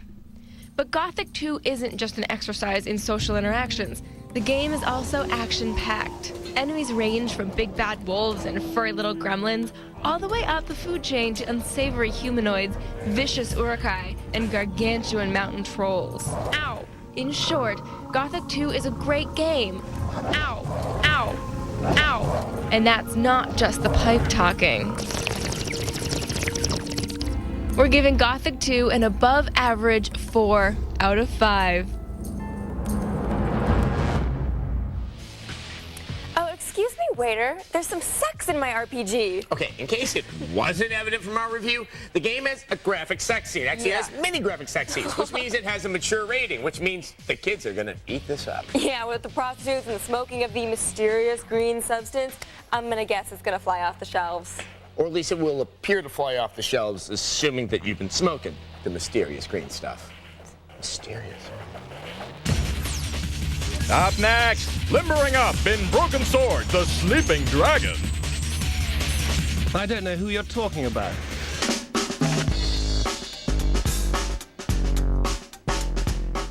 Introducing QuickStrip, the automatic self-adjusting wire stripper. QuickStrip is engineered to automatically size and strip virtually every wire in your home and car, from the smallest wire to those thick double-stranded outdoor wires instantly. Regular wire strippers don't even compete. With QuickStrip, you just click and strip, and in less than 1 second, QuickStrip will prep wires faster and easier than anything you've ever used. We guarantee it. You can use QuickStrip in those impossible, hard-to-reach areas where old-fashioned wire strippers just don't work. Just watch how easily QuickStrip can strip not just one wire, but 2, 3, and 4 wires all at the same time. Got different sizes? No problem. QuickStrip handles them easily. No measuring, no guessing. Just watch how QuickStrip can cut through external sheathing and then strip the inner wires instantly. Your regular wire strippers couldn't do this in their dreams. Use QuickStrip when you install your car stereo, hook up trailer lights, repair lamp cords, light fixtures, home stereos, and more. And QuickStrip comes with a 30-day money-back guarantee. And when you order today, you'll also receive absolutely free the basics of household wiring. This step-by-step instructional DVD quickly and easily teaches you the ins and outs of household wiring. A $25 value, it's yours free. You'll also receive, just for calling, the Mini QuickStrip. It's designed to work on the smallest wires and in those tough, hard-to-reach areas. This is a must for every professional and do-it-yourselfer. Just ask the operator, and the Mini QuickStrip is yours free. That's QuickStrip, the Mini QuickStrip, and the instructional DVD. This package is a $65 value, yours for an amazing $19.95. These are tools you'll own and use for a lifetime. Have your credit card ready and call the number on your screen. QuickStrip is not available in any store, so call now.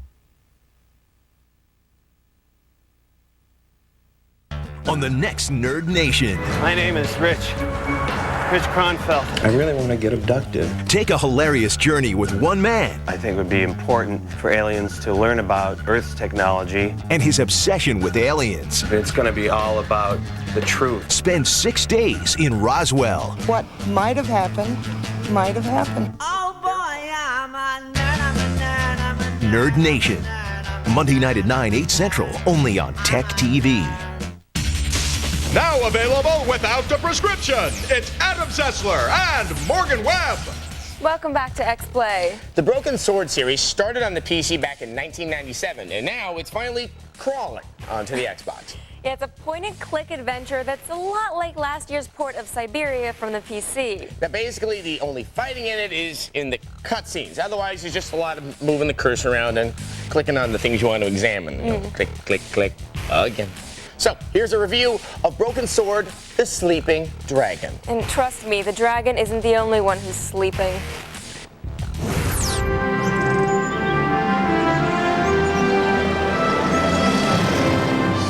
Broken Sword, the Sleeping Dragon.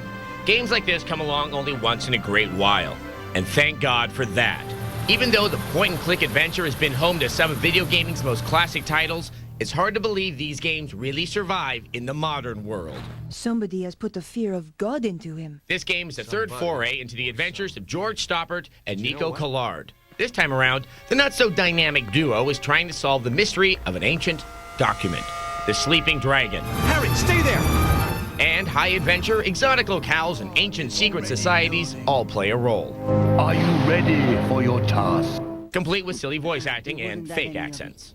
I'll not have you flashing your nickels out of a Paris, he said. And sometimes laugh-out-loud funny comment. The bottle of beer had survived the crash unscathed. You run around, pick stuff up. I took the lever. Move things. Oh, and sometimes need to use the powder room. Must have been all the beer. For what it's worth, it's an easy game interface, and you always know what your options are. But given the slow pace, you'll probably lose interest before you even start to appreciate it. Okay. There's an occasional puzzle to keep you interested. Who is Bruno? I don't know who you're talking about. But only if you don't mind sleeping through endless dialogue and loading screens. Going back to my place was the best option. In some sequences, you're forced to press a button at a precise moment in order to avoid some major catastrophe like getting shot or run over by a car. Given the catatonic state extended playing of the game puts you in, you'll hardly ever succeed at these in your first try. What's worse, when you fail, you have to watch the cutscene that precedes them all over again. You can't skip them. And for some reason, Nico has a bad case of dandruff. It must have been one of Cesaro's men who stole it back. I keep thinking about the diagram. If Cesaro's got the armillary running, why hasn't he used the key already? Oh, and she likes to stretch. Okay, guess there's no yoga classes in the Congo. There's no way around it. This game is slow. Much of the action revolves around scouring areas for any and all interactive set pieces. Once you find them, you have to figure out either A, if they hold an item that you could take with you, or B, if you can use them on an item you've already found. It ultimately boils down to a process of elimination, which can get really frustrating. If you're already a fan of point-and-click adventure, then you'll probably dig it. If not, then you'll more likely be bored to tears. X-Play gives Sleeping Dragon a very sleepy 2 out of 5. I stuck my finger in the hole. Nothing happened. Interesting. Well, at least the beer bottle survived unscathed. I don't know about the beer, but I could really use some after playing this game. Stick around, because when we come back, you'll see what DDR does to otherwise professional people. And it isn't pretty. Up next, Friends Don't Let Friends Play Dance Dance Revolution Ultra Mix. Mr. Shatner, please have a seat. We have to let you go. But I'm the voice of Priceline. But now it's the new Priceline. What's new about it? You can actually choose your flights, times, even airlines from a selection of very low fares. Or you can still name your own price and save even more. But who could possibly replace me? Hi, guys. Hey, Bill. Hey, Leonard. The new Priceline. Now there's a choice. I moved to Earthlink because they hate internet pollution as much as I do. I moved because they block pop-ups. And I'll take all the help I can get. Because Spam Blocker keeps my inbox neat and clean. Different people, different passions, different reasons for moving to Earthlink. Call 1-800-827-0142 and get 6 months of dial-up service featuring Earthlink Accelerator at half price. You also get Pop-Up Blocker. It stops almost all pop-up ads. And new Spam Blocker blocks virtually 100% of unwanted email. Only email from people in your address book go to your inbox. Others, like spam, go to a different box. You never even have to see them. Because access should come with choices. Get the internet you want without all the pop-ups and spam you don't. And get 6 months of dial-up service featuring Earthlink Accelerator at half price. Call, go online, or visit these retailers. Move to Earthlink. It revolves around you. Sunday nights on TechTV are all new. First, the truth is stranger than fiction on Secret, Strange, and True. Then, a revealing look at sex in the digital age. Hi, gorgeous. Wired for Sex. And extraordinary ideas come to life on Invent This. Then, after Fresh Gear, what if everything you were told to believe was a lie? Explore TechTV's new series, Conspiracies. Watch Sunday night starting at 8, only on TechTV. This is Tech Live. Are you ready? Take a ride. See how it's done. Don't know what to buy? We do. It's Hot Topics, movie magic, cool science, and tech gadgets. Get it? It's one cool ride. Tech Live. It's all you need. Weeknights at 8, 7 Central, only on TechTV.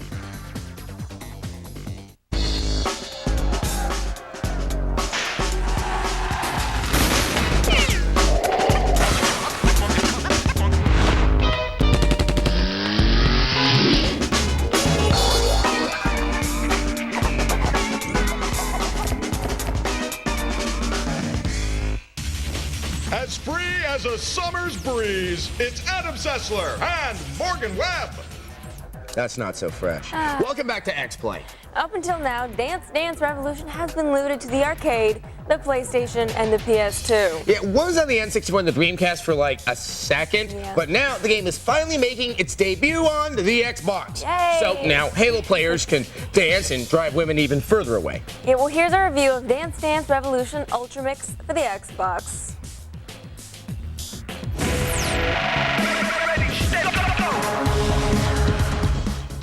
Typically, gamers aren't the most rhythmic bunch.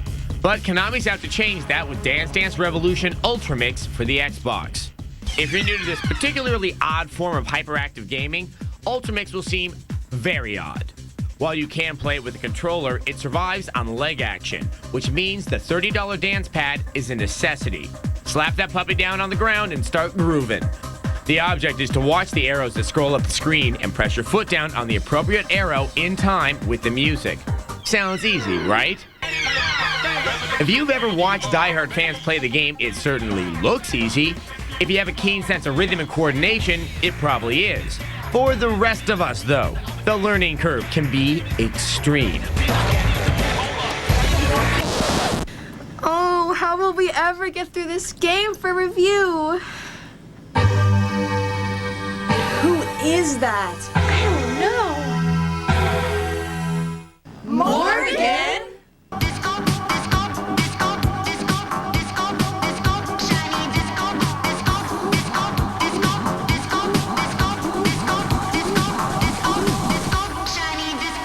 Your dance is giving me an ulcer. Yes, this game is hard. The song listing is filled with fast-paced techno tracks that require fast footwork and an incredible sense of foot-eye coordination. Even if they've got the physical abilities, newbies will flop around like a catfish on the riverbank.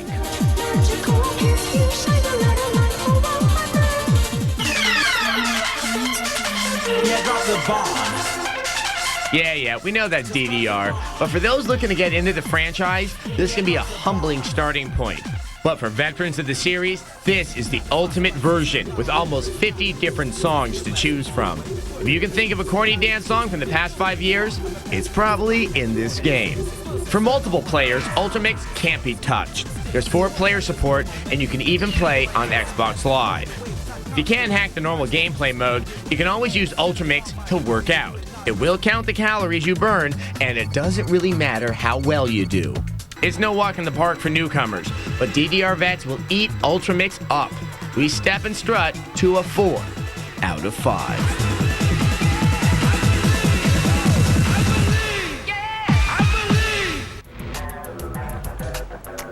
Wow.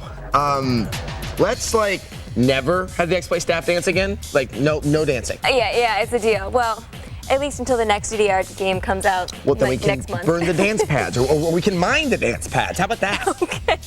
Okay, just so you know, you can also buy packs of new songs for DDR Ultra Mix, but it's $5 for 5 songs, which I think is pretty steep considering the game costs $50 and the dance pad costs $30. Yeah, but if you have that urge inside you to dance, and that would be an urge that cannot be drowned with booze or common sense, by all means, please spend your cash on this version of DDR. It's quite good and good for you. Yeah, I burned carrot. 12 calories. It's like 6 Tic Tacs. Ooh, unless you're eating the orange ones. Those are bad for you. We end tonight with something that usually isn't good for us. Viewer mail. Okay, today's email is from Manuel in Boaz, Alabama. He writes, I just wanted to say that I really enjoy watching X-Play. Suck up. I also was wondering if you could find out when Resident Evil 4 is going to be out for the GameCube.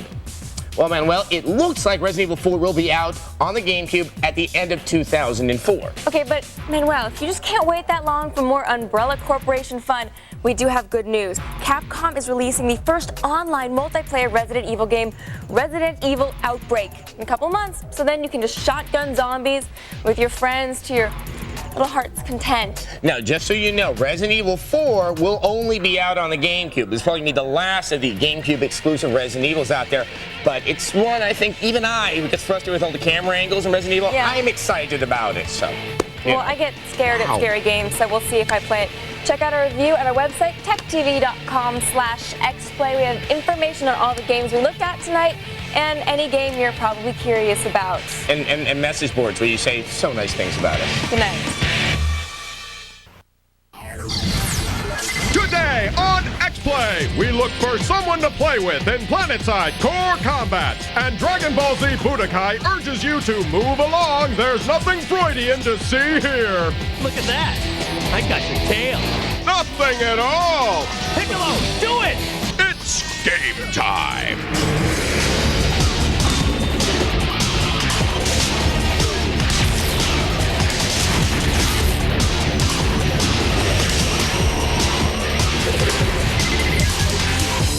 Please welcome two people making a fortune by placing small, personalized ads in localized newspapers. It's Adam Sessler and Morgan Webb. Hello and welcome to X-Play. Now today we have a dark and brooding comic book hero. And an ill-advised expansion pack for a great shooter. And Dragon Ball Z for the GameCube. No! Oh yes, the fanboys are going to be hating on us again. Plus a game based on a ride at Disney World. Ooh, it's a small world first-person shooter. Finally, yay! Take that, cute kids. No. Plus, we find out what happens when the person running your Half-Life server is a total a-hole. But we kick things off with a comic book hero, Spawn, who, despite his name, has nothing to do with reproduction. Now, I think the demon in spandex on the box is a dead giveaway. Here's a review of Spawn Armageddon. There's plenty of necro-antics afoot in a narcoleptic city bereft of population as the latest attempt to sully Todd McFarlane's angry action man Spawn drops on a platform near you. We find Spawn, pissed as ever, musing over love and loss well known to the veterans of the comic. Of course something ain't right and Spawn's gotta get busy busting, hacking, tearing, and breaking. Characters show up now and again to chat, but offer very little in the way of helpful shards of necro tidbit. I have a feeling that you're about to get involved in something that may overwhelm you. Spawn's gliding cape is visually appealing and his waist chains fly from his living costume impressively. Stand back, demonic sack of possessed kittens! Feel my necrotic wrath! Feel my fury! Yeah, kinda stupid, huh? This game suffers from an incredibly frustrating lack of grabbing, jumping, and targeting accuracy. When and where do you target your chains for the zipline to work consistently? Overall, the city presents itself as a fairly mundane collection of arena scenarios. This makes combat pretty repetitive as you play strike and avoid through every mission. The demonic hordes are dispatched easily and don't press you into any major chin rubbing to take them out. Hack them, slash them, or just break out a doom-belching superheater and waste them from afar, and it's off to a dandy new side of the necropolis to face a lot of the same damn thing. The voice work is from the critically acclaimed HBO series, and sound, atmospherics, and design are nicely produced. I made a deal. I sealed my fate whole for the love of my wife. The character of Spawn at times strikes some nice moves in the midst of combat. Die, evil spleen of Satan? Spawn often has to resort to dumpster diving and to furiously hacking trash cans in order to find much-needed power-ups. Far has our dark hero fallen to a state of necro-hobotude. There's an array of weaponry, but they all seem to deliver the same less-than-lethal salvo. Of course, there's the ever-trendy, way-overused bullet time mode where everything slows down and precious necro-fuel is consumed. Decently rendered demons and some good sound engineering cannot make up for awkward cameras, easy-to-beat demons, and impossibly inconsistent grabbing, jumping, and targeting. We're taking a relatively necrophobic position on this one, folks. We give it a 2 out of 5. It doesn't really surprise us that this game bloweth. The only good game with Spawn in it is Soul Calibur 2 for the Xbox. Yes, every other Spawn game was awful. And Spawn the Eternal for the PlayStation being one of the worst games ever made. Ever. Ever to infinity! Speaking of infinity, have you noticed that when there's nothing to do, time just seems to go on forever? Yeah, it's the theory of relativity. Whatever I understand. Actually, the theory of relativity has to do with, light and slowing down. And I thought it measured the speed of fun. the point is that if you make an expansion pack for the best massively multiplayer online first-person shooter out there, you better be sure someone's still playing it first. Now, here's a review of PlanetSide Core Combat.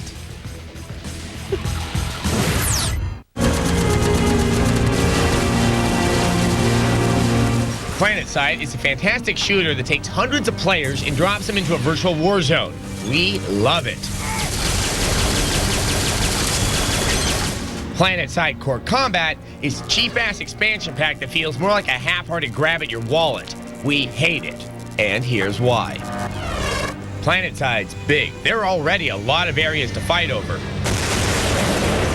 Much of the time, these areas are going unused since no one wants to hang out on an empty continent. Core Combat adds 6 new cavernous areas to the game.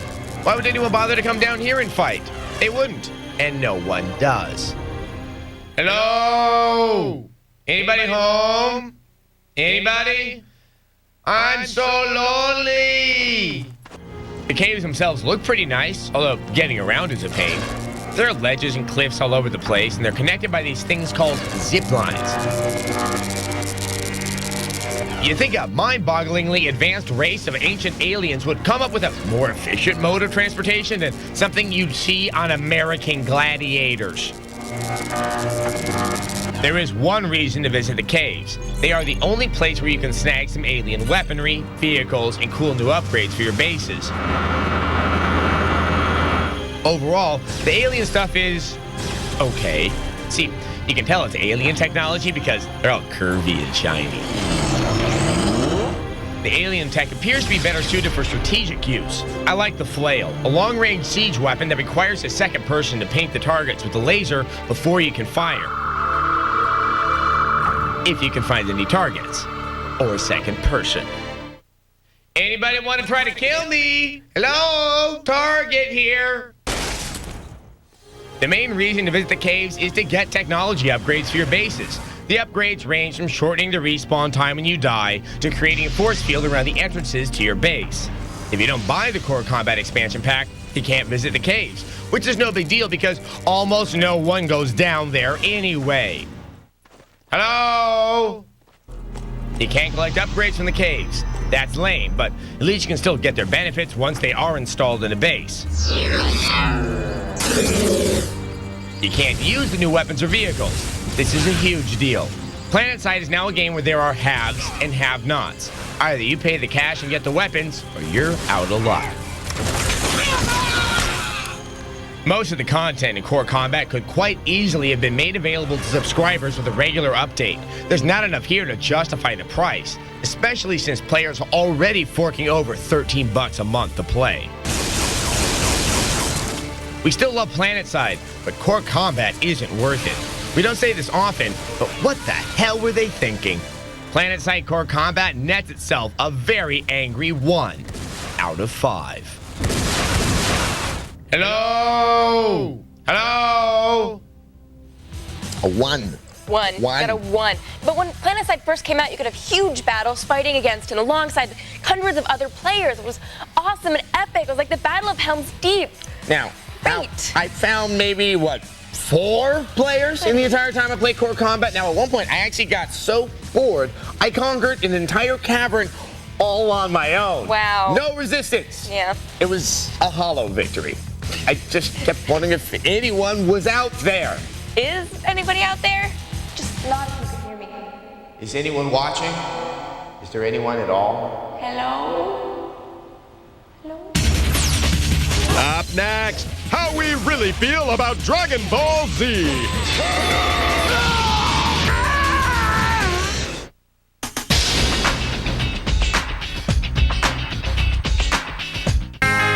Welcome to the meeting that's nothing like a meeting.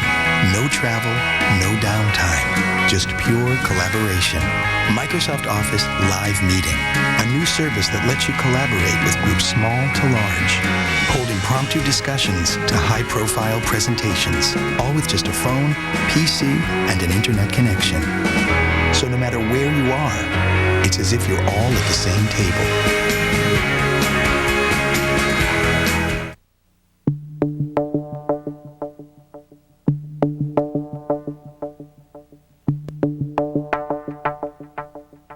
Introducing the first SUV with a power sliding rear roof. Whoa. The new GMC Envoy XUV. Professional grade engineering. It's not more than you need, just more than you're used to. Squash Saturday, you and me. I don't play squash. You do now. Understand the past, dominate the future. Punch to the ball. Punch to the ball. Keep the body still. Good. Go for the short swing. Just watch his backhand. We'll get you some goggles. And it's on sale. You, let's go. Remember the kill shot. Life's better with the Butterfly. Come see all the ways you can get more done at MSN.com. One flat rate, right? Yep. LA, please. Hey, do you want to be friends? You seem a little tense.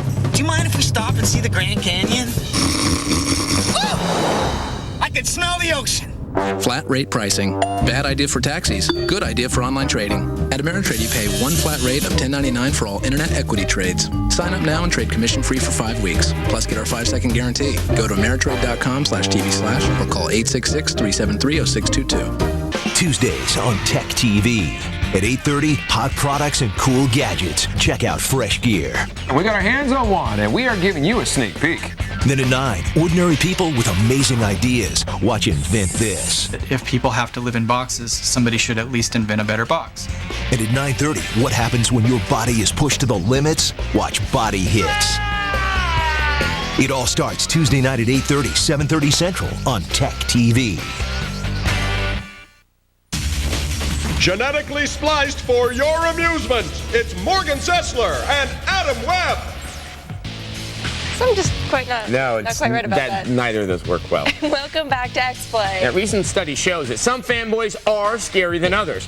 Now, sure, we have alienated the Final Fantasy fans, and we've alienated the Pokemon fans, but why not dig ourselves in deeper by alienating the Dragon Ball Z fans? Because they frighten us, and they write hate mail, and they criticize the way I pronounce Super Saiyan. Five emails right there.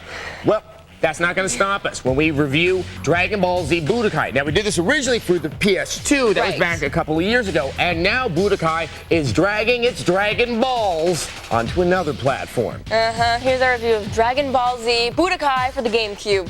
I'm scared. It's okay.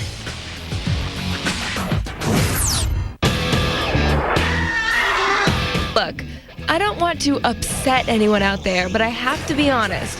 I don't really like Dragon Ball Z. In fact, sometimes I hate it. How could she say that? The story just doesn't really make any sense. It's basically for little kids, and overall, it just plain sucks. I love pissing him off. Look at that! I got your tail. Come on, what the hell is that? Piccolo, do it! And why is there so much screaming?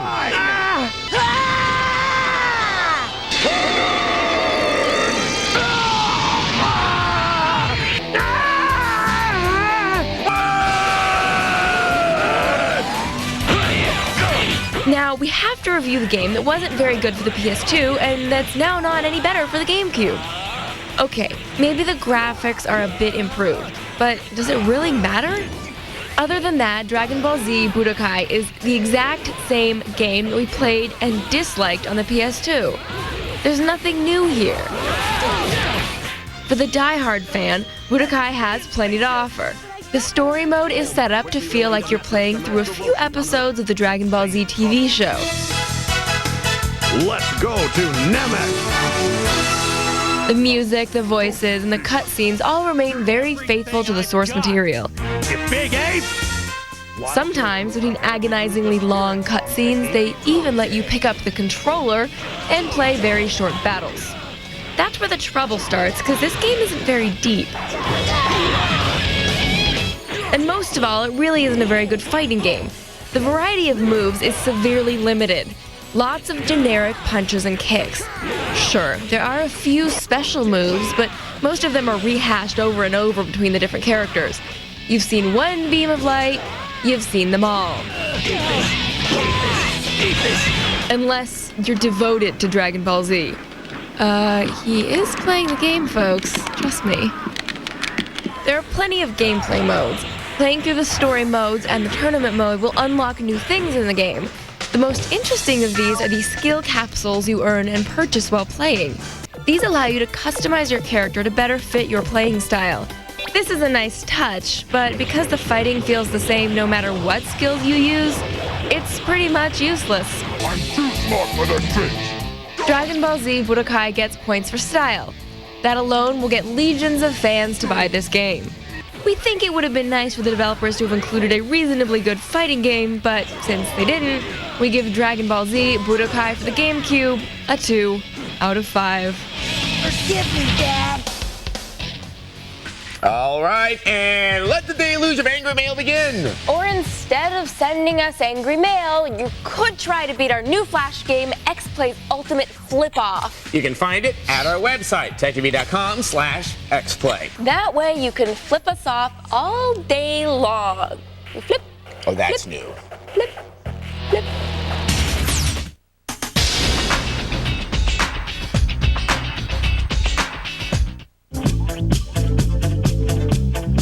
Electrified, across the floor. Hell, y'all need some changes in the plans you made. You got new arrangements for the sounds they make. Pound of turkey, toothpaste, diapers, the big pack. Pound of turkey, toothpaste. Introducing the all-new Mitsubishi Galant. More power, better warranty, more to feel good about. Still starting under 18 grand.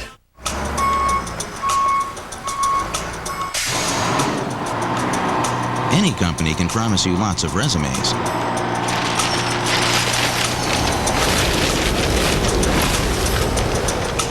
But only Yahoo Hot Jobs uses Yahoo's search technology to make it easy to find the perfect candidate or the perfect job. This is Steve. I believe he's who you were looking for. Thank you. Anytime. New Year's resolution number 1, get a new job. Yahoo Hot Jobs can help you start the new year with a new job. Number 2, help those who help others. We'll be helping job seekers start 2004 off right, and we'll also be helping out the Junior Achievement Organization with a donation. Number 3, come into some bling bling. Sign up, post, or update your resume with Yahoo Hot Jobs for a chance to win a $20,000 signing bonus. For more information, visit hotjobs.com today. Above all, we resolve to help all Americans have a prosperous new year. Yahoo Hot Jobs. Find the right one. For years, there's only been one way to go for internet service. The same companies charging the same high prices, even as technology costs go down. Ready for something new? With People PC Online, you get unlimited internet access for only $10.95 a month, with no banner ads on your welcome page. Go to peoplepc.com now to try our service free for 30 days and compare us with your current ISP.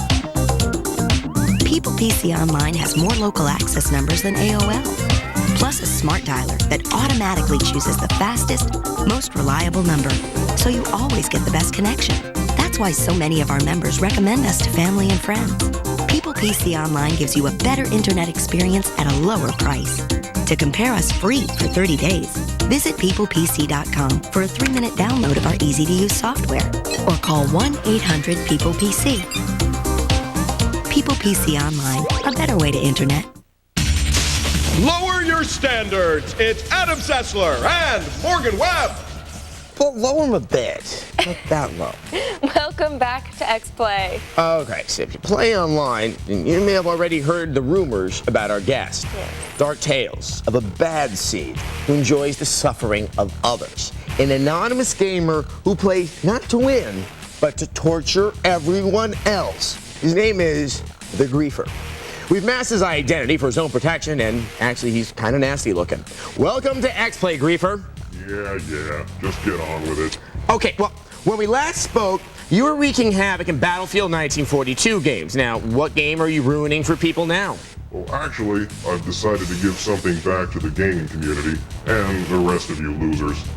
I run my own online server now, and anyone can play on it. As long as they're not a dork, that is. Oh, your own server. Interesting. Okay, so let's say, hypothetically, just for the sake of argument, that Adam here is a dork. What? No. And he's playing on your server. Now, what can you do about it? Okay, Brainiac, let me spell it out for you. Running my own server means I control every single thing in the game. For example, this guy thinks he's cool because his character looks like some lame terrorist. But it's obvious that he's just a loser, so I'll make sure he looks like one. I just type a command into my window here, and now he looks like Bert. No. A Lego guy. No, wait. Cat food. Yeah. I hear they really like this brand. What about his weapon? Oh, that. I'll turn it into a can of Pringles. So now everyone can see what a loser this guy is. Then I tell him to get out. Warning, go away. And he should leave any second now. Yep, there he goes. Why Pringles? Why not Pringles? Anyway, I'm hungry. All right, so how do you choose which gamer you're going to torture, Griefer? Everyone deserves to suffer in my games. But I admit, there's some boneheads I despise more than most. Just look at this coward, throwing grenades around the corner without risking a thing. So I figured out how to slow down the grenades so they barely move at all. And Idiot terminated. oh, honestly, it hurts being this good. Truly, you have a dizzying intellect. Wait till I get going. You see this guy jumping all over? This moron thinks he can stay alive longer if he's harder to shoot. But to me, it looks like he's trying to fly or something. So I just turn off his gravity and he sends himself into orbit. Good times. Now he's all freaked out. Don't worry, Rocket Man. I'll help you get down. Adios, amigo. Now you're just another greasy stain on my screen. Serves you right. Okay, Griefer, what can a gamer do to avoid your unholy wrath? Good question. Let me think. Nothing. You're all helpless before me. If you can't stand the heat, then stay off my server. People like you sicken me. Okay, I think we should wrap this up then. He's a sweet little man, isn't he? Thanks for taking the time to speak with us, Griefer. It wasn't a total waste of time. By the way, Sessler. What? You are an idiot. We'll be back. It hurts.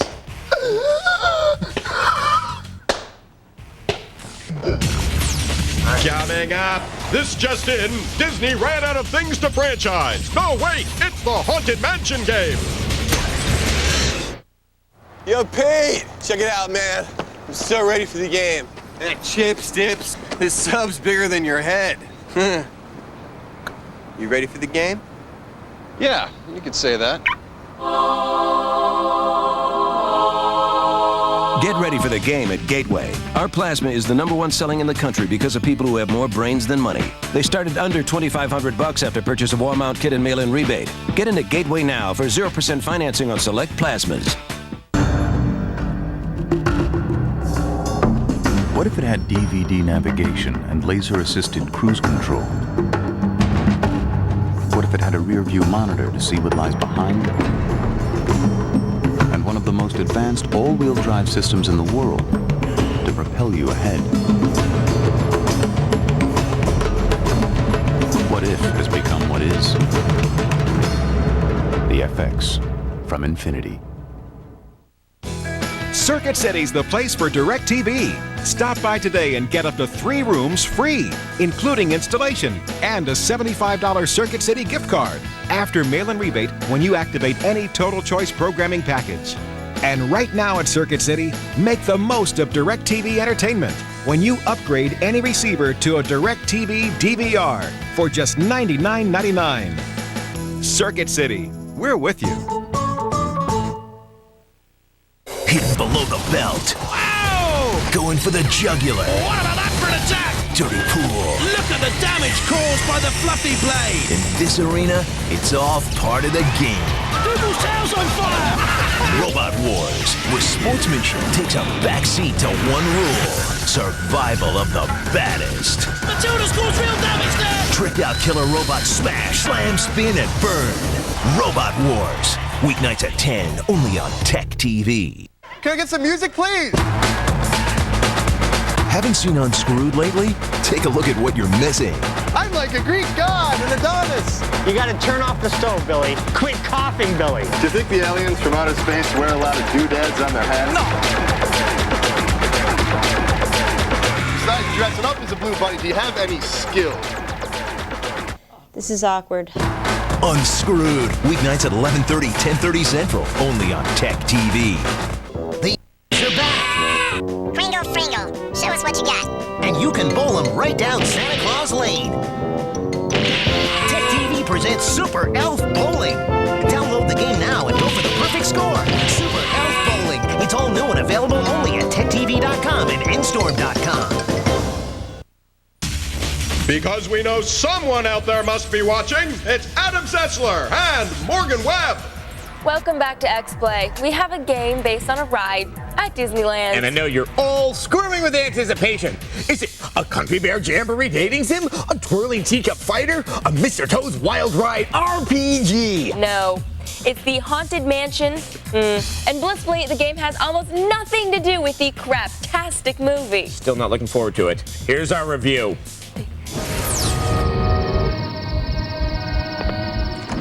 It's no surprise that TDK released the video game The Haunted Mansion to coincide with Disney's movie The Haunted Mansion starring Eddie Murphy that came and left the theaters faster than you can say transvestite hooker. What? Now $10 Disney says you're probably thinking that the game sucks just as bad as the movie. No offense, Mr. Murphy. But you can't always judge a book by its cover. I mean, you can't judge a game by its movie. I mean, never. You know what I mean. The first thing the game does is disassociate itself from the movie and resembles more the Disneyland ride attraction most of us know and love. Instead of a certain former SNL cast member, the main character is Zeke Holloway, an Ichabod Crane-looking fellow. To be honest, we could never bring ourselves to pay attention long enough to find out exactly why Zeke goes into the mansion. But suffice to say, he's trapped inside with a bunch of ghosts. The storyline is definitely one of the weaker elements of the game, but it can easily be skipped. Of the mysterious and secret things unseen. Okay, shut up already, Mae West. Basically, it's Zeke's job to free 999 spirits trapped in the mansion. He does so by entering a room, filling it with light, uncovering the spirits held within, and then sucking them up into his magic lantern. Sounds pretty simple, and familiar if you played Luigi's Mansion. What's great about the way these brain teasers are set up is that they aren't run-of-the-mill collect-the-keys type puzzles, but are actually integrated into the rooms themselves, with furnishings, objects, and other decor that can be manipulated. And that brings us to combat, which is the game's weakest element. Zeke fires light attacks from his lantern at creatures like spiders and scary little girls, using the R button while targeting with the L button. On the good side, the lighting and shadow effects are impressively realistic without being showy, and the design of the rooms is detailed and rich. Zeke's movements are a bit awkward, but hey, he's supposed to be a geek, right? Geeks move awkwardly. The subtle sound effects enhance the visuals with a variety of suitable creaks, whispers, and screams. Okay, Mom, I'll take out the garbage already.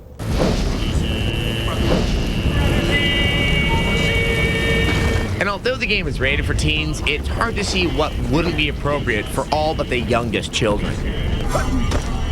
Which is unfortunate because I was actually hoping for a little more action in the maid's bedroom, but all I saw were these roaming walls. Most gamers probably wouldn't give Haunted Mansion a second thought if they passed by it on a game store shelf, and we don't blame them. But for those longing for an antidote to mindless action, they will be pleased with this modest, intelligent title. X-Play gives it a 3 out of 5.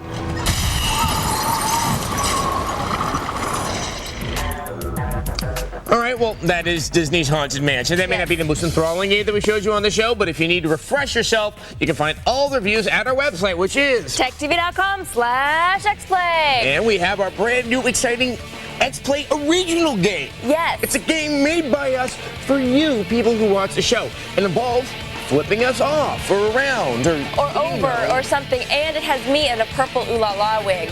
And it has me probably looking like I'm in pain and uncomfortable and sad. Yes, and it also has a dick. That's usually your line. Good night.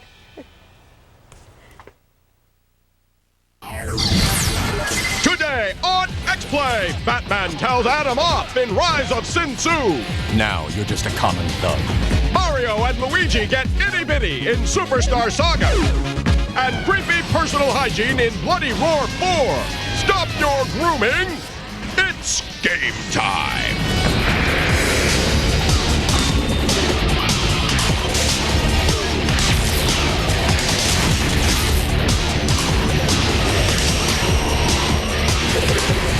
Please welcome your hosts, two people who should not be exposed to direct sunlight, Adam Sessler and Morgan Webb. Yes, it is a dangerous thing. Welcome to X-Play. On today's show, we had the latest and bloodiest installment of a fighting game that features a giant kickboxing rabbit.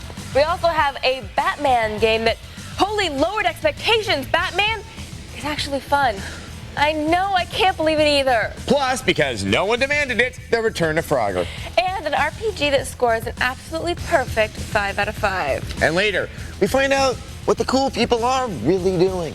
But we kick things off with Bloody Roar 4, a fighting title that finally has blood in it. That is right. Even though the game is called Bloody Roar, it's been plasma-free until now, which is not only false advertising, it's completely stupid. Makes no sense. At last, the blood can flow freely as we review the brand new, mature-rated Bloody Roar 4. After playing about 1 billion different Bloody Roar games over the years, there are a few things I'd like to get off my chest. 1. We've got lions and tigers, but no bears. Where are the damn bears? Although there do seem to be plenty of beaver shots. 2. Someone get this girl a jacket that fits. 3. What is this supposed to be? A mole? A badger? Or something Richard Gere lost in the 80s? And finally, where's the blood, people? The game's called Bloody Roar, for crying out loud. Let's see the red stuff. Oh, there it is. Never mind. Well done. Unfortunately, copious amounts of blood is about the only thing this game has going for it. although the voice acting is amusing. She must be using herbal essence. If you've played any of the previous versions of Bloody Roar, you already know the drill. You fight, you change into a beast, you fight some more. Now this is what I call a cat fight. Literally. Most of the fighters are retreads from the older games. There's Alice, the cute little bunny. There's Yuriko, the cute little kitty cat. There's Stun, the cute little bug boy. Okay, you get the idea. You've also got 3 new characters to play around with. Reiji can turn into a big birdie man. Naji doesn't even turn into an animal, she just changes into a slightly meaner version of herself, which is kind of dumb if you ask me. Finally, you've got this creepy dynamic duo of a big bald guy and a sweet little girl.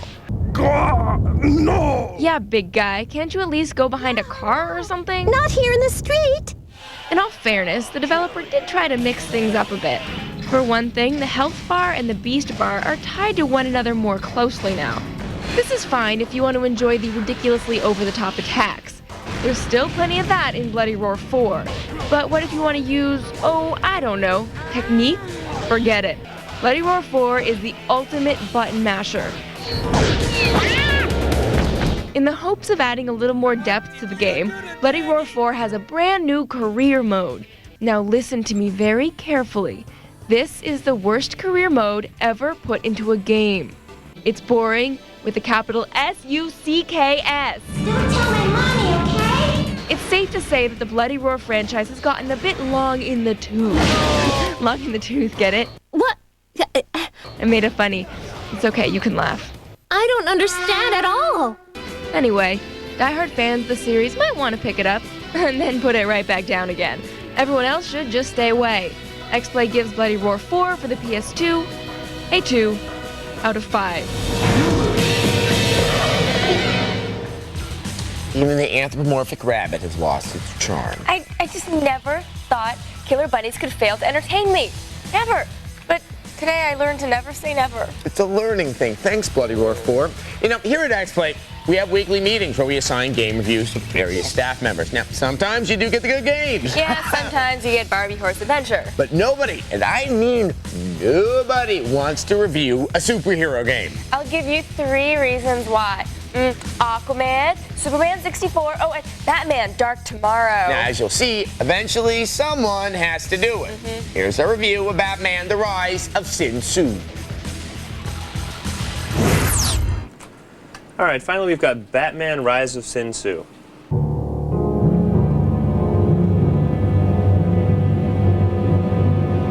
Now, Matt, I know you're busy working on stuff, and Carrie, you've always got stuff to do, and Tish, you've got too much stuff on your hands, so I guess that leaves Adam. Looks like you've already finished the assignments we gave you, so it's all you, buddy. No, I hate superhero games. I did Aquaman. These suck.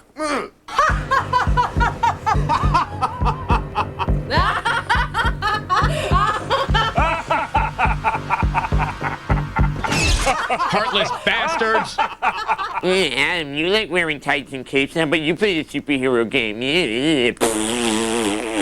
Yeah, I got stuck with Batman: Rise of Sin Tzu. Sin Tzu is this guy. He's a new mysterious villain that we've never seen before. And I shall be the victor. You were once a great strategist, Sin Tzu, but now you're just a common thug. And there are a ton of thugs to beat up here. Punch them, kick them, smack them, and you gotta do it over and over and over again. The battles are long, and if you hate repetition, then this game is not for you. Sure, the game is simple, but few games get the beat 'em up genre right. Surprisingly, the controls are responsive, and there's tons of combos. Huh, this isn't that bad. What's that sulfur smell? And you don't have to be Batman. There's Robin. Mr. Face, meet Mr. Fist.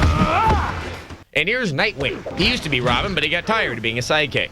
Take that! And finally, here's Batgirl. She's pretty flexible. Let's have her do it again. As you complete levels, you can buy new moves or items. I think I'll get the overhead hammer. Let's see it in action. If you're lonely, grab a friend. 2-player cooperative gameplay is pretty cool, too. So how you doing there, buddy? Besides beating the living crap out of these thugs, you gotta save civilians and defuse bombs. But be careful, there's a time limit, which can sometimes be a bigger obstacle than the bad guys. Work your way through some of the initial battles, and you'll have to duke it out with some of Sinzu's cohorts, like Scarecrow. He's a well-known Batman villain from the comics. And so was the fat pink Michelin Man wannabe called Clayface. I'm ready to kick some serious butt. If you want to practice your moves, take a break from the story mode and try the challenge mode. You can face off against another player or try and defeat a bunch of thugs within a short time period. Huh, you know what? I didn't get the short end of the stick this time. Ha! The game wasn't that bad, Mr. I Have to Review Fugitive Hunter. And you who made me play the game. Batman Rise of Sinzu is a decent superhero game. It's not really complex and it can be a little repetitious, but there are a lot of options, and if you like to kick ass, it serves its purpose. X-Play gives it a 3 out of 5. So the villain Sinzu was created for the game by artist Jim Lee, who just finished one of the most successful runs on the Batman comic book in the Dark Knight's entire history. And this is one of the most successful Batman games since Batman for the Nintendo Entertainment System, which came out in 1989. That, my friends, is sad. Up next, some amphibians shouldn't come out of retirement in Frogger.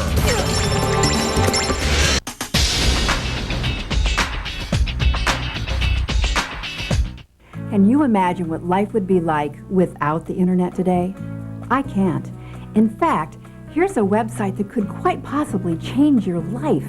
It's freecreditreport.com, the fastest, easiest, most convenient way to instantly check your credit report, and it's free. Good credit is one of the most valuable assets you can have in life. Qualifying for the lowest available interest rates can save you a lot of money. So log on to freecreditreport.com. Make sure your credit report is accurate before you apply for a home loan, a car loan, or even credit cards. Log on to freecreditreport.com today to see what's in your report, who put it there, who's been looking at it, so you can make sure everything's accurate. It's that simple and it's free. So join the millions of Americans who have already logged on to freecreditreport.com. Stay on top of your credit and change your life. Log on now. freecreditreport.com.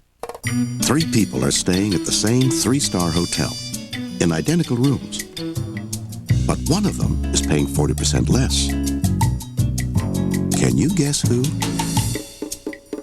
Priceline has the guaranteed best prices at top-of-the-line hotels. You choose the price, neighborhood, and a 2, 3, or 4-star hotel, and they'll find it. You'll save up to 40% off Expedia and Hotels.com. Top of the line, guaranteed best price. Priceline Hotels. Toyota is the best-selling car brand in America. Get out. Camry, Corolla, Sports cars, sedans. Don't forget the Matrix. Hybrids. I want a Camry. And Toyota makes 9 different cars. Choice is good. And 6 of them start at under $20,000. Nice. What's another one?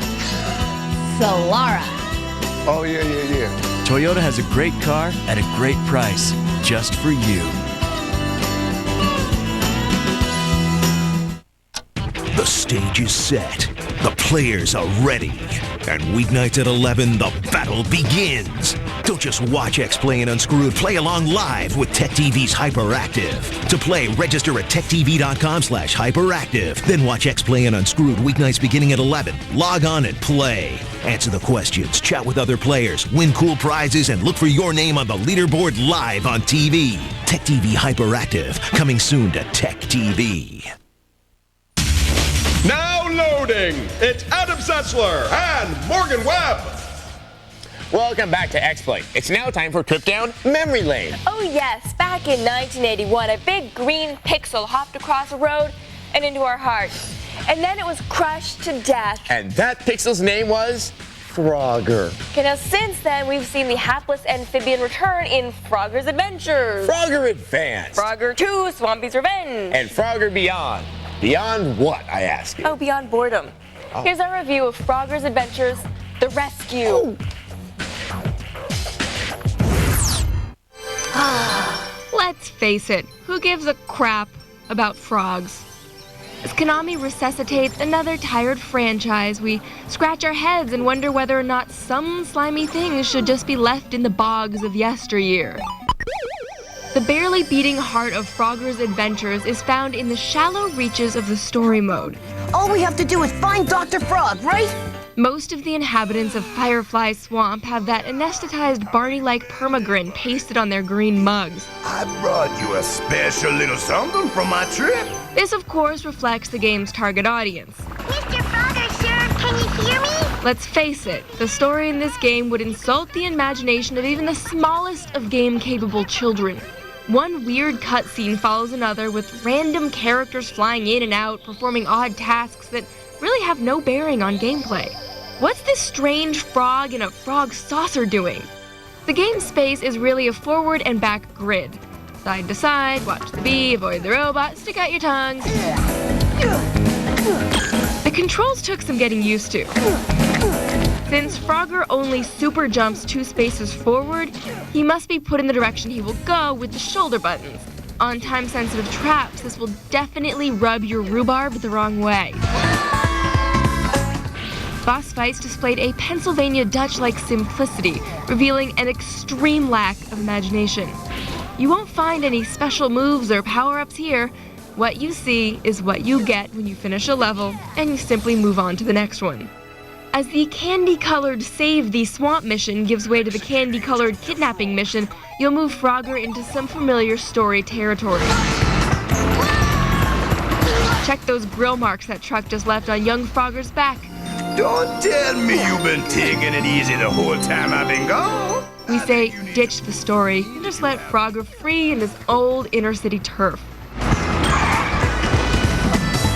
Frogger's adventure is kind of like that Cracker Jack puzzle where you push little tiles around until they form a picture of something.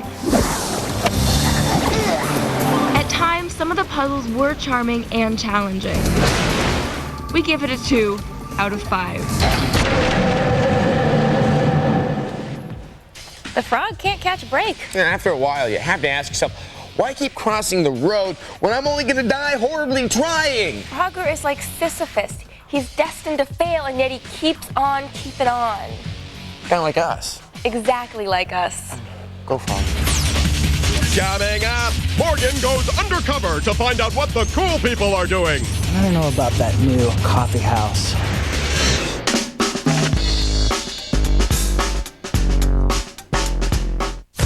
Roswell, New Mexico, 1947.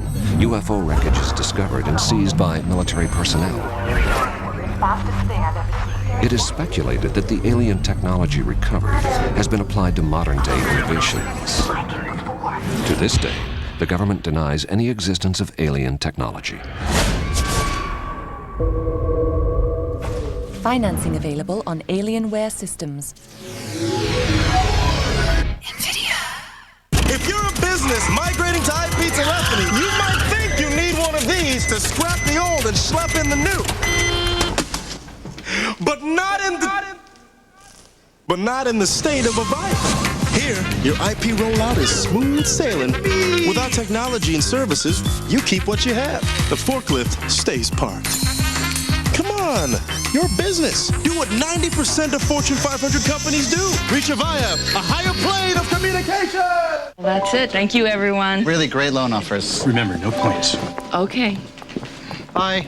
We'll let you know. I think we got some pretty good mortgage offers there. Yeah. Of course, we still need to pick a realtor. The realtors. Sorry about that, guys. Hey, we got a 4-bedroom. Now you can find a mortgage and a realtor all in one place. At LendingTree.com, you fill out one form and choose the mortgage and the realtor that's right for you. LendingTree.com. If you have a mobility problem and pre-qualify for a power chair, we'll deliver a new Hover-Round to your home. That's right. Unlike other mobility companies that offer deals too good to be true, our offer is straightforward. If you pre-qualify, we'll deliver a Hover-Round. At Hover-Round, we manufacture power chairs in the USA. Our complete line of power chairs and motorized scooters are the most comfortable, and they're built to last a lifetime. Oh, I love it. It's best thing since legs. If you have Medicare or private insurance, our mobility specialist will come to your home and evaluate which Hoveround is best for you. Over 30,000 doctors have prescribed Hoveround power chairs, and in most cases, the costs were 100% covered. It didn't cost me one single penny, and I now have my Hoveround. Why settle for a generic when you can own the name brand, a Hoveround, for little or no money out of pocket? Call now to see if you pre-qualify. Back with a vengeance, it's Adam Sessler and Morgan Webb. But it's a soft, friendly vengeance. Welcome back to X-Play. In our continuing series, X-Play Investigates, we delve deeper into the issues that affect today's gamer. On this show, we take a closer look at a question that has plagued us since the first nerd picked up a joystick. If those of us who like video games, or anime, or comics, or sci-fi are dorks, then what are the cool people doing? To find out, we had to send the coolest member of the X-Play staff undercover. And that was me. Hey! What? Freaks, nerds, geeks. As Huey Lewis prophetically stated, it's hip to be square. But, as anyone who has spent time with a gaming geek can attest, you can only banter about technology for so long. Now, if you want to use per pixel shading, it's kind of a trade-off, because if you use it, then you can't use quite as many polygons. Otherwise, the frame rate will slow down. Either you want the artistic side, or you want a technical merit that you can really impress with their graphics engine. Now, when talking about the frame rate specifically, there's a whole other level.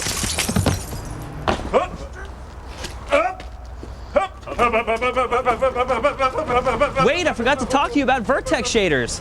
With so many forms of entertainment and leisure time dominated by tools, nerds, and complete dorks, one question inevitably arises.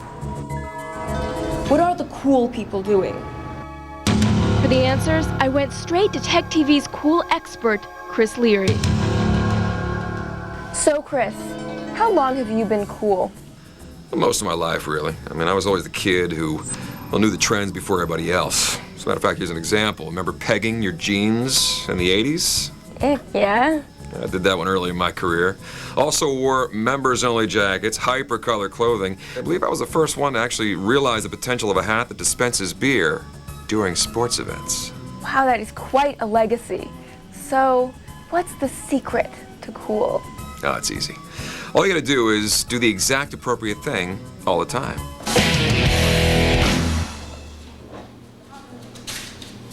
But what determines what's appropriate? Well, whatever's cool at the time, that's what's appropriate. Of course, whatever's appropriate at the time, that's cool. So, it's like a Zen thing. Yeah. You've always got to focus and constantly keep clear of everything that is uncool. Ooh, looks like my games are in.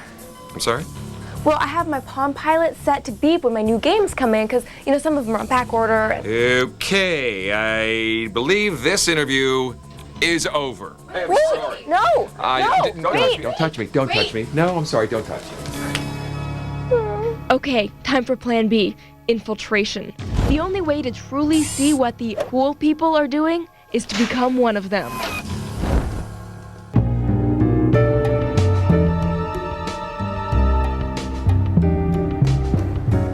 Day 3, have spotted the cool kids. We'll attempt to make contact. What's up? What's up? You cool? I'm cool. Cool. I had gained their trust. I attempted to learn more about them, only to discover a horrible truth. So my last exhibit was very successful. So I was talking to Jason, and he said Tracy was wearing the same shoes as me. Some semi-nudes, some fully clothed. And then he said he thought she said she hated me, but he's wrong because I said that I hated her, and then she thought that he hated her. And I don't know about that new coffee house. It's kind of a chain, and they don't sell the Village Voice there. So I was just like, oh, whatever. And I don't know where I'm gonna get my movie reviews.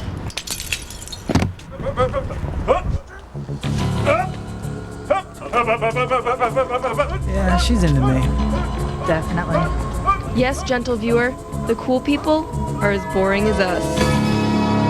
It turns out geeks aren't boring because they're geeks. It's just people in general.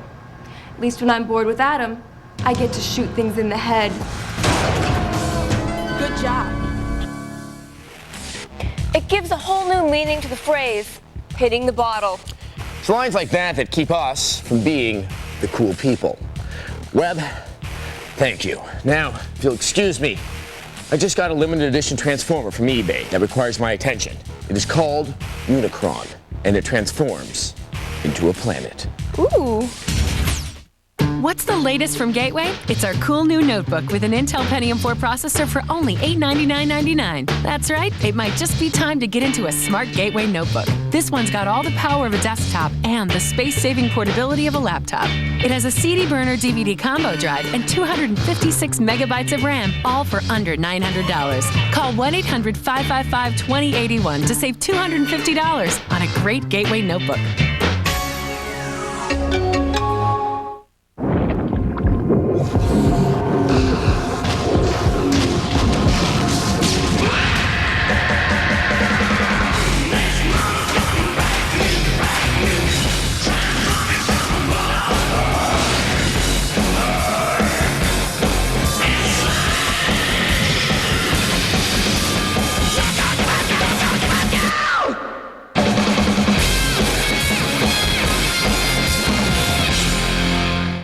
Hey, listen, I'll call you back. I hope you don't mind. Mom, there's this sign in our yard that says room for rent. Yeah, that's right, honey. This wireless bill is so out of hand, I had to get your roommate. Oh, hi. No, dear, that's your brother's roommate. Yours is... Okay, that wing of the house is closed. Is your wireless plan costing you a fortune? Well, then take your number to T-Mobile, where families talk free. T-Mobile Family Time Plan, just $49.99. T-Mobile, get more. We were over our heads in credit card debt and looking for a way out. A number of companies said they would help us, but they were only interested in charging huge upfront fees and putting us further into debt. Credit Guard of America was different. Credit Guard of America won't put you further into debt. As a nonprofit service, we've helped thousands of people for over 11 years. We work with you and your creditors to reduce your monthly payments so you can get on with life. Credit Guard of America cut my monthly payments in half. They cut my interest rate from an average of 23% to 8%. Some even went to 0. I'll be out of debt in 4 years instead of 20. Credit Guard of America saved me over $13,000 in interest fees alone. Call now to reduce your monthly payments. Cut the interest rates on your credit cards by up to half and get your unsecured debt paid off years earlier. Don't you owe it to yourself to work with a real nonprofit service? Call now to find out how to receive a free credit report. Certified counselors are standing by. Call 800-213-4632. The are back! Pringle, Pringle, show us what you got.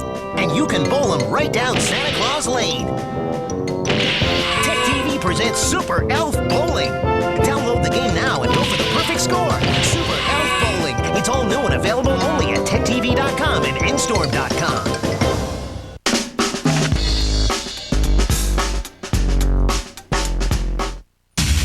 Now available for all consoles, it's Adam Sessler and Morgan Webb. One hearty welcome back to X-Play. Oh, it's been an amazing year for role-playing games, and most of them have been on the Game Boy Advance. Now, who would have thought that a handheld would give us flawless RPGs like Golden Sun, The Lost Age, Final Fantasy Tactics Advance, and now the superb Mario and Luigi Superstar Saga. Here's our review. Tired of the young boys, the epic quests, the singing?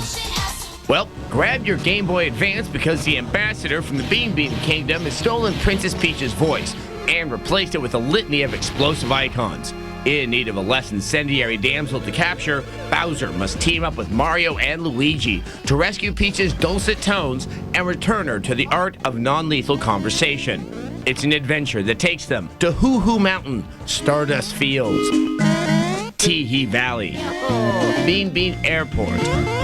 Yeah, if you couldn't tell, Mario and Luigi Superstar Saga is a little offbeat. Okay, it's really off the wall.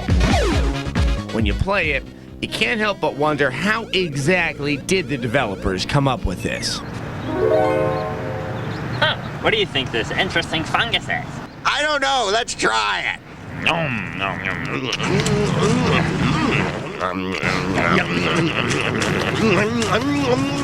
Then we'll have them go to Bean Bean Land and climb Hoo Hoo Mountain. Yeah, let's do that. Right after the air stops breathing. Well, be thankful someone forgot to close the doors of perception, because Superstar Saga is great. It plays like a simplified role-playing game. You control Mario and Luigi, who are inextricably linked together, and their fraternal unity allows them special skills and moves, like jumping high and jumping far. The Italian Stallion double team action also extends to battles, where the pair can use each other to execute a host of creative attacks. This is where the game really excels. The battles are fast, and because carefully timed button pressing can yield greater damage or let you dodge an attack, spanking colorful cartoon butt here tends to be a whole lot more engaging than in your average RPG. Now, while aggressive jumping never gets old, it's the entire package that makes Mario and Luigi Superstar Saga such a treat.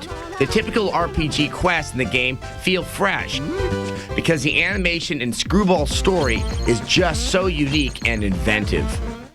If you need to shed a tear when playing your RPG, then Mario & Luigi Superstar Saga may not be for you. But for everyone else, this lighthearted, fast-paced, and thoroughly offbeat romp for our favorite pipe-laying heroes is just what the plumber ordered. A 5 out of 5. See, I'm like Mario. I love that. They're just such a fun brotherly pair. Now, the GBA really does lend itself to this kind of in-depth play, because you can level up on the bus, or the airplane, or the bathroom on the bus or the airplane. That's gross, but true. All right, and now with that, we move on to viewer mail. Now, today's email is from the unfortunately named Balmung. That's really unfortunate. Yeah, why he chose did you do that? All right, he writes, in the review of Conflict Desert Storm 2, Back to Baghdad, for the Xbox, you said that you can input custom soundtracks. Now, how do you input your own songs? Is this feature only for the Xbox? Yes, it is. Yes, it's because the Xbox has a hard drive, and it's the only place to store the music. Right, you put your CD in, and then you can load the music onto your hard drive, and then you can play with your own music in certain games like Tony Hawk Underground, there's True Crime Streets of LA. It's a bunch of games, I think the DOA games, I know Beach Volleyball, I believe DOA 3 as well. Remember, it's only those games, and it's really easy to do, but if you got another console, turn your stereo up really loud. That works, and turn the volume on the game down. Yeah. You don't have to listen to the crappy music they always put in there. Yeah. Bye.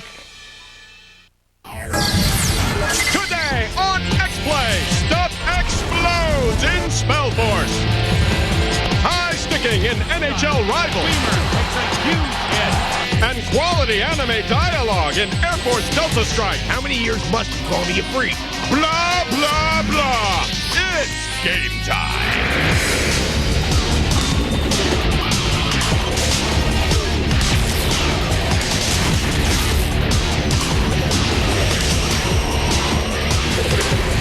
They used to have a handle on life, then it broke.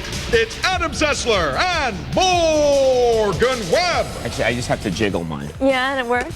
Hello and welcome to X-Play. On today's show, we have more hockey for the Xbox. An RTS RPG for people who like acronyms. And the best and only karaoke game for a console. Yes. Ever.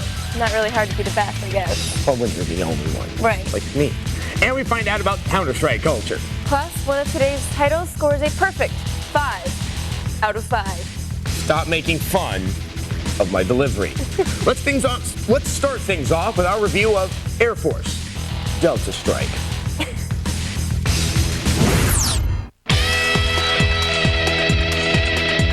It's not very often that you come across a flight game with multiple personality disorder. But today we introduce you to the symbol of flight games, Air Force Delta Strike for the PlayStation 2. At first, things seem as they should be. Aircraft carrier? Check. High-tech, realistic fighter jets? Check. Goofy anime characters? What? How can you mix this with this? How about we go out for dinner? Delta Strike's multiple personalities wouldn't be so bad if one of them weren't so annoying. 1 minute you're taking out bogeys, and the next you're suffering through awful dialogue like this. Jamie, how many years must you call me a freak? But That's what you are, right? Excuse me, but look who's talking. I've never seen a prop plane freak like you. How could you call me a freak? What's wrong with prop planes? And I hardly deserve to take flack from the likes of you. Why, you? Hey, you want some of me? Stirring. I know. We'll give Air Force Delta Strike credit for including a story, but it's the same old world is under siege and you must save it routine. Shockwave to follow. No one's gonna mistake Delta Strike for a flight sim. It's a hit. Energy at 50%. With half-hearted efforts like that, 3 enemy craft remaining. You won't need any instruction on aerodynamics or energy conservation in order to play. Fighting boils down to locking onto targets and letting the missiles fly. Energy at 40%. Wolf, you're too low. After being briefed by the commanding officer, you do have some control over the missions you accept. Sometimes you'll be asked to take out a group of enemy fighters. Other times you're asked to run a gauntlet with the sole objective of survival. You can even take a modified version of your fighter into outer space. Completing missions awards you with money that can be spent to upgrade your ship or buy a new one from the 100 available craft. You also have wingmen who are supposed to help you. They won't shoot their weapons much, but they have no problem shooting off the mouth. What's Kronstadt been doing? Closing in on radar. Gameplay is easy to pick up with controls for thrust, 2 weapons, and little else. You won't be checking in with air traffic control for coordinates. The only hard decision comes in choosing the right pilot for each mission. As you'd expect, you can examine each run with extensive replays. Though the ships look like they're dangling on a string. Worst of all, when you get shot down, you don't get to see your fighter explode. What is that? If I'm gonna die, I want to go down in a blaze of glory. Air Force Delta Strike got its anime in my flight game. But that doesn't keep it from being an accessible, if somewhat dull, flight combat game. It flies the semi-friendly skies to a schizophrenic 3 out of 5.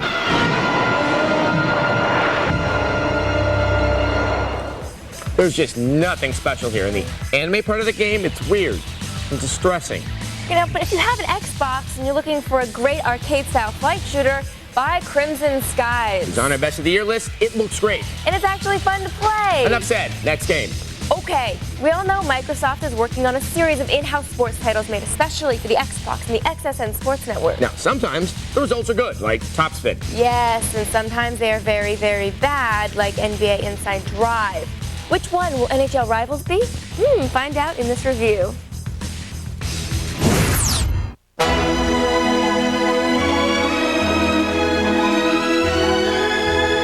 NHL Rivals scores an exclusive Xbox hockey title. But was it worth the wait? And it's time for tonight's opening face-off. The first body check the game delivers is the hallowed halls of the Knights with the Busted Schnozzes. Arenas like New York's Madison Square Gardens brim with rich detail and crazed, fight-hungry fans. Cutscenes bring you onto the ice, visually enhancing the experience. But as we know, cutscenes don't win hockey games. Little digital thugs do. Oh, that punch had to hurt. Unfortunately, controls are sadly uninspired, and the subtlety so necessary to the finesse of the game is wide of the net. Shot. Ledort turns it away. Deeks, those quick little stick moves players employ to fake out opponents, seem less than responsive to control and at times are ineffectual. Checks, blocks, and passes lack precision and actually make gameplay awkward. Passes it to Simon. It's in. He scores! The game seems to take a slap shot right between an arcade-style experience and a direct simulation of the sport. Instead of emulating hockey as an over-the-top, stick-in-your-gut wild ride, we get something more like an ice sculpture of a Zamboni slowly melting at a Hockey Heroes of Yesteryear banquet. Yes, Flo is a little fatigued, but there are some unique elements added to the control scheme. The ability to tie opposing players up on the boards is a new development to hockey gaming. The game will also allow you to ramp up the intensity during the game. The environments are nicely rendered, but it kind of stops there.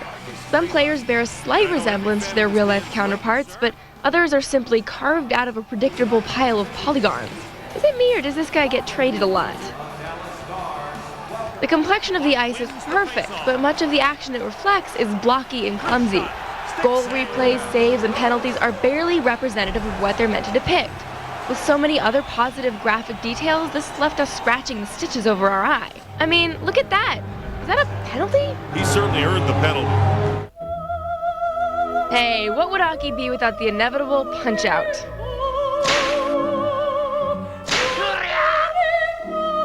The ability to team manage, to add and drop players, and to build your own ice dude do little to allay a sneaking sense that this game doesn't quite live up to the expectations of an Xbox exclusive title.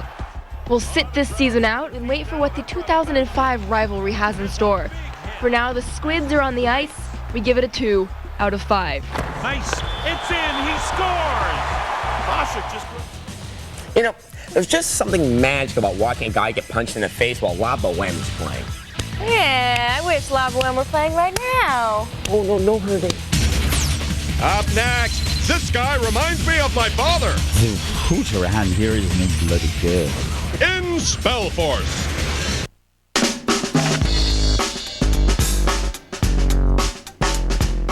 If you want to make tons of money on the internet, then you need a powerful website. Get your very own free website now that features over 50 ebooks ready to sell like hotcakes. Go to freebookwebsite.com now and instantly start selling the hottest ebooks like No Money Down Real Estate, Making Money on eBay, Golf, Internet Wealth, and many more. Over 200 million people online and $47 billion spent last year alone. Cash in on the high-profit electronic book explosion right now. Go to freebookwebsite.com and sign up free in total privacy. Guaranteed. No monthly cost ever. Get your free website instantly right now. No waiting. It's all 100% totally automatic. There's no inventory to buy, no selling, no order taking, no customer service, no shipping, and no hidden costs. Go to freebookwebsite.com. We call it a cash machine on autopilot. But hurry before it's too late.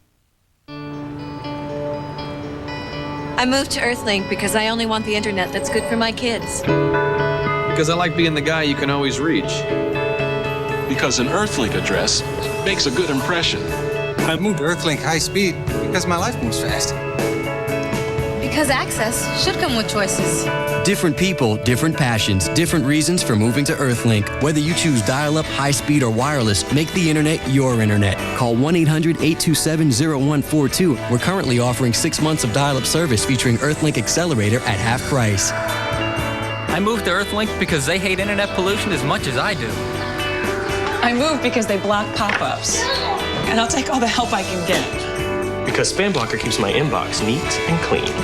Speed, security, control. Your reasons are your own. Call, go online, or visit these retailers and get 6 months of dial-up service featuring Earthlink Accelerator at half price. Move to Earthlink. It revolves around you. The stage is set. The players are ready. And weeknights at 11, the battle begins. Don't just watch X-Play and Unscrewed. Play along live with TechTV's Hyperactive. To play, register at techtv.com/hyperactive. Then watch X-Play and Unscrewed weeknights beginning at 11. Log on and play. Answer the questions, chat with other players, win cool prizes, and look for your name on the leaderboard live on TV. TechTV Hyperactive, coming soon to TechTV. 4 out of 5 doctors recommend Adam Sessler and Morgan Webb. You should talk to the 5th. Welcome back to X-Play. And we have a new game that has fantasy fans so excited they're forgetting to put their tunics on under their chainmail. And that can terrify children at the Renaissance Fair. Yeah. Plus, it chafes. Anyway, the game is a little bit of a hybrid. It's part real-time strategy, part role-playing game. And if that leaves you scratching your horned helmet in confusion, don't worry. Our preview of Spellforce will explain it all. Is it a role-playing game? Or is it real-time strategy? RPG?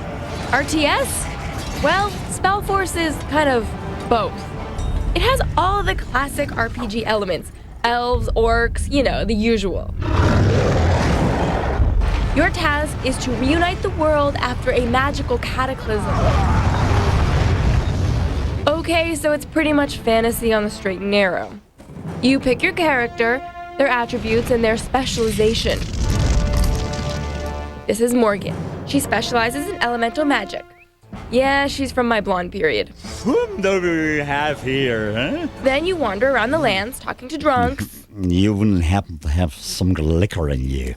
Don't you think you've had enough? The hooch around here is no bloody good. I'm going on side quests. You might be able to do me a favor. Oh, yeah, sure. I'm not doing anything else except, I don't know, saving the world. Ew, you're wearing my shirt. And what RPG would be complete without obsessively leveling up? You wonder where the RTS part comes in? Okay, so you're a rune warrior, so when you find certain monuments, you can create workers out of your rune stone. That will build little bases so you can create little armies to go fight the bad guys. Then, when you go through a portal to the next area, you can't take all your created kids with you, so you'll have to start your cities again. Okay, so the plot feels a little contrived when you think about it, but so is Scooby-Doo, and that was still fun.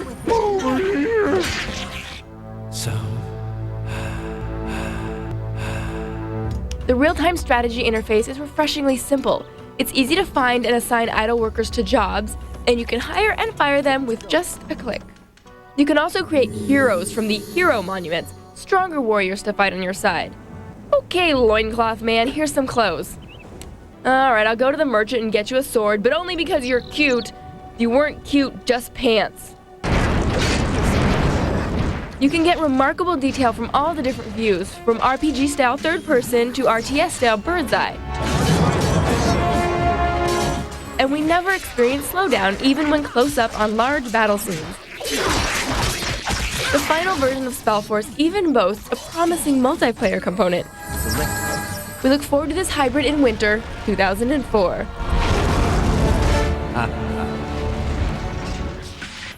This game has like a really beautiful opening cutscene. It's, I haven't seen one like that in a long time. The gameplay is also good, but it helps if you're a fan of both real-time strategy and role-playing games. Now, it's also not quite as resource intensive, as a lot of other RTS games out there. Although Morgan did have to go buy pants for some of her characters, which, I don't know, seems like micromanaging to me. The man needed some pants. And contrary to popular belief, people fight better when they're wearing pants. That's probably why I got beat up so much in high school. Ew. Coming up, stand by your man as we examine Counter-Strike culture.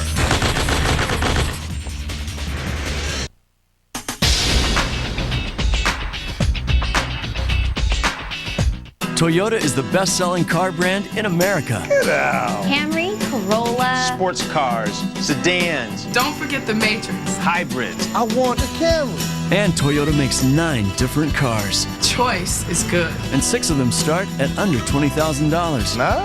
What's another one? Solara. Oh, yeah.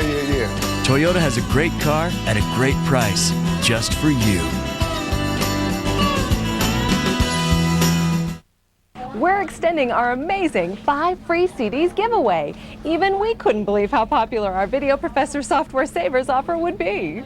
The phones have been ringing off the hook, stock has been flying off the shelves, but we want everyone to get a free pack of software. So we're extending this amazing offer, giving you time to call in right now and get a great pack of software for the whole family, free. These self-help and informational CDs contain a wealth of knowledge that no home should be without. Take a look at what you get free from household names you know and trust, like Home Depot, Rand McNally, American Medical Association, and more. From wallpapering and plumbing to building cabinets, let the Home Depot experts show you how to do all your home improvements. Then create your own home on your PC, repaint, add a new addition, and see it all in a 3D walkthrough.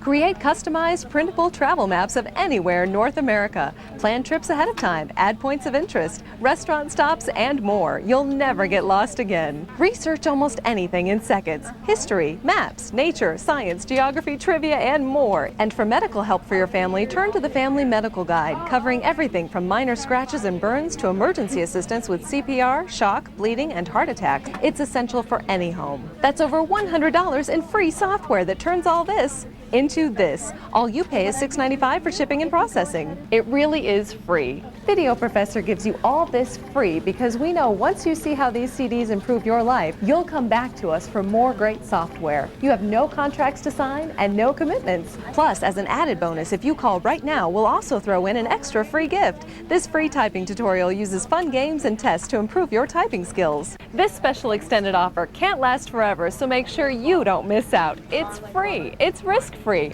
Our friendly operators are standing by, so call right now to get your free software pack. To get your free software pack and free bonus CD, you must call now.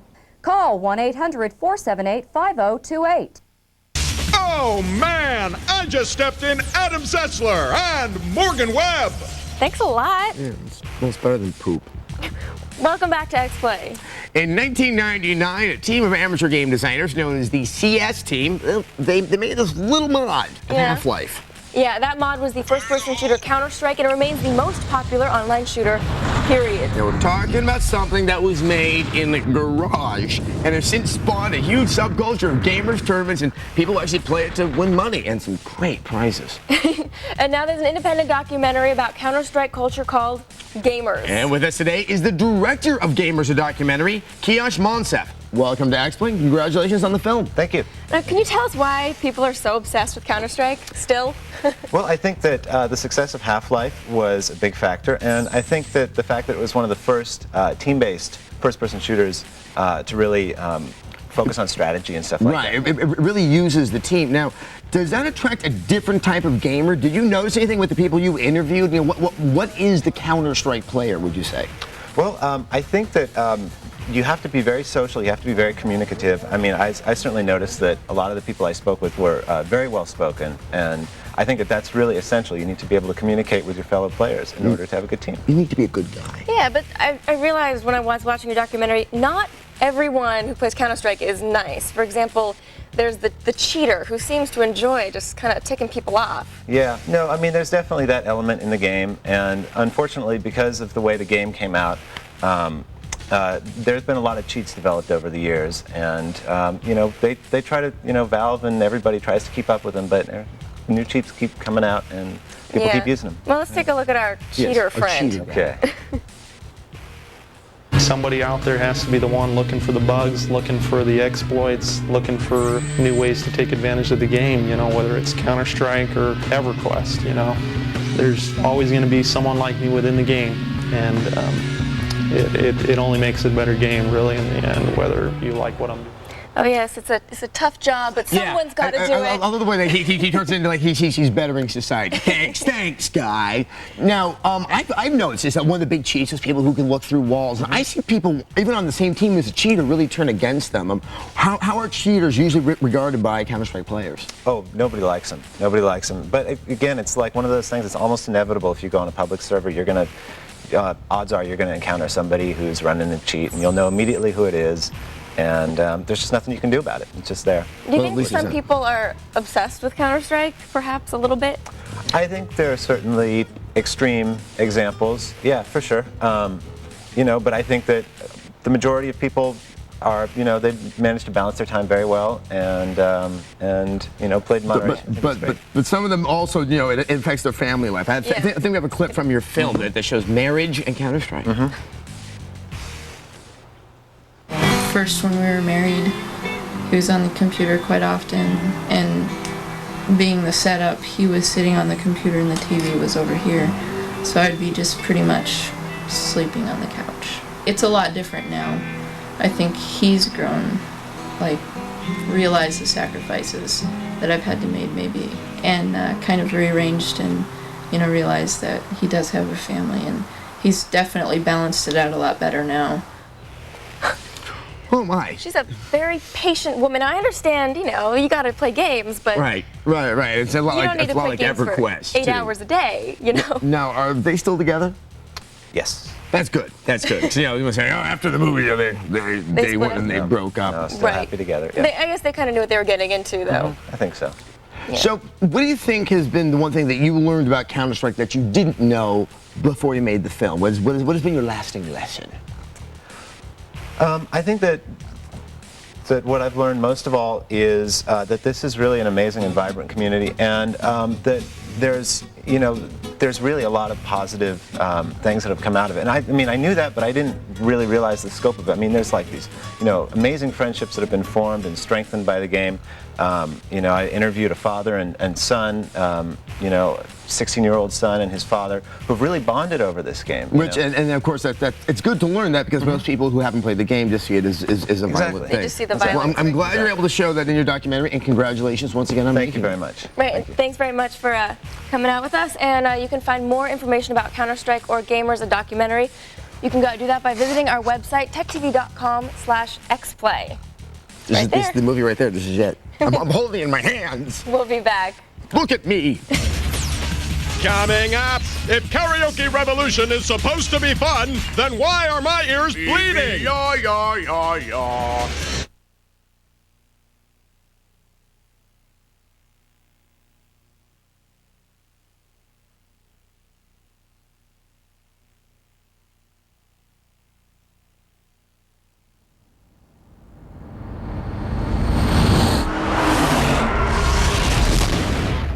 Wow. Well said.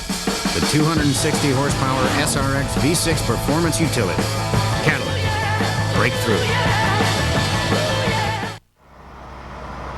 3 years from now, I can see myself in a house of my own and still learning the trade. Now, I'm an EOA technician. Basically, I deal with the satellite linking between locomotives.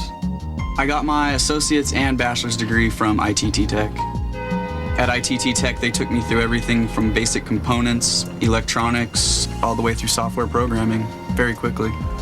I really enjoyed school. ITT Tech definitely helped me increase my potential. I like to snowboard a lot, go to the beach, ride horses, just have fun. I remember I did roof construction. It burned me up. I thought, I better get in school. The next thing I knew, I was there. We are educators helping people build a foundation for the rest of their lives. ITT Technical Institute, education for the future. To find out more, call 1-800-942-0077 or visit us on the web. Take advantage of our new programs that include on-campus and flexible online courses to better fit your busy lifestyle. Call 1-800-942-0077 today. I've got to tell you, a few weeks ago, I saw the White's metal detector ad on TV. In no time at all, my local dealer had me out treasure hunting. I was finding the good stuff my first day. And the best part? You can see what's in the ground before you dig it up. Your treasure hunting adventure can start right now. Call for your free catalog. My wife said I needed a healthy hobby. She's proud of the weight I've lost and really proud of this. Call now. Tech TV Saturday nights. Find out how Misfits became mainstream on Nerd Nation at 7. I think I'm having heat poisoning. I'm losing a lot of salt. At 8, it's the military's latest advances on future fighting machines. We're just an unstoppable force. Then find out the truth about excessive behavior on body hits. Followed by a real eye-opener wired for sex. A lot of sex workers migrated to the internet because it's easier. You'll see it all Saturday starting at 7 Eastern on Tech TV. Want more? You got it at TechTV.com. Amazing things, cool things, and some things you didn't expect. TechTV.com. Get it? Got it. Bookmark it.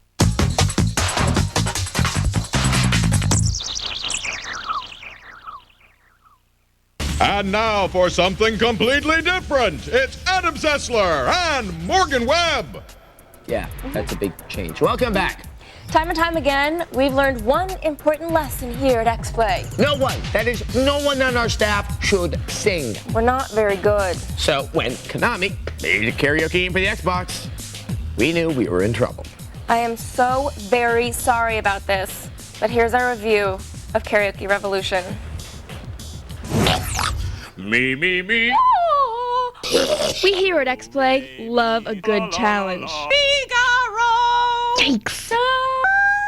Oh, we thought it best to warm up our vocal cords to try out this game, Karaoke Revolution, for the PS2. With a headset and some air in your lungs. Oh, Adam. You can face off against your friends and add some style while you're at it. Who will dance on the floor in the round? It sounds scary at first, but don't worry, after a while, I'm addicted to you. You get the hang of it. The game supports up to 8 players, and there's over 35 songs with varying difficulty. Please. Here's what you do. Follow the path. See, the words are scrolling on the screen, and you have to hit the right note at the right time. On screen, you'll see the character of your choice. Get a gold or platinum record and you'll unlock new characters and clothes. Or, more importantly, new songs. So just keep up with the songs. I know it can be a little hard. Eye of the hurricane, listen to yourself chirp. Morgan likes RPGs. And don't cheat. X-Play is great. People, the song has words. You can trust me not to think. As an added incentive, the crowd in the game roars and claps along with you when you do really well. And it's hard not to notice them, or the lack of them, when you start to sing poorly. Those who already sing well will appreciate the challenge and variety of songs. Billie Jean is not my lover. Girl, you really got me now. You got me so I can't see that. Waiting for tonight. Oh. Take these broken wings. Do you believe in life after love? Hey, jealousy, are you happy now? If these songs aren't enough for you, Konami does plan to release song expansion discs in the near future. Do you ever know that Shy wannabes can practice in privacy without ever having to worry about being embarrassed. Unless they are on national television. I would like to be? Oh, they shot me. If you don't want to play the game, just kick back for some standard karaoke singing without the bar atmosphere or pressure. It's worth checking out, even for those of you who would never be caught dead singing at a karaoke bar.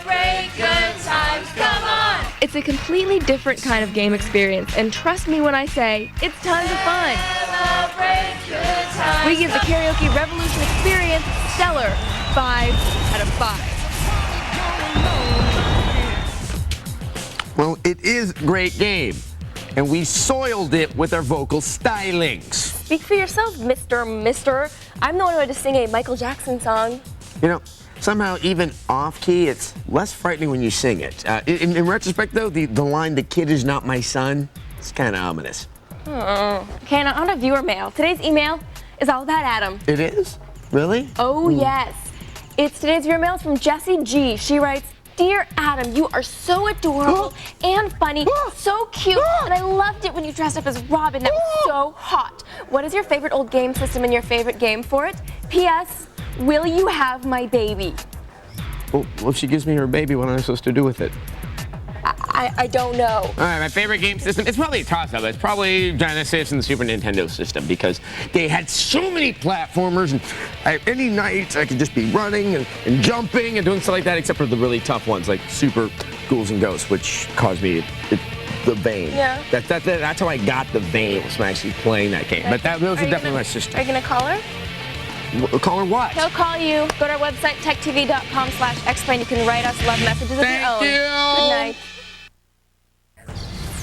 Today on X-Play, magic skull-loving nerds rejoice. It's Dungeons & Dragons, the Temple of Elemental Evil. Another World War II game. And uncomfortable moments in gaming. Brace yourself. It's game time.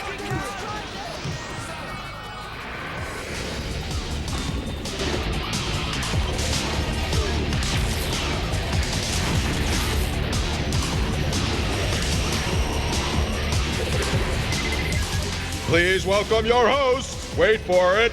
Wait for it. It's Adam Sessler and Morgan Webb. It was worth the wait. Yes, it was. Hello, and welcome to X-Play, the show where we lavish praise on good games. And mercilessly savage the bad one. Yes, that's the best part.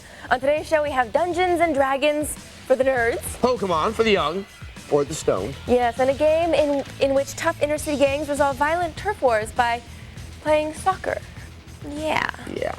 Plus, one of the most horrifying moments of nudity in gaming ever. Yes, however, we kick things off with yet another World War II shooter.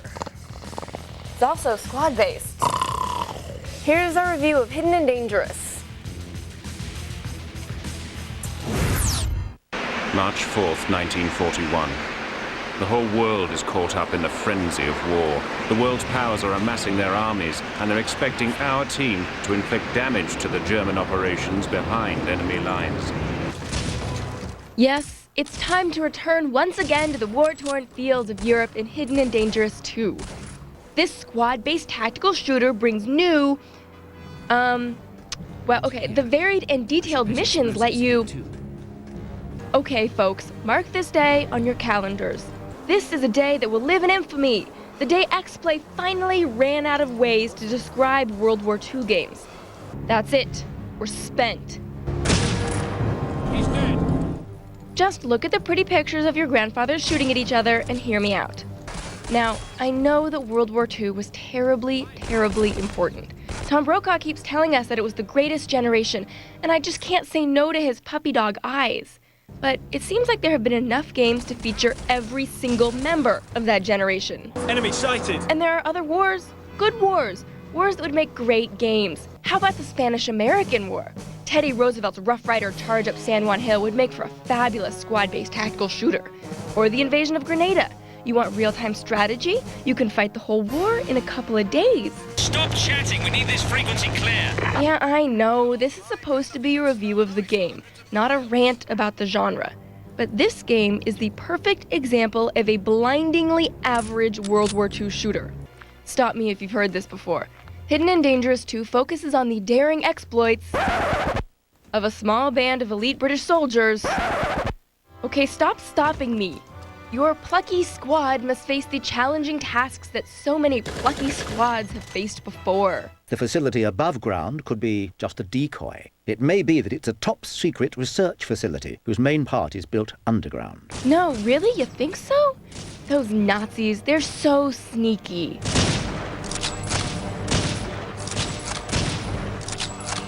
But all my ranting aside, Hidden and Dangerous is a pretty good game. You run around, you shoot Nazis, you hide in the sewer, your buddies do a pretty good job of watching your back.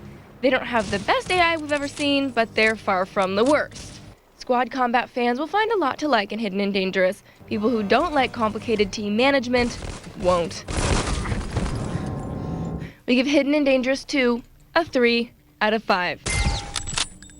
We give the insane overpopulation of the World War II genre... Yeah, we're not even gonna rate that. Get me out of here. Oh, World War II games, you breed like rabbits on Viagra. Oh yeah, there's Call of Duty. World War II Desert Rats. Battlefield 1942. Return to Castle Wolfenstein. Secret Weapons over Normandy. Commandos. Medal of Honor Rising Sun. Medal of Honor Frontline. Medal of Honor Allied Assault. Medal of Honor Pacific Assault. Enough is enough. Yes, that's it. That's it. Okay, well, let's talk about nudity. Ooh, I don't want to talk about it. I want to see it. I played a lot of video games, and no one does games like Metal Gear Solid creator Hideo Kojima. He loves to throw those wacky curveballs, those in-jokes, those extras at his audience, but a few years ago, he gave Metal Gear fans a moment they'll never forget, and today, we bring that moment to you.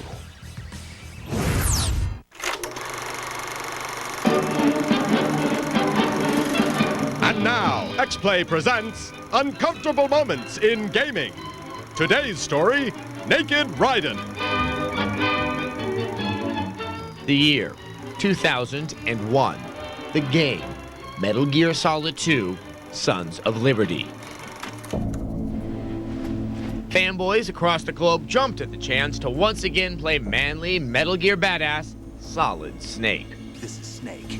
Do you read me, Otacon? While he manages to pack a little something for the ladies, Snake virtually bleeds testosterone. So imagine the fanboy's surprise when less than halfway through the game, Snake disappears, and players found themselves controlling effeminate girly ninja Raiden. Damn it. Ooh, look at his flowing hair, and he can do cartwheels. Yippee! Raiden, get out of here. My thoughts exactly. Then, near the end of Sons of Liberty, Raiden is captured and wakes up naked in the hands of the enemy. Whoa, whoa, whoa, whoa, whoa, stop the camera! What should we do with him? We'll use him like you suggested. While the development team does an admirable job of hiding his unmentionables, eventually Raiden frees himself, leading to one of the most disturbing gameplay segments in PlayStation history. We present it to you here in all its horror. Oh Lord.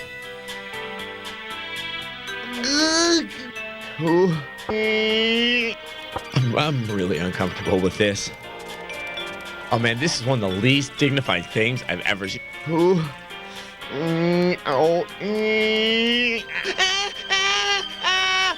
don't go in there! Oh God, don't slow it down!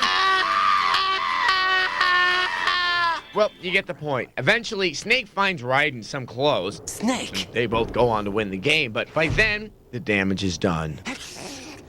Millions of male Metal Gear fans will forever have the image of naked Raiden doing cartwheels seared into their memories. Female fans have had their revenge for DOA Beach Volleyball, Final Fantasy X2, Side Girls, and pretty much every other game ever made.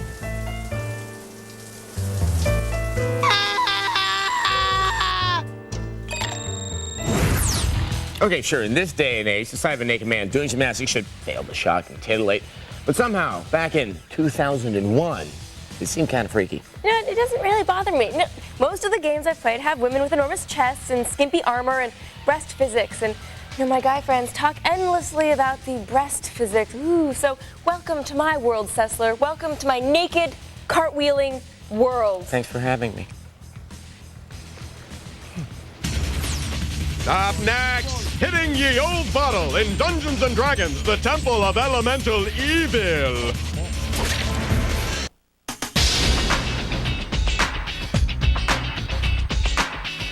If you're a business migrating to IP telephony, you might think you need one of these to scrap the old and schlep in the new.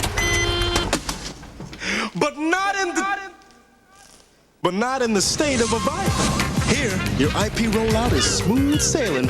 With our technology and services, you keep what you have. The forklift stays parked. Come on, your business. Do what 90% of Fortune 500 companies do. Reach it via a higher plane of communication.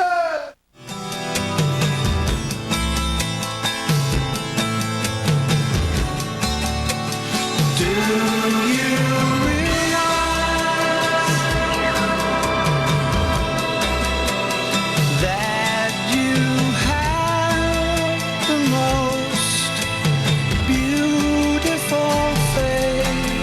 Introducing the all-new Mitsubishi Galant. More room, better warranty, more to feel good about. Still starting under 18 grand.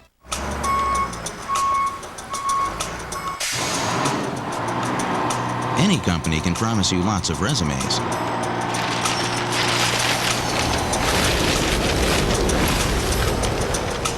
But only Yahoo Hot Jobs uses Yahoo's search technology to make it easy to find the perfect candidate or the perfect job. This is Steve. I believe he's who you were looking for. Thank you. Anytime. New Year's resolution number 1, get a new job. Yahoo Hot Jobs can help you start the new year with a new job. Number 2, help those who help others. We'll be helping job seekers start 2004 off right, and we'll also be helping out the Junior Achievement Organization with a donation. Number 3, come into some bling bling. Sign up, post, or update your resume with Yahoo Hot Jobs for a chance to win a $20,000 signing bonus. For more information, visit hotjobs.com today. Above all, we resolve to help all Americans have a prosperous new year. Yahoo Hot Jobs. Find the right one. Tuesdays on TechTV. At 8:30, hot products and cool gadgets. Check out Fresh Gear. We got our hands on one, and we are giving you a sneak peek. Then at 9, ordinary people with amazing ideas. Watch Invent This. If people have to live in boxes, somebody should at least invent a better box. And at 9:30, what happens when your body is pushed to the limits? Watch Body Hits. It all starts Tuesday night at 8:30, 7:30 Central on TechTV. Let's try something new. Morgan Webb and Adam Sessler. Oh, I like it in that order. Welcome back to X-Play. Now, for those of you tired of rolling your 20-sided die around all by yourself, and we got a game for you. It's a highly anticipated Dungeons & Dragons title that takes things back to the days of turn-based combat. It's kind of like Baldur's Gate. And it's being hyped up by fans because it features the brand new 3.5 edition D&D rules. What? Yeah, I don't know what the hell that means either. Here's a review of Dungeons & Dragons, the Temple of Elemental Evil.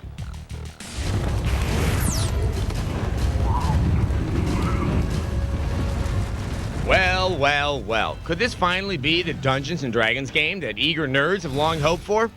Looks pretty good so far. Fancy introductory graphics, deep character configurations based on the D&D 3.5 rule set, and plenty of lengthy adventures to occupy those lonely Friday and Saturday nights. Making good on your promise, you travel to Hamlet. Well, I know what you're thinking. Adam, has the Lord answered our prayers? Could Temple of Elemental Evil be the D&D game to end all others? In short, my geeky brethren, the answer is nay. For the most part, the game is cack. On the one hand, Dungeons & Dragons Temple of Elemental Evil is in fact the latest incarnation of the somewhat coveted D&D license. This much is true. But on the other hand, anyone who actually sits themselves down and tries to play through this craven beast might end up with permanent brain damage. Perhaps the game was rushed to market. I don't know. But the resulting title is a disappointing and buggy experience. You arrive in Hamlet as the bearer of terrible news. To begin with, players can choose for themselves from a variety of alignments. Alignments determine what kind of characters you can have in your party. Great. You can even create your own halfling and call him Frodo if you want. Fine by me. My chosen alignment, however, should in turn reveal different adventures. Right away. Yes, sir. Unfortunately, the variety of adventures varies only superficially. You arrive in Hamlet looking for Blackjay.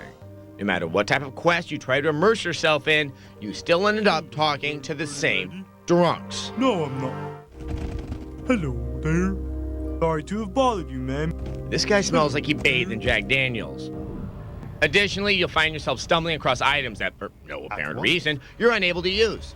This is further complicated by the occasional random encounter that, 1, because of buggy software, makes no sense, and 2, often keeps you from continuing with your game, which means your only recourse is to quit and start all over. Following your map, you arrive at the village of Hamlet. Think I'm getting a headache. All this frustration is compounded by the fact that if you squint your eyes just right, you can see that there are hints of excellent design and truly engaging gameplay. However, digging through the garbage to find a diamond means you're still digging through garbage. Yeah, it's a shame. We're smelling a lot of if only coming off this game, and we can only afford Dungeons & Dragons Temple of Elemental Evil an underwhelming 2 out of 5. Of course.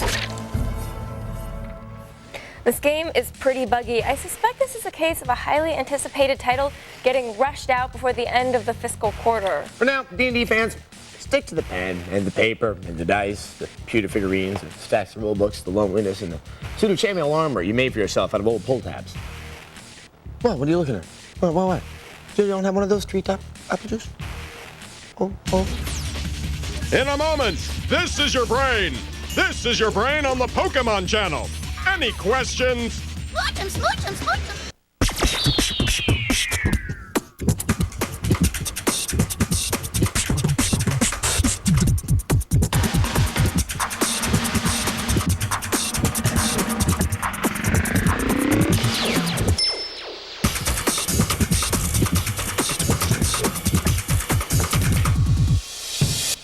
Every piece has its purpose. The Element from Honda. Honey, we're pregnant. Oh, let's get to work. Twins. Didn't see that coming. Morning, baby. What's so good about it? Mood swings, perfectly normal. Breast pump. Ow. There's an accident on the 20, so take the parkway. Life's better with the Butterfly. Come see all the ways you can get more done at msn.com. My name is Victor Koryabuk. I was born in the Soviet Union. My family and I, we moved to America when I was a teenager. Today I'm a striker driver in the United States Army. Growing up, I was told to be like everybody else. In America, it's different. You can express yourself. You can show people who you really are, what you can do. That's why I don't take my freedom for granted, and I'm willing to fight for it. Catch an American success story. See what's next for Victor at GoArmy.com. I'm Stanley Johnson. I've got a great family. I've got a 4-bedroom house in a great community. Like my car? It's new. I even belong to the local golf club. How do I do it? I'm in debt up to my eyeballs. Need a smart way to consolidate your debt? At LendingTree.com, you can combine all your separate high-interest charges into one low monthly payment. Call 1-800-831-4971. I can barely pay my finance charges. Right now, you can take advantage of home equity rates as low as 3.75%, and your interest may be tax deductible. Somebody help me. Come to LendingTree.com, where banks compete and you choose the loan that's right for you. When banks compete, you win at LendingTree.com. Call 1-800-831-4971.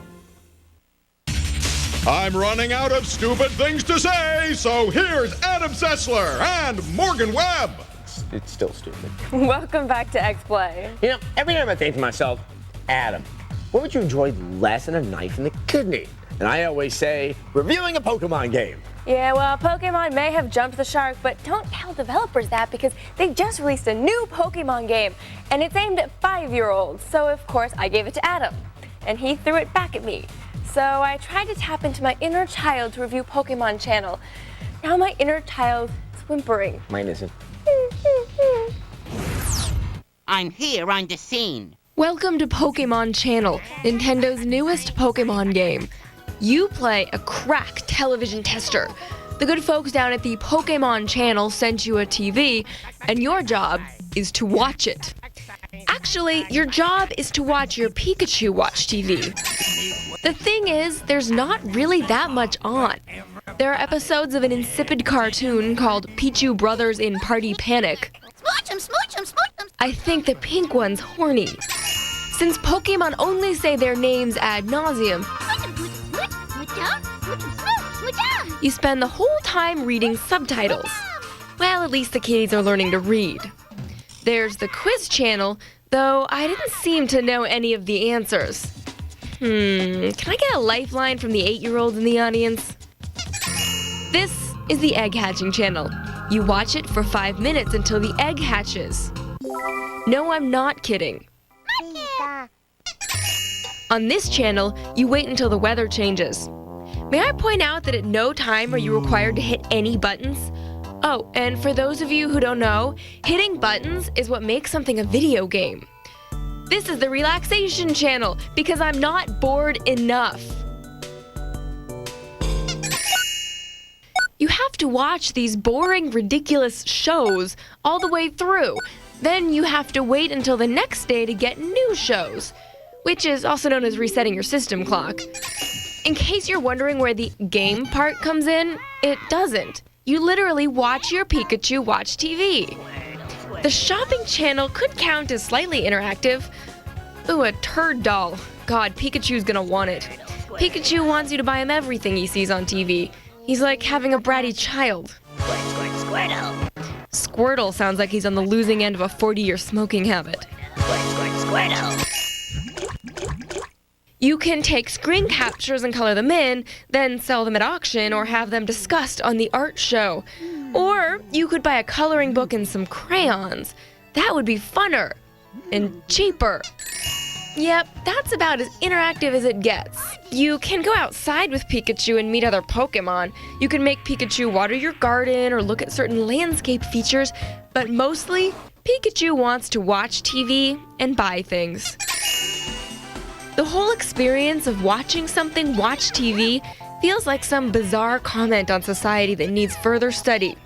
But not for $40 and not by me. Pokemon Channel gets a 1 out of 5 for not actually being a video game. This feels like a weird Japanese title that should never have been imported. Yeah, I'm not sure why it's being sold as a game. At best, it's sort of a DVD with a large disc menu. I was just playing the entire game looking at the screen like this. I imagine that's how the viewers look at us. Up next, my crew is gonna burn you. Top boy bands play inner city footy in freestyle street soccer. Stick it in. You can make a great salary by getting IT certified now with Smart Certified Direct's fast and easy training courses. Their self-paced MCSE, Cisco, and A+ certification training allows you to study whenever and wherever you want with 24-hour access to certified instructors. Take a free training course title now by visiting www.smartcertifieddirect.com or by calling 1-877-TRAINING and mentioning code TechTV. Get your free course today. Why are Gateway's new notebooks winning awards? Maybe it's that our 200X is less than 1 inch thick and a flyweight 4.3 pounds. It's also got Intel Centrino mobile technology for greater wireless freedom and longer battery life. And right now, it's an unbelievable value. Be sure to check out our multimedia M675 with a huge 17-inch widescreen that's also winning awards. Call 1-800-555-2086 and go mobile for less.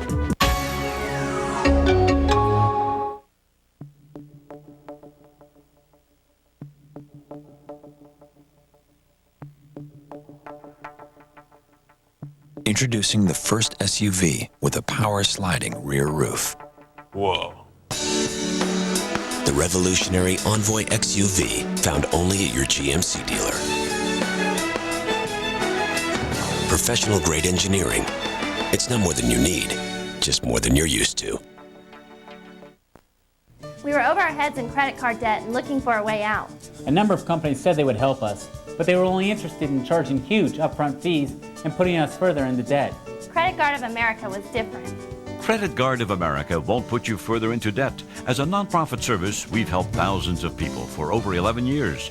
We work with you and your creditors to reduce your monthly payments so you can get on with life. Credit Guard of America cut my monthly payments in half. They cut my interest rate from an average of 23% to 8%. Some even went to 0. I'll be out of debt in 4 years instead of 20. Credit Guard of America saved me over $13,000 in interest fees alone. Call now to reduce your monthly payments. Cut the interest rates on your credit cards by up to half and get your unsecured debt paid off years earlier. Don't you owe it to yourself to work with a real nonprofit service? Call now to find out how to receive a free credit report. Certified counselors are standing by.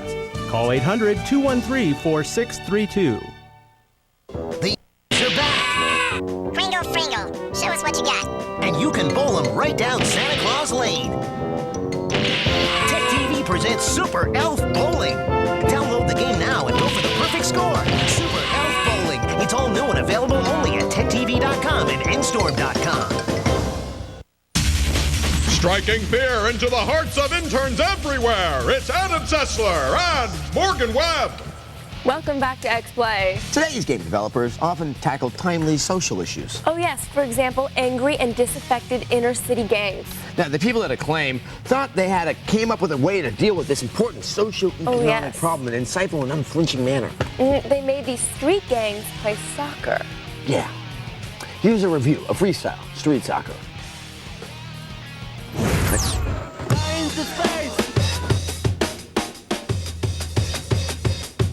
Knobs, yobs, punks, thugs, gangsters, and pranksters. This is not your sweet little limey brat's attempt to alter the trajectory of a soccer ball a la David Beckham. No, my pretties, this is street soccer. Taste the blacktop. Don't be fooled by our pretty faces. We kick ass. Do geared up energy drink guzzling graffiti artists really partake in urban soccer combat? Maybe it's just that nobody's hip enough to find it yet. Freestyle street soccer elbows you from the onset with an array of tough guy typecasts shoved down our throats courtesy of film, music, and sports advertising. It's a tough, brawling world of hurt or be hurt as a way of garnering that more precious than gold quality known as respect. Arenas are a series of fantastic temples of ghetto fabulous. Each reflect the bravado of the individual turf keepers who seek to hold on against all comers. Because cred is the ultimate reward, you'll enter into turf wars to beat opponents off of their spray-painted perches. It seems globally that street life plays in similar dumps. Except for Asia. They have fog for some reason. Watching play can initially be intimidating as your opponent will throw some incredibly dexterous moves at you. This will cause your own thumbs to revolt, imagining how to pull off the button combos necessary to match them. Don't worry. The game simply takes over for you, as pulling your own funky freaky deaky simply requires you to hold the shoulder button down and then hit one button combos. Easy, right? Wait till someone throws a plastic picnic table at you. Pulling off crazy moves really figures into passing and team play, as you can use the environments for flips, chips, and passes. It seems the game chooses the style of your shot on goal, especially in the ultimate form of in-game street bravado known as the net buster. Catch the vapors. Blowing more than mines. The light emanating from these nuclear shots must intrigue both the suburbanites and Homeland Security agents alike.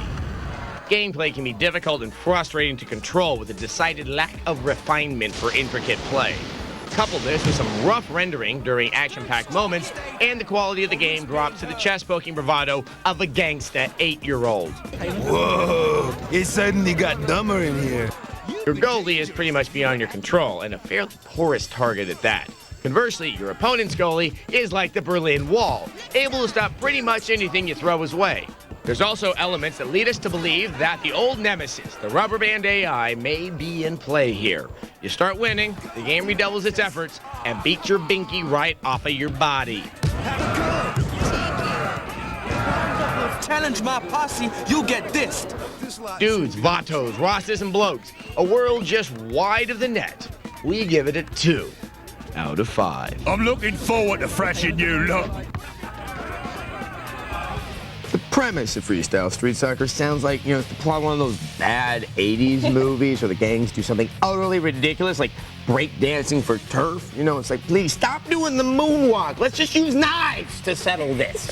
Well, the developers of this are British, but that's really no excuse, I guess. No, it isn't. Accents do not beget bad AI.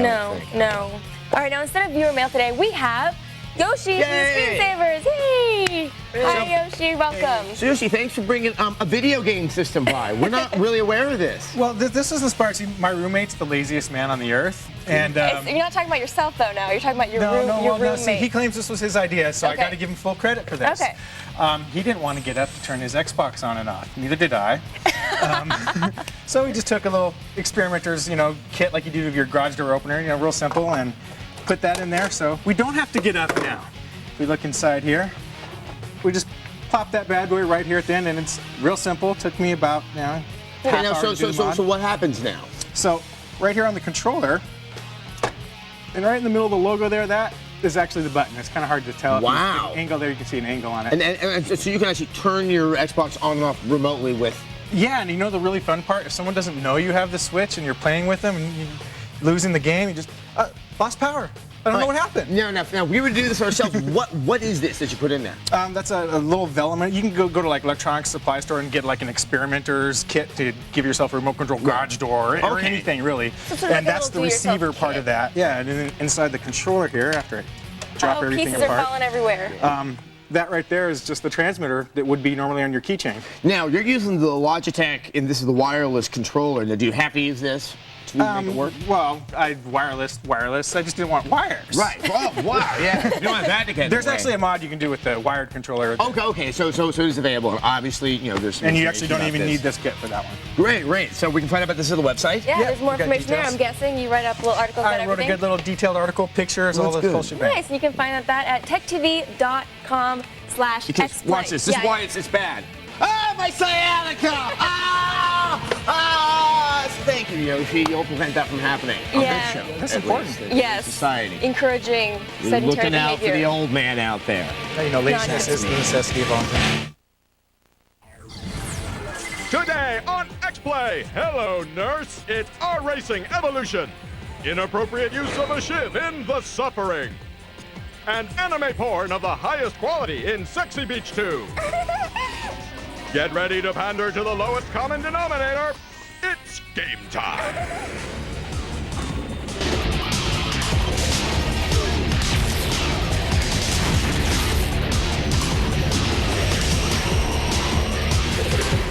The fact that no one understands them doesn't make them artists. It's Adam Sessler and Morgan Webb. What does it make it?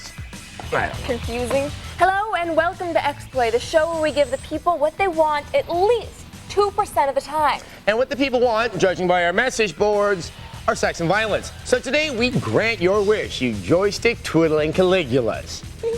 The violence comes in the form of a survival horror game set in a haunted prison. Because regular prison isn't scary enough. Oh. And then there's the sex. Thankfully, it's not in the prison game. Yes, thankfully. Later in the show, we take an in-depth look at one of Japan's top anime porn games. And for those with less purient interests, we have a Magic the Gathering game.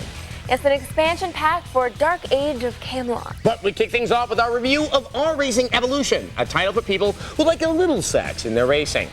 Well, that just sounds dangerous. Not very satisfying either.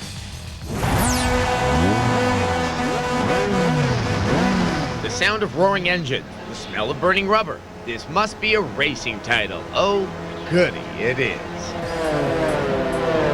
Pop culture tells us beautiful women and fast cars are a perfect match. Even though I have no direct experience with either, I can tell you R-Racing Evolution cashes in on this combo. I feel sorry for the other racers.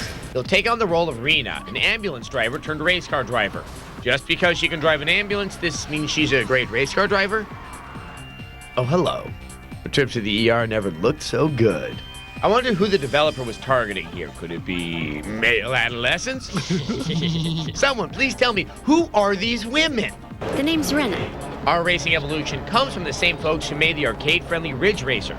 Don't get confused, though. R-Racing Evolution isn't the next Ridge Racer game. If you have strong opinions on how a racer should play, you may find that this game does not quite meet your expectations. First, the cars handle like my grandma's Studebaker. They corner like whales, and with the default auto braking system, it's like driving with your parking brake on. My advice, turn auto braking off right away. The game comes up short with only 11 tracks to race in the Racing Life mode. The graphics are so-so in comparison with other racers like Project Gotham Racing or Need for Speed Underground. But if you love average graphics, you're in luck! It's normal for your pit crew and crew chief to help you out when racing, right? Wrong. In this game, the incessant chatter can make it hard to concentrate on the road. Get off the brake. It's a green light, kid. Where's my mechanic? Just what I want to say. Make up for your mistakes. Yeah. Sure, chief. Whatever. On the positive side, you'll find a nice mix of car years and models. Despite only having 11 tracks, the game offers other modes to play, like drag race and rally racing. Don't forget the ladies.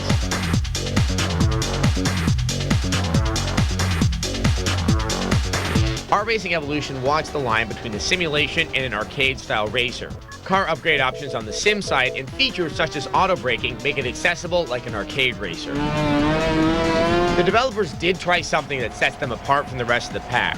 You can really put the pressure on by riding in your opponent's slipstream. You'll not only gain a bit of speed, you'll also fill up your opponent's pressure meter. When filled, this meter will trigger the nerve-wracked driver into making errors, often causing them to spin out of control and choke down a healthy serving of your exhaust. If you're looking for the ultimate racing experience, you'll need to look elsewhere. R-Racing Evolution is in the fast lane, but stuck in neutral for a 3 out of 5. So the game isn't stellar, but while the PS2 has Gran Turismo 3 and the Xbox has Project Gotham Racing 2, GameCube owners may want to pick up R-Racing because it's the only racing sim currently available for that console. And now we turn to violence. Midway used to be the arcade king with games like Spy Hunter, Joust, Gauntlet, but in recent years they've turned their focus to the console. Yes, and with that came a dramatic shift in the tone of their games. Last year they came out with Roadkill, an ultra-violent, expletive-laden Grand Theft Auto clone. Now they're taking that attitude to the survival horror genre, and the results, while gory, are surprisingly good. Here's our preview of the very mature-rated The Suffering.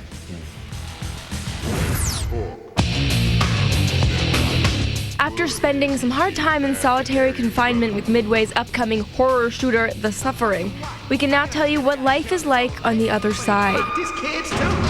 You got to get me out of It's really painful.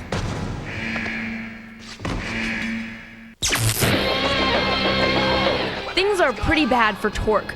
Not only did his parents name him after a wrench, he's sitting on death row, convicted of killing his wife and kid. There's beauty in you. I can always see it. Did he do it?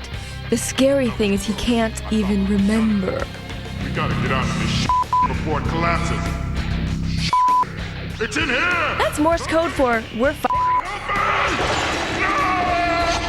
When an earthquake rocks the state pen,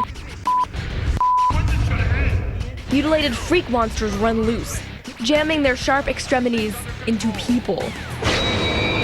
Aspirin, please. You start out with a simple shiv, lovingly handcrafted by one of Torque's fellow inmates.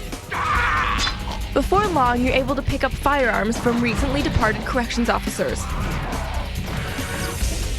The cool thing is that you can switch from third to first person whenever you choose. There are 12 unique monsters, each inspired by a different method of execution. Here's our old buddy, Beheaded. Not to be outdone by your pal and ours, Firing Squad. With these creatures on the prowl, the last thing you're worried about is dropping the soap. The little touches are what make this game spooky. Flipping various switches provides a wide variety of scares. Torque's t-shirt gets bloodier the more you play, and he has occasional flashbacks and premonitions that are disturbing. Daddy, I can't see. No, I don't want to see it, no! Also count on the occasional cheap scare. And not so cheap. Every time you witness horrific events, your insanity gauge is kicked up a notch. When it's full, Torque can transform into a room-clearing monstrosity.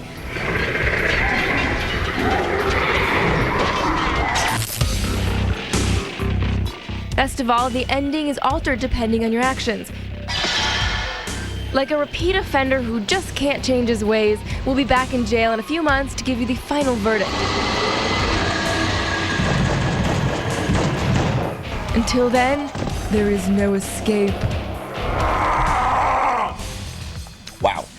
Yeah. Wow. Yeah. Now, we really dislike that game Roadkill, which seemed to be trying way too hard to be shocking. Right, well, in The Suffering, on the other hand, the gore and profanity they add to the nightmare's atmosphere.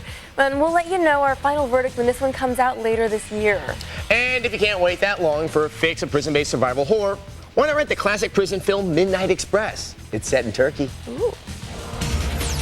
Hey, everybody! Party at Dwayne's Castle! It's Dark Age of Camelot, Trials of Atlantis.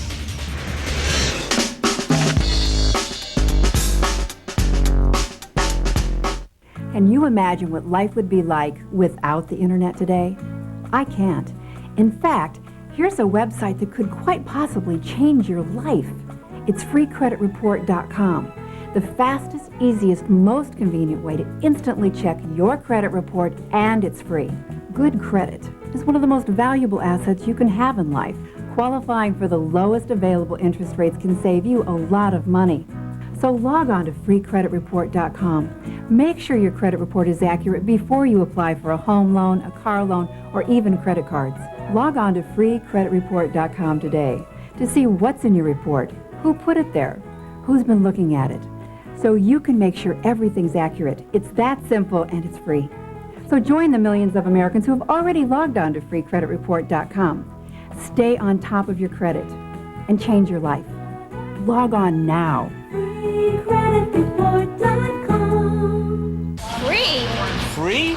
You're giving it away free. Hi, I'm Rob Graham, the president of Vital Basics, and I want to give you a bottle of Focus Factor, one of our best-selling supplements, absolutely free. Why would we give away a free bottle of Focus Factor? Because we know that if you try it, you'll buy it.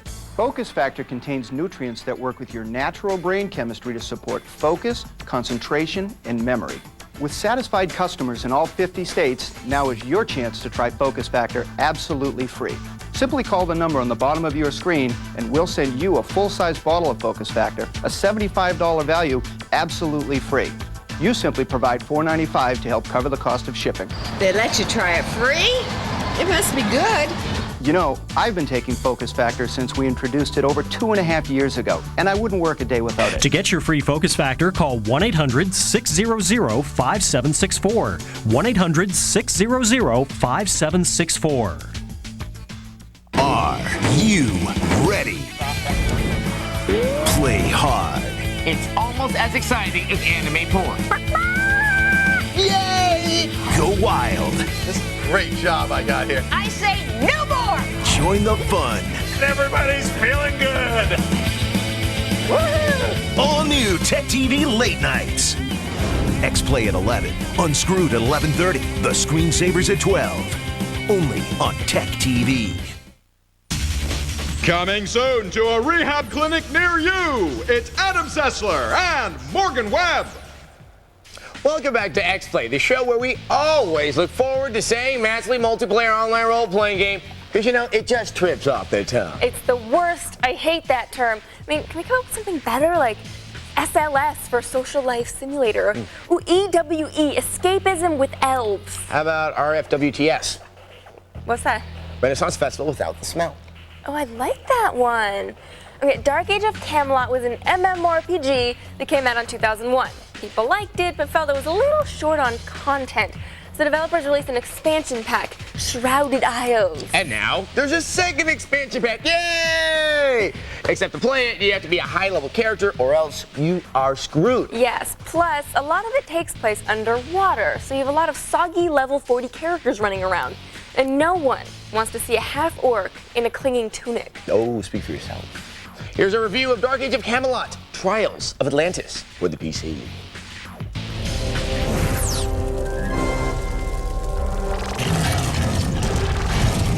No, this isn't really an update to Battle Chess, but it is a chess game.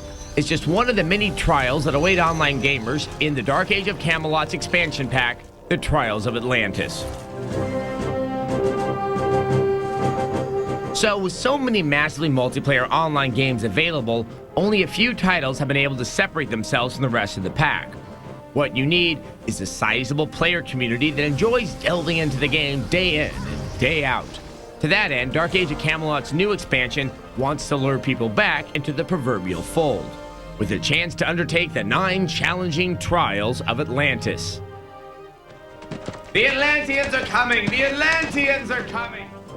Expanding upon the scope of their mythology with the addition of areas based on ancient Egypt and ancient Greece, Trials of Atlantis also kicks down 3 new starting races: Sinister Shars, a Frost Elf, whatever that is, and these oafish half-ogres. That's right, newcomers can begin as fresh heroes and whack the hell out of low-level snakes and lizards. Whoopee. But if you already have a high-level character, you may be better off sticking to what you've got, since frankly, nearly all of the new content is strictly for level 40 players and up. But soft, a battle from yonder clearing breaks. Exit stage lefteth. Anyway, the new game centers around the wisdom of the lost city of Atlantis, and it's your job to group up with other adventurers and seek out this forgotten knowledge. Along the way, there will be plenty of new creature types to smack around. Yikes, where's the friggin' Orkin Man when you need him? And, well, perhaps it's appropriate to point out that some enemies will be much friskier than others. If you do decide to hop on a boat and brave the trials, you'll find that each realm has its own perils. In fact, if we dive just below the surface of the new adventure, we find that a significant portion of the new game takes place underwater. However, it's fair to say that traversing the sea's wondrous depths is, in many ways, more of a treat than a chore. Alright, well, the new content in Trials of Atlantis makes for a sizable addition to the Dark Age of Camelot. The expansion has its share of problems. Yep, sadly, it's not the best game ever. Still, Dark Age is easily one of the best massively multiplayer online RPGs available today, and Trials of Atlantis is a solid addition to the overall experience. We give it a just good enough 3 out of 5.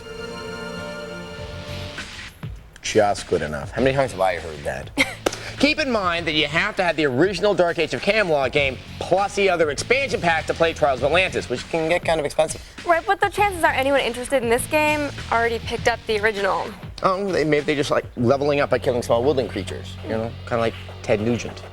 Hi, Ted. Up next, do you believe in magic? I thank you for releasing me.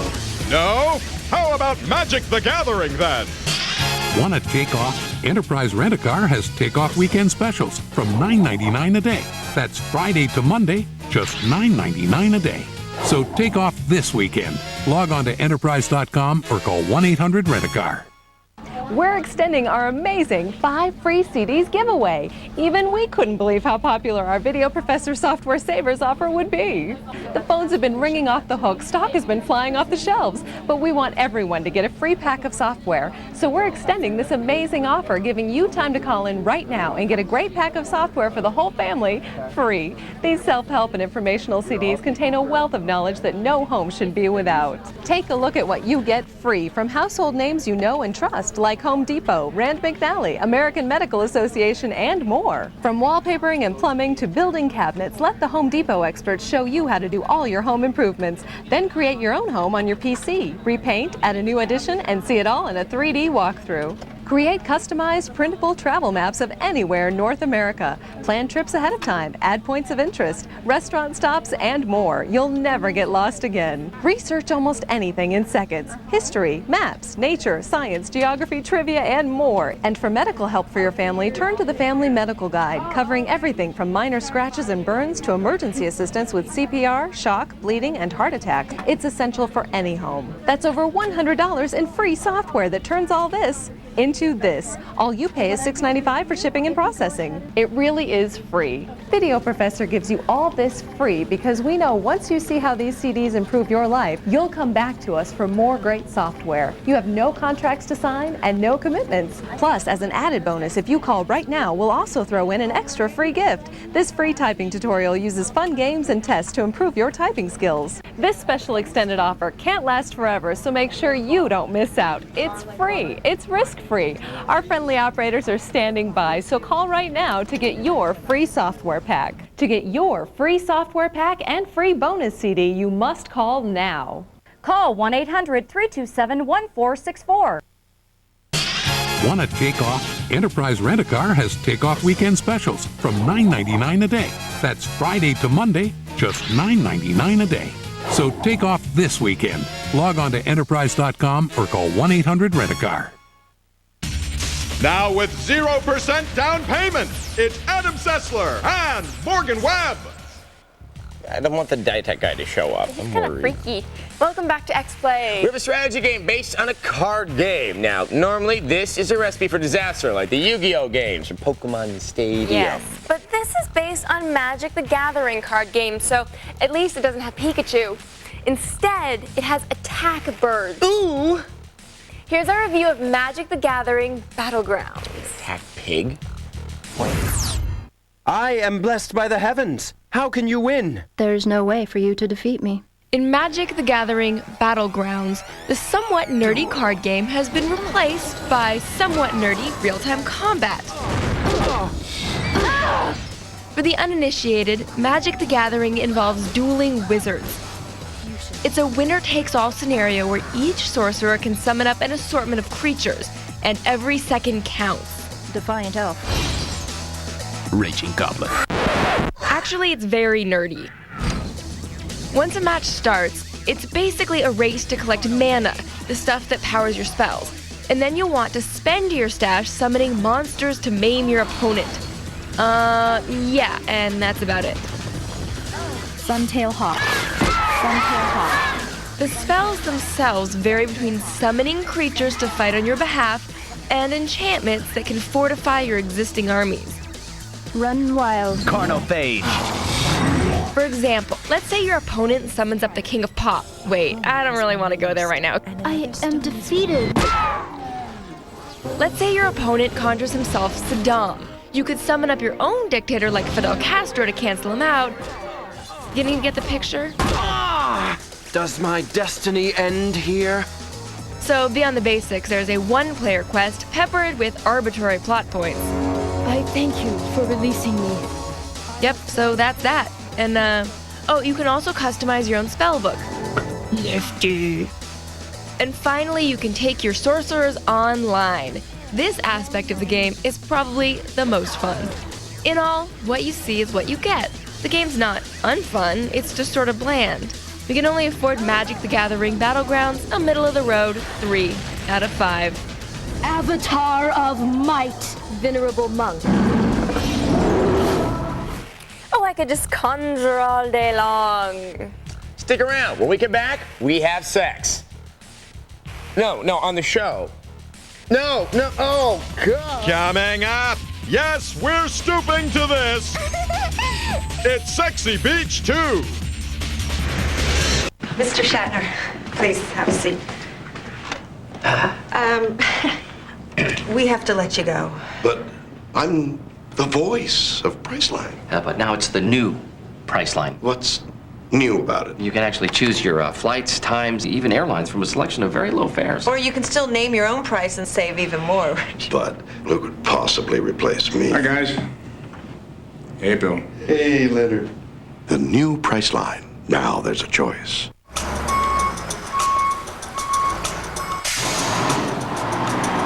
Any company can promise you lots of resumes.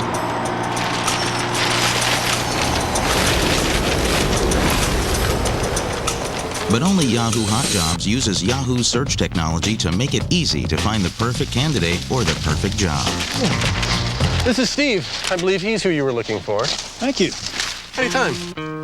New Year's resolution number 1, get a new job. Yahoo Hot Jobs can help you start the new year with a new job. Number 2, help those who help others. We'll be helping job seekers start 2004 off right, and we'll also be helping out the Junior Achievement Organization with a donation. Number 3, come into some bling bling.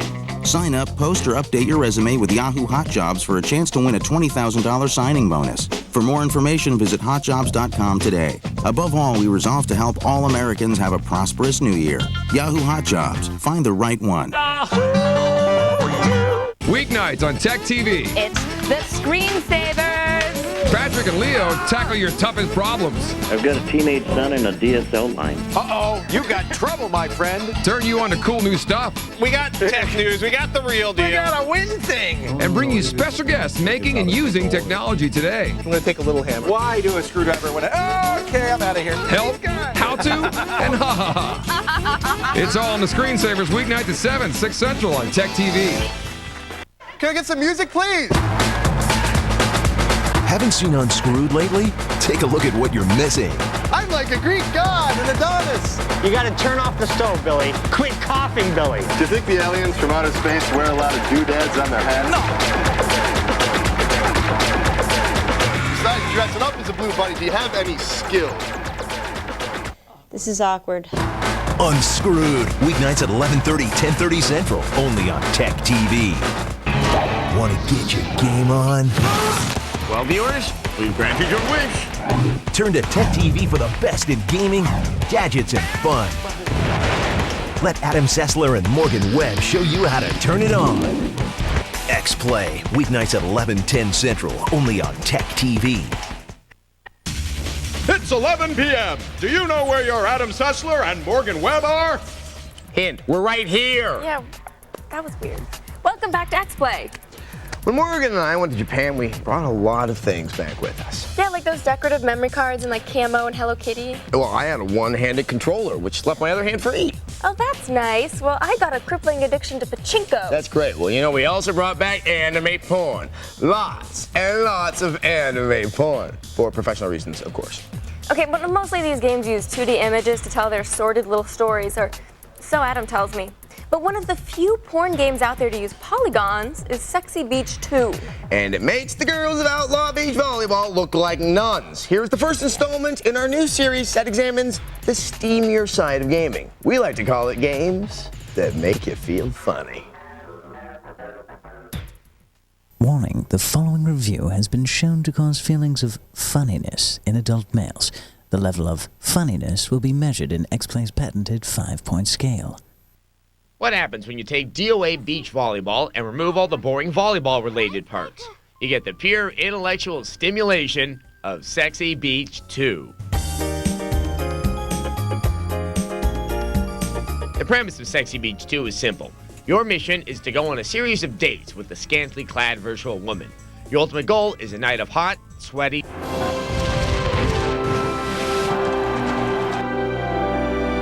At first, your dates involve such fascinating activities as watching the girl read a book, watching the girls sit at a table, and the ever-popular watching the girls sleep.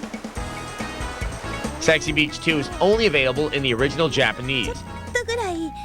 Gamers not fluent in the language might have a tough time understanding the seductive banter. Luckily, my extensive experience at the Tokyo Game Show prepared me for moments like these. No thanks, I already had breakfast. The happier you make your virtual girlfriend, the more swimsuits you'll get to dress her up in. Can't show that on TV. Or these. Okay, fine. Swimsuit choice is key. You want to make sure you pick one that will look good strewn on the floor while you have... As you get to know your conquest to be better, the dates get a little more interactive. After a few days of watching her, you get to touch her, giving her back rubs and affectionate thigh massages. She's a ticklish one, isn't she? Eventually, your girl will take you to her favorite hideaway on the island and engage in activities that are in no way suggestive. What? She's just sitting in a tree with banana-shaped boats in the background? Don't read too much into it. And once you've sat through enough pool swimming, jump roping, ball bouncing, and weird monkey critter snuggling to confuse even the most healthy libido, you are finally rewarded with a romantic night of... But Sexy Beach 2 is not just about a pathetic virtual substitute for real human interaction. Adam, it kinda is. What? Oh. Okay, it is all about a pathetic virtual substitute. Whatever the case, it's making me feel a little funny.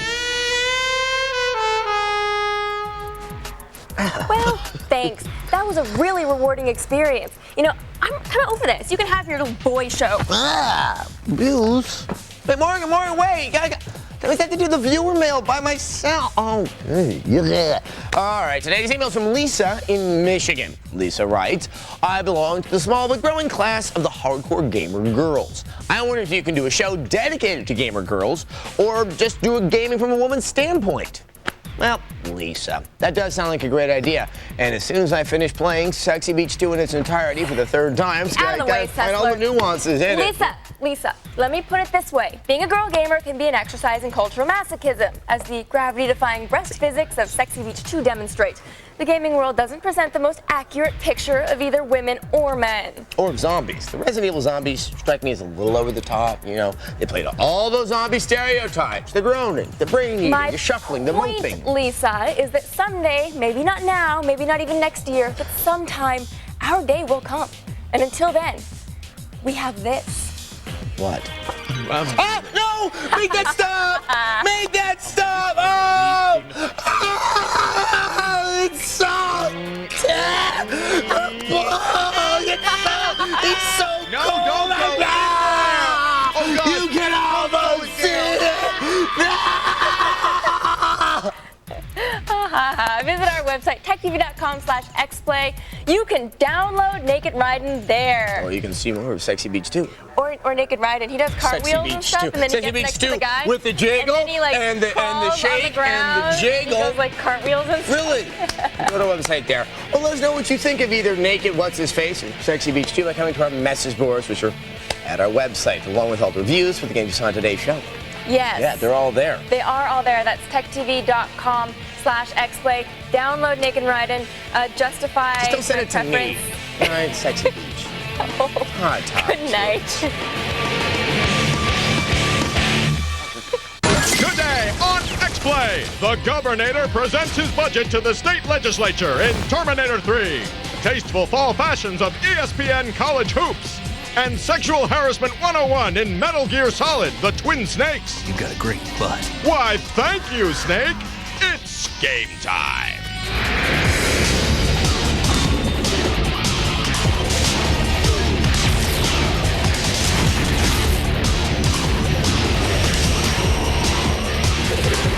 Giving new meaning to the phrase, hell is other people. It's Adam Sessler and Morgan Webb.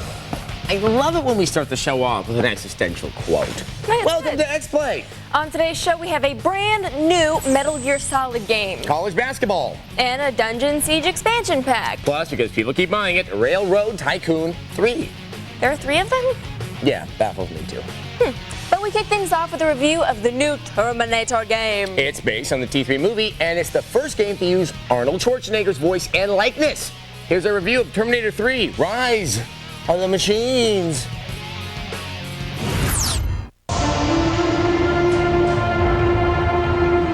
Oh, Terminator franchise, you gave us a bleak post-apocalyptic future to look forward to. And cyborgs. And you gave us the Governator. Now you've given us a crappy game, too. Terminator 3, Rise of the Machines. Atari undoubtedly thought that they hit software gold when they nabbed the Terminator 3 license. After all, a first-person shooter where you play as Arnold sure seems like a winner. But aside from the cutscenes where you stare into the governor's cold, dead eyes, there's nothing pleasant about this. So thanks, Atari. Thanks a lot. Your gratitude is not required. The game's story basically mirrors the plot of the T3 movie. Protect John Connor, fight the sexy TX, watch Arnold flex his impressive dramatic muscle. I was originally designed for assassination missions. But guess what? You also get to play as Arnold in the future, and the future looks like crap. There's so many little things wrong here, it's hard to enjoy any of it. The first-person viewpoint feels dangerously claustrophobic and disjointed, and the controls are woefully twitchy, making it difficult to play right from the start. I think I hit him. As you can see, muddy, grainy graphics just look dull and low res, and many of the levels are filled with boring gauntlet run sequences where you mow down enemies with bad AI. Outstanding. Thank God batteries from the future are just lying around on the lawn. Then there's the part of the game where you fight the TX in hand-to-hand combat. It ends up looking like some absurd version of Rock'em Sock'em Robots, or the Three Stooges. She's not so pretty without her skin, is she? I guess some ladies don't respond well to inappropriate touching. The Governator has partied too hard. It doesn't help that half the time the Terminator and the TX look like they're at the junior prom.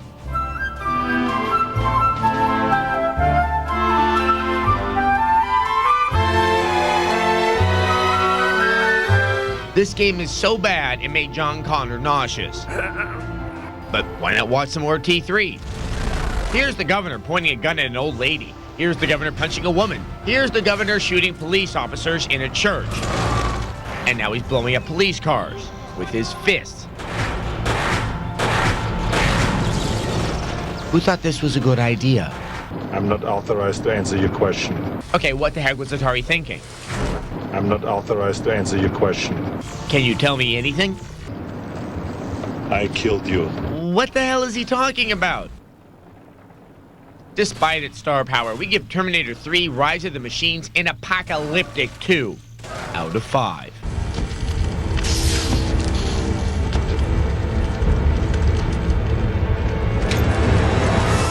I'm back. Oh, shut up and slash a budget or something.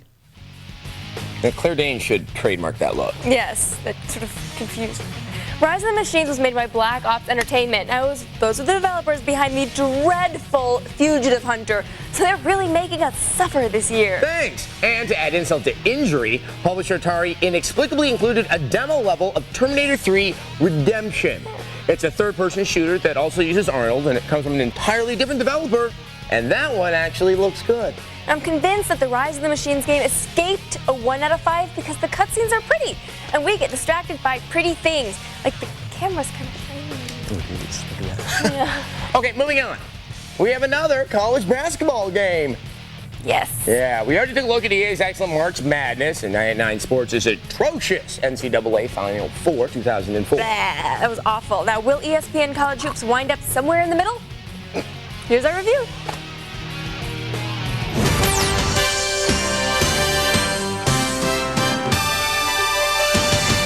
ESPN's attachment to Sega sports games has, at the end of the day, been a good thing. Okay, it's been stellar. My point is, when you already have an NBA game, an NHL game, and an NFL title in your portfolio, what are we possibly forgetting here? Hi, everyone, and welcome to ESPN College Hoops. That's right, College Hoops. So you're like, Adam, it's not just a watered-down version of their NBA game with a less sophisticated engine, diluted control set, and shallow modes of play in an attempt to quickly satisfy less demanding fans, is it? Well, yes and no. On the one hand, ESPN College Hoops manages to succeed with its emphasis on the unique atmosphere so essential in college games. This includes, but is not limited to, the guy with the rainbow wig. So anyway, we're going to give them an A for atmosphere, or anarchy, or cheerleaders. Anyway, you get the idea. A lot of nice things going on in this play, Mike. And coaches are very grateful when they have a kid who can pass like that. And of course, none of these flourishes affect gameplay in the slightest, but they make you feel like you are competing at a college venue. And this is Mike Patrick here with Jay Billis. The commentary is excellent, with ESPN's Mike and Jay calling the shots. Nothing but net. It's the execution that's made him very happy. Well, at least he's put off their execution for at least a little while now. Although the presentation is great, the game needs a little more balance in the gameplay department. Pivots, jab steps, crossovers, and so forth are executed using the right analog stick. Unfortunately, they're neither as responsive nor as realistic as they should be. The ball's free! The end result being you glide across the court like Baryshnikov, performing in a ballet called Out of Bounds and Backcourt in D-. The computer, however, plays a really strong game, especially when blocking your shots, intercepting passes, and snagging rebounds. So, although the gameplay could use another semester of work, the Legacy mode in particular oozes with depth. Another A right there. Plus, we've got air hockey, a slam dunk competition, online games, and air hockey. And I've already mentioned it, but I wanted to mention it again. I own you, Fulio. Oops. Oh, didn't see that one. Stupid control pad. Anyway, ESPN College Hoops is definitely not the end-all college hoops game, but it's fun to play. It offers several addictive features, and the atmosphere helps bring up the curve. Still, they won't be going All-American this year. We give ESPN College Hoops a 3 out of 5. Fashion trends may come and go, but the rainbow wig is timeless. So are commercial breaks. Here's one of them. Coming up, it's time to prove yourself. Another RPG with giant rats.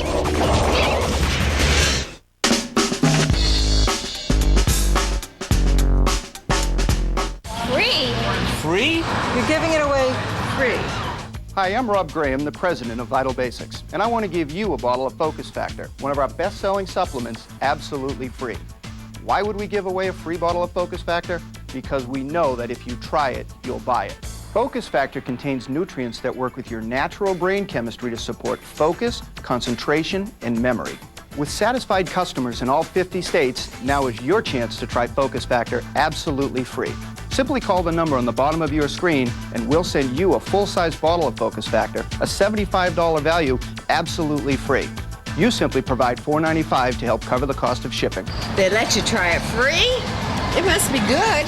You know, I've been taking Focus Factor since we introduced it over 2.5 years ago, and I wouldn't work a day without it. To get your free Focus Factor, call 1-800-600-5764. 1-800-600-5764. I began losing my hair about a year ago. Is it ever gonna stop? What causes it to fall out anyway? Let's say I'm ready to do something about my hair loss. What are my options? Why me? It's hard to know what to do when you start losing your hair. That's where Bosley comes in.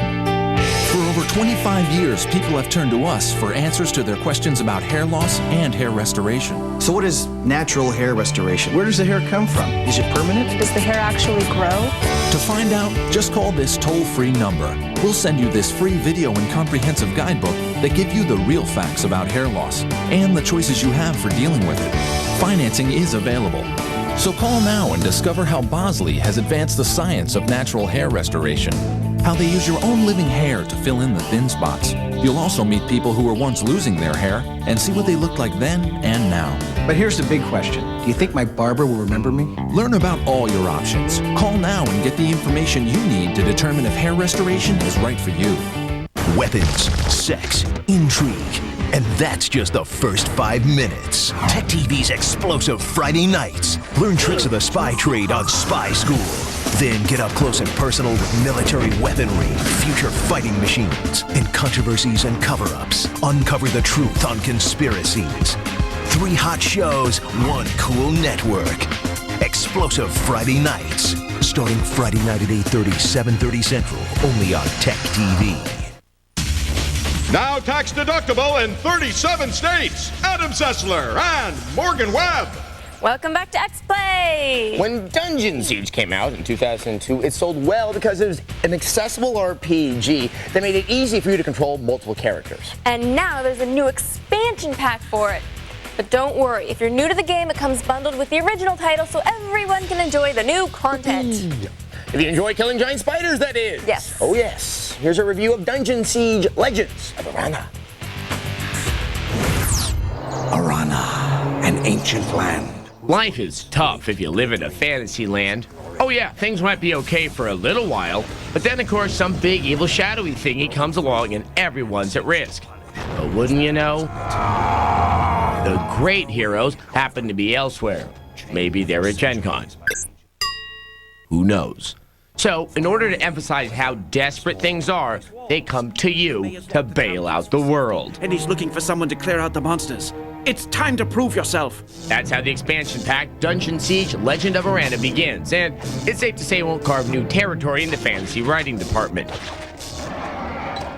But as a game, it's got something going for it. If you haven't played Dungeon Siege before, you might think it's just a Diablo clone. It does follow the conventions: fight beasts outdoors, collect loot, go in dungeon, fight beasts in dungeon, collect loot. It does have a little more going for it. Primarily, it's really pretty. The beautiful environments will keep you coming back to see what's next.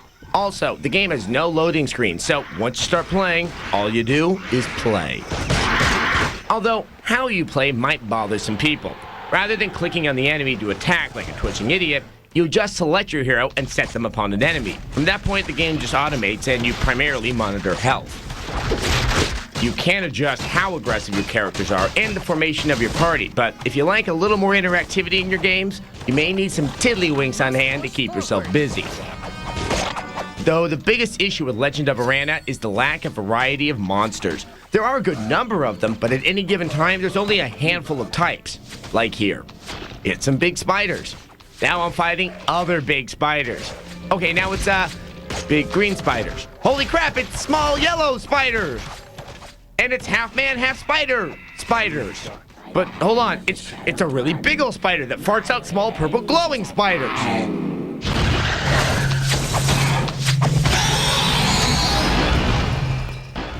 Okay, got past that. There's got to be something new. It's giant rats. Unlike the medieval Orkin man. More or less, if you like the first Dungeon Siege, you'll like Legend of Arana, but the changes are so modest between the two that it's not going to win over any detractors. But it's a fine continuation of the gameplay style. A 3 out of 5. But if you can avoid being eaten and find some gold, well, then being an adventurer would be most enjoyable, I would think. Okay, so, I don't know, how about an RPG where you don't fight grass and spiders? Is that too much to ask? How about a volleyball title without breast physics? Is that too much to ask? Oh, yes.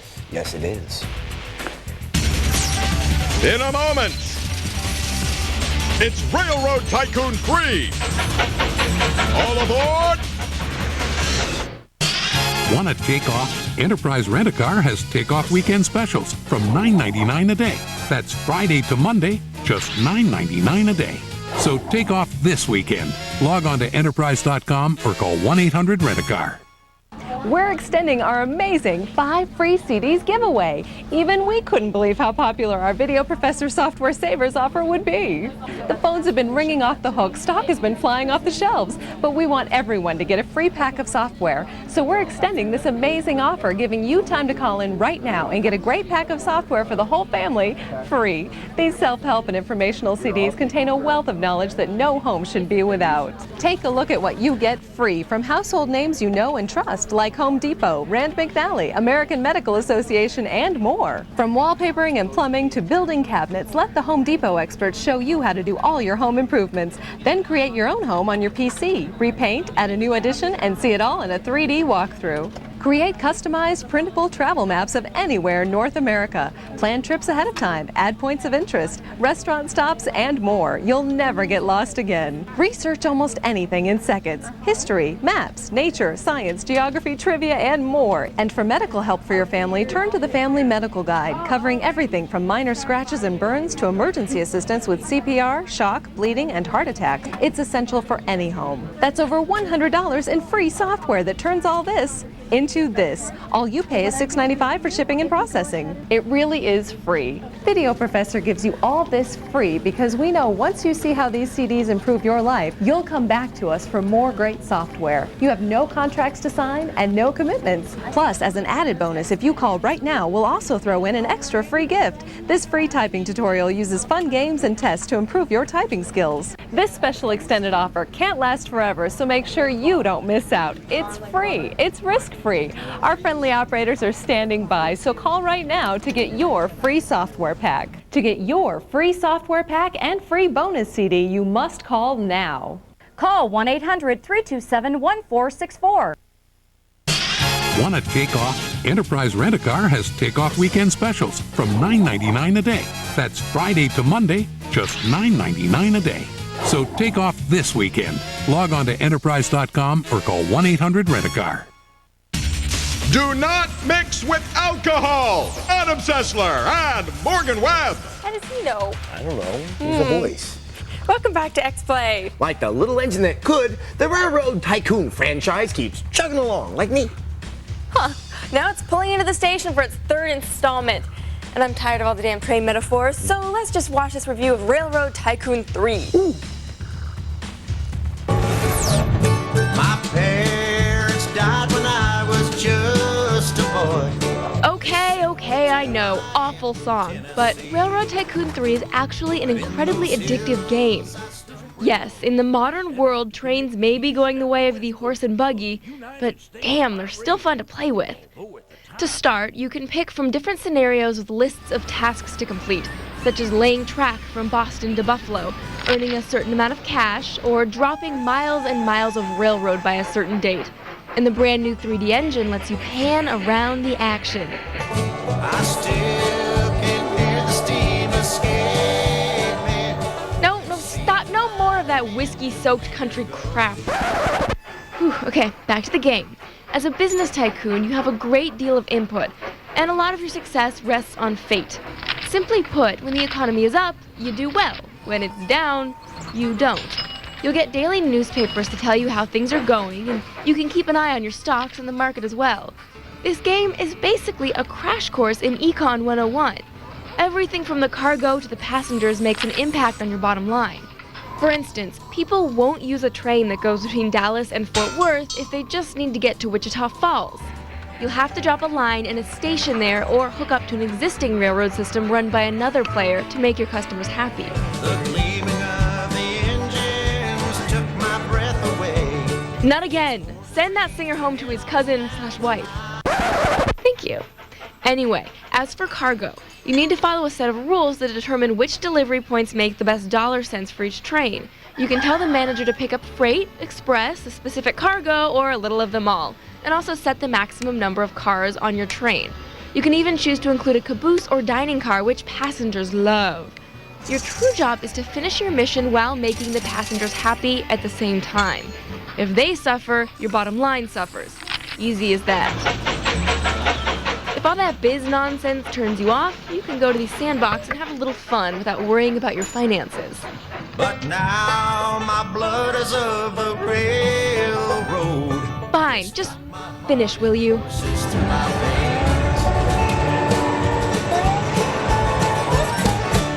Okay, it's a simple, laid-back kind of game, but you'll be surprised at just how cool it is to create railroads and watch the towns grow. It's like being 5 years old all over again and playing with train sets, except now you get to step it up and handle the finances and cargo as well. X-Play gives Railroad Tycoon 3 a 4 out of 5. See, we make fun of the concept of Railroad Tycoon, but it's still a good game. If you like trains. Dorks. Up next, sounds like a spy movie. Flagrant abuse of bullet time in Metal Gear Solid: The Twin Snakes. Mr. Shatner, please have a seat. We have to let you go. But I'm the voice of Priceline. But now it's the new Priceline. What's new about it? You can actually choose your flights, times, even airlines from a selection of very low fares. Or you can still name your own price and save even more. But who could possibly replace me? Hi, guys. Hey, Bill. Hey, Leonard. The new Priceline. Now there's a choice.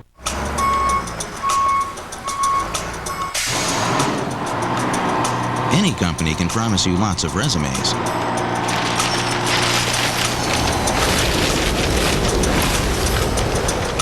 But only Yahoo Hot Jobs uses Yahoo search technology to make it easy to find the perfect candidate or the perfect job. This is Steve. I believe he's who you were looking for. Thank you. Anytime. New Year's resolution number 1, get a new job. Yahoo Hot Jobs can help you start the new year with a new job. Number 2, help those who help others. We'll be helping job seekers start 2004 off right, and we'll also be helping out the Junior Achievement Organization with a donation. Number 3, come into some bling bling. Sign up, post, or update your resume with Yahoo Hot Jobs for a chance to win a $20,000 signing bonus. For more information, visit hotjobs.com today. Above all, we resolve to help all Americans have a prosperous new year. Yahoo Hot Jobs. Find the right one. The greatest games in the world are the ones where you are the champion. I don't know what happened there. Robinson throws it down with authority. Davis sets the solid pick. Williams nails it. Madden, NHL 2004, Tiger Woods PGA Tour. And the world's greatest games are all on X-Play. We're going to tell you which one is worth your money and which one you should skip at all costs. Adam Sessler, Morgan Webb. X-Play, weeknights 11:10 Central, only on TechTV. Hit below the belt. Wow! Going for the jugular. What about that for an attack? Dirty pool. Look at the damage caused by the fluffy blade. In this arena, it's all part of the game. People's tail's on fire. Robot Wars, where sportsmanship takes a backseat to one rule. Survival of the baddest. Matilda scores real damage there. Tricked out killer robots smash, slam, spin, and burn. Robot Wars, weeknights at 10, only on TechTV. Can I get some music, please? Haven't seen Unscrewed lately? Take a look at what you're missing. I'm like a Greek god, an Adonis. Do you think the aliens from outer space wear a lot of doodads on their hats? No. This is awkward. Unscrewed, weeknights at 11:30, 10:30 Central, only on TechTV. Insert sarcastic comment here for Adam Sessler and Morgan Webb. Now that's just lazy. Yeah, he's getting lazy. Yeah. Welcome back to X-Play. And now the moment you've been waiting for, the new Metal Gear Solid game. Well, okay, it's not entirely new. It's a remake of 1998's Metal Gear Solid for the PlayStation. But this is no mere port. The gameplay has been entirely redone by Silicon Knights. These are the developers behind the excellent Eternal Darkness. So now it plays like Metal Gear Solid 2. And it has beautiful new cutscenes, so it's almost like a whole new game. Here's our preview of Metal Gear Solid: The Twin Snakes.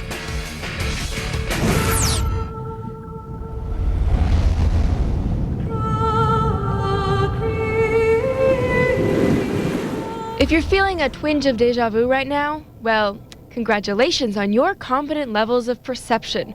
You're looking at the remake of the PlayStation classic Metal Gear Solid.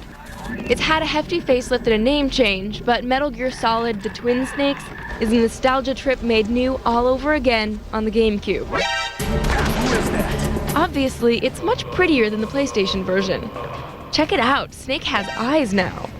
The story remains unchanged. Solid Snake must infiltrate an Alaskan nuclear facility that has been taken over by the colorful folks in Special Forces Unit Foxhound, Vulcan Raven, Giant and Shaman, and Revolver Ocelot. All the voices have been re-recorded and new cutscene material has been added. For instance, the briefing scene that sets up the story is now redone in 3D. So, someone needs to penetrate, gather intelligence, and report back. Sounds like a spy movie. And Snake is still a dork. Sounds like a spy movie. Sounds like a spy movie. Most of the additions to the cutscenes are little things that add to existing scenes.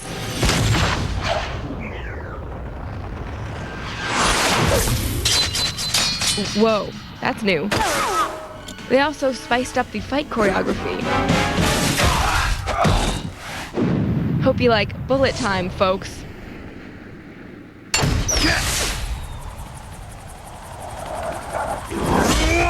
Since the original game, it seems the characters have seen The Matrix a few too many times. Whoa. As far as gameplay goes, most of the improvements made in Metal Gear Solid 2 have been carried over into Twin Snakes. Improved AI means the genome soldiers can see you from further away. Huh? You'll also be much more methodical in hunting you down once they know you're there. Luckily, Snake has his rolling attack and tranq pistol to even the odds. He also likes to hit on women during life-threatening terrorist crises. I just didn't expect a world-class designer of military technology to be so cute. Yes, he may be a badass infiltrating machine, but he's still a dork. Well, I know I won't be bored for the next 18 hours. What's this? I'm being hit on by the famous Solid Snake? I never forget a lady. So there's something you like about me, huh? Yeah, you got a great butt. Butt? Oh, I see. First it's my eyes, now it's my butt. What's next? On the battlefield, you never think about what's next. I do. Meryl Silverberg, you're a big fine woman. Won't you back that thing up? Adam, get the hell out of my preview. Sorry, had to be said. It's the same game you know and love, but updated for the 21st century.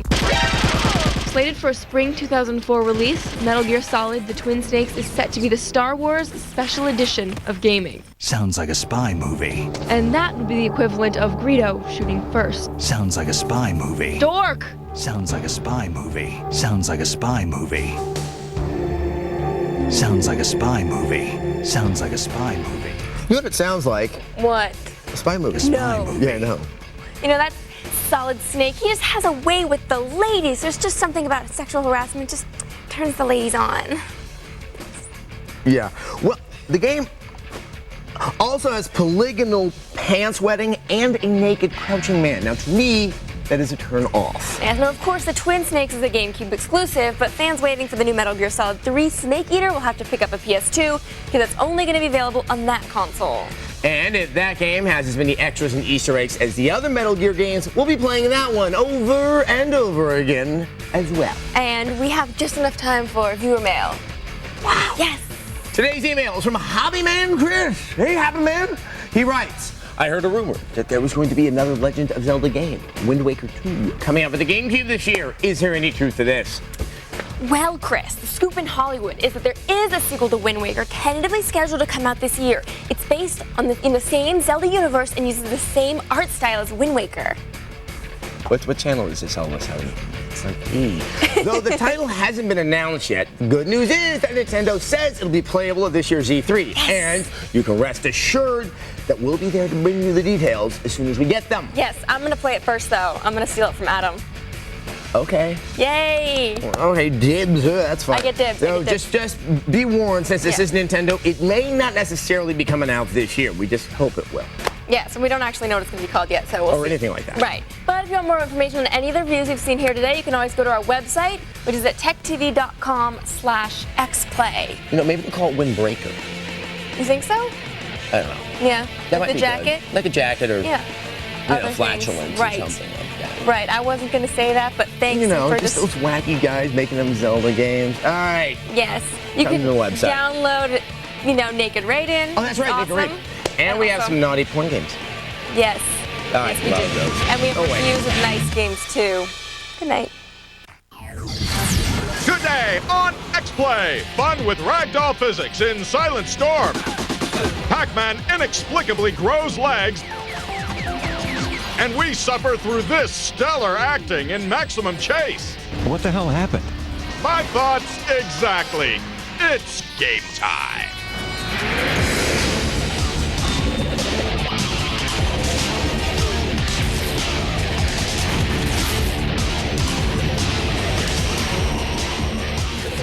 Please welcome your hosts, Academy Award non-nominees Adam Sessler and Morgan Webb. It's an honor to be nominated.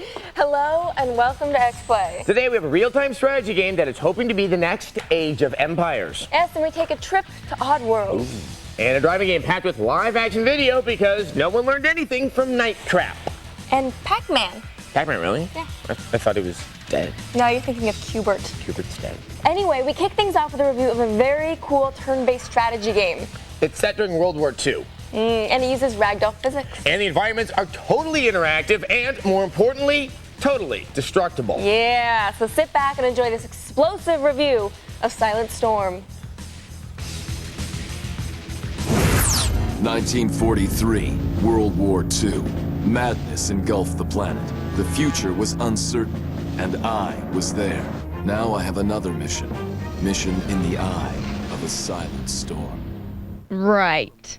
Don't mind the nondescript title, folks. Silent Storm is a turn-based World War II strategy game that tactical junkies will love. I wasn't expecting you.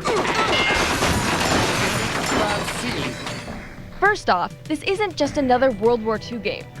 Yeah, you choose between the Allied and Axis sides, create your character, and you use all the usual guns and equipment. But wait, check out what my sniper has. Yeah, that's a laser gun. About halfway through Silent Storm, a sci-fi twist surfaces that introduces laser weapons and even more unorthodox weaponry that we won't spoil here. The other unexpected feature is a full ragdoll physics system and 100% destructible environments. Enemies and objects fall and twist realistically when you shoot or kill them, like so.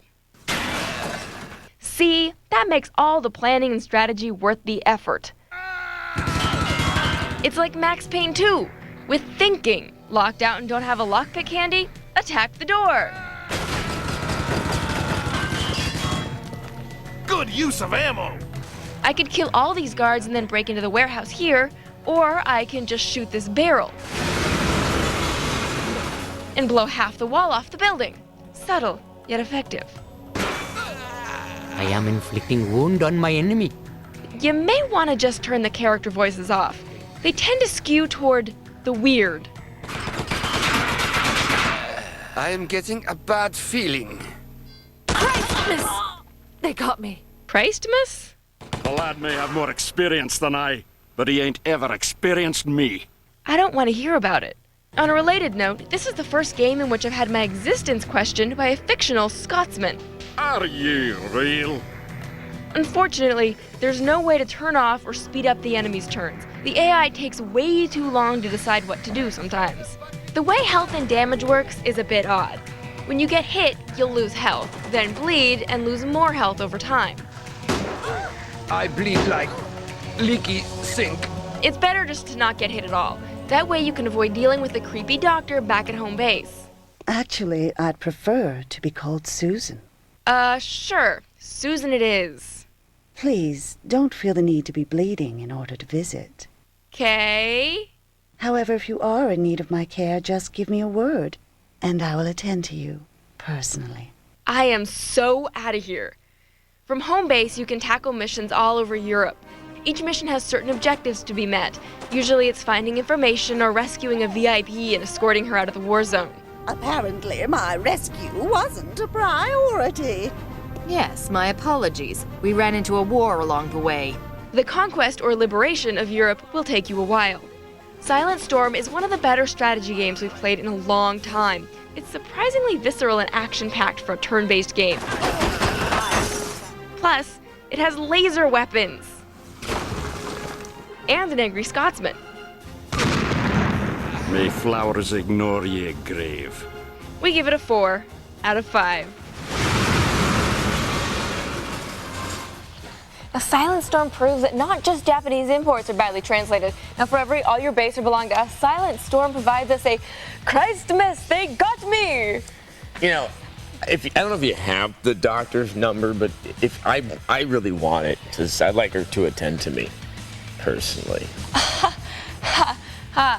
Now, the last big game to feature 100% destructible environments was Red Faction, which used the Geomod engine. And that was cool because, conceivably, if you fired rockets into the walls long enough, you could just burrow your way into the next level. Yes, and while destructible environments are a cool innovation, live action, full motion video in your games is not. We have repeatedly mocked 1993's Dana Plato Crapfest Night Trap. It was a live action game in which the Different Strokes star was menaced by vampires. Sounds so ridiculous. And by now we've seen full motion video and everything from Wing Commander to Smugglers Run War Zones. And it still looks cheesy. Now, perhaps you don't believe us, but you should. This is a review of Maximum Chase for the Xbox. We present Maximum Chase for the Xbox.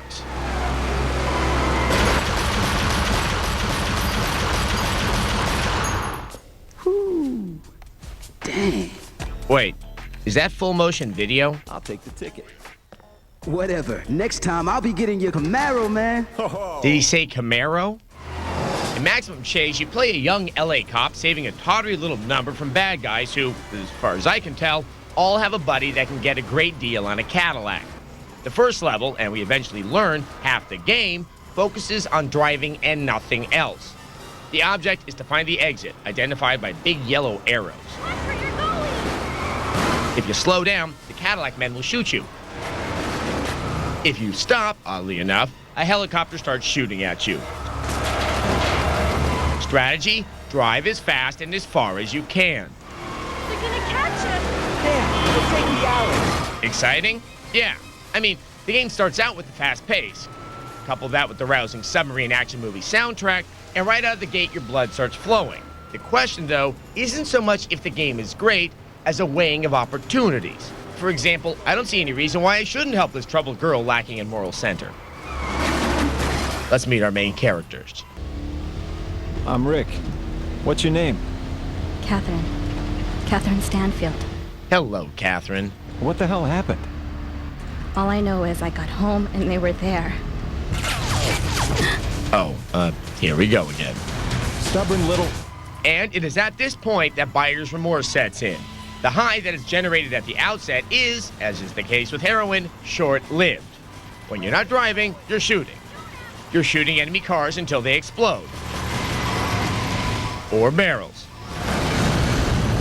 Exciting? Waiting for a train at a bus stop is a better prospect. Take the end of the first shooting level. I'm shooting at a bulldozer that handles better than my Camaro. All I can say is, whatever the developer's standard is for terminating programmers, it's far too lenient. Where are you going? Great Carson. The industrial park? My house is just past the junkyard. Overall, the game isn't as bad as listening to Phil Collins. After a few levels of play, though, it gets dangerously close. Here is my advice. Consider going to Blockbuster and renting Maximum Chase. Keep the gin handy, and the game should prove worthy of the $3.99 rental price. An accident! Not at it! X-Play gives Maximum Chase for the Xbox a 2 out of 5. Wow. You know, I think there's a community theater production of Cat on a Hot Tin Roof that wants its cast back.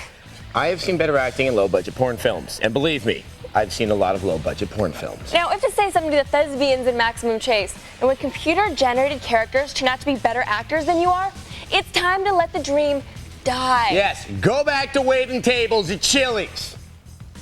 What, was it too harsh? No, it's not harsh enough. Up next, omnipotence means never having to say you're sorry in Empire's Dawn of the Modern World.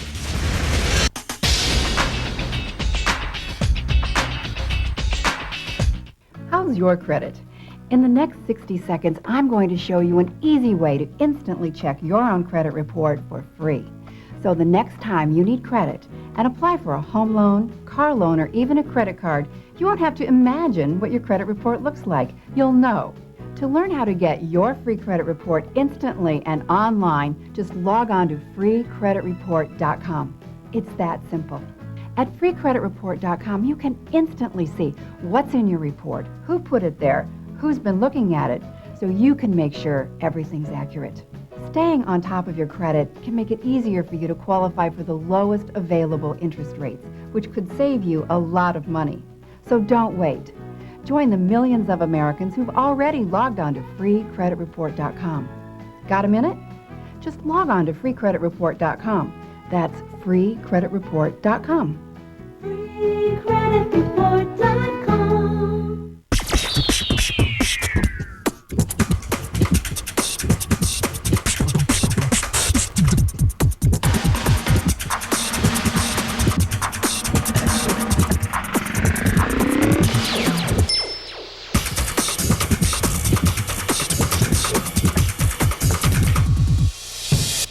Every piece has its purpose. The Element from Honda. Computer, scanner, printer, need it all. Gotta burn CDs, email goofy pictures, and definitely need a video card for games. Is that it? It does it for me. What do you guys need it to do? Whatever you need, save on your new computer today at Circuit City. Right now, save $400 on this HP notebook computer with DVD player and CD burner. Just $699.99 after mail-in rebates and instant savings. Circuit City, we're with you. The stage is set. The players are ready.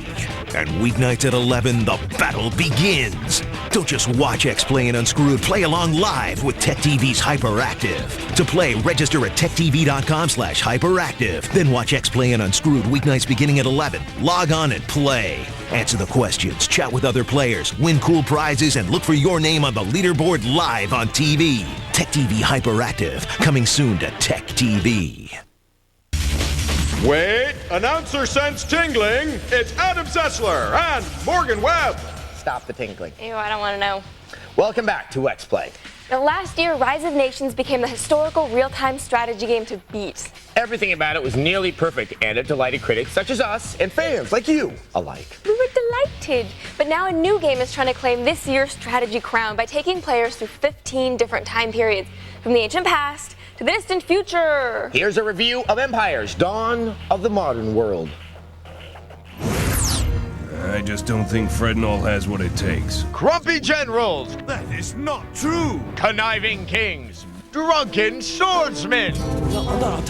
All here represented in CPU crushing detail. You paid for the seat when you only needed the edge. Witness as mankind strives through the ages to reach that pinnacle of progressive periods. Yeah, moving right along. Apparently, it takes a lot to be civilized, and Empires: Dawn of the Modern World does little to disappoint with the release of this massive real-time strategy epic. The idea, of course, is to develop your noble lot through time into a major modern menace. Start small. Talk funny. When have I introduced you to me arse? Kill, build, kill. Eventually, you'll develop the ability to take out large swaths of the population with your modern marvels. The glory of progress. Characters in campaign mode will drag you through cutscenes o' intrigue. The game pauses often to consider the historical plight of your chosen leader.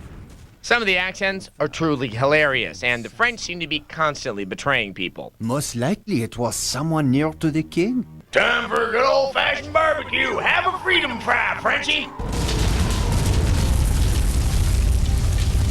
There's no Bill O'Reilly-style Patriots in play here, folks, but you do get to bomb lots of stuff.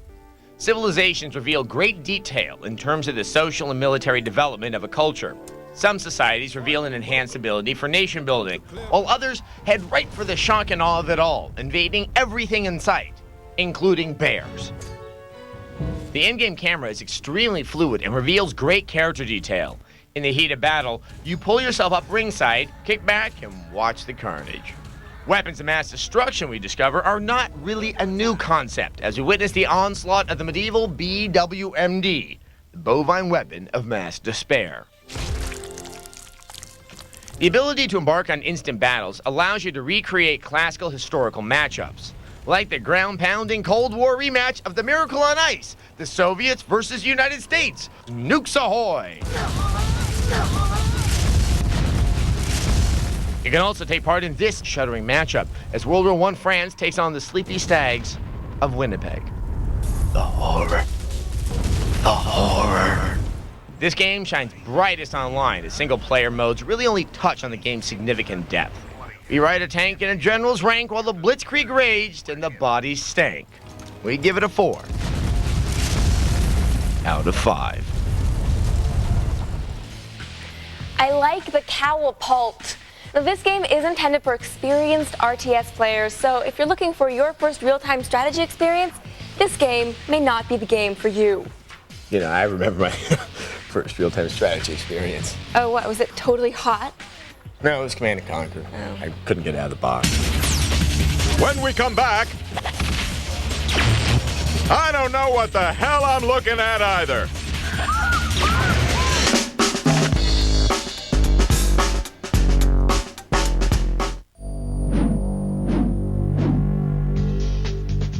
Hey guys, check this out.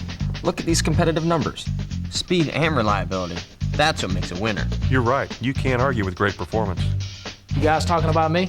Not you, rookie. Hey, we're talking about Ditech.com. Refinance your home and cash out equity with Ditech.com. The total under closing cost is only $395. I can hear you guys now.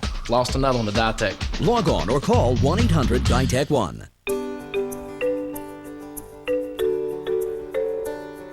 Introducing the Malibu Max.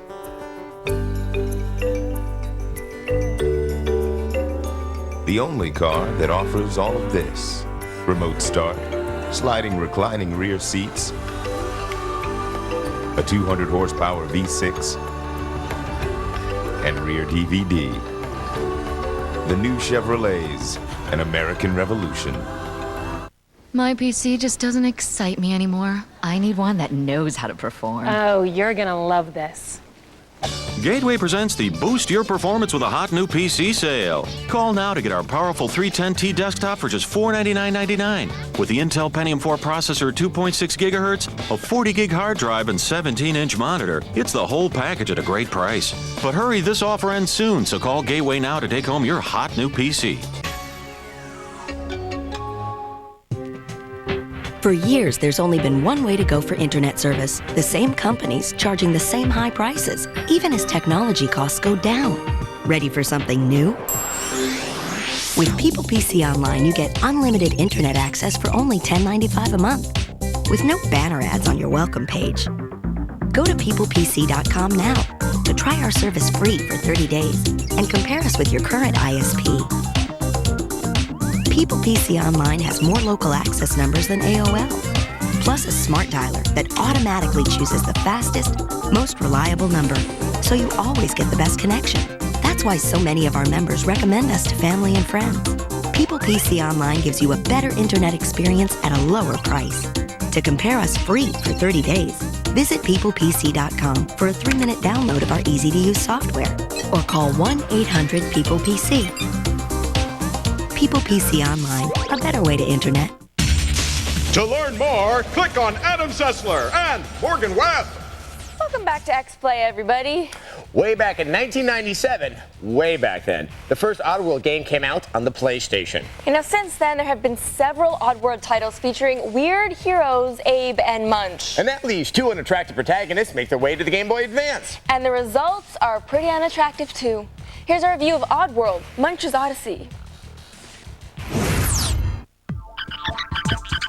Back at the launch of the Xbox, Munch's Odyssey wowed us with its cooperative gameplay, gorgeous graphics, and overall wackiness. So what happens when you take such an innovative game and squeeze it down to portable size? Ew. Hey, Abe. Well, the results aren't so pretty. In Munch's Odyssey for the Game Boy Advance, you once again control Munch and his buddy Abe in their struggle to overthrow their evil capitalist oppressors. Just like in the original game, Abe has the power to possess his foes and turn them against each other. Munch, being amphibious, can swim to places Abe can't reach. Knowing when to use which character gives this game its challenge. It's a pretty limited challenge, though. Most of the time, it works something like this. Run around as Abe until you come to a locked door. Then change to Munch and swim way over here to flip a switch. Change back to Abe until you get to the next locked door, etc., etc. Some of the more annoying aspects of this cooperative gameplay come through Munch's ability to control machines. Controlling giant robots is fun, but taking over moving platforms, not so fun. For example, if you need to get across this gap, you have to get on the platform as Abe, switch to Munch, switch to control of the platform, move it, switch back to Munch, and finally switch back to Abe. And what's the fun of being able to control machinery if you can't use it to drop your enemies into a big meat grinder? In the downsizing process, Munch's Odyssey has also lost most of the graphical glory that won us over in the original. You'll spend the whole game in either bland forests or blander industrial complexes, and all your enemies are reduced to barely distinguishable blobs. Munch's Odyssey still has a little of the fun and challenge from the original, but so much has been lost. We still have hope for the next Xbox game in the series.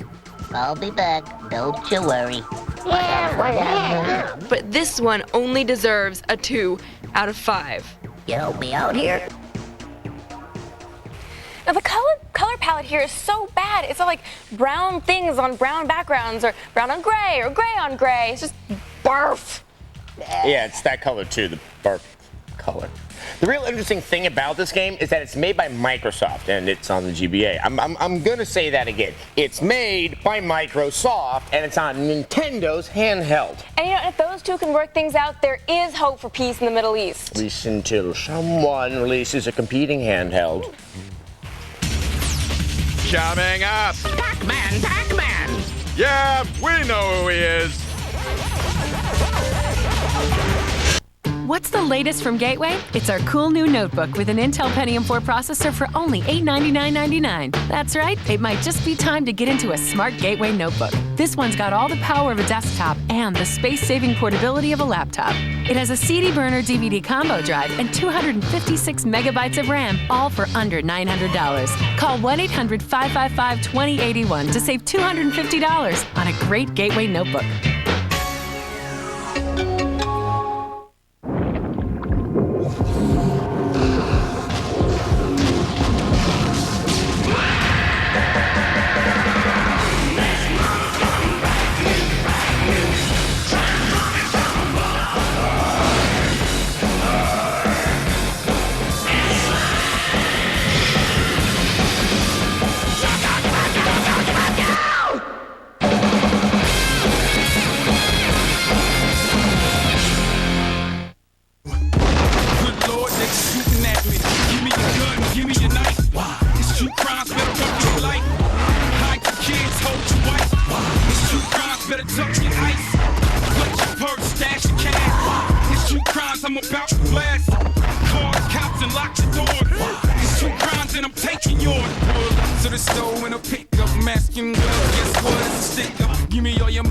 True crime, streets of LA. Rated M for mature. I can't believe I owe this much money. How did it get this bad? 2 jobs, and I'm only paying the minimum? I'm just not getting ahead. Now I'm even scared to answer the phone in our own home. Disconnect notice? Could things get any worse? Where's the light at the end of my tunnel? Community Credit Counseling Corporation understands, and we can help you solve your problems. One simple phone call to us can help take the creditors off your back and let you begin the rest of your life. We're an accredited, nonprofit agency. We'll help reduce your repayment time by up to 75% and lower those high interest rates to as little as 0%. Finally, I'm on the road to reestablishing my credit and my life. Whether you owe thousands or hundreds of thousands in credit card debt, call the toll-free number on your screen for more information. Call now. Get your life back. Just watch X-Play and Unscrewed play along live with TechTV's Hyperactive. To play, register at techtv.com/hyperactive. Then watch X-Play and Unscrewed weeknights beginning at 11. Log on and play. Win cool prizes and look for your name on the leaderboard live on TV. TechTV Hyperactive, coming soon to TechTV. Batteries not included with Adam Sessler and Morgan Webb. I'm wind up. Yeah. Welcome back to X-Play. Whatever happened to Pac-Man? He was great in the 80s. Well, I heard he married Farrah Fawcett and then got caught in this hotel room with Frogger and Paperboy. After that, things went way downhill. He's kidding. We would never slander one of the most beloved yellow dots in gaming history. Ms. Pac-Man, on the other hand, is a slut. Pac-Man first took arcades by storm in 1980, which means he's like, what, 25 years old? Which is ancient, right, Methuselah? Yes, he's ancient. Okay, well now Namco is releasing a double pack of the brand new Pac-Man Versus and Pac-Man World 2 for a mere $20. That's cheap. Here's our review.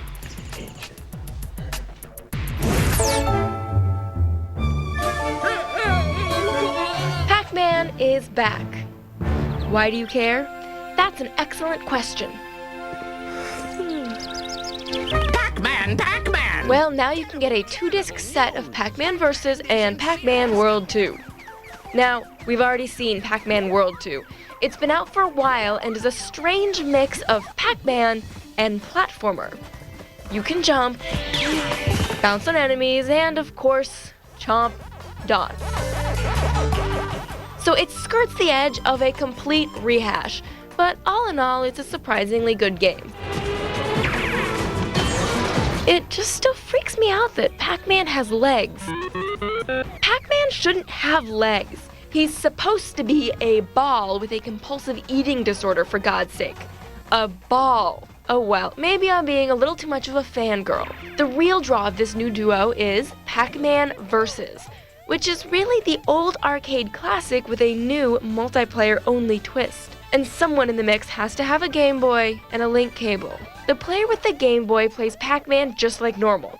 You'll see the entire board on your Game Boy and you move your round and non-legged friend around. Are you ready for the twist?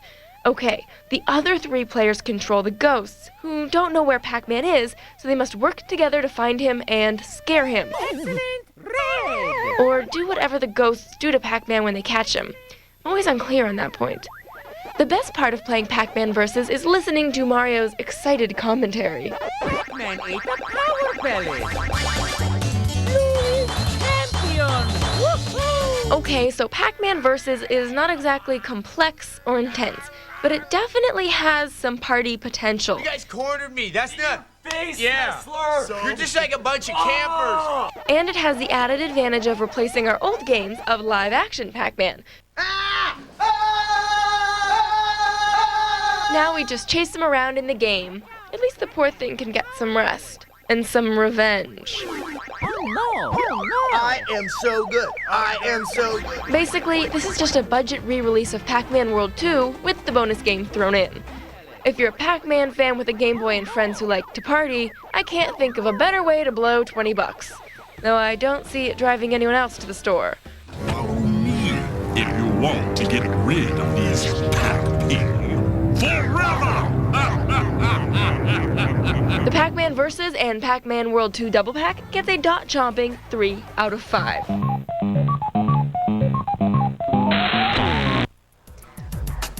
You run into a lot of ghosts in the bathroom. I run into much scarier things in the bathroom as well. Yeah, okay, but Pac-Man looks good for his age, don't you think? Botox.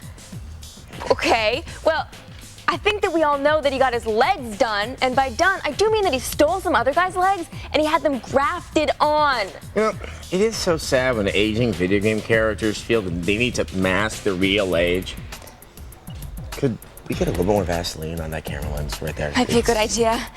Okay, anyway, before we leave tonight, we want you to visit our website. Now, of course, our website is at TechTV.com/xplay. Yes, it is. We have goodies there. Yes. First of all, we have reviews. We have reviews for every game that we talked about on the show, and we also have... And on some other shows that we've done, too. Yes, all the other shows that we've done, so that you know, before you go buy a game, if it's good or not, if we give it the stamp of approval. And then there's the video there, too. But more excitingly, trust me, it's more excitingly. Are we going to talk about this again? Anime porn download. Yes, we are. If you haven't seen it, you need to see it. You'll make more friends if you see it. And if you don't have friends, you'll still enjoy it. You can just play the game. Yeah, we have some video of some of these Japanese games. Girls. They with giggle. the girls. And we also have naked Metal Gear Solid moments. Naked Metal Gear Solid.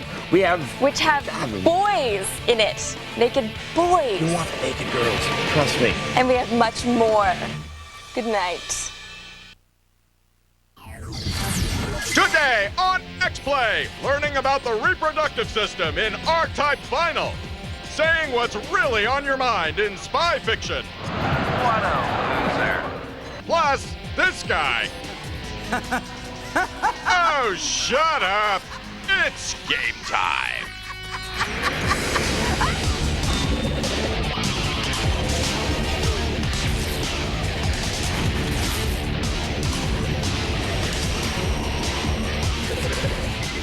Please welcome your hosts, Sir Adam Sessler and Dame Morgan Webb.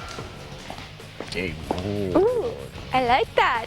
Welcome to X-Play. Today we have one of the best looking games we've ever seen on the PlayStation 2. And a Disciples 2 expansion pack. An expansion pack? Imagine that. I know. Yeah. Plus, the last gasp of what is arguably the best side-scrolling shooter for the consoles ever. Yes, and we have EA's new NBA title. Sports fans, you're gonna want to see this. And last, but definitely least, we have one of the worst games ever released on a certain teeny tiny platform. I know, I can't wait. But we get things started with a good-looking game for the PS2, and Metal Gear Solid fans will be very happy about this one.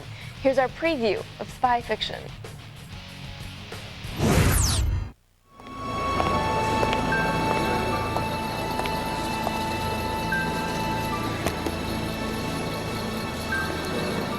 By now, everybody knows that guys that leave briefcases unattended in airports are up to no good.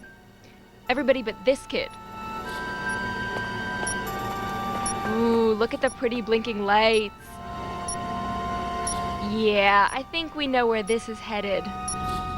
It's time to get your stealth on once again in Spy Fiction. And even though it's got perhaps the most generic title ever, this game looks like it will add a few new twists to the rapidly expanding stealth field. Nifty gadgets always play a part in stealth games, and Spy Fiction has one of the niftiest we've seen, the chameleon suit. Crouch down and you turn invisible.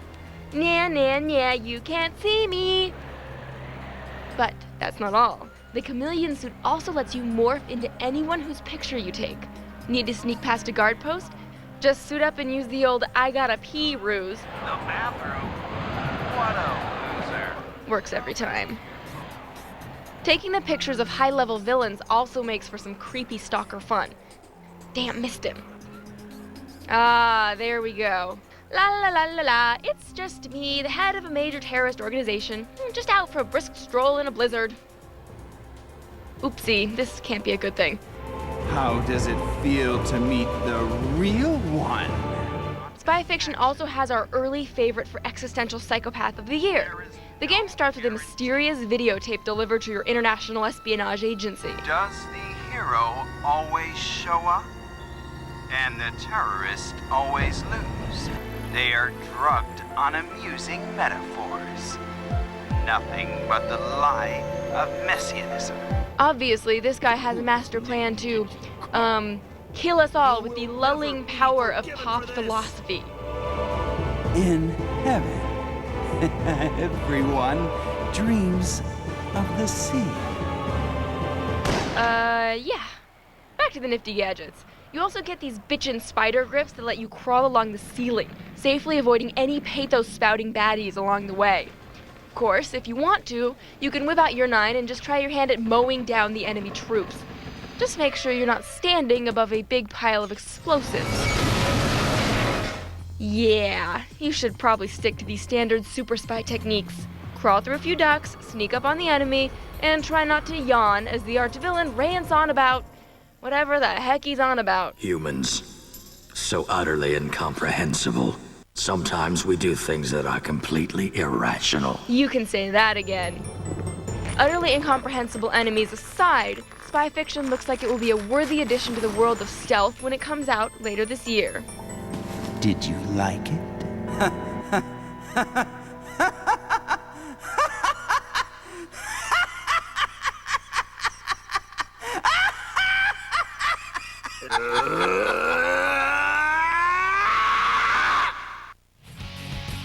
Well, the vocal talent really used a lot of restraint. Yes, it's very subtle.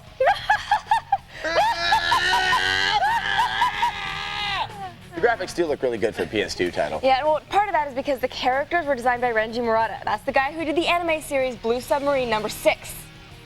Yeah, go guy. Another reason to get excited about this is being made by Access Games, a new studio that hired a bunch of people who worked on the Metal Gear franchise. Moving on abruptly, we have a new expansion pack for the Disciples 2 series. Disciples 2 is a relatively successful real-time strategy fantasy game. It came out in 2002, and since then has spawned a series of expansion packs with silly titles like Guardians of the Light. Oh yes, and Servants of the Dark.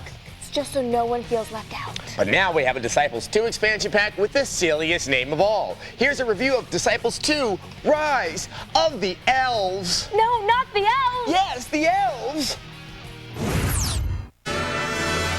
Elves. You love them. I love them. If there's one thing we needed, it's more games starring elves. Well, our prayers have been answered with a new expansion pack for Disciples 2, The Rise of the Elves. And these aren't your fruity little EverQuest-style elves either. These elves are nasty little buggers. Anyway, for the uninitiated, Disciples 2 is a turn-based fantasy strategy game that kind of plays like Heroes of Might and Magic or Age of Wonders. You roam about a fantasy kingdom, fight battles with your armies, level up your characters, and upgrade your castle. I mean, your elven tree fort. Rise of the Elves has simply introduced a whole new playable race to the Disciples game, Elvesies. So now you get to play around with your new range units like the Scout, Elvish magic users, and since we all know elves just suck at close combat, you get to use centaurs to do your dirty work up close. There's also a brand new school of magic. It's that green, touchy-feely nature magic that only elves can understand. But at least you get to summon Ents to do your bidding. Destroy the mighty Ent. Well, I guess he ain't what he used to be. The artwork for the game retains that hand-painted feel from Disciples 2, but it takes some getting used to, especially since it makes it hard to see your unit sometimes. You have my attention. Like the original game and the previous 2 expansion packs, the campaign in Rise of the Elves is long and challenging. You're not going to blow through the game in one sitting. It's a testament to the game design that a title 2 years old still has a lot of life. But I really wish they spent more time balancing the game. Either you go on an incredible roll, trouncing everything in your path, or you lose one battle and then spiral out of control until you fail the whole mission. In fact, if you even do find yourself losing a battle, you might as well just reload your last save because there ain't no way to recover from it. But this is just nitpicking the genre in general.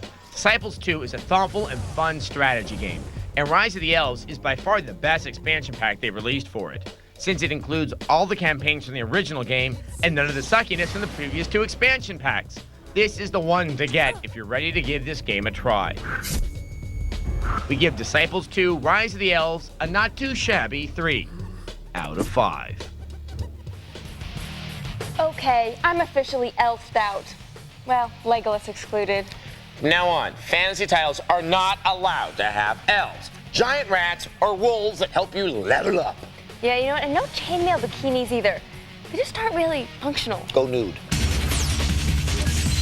Coming up, to the developers of R-Type Final. You guys know this looks weird, right? Coming up next, Tech Live, only on TechTV.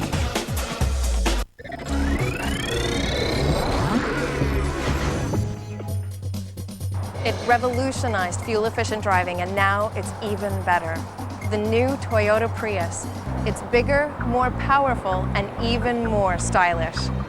The 2004 Prius is propelled by hybrid synergy drive, which integrates all the aspects of the Prius's hybrid system, from the electric motor to the gas engine, and makes it more powerful and more fuel efficient. In fact, it's one of the most fuel-efficient cars available. Imagine the money you'll save at the pump, plus you never have to plug the Prius in. The Prius also generates almost 90% fewer smog-forming emissions than the average new car. But the new Prius isn't just a solution for the environment, it's also ideal for an active life. The new Prius is the world's only midsize hybrid. The 4-door liftback includes increased legroom and cargo space. Toyota didn't stop there. They redesigned the interior with the latest technology. The available smart entry and start system means you never have to rummage around for your keys again. Available Bluetooth technology allows for hands-free cell phone use. And my personal favorite, the available DVD-based navigation system. I'm never going to have to look at a map again. The power to move forward. The new Toyota Prius. For more information, head to toyota.com/Prius. I'm Kristen Spence for Digital Avenue.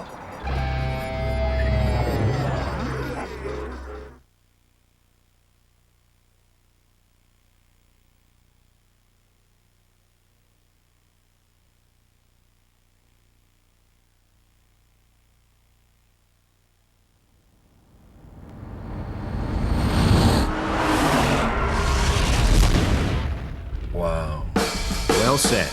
The 260 horsepower SRX V6 performance utility. Catalyst. Breakthrough. The stage is set. The players are ready. And weeknights at 11, the battle begins. Don't just watch X-Play and Unscrewed. Play along live with TechTV's Hyperactive. To play, register at techtv.com/hyperactive. Then watch X-Play and Unscrewed weeknights beginning at 11. Log on and play. Answer the questions, chat with other players, win cool prizes, and look for your name on the leaderboard live on TV. TechTV Hyperactive, coming soon to TechTV. No shirt, no shoes, no gaming. It's Adam Sessler and Morgan Webb.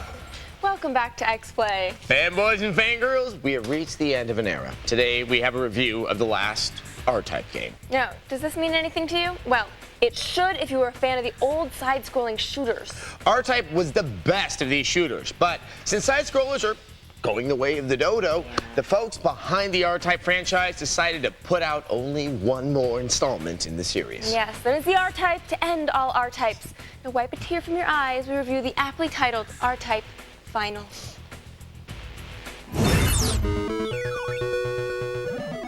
R-Type, one of the original 2D side-scrolling obstacle shooters, is about to hang its pixelated hat on the hook of video gaming history.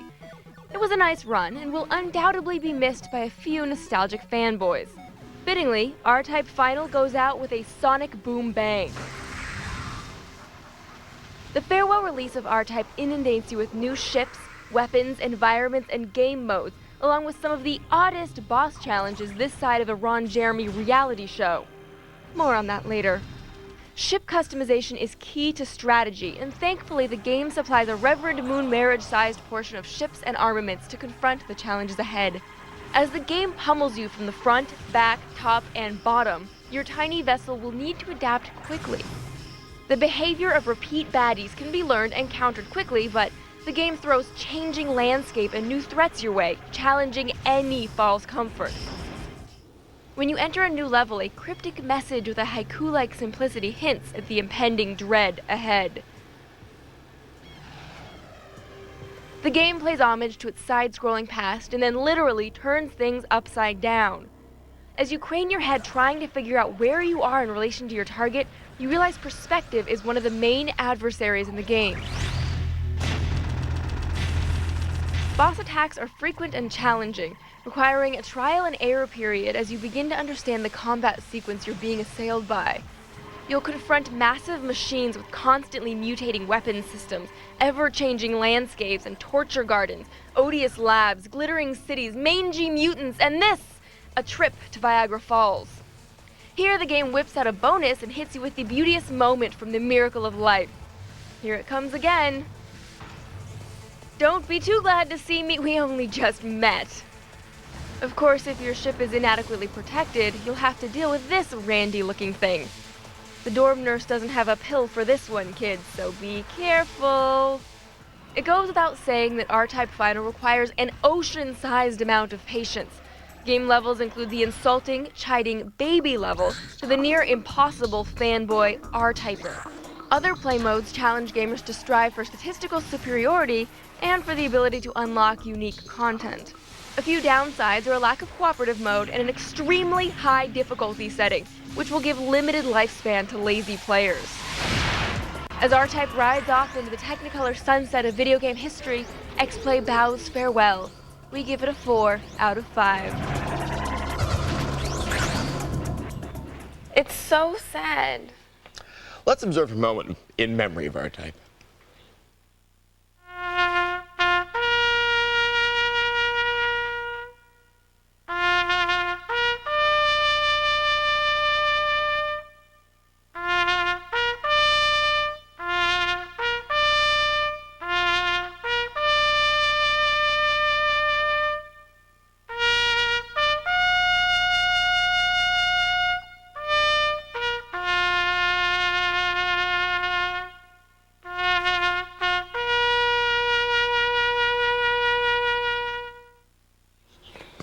Have a good time in that big bargain bin in the sky, buddy. We'll miss you. Up next. when bad games happen to good people. Coming up next, Tech Live, only on TechTV.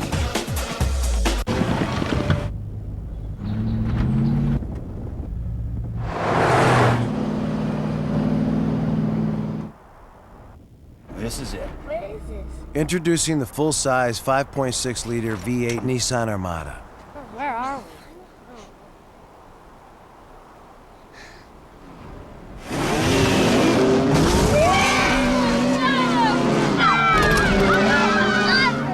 Share the adventure.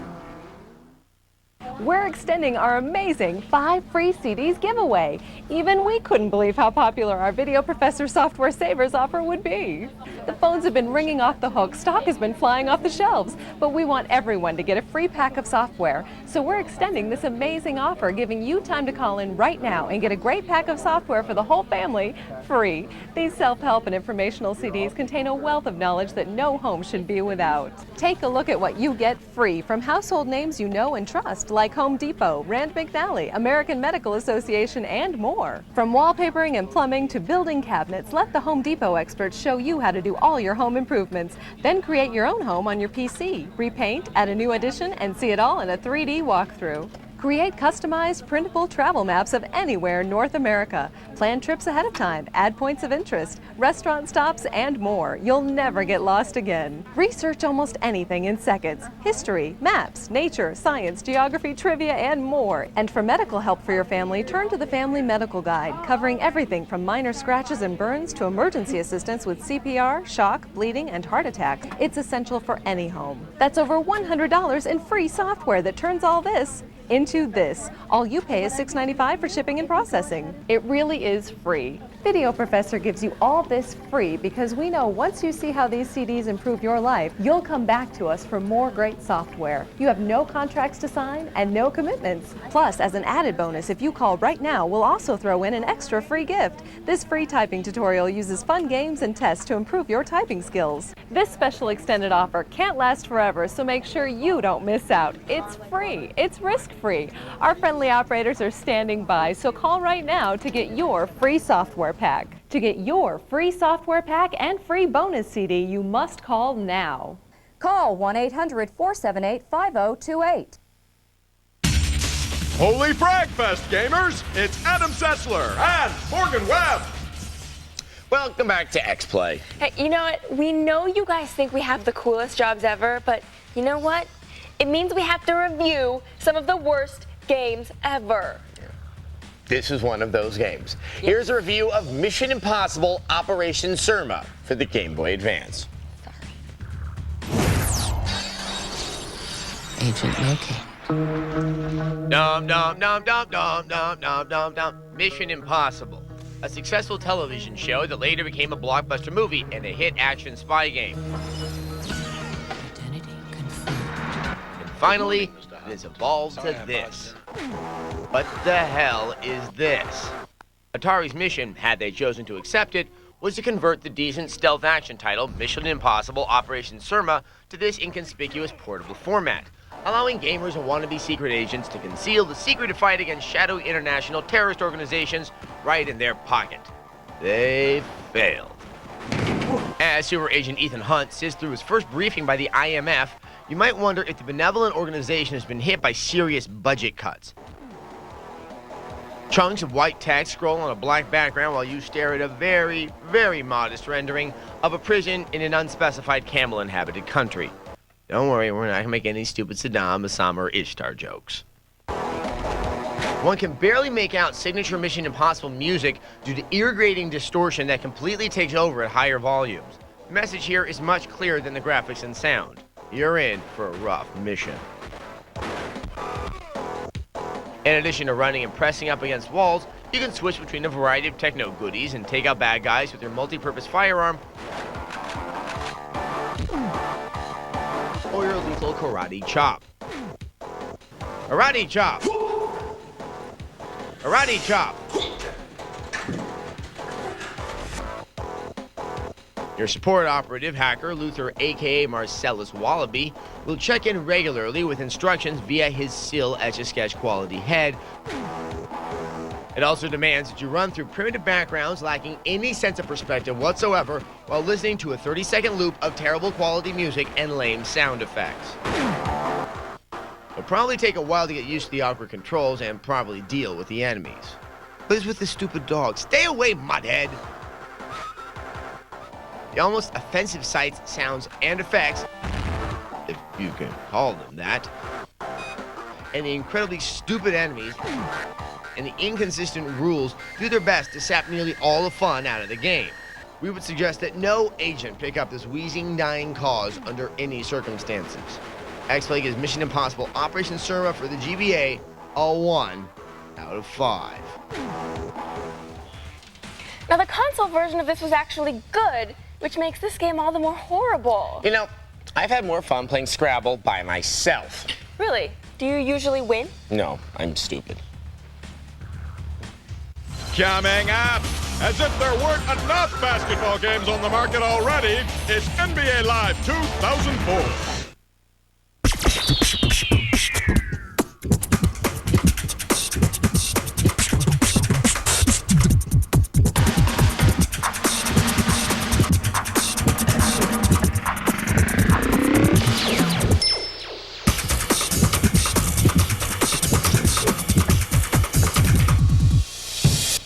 Every piece has its purpose.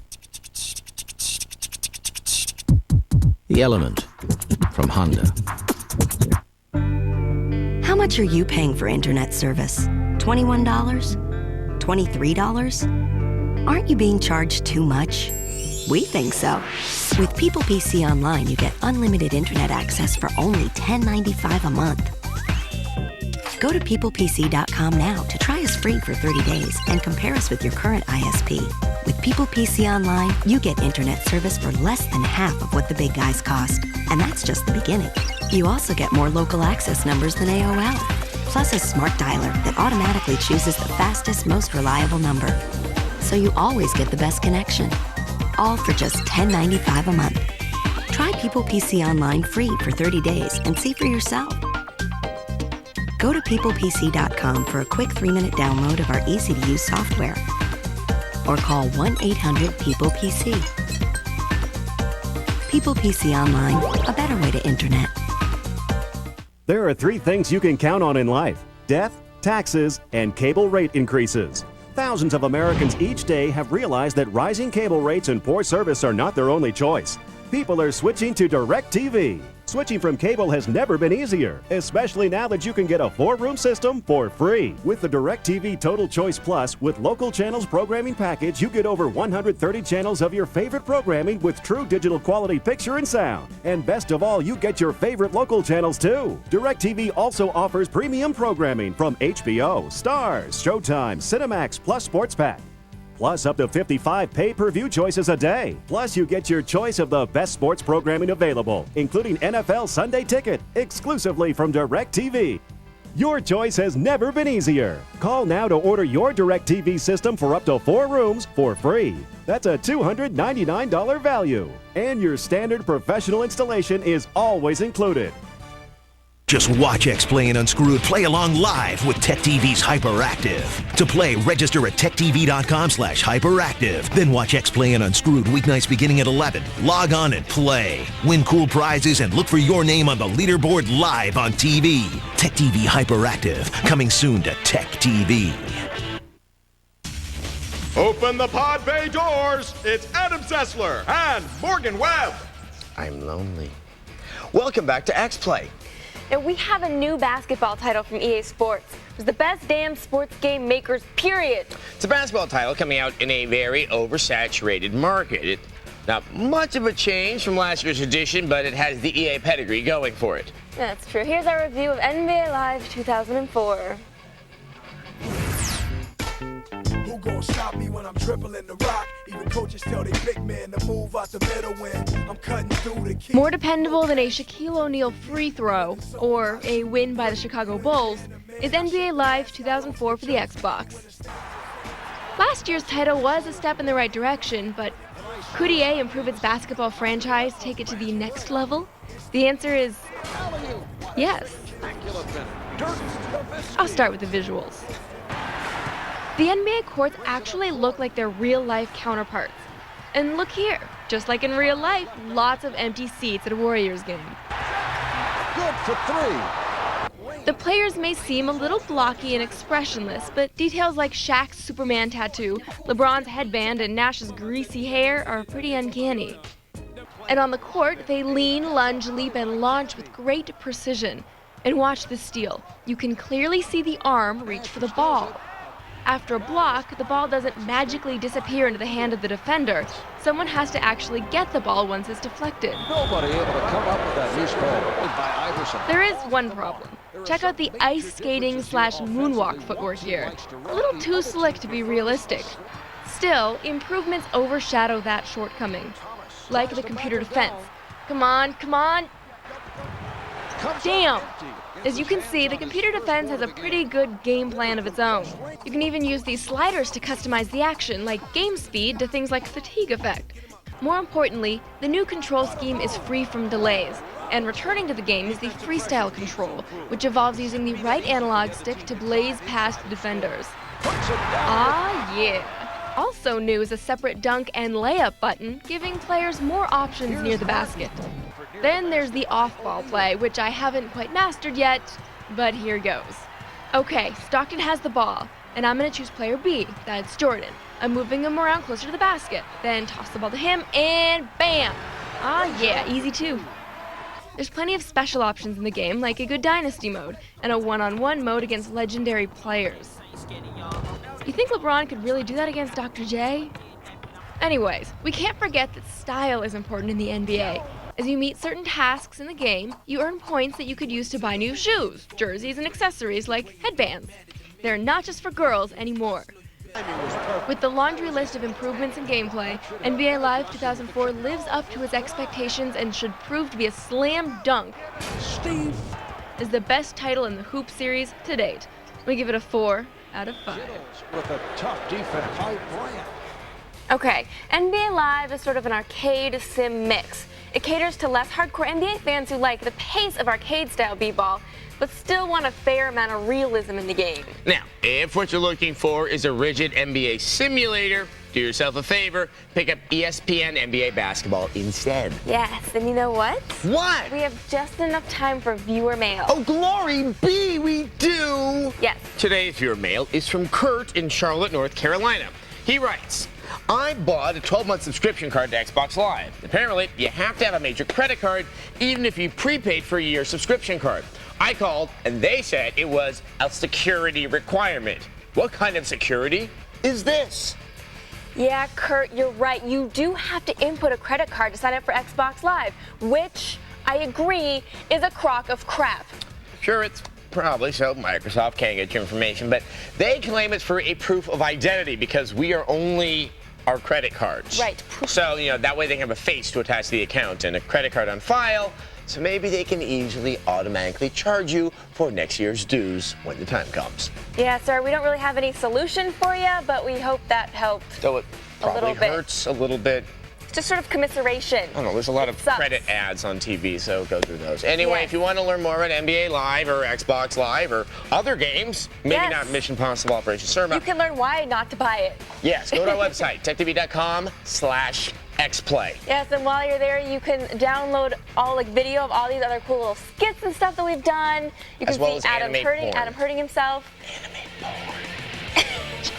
You like that, don't you? Yes, all right. All right. I'm going to start playing. I don't want to play with the Nyko controller. Yep, you got to play with the Nyko controller.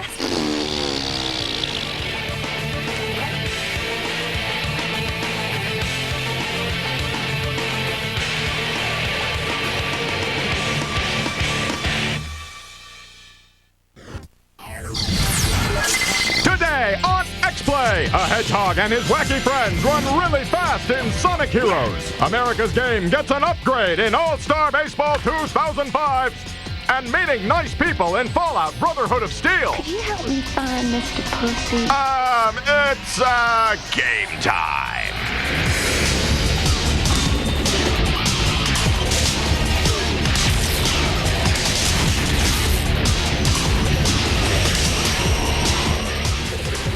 Because you haven't been through enough, it's Adam Sessler and Morgan Webb. Yes, but we are enough. Hello and welcome to X-Play. On today's show, we have a post-apocalyptic action RPG with hookers. Because apparently people can't get enough prostitution in real life. I know I can't. On top of that, we had the best soccer game on the market. And a racing game with some of the best graphics we've ever seen on the Game Boy Advance. Plus an early look at All-Star Baseball 2005. And one of these games gets a perfect 5 out of 5. But we kick things off with a video game icon, Sonic. Over the years, the prolific blue hedgehog, he's raced his way into our hearts and our minds. And now he's bringing his entire entourage into his latest game. Here's our review of Sonic Heroes.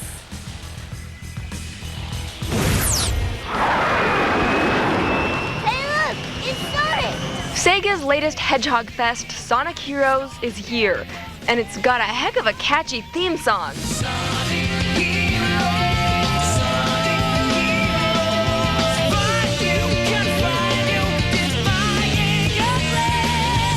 Nothing like some kickin' pop rock to get me in the mood for screaming down the road, doing loop-de-loops and flying through the air.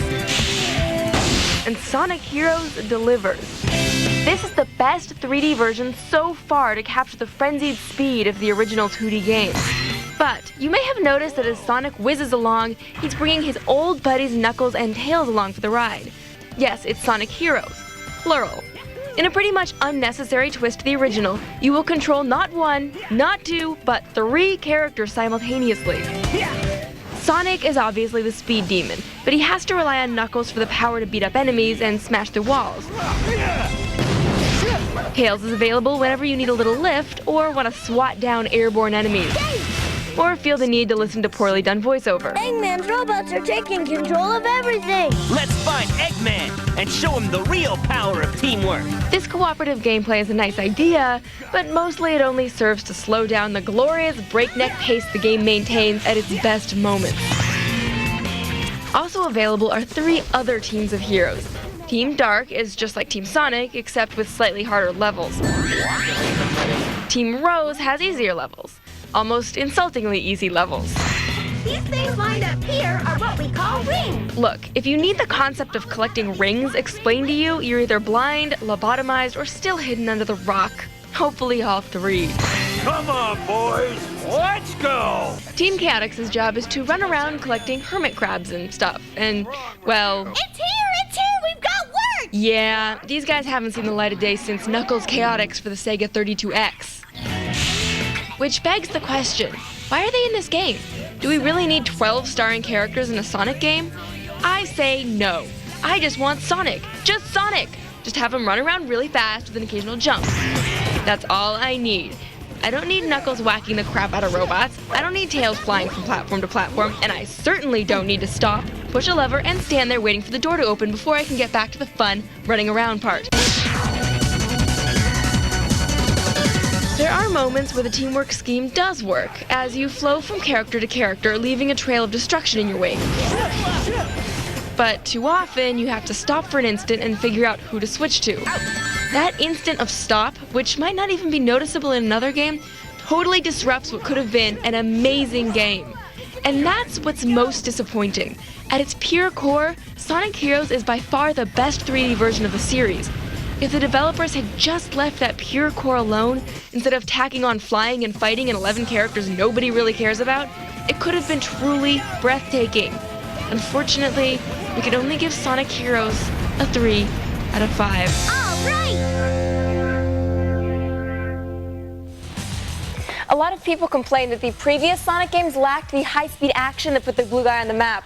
Well, the high speed is back, but the character swapping makes it really hard to enjoy. I don't like to swap characters or swap meets. Sega may not have made the perfect 3D Sonic title yet, but at least there's no fishing game in this one. And now we move from the whimsical and kid-friendly to the dark and adult-oriented. Now, as many of you know, 1997's Fallout for the PC is one of my favorite RPGs of all time. Now, Interplay's post-apocalyptic series is making its way onto the PS2, and it's in a very different form from the previous Fallout games. Yeah, this one's more like Baldur's Gate Dark Alliance set in the Fallout universe. Here's a review of Fallout Brotherhood of Steel. Ooh, tough. Yeah. In the 1950s, we dreamed of a better world. Fallout Brotherhood of Steel is not an interactive way to respond to the lifting of steel tariffs. It is about violent combat following a nuclear holocaust.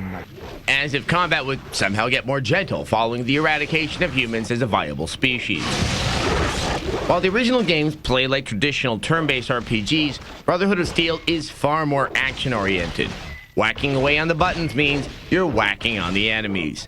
Though you are whacking at them from an odd perspective. Your neck may hurt for a little bit, but it is effective to size up your enemies from all directions. Jumping over the traditional glowing green pools of toxic evil is another matter.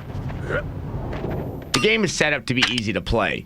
You pick one of 3 nearly interchangeable heroes, and throughout the game you'll earn cash for weapons and armor, whose power is quick and easy to determine. It's when you use your implements of piecemeal futuristic death that the game begins to have issues. It's a button-mashing affair, and one that becomes rather repetitive. And guess what? It's the heart of the game. What's worse is that a lot of missions require you to clear out an area of nasties, and you can't proceed until they're all neutralized. It's nice and frustrating when you spend 15 minutes looking for the last one who's squirreled away in some rotting corner. And about those enemies, there's a lot of bad guys who are mean, homicidal bad guys and obvious effect of radiation, but it's also had an effect on the animal life. There's giant scorpions. And get this, it's really neat. The rats are giant too. I know, it's something, isn't it? So what I've learned from the game is that vermin, after a nuclear war, they get bigger. You with me? Vermin plus nukes get bigger. But thankfully, the people are still nice folk. Hey, stranger. I was wondering, could you help me find Mr. Pussy? With charming problems. My cat, Mr. Pussy. I haven't seen him in days. For fans of the Fallout series, this game is a disappointment. Yet Fallout Brotherhood of Steel is a simple and simple-minded game that proves to be a curiously compelling time killer. But is little more than that. Want a party? We give it a 3 out of 5. All right, big boy. Here we go. Wow. I wonder if she ever found her cat. I was probably getting chased by one of the giant rats. You know, it's really good to know that this industry hasn't gotten so big on itself that it's going to give up on those classic go find the cat for the harlot side quests. Coming up, kicking it new school. In World Soccer, winning 11-7.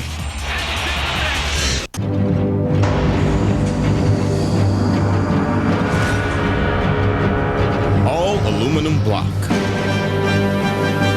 6-bolt mains. Powdered metal connecting rods. 350 horsepower, 5.7-liter V8. 0 to 60 in 5.3 seconds.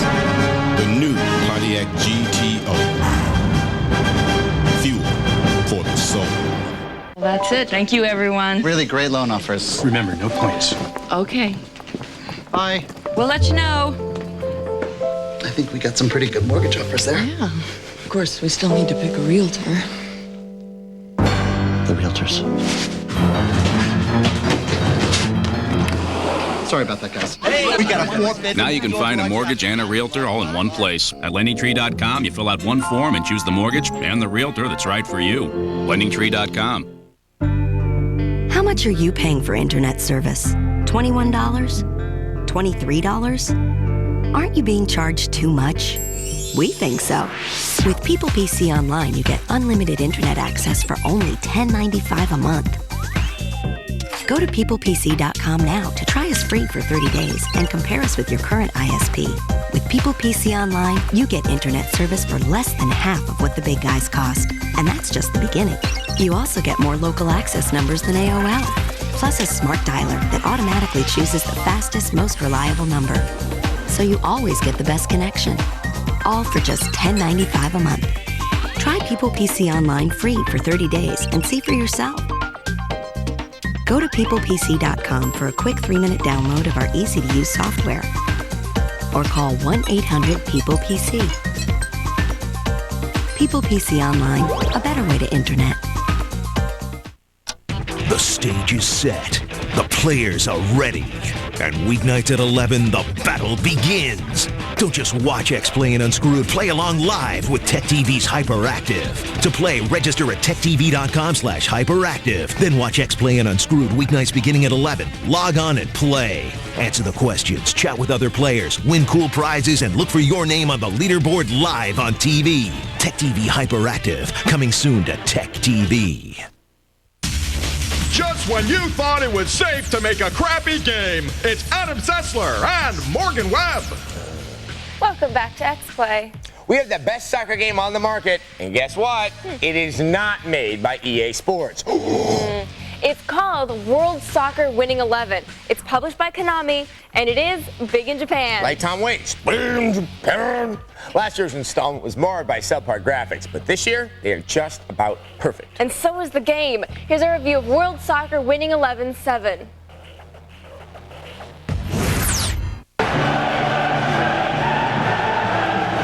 The passion, the pity, the thrill of victory, and the agony of defeat. Apparently the world's wild about soccer. In the United States, soccer enjoys its greatest exposure on the minivan-encircled fields of the local grade school and on your favorite gaming platform. World Soccer Winning 11-7 has found a way to surpass its predecessors and to further retain the crown as the world's best soccer gaming experience. This release can only be expressed in fathoms as its game variants have an incredible depth. And we're not talking about the ability to choose the color of your cleats. A great deal of the game's depth is found in the Master League mode. Here you can trade players, set formations, chide players for staying out late, build teams, you get the idea. Let's face it, the real action's on the pitch, and it comes at you like a Randy Johnson fastball. Game physics are blisteringly accurate and present a realistic challenge for the uninitiated. In most games devoted to soccer, an invisible string binds the ball to its target, making accuracy easier but sidestepping realism. Here, the ball is free as the whistle blows. It's red, he's being sent off. You'll curse the fact that you got out of soccer at age 10 and begin fouling the computer's players with a Steven Seagal-like disregard for personal safety. It's a yellow card. If you're expecting a close encounter, it's the booking. These refs are a pain in the ass. General ball handling allows for a great sense of control and ability to confuse your opponent. The game drives you towards team play. Passing and scoring opportunities are fun and logical as you work the controller.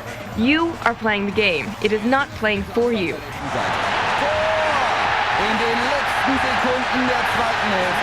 Graphics receive a welcome facelift, and ball handling and player detail are much more detailed.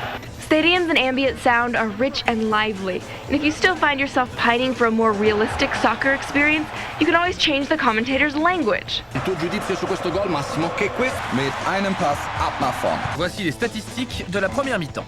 That's more like it. Feel the global obsession now. See why people are willing to kill, loot, and destroy property? Famous players show up on national sides, and their skill abilities are immediately observed. David Beckham, France's Zidane. Some sides are never meant to be matched up, as in this contest with Brazil.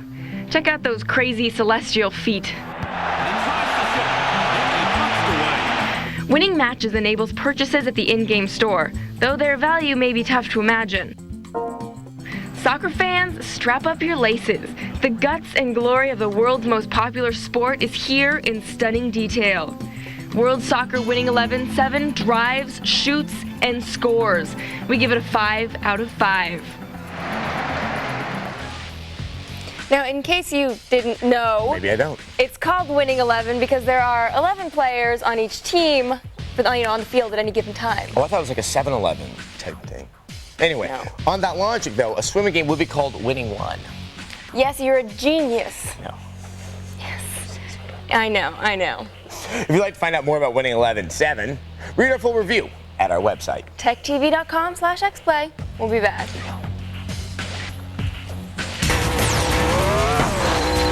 In a moment, ghostly cows haunt the highways of Top Gear Rally.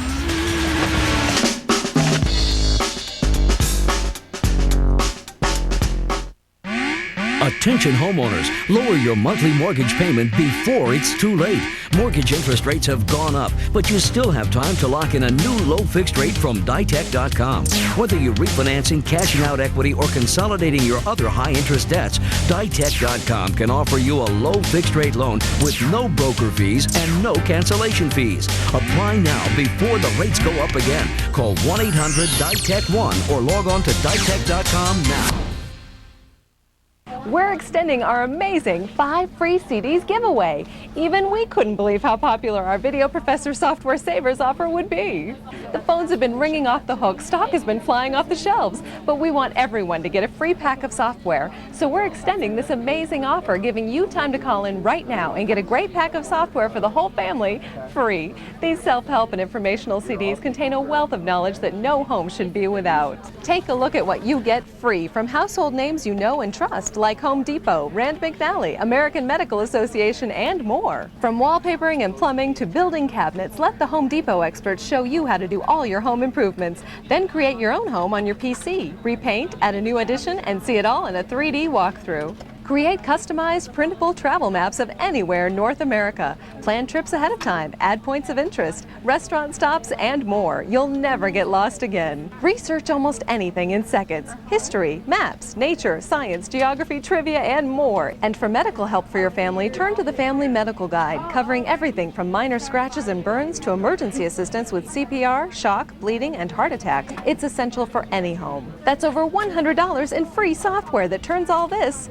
into this. All you pay is $6.95 for shipping and processing. It really is free. Video Professor gives you all this free because we know once you see how these CDs improve your life, you'll come back to us for more great software. You have no contracts to sign and no commitments. Plus, as an added bonus, if you call right now, we'll also throw in an extra free gift. This free typing tutorial uses fun games and tests to improve your typing skills. This special extended offer can't last forever, so make sure you don't miss out. It's free. It's risk-free.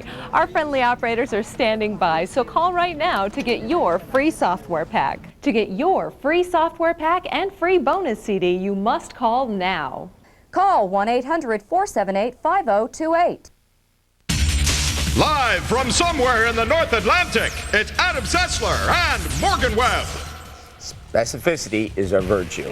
Welcome back to X-Play. And we have the first Game Boy Advance version of Nintendo's only driving franchise. Now, why should you be excited about this? Polygonal cars on the GBA.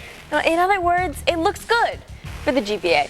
Okay, that's a backhanded compliment, but it's a teeny tiny console. There's not a lot for the graphics people to work with. Here's a review of Top Gear Rally for the GBA.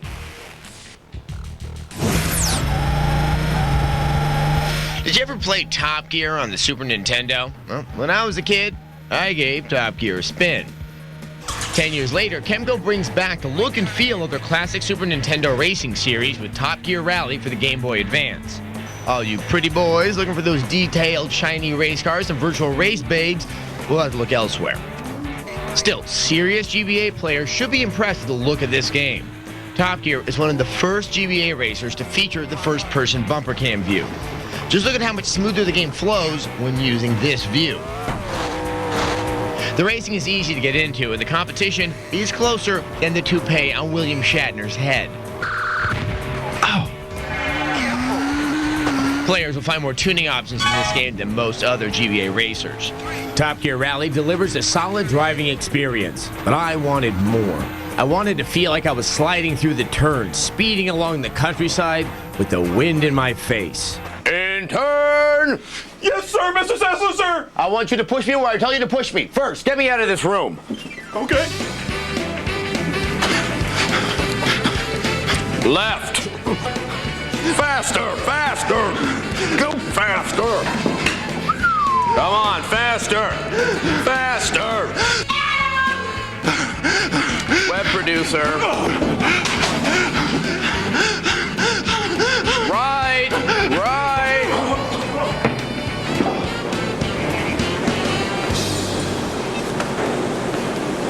Okay, another intern down here. Back to the game.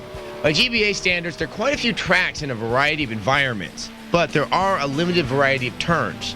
There is the easy turn, the medium turn, and the hard turn. and the long and hard turn. Many of the classic rally cars can be found here. Top Gear provides enough depth and challenge to keep people from beating it quickly. If you do manage to beat this game, Chemco developers snuck in a few bonus items. 3, 2, 1, go! Check out my hover car. Look at me flying now. Hard right. The roadside obstacles are no fun to look at. Bam! Now they're cows. And if that was not enough, check out my RC racer. Overall, this game really delivers some high-octane fun and is very satisfying. Any gearhead with a GBA should consider adding this one to their game collection. X-Play gives Top Gear Rally a road-scorching 4 out of 5. If you'd like the cheat codes to get the hover car or the cows or any of the other extras, please visit our website. Cows are great. And you can find that at techtv.com/xplay. We'll be back. Up next, walking like you pooped your pants in All-Star Baseball 2005. Credit card bills piling up? Yep. Need cash fast, huh? Yep. Try our e-loan home equity line to pay off those high-interest credit cards fast. In just 90 seconds, you could get approved to get the cash you need, and you'll have your money as quick as 12 days. Hey, I'm approved already. Needless paperwork? Gone. We'll even come to you for signing. I like that. Nothing should come between you and a great rate. That's why there's e-loan. Apply now at eloan.com or call 1-800-ELOAN-22. If you want to make tons of money on the internet, then you need a powerful website. Get your very own free website now that features over 50 ebooks ready to sell like hotcakes. Go to freebookwebsite.com now and instantly start selling the hottest ebooks like No Money Down Real Estate, Making Money on eBay, Golf, Internet Wealth, and many more. Over 200 million people online and $47 billion spent last year alone. Cash in on the high-profit electronic book explosion right now. Go to freebookwebsite.com and sign up free in total privacy. Guaranteed. No monthly cost ever. Get your free website instantly right now. No waiting. It's all 100% totally automatic. There's no inventory to buy, no selling, no order taking, no customer service, no shipping, and no hidden costs. Go to freebookwebsite.com. We call it a cash machine on autopilot. But hurry before it's too late. There are 3 things you can count on in life: death, taxes, and cable rate increases. Thousands of Americans each day have realized that rising cable rates and poor service are not their only choice. People are switching to DirecTV. Switching from cable has never been easier, especially now that you can get a 4-room system for free. With the DirecTV Total Choice Plus with local channels programming package, you get over 130 channels of your favorite programming with true digital quality picture and sound. And best of all, you get your favorite local channels too. DirecTV also offers premium programming from HBO, Starz, Showtime, Cinemax, plus Sports Pack. Plus up to 55 pay-per-view choices a day. Plus you get your choice of the best sports programming available, including NFL Sunday Ticket, exclusively from DirecTV. Your choice has never been easier. Call now to order your DirecTV system for up to 4 rooms for free. That's a $299 value. And your standard professional installation is always included.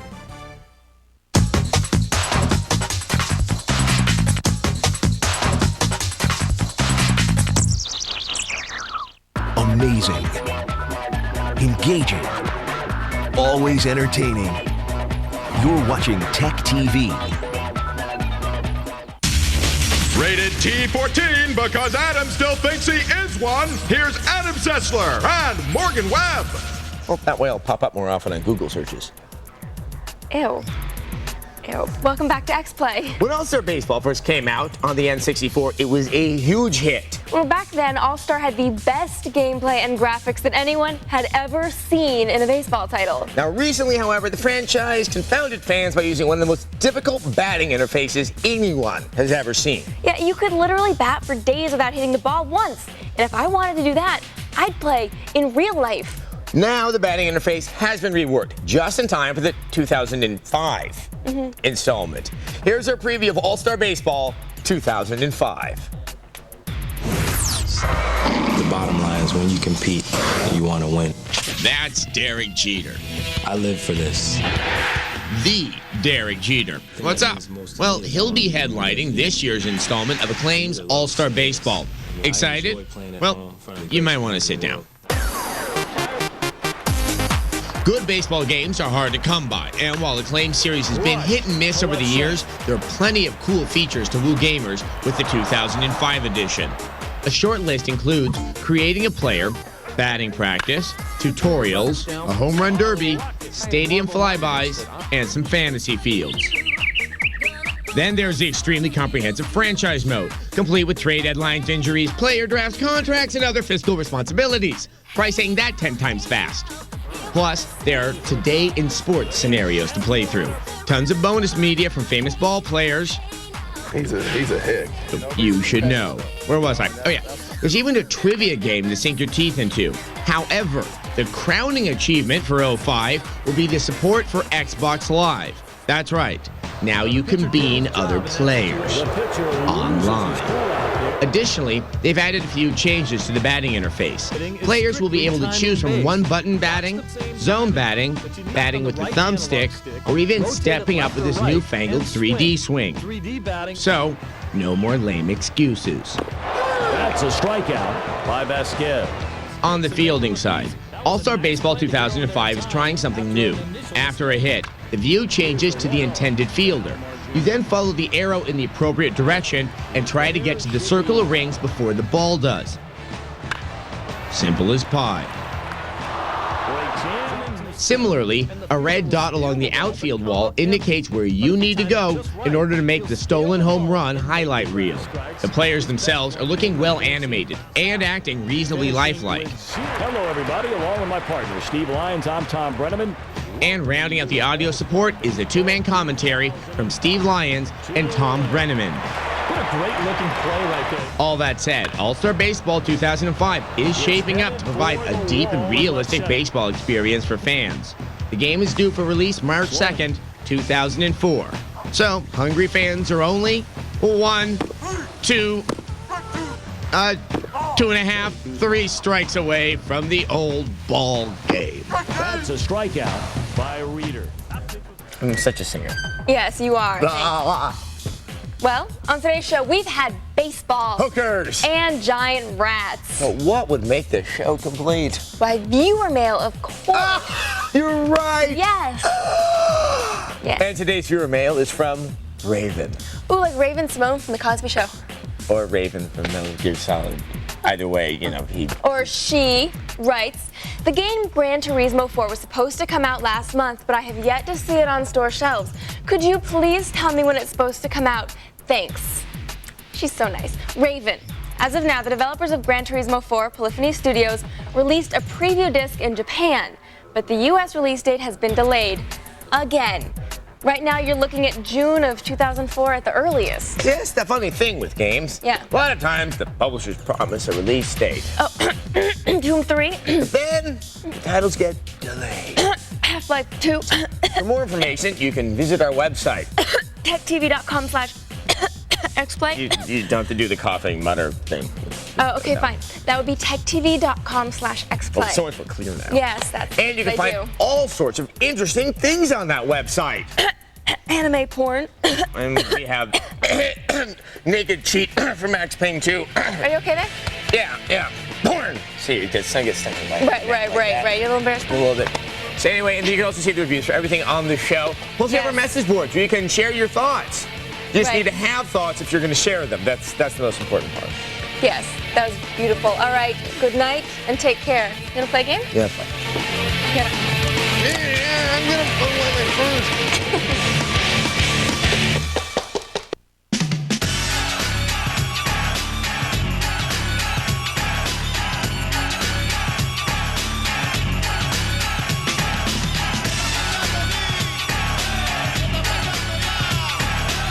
Get your game on. Watch X Play weeknights 11 p.m., 10 p.m. Central, only on TechTV.